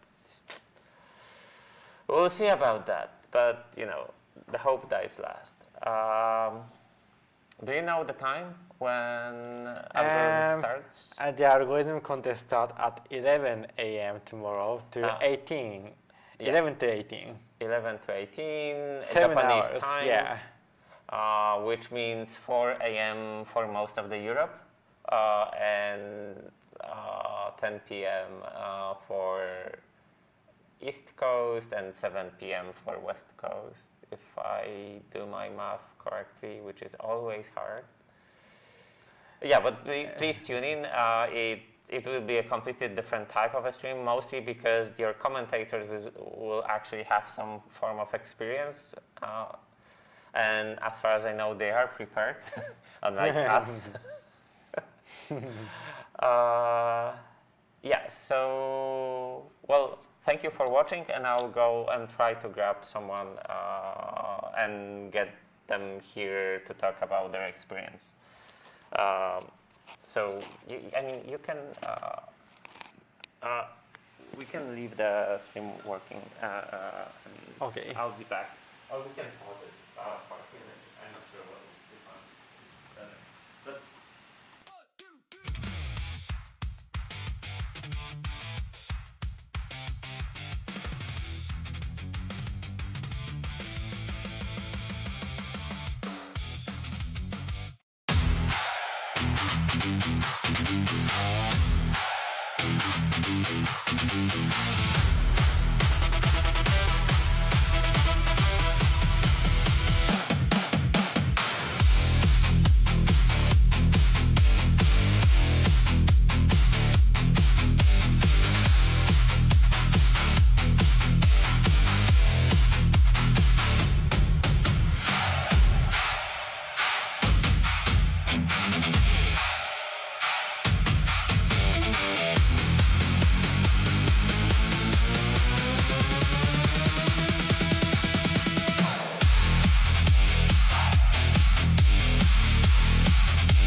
wants to translate? Do you feel comfortable with translating? I mean, I will ask very simple questions. Mostly, how do you feel? How many hours do you sleep, etc. I won't be asking about what could you change about your solution because no one knows what's happening at this point. Yeah, so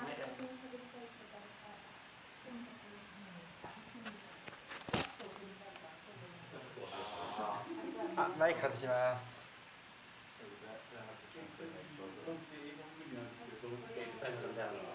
But yeah, definitely. 脇幸さんマイク使いたいなら。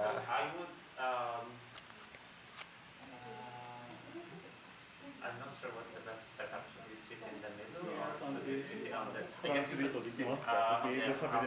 多分ブラックユキさんがトランスレートしてくれると思う。ブラックユキさんの方が英語絶対うまい。自分も配信やってたけど。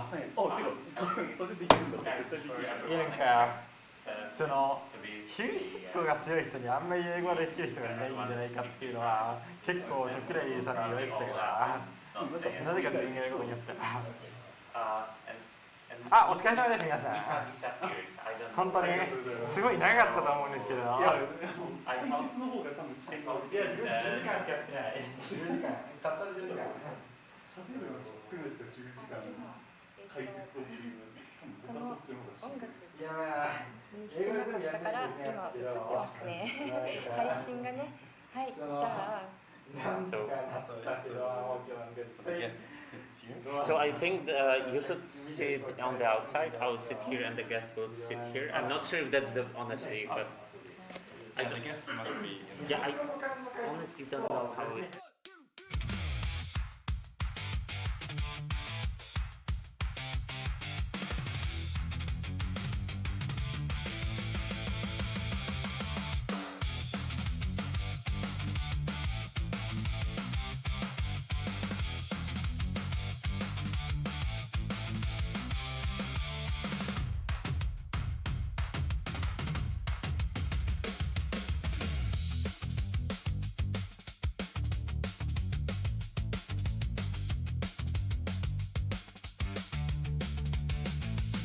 This is the thing. 僕が可能な限りお願いします。Okay, let me check if it's we're actually live. Okay, we're back. I hope everything is working correctly. We're joined by MathGorilla, who's second in the provisional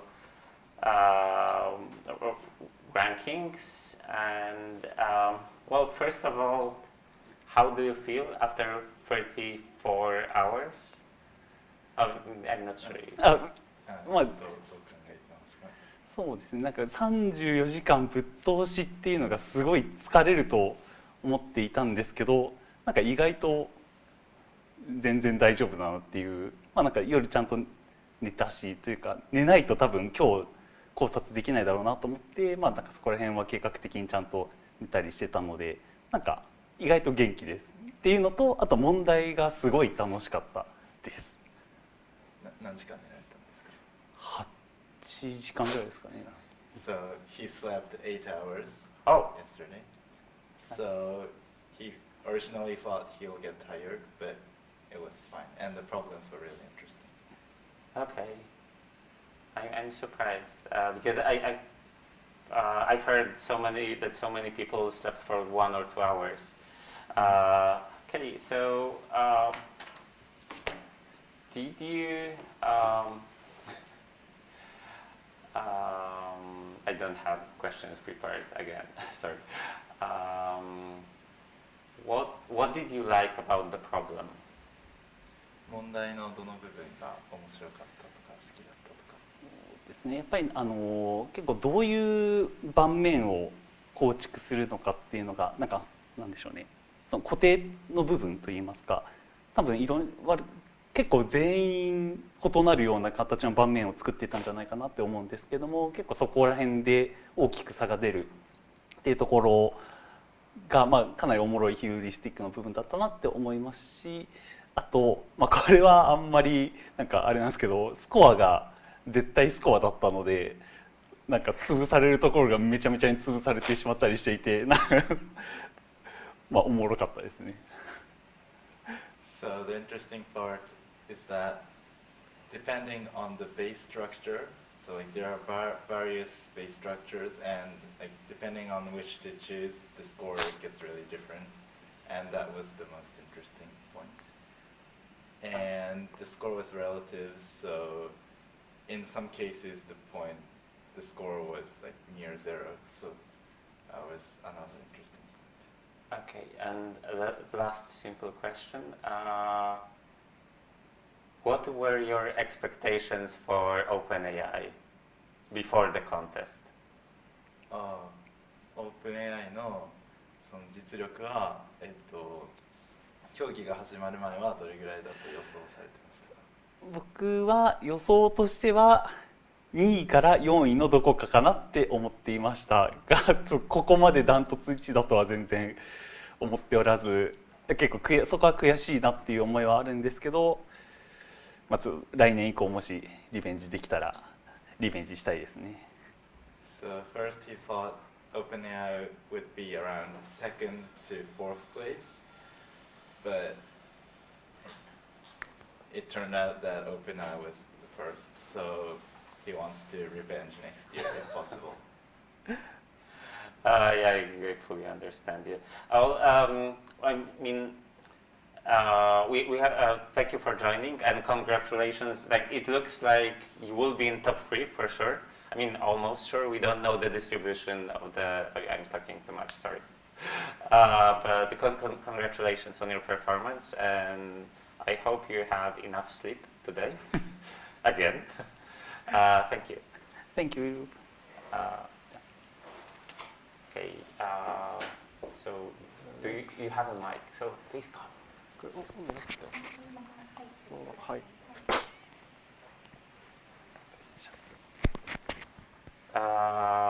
And now we're joined by Saharan, and I forgot you're not. I forgot what's your final score, but well, we'll start with the first question. The same question. How do you feel after 34 hours? Yeah, very, very tired, and I don't think How much did you sleep? Did you sleep? Actually, I slept very much last night.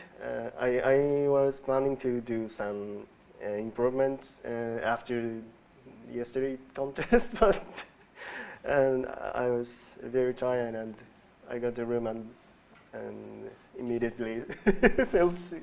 Okay. I saw your solution, and you had those loops. Yeah, yeah. Did you experiment with other approaches? Yeah. Your solution was completely different from anyone else. Anyone else? Yeah, I believe there was one. I forgot who that was, but there was only one other person that tried to those ternary representation. So yours were very unique, and we had no idea if it's very promising and it's genius or the other way around. Yeah, at first I tried with a single, what is called in English? A path or spiral? Mirror? No mirror stuff. Splitter. What is it called? Splitter. Splitter. Ah, yeah, yes, that. Yeah. Sorry. So at first I only tried a splitter plus a black block. Yeah. So that by turning the splitter, we can either. Yeah. So it was like a binary approximation. Yeah. Binary approximation. And I tried with that approach, and then I wanted to try a bit tweak of the solution. So I asked ChatGPT Oh, to How could you? can you make something like a split only like split into half and half, but something like Yeah, okay, I but- wanted something like one but- third and Do- 2/3. That's it's really hard to explain. We've talked about it on the stream a bit, and we called this ternary representation. But did you experiment with other approaches as well? Other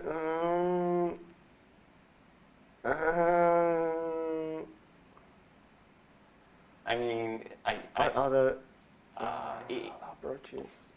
Okay, let's skip to another question. So I won't be asking you about OpenAI performance because it would be a boring question. How much did you use coding agents? Did you code anything by hand? Yeah, just a bit, so 99% coding agent. So just prompting. Yeah. Yeah, I prompted too much. Okay. And what else? I mean, okay, I don't want to, interrogate you. So, thank you for joining us, and thank you. Okay, And maybe let's get a few words from Shunpi. Okay, thank you. So, thank you. I'm a terrible interviewer. Sorry.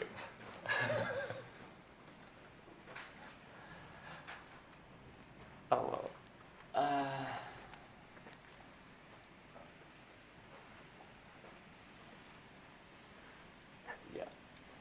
So we're joined by Shunpi, which is currently leading.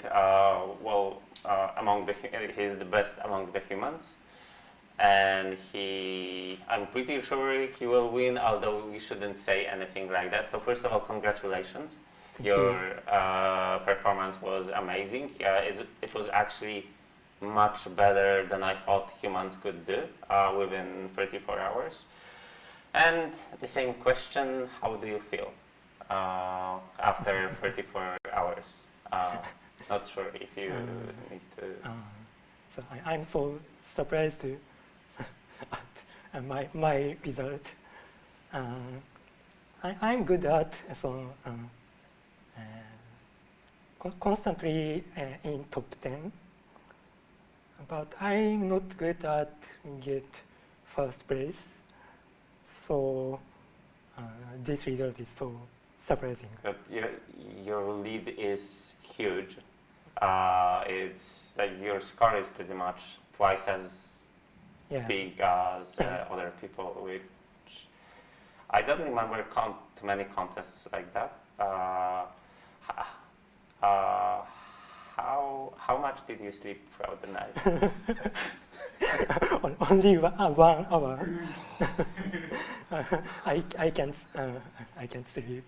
I have not slept. Oh wow! Okay. We saw your confession stream. When you went to confession room, that you 1 hour before the end.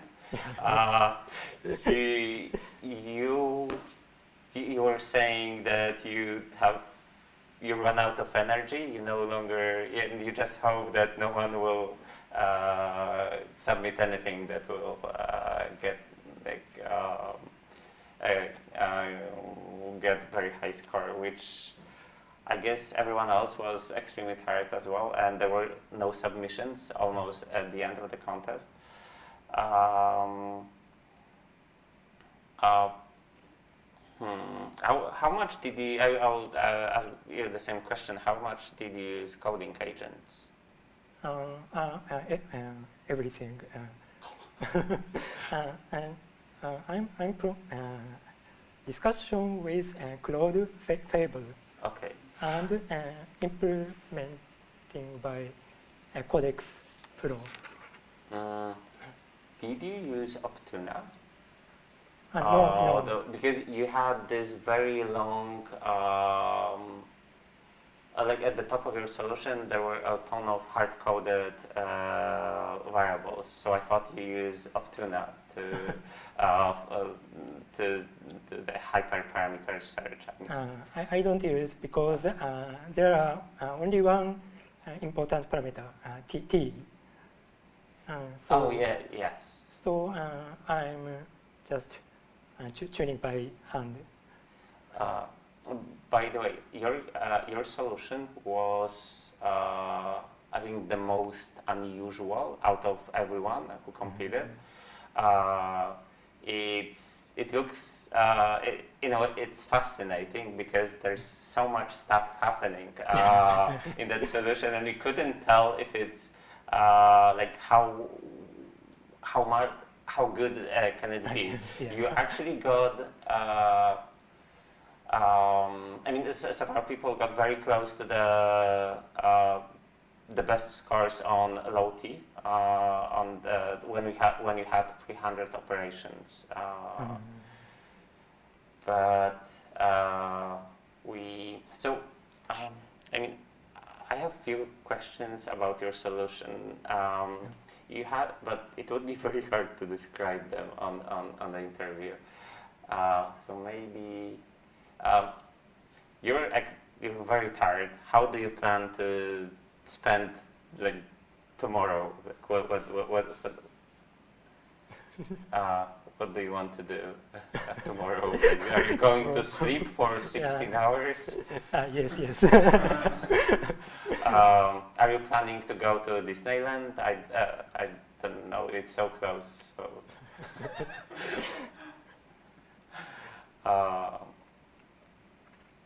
Well, okay, I don't want to interrogate you. Like you look the most tired of everyone that I saw in that room, except Nika, which disappeared. So I just hope he's still alive. But thank you for joining us, and once again, congratulations on your amazing performance. Okay, and. So thank you for watching, and I think we'll end the stream right here because, well, we mentioned everything. So thank you once again, and I'm not sure which button is there. Is that?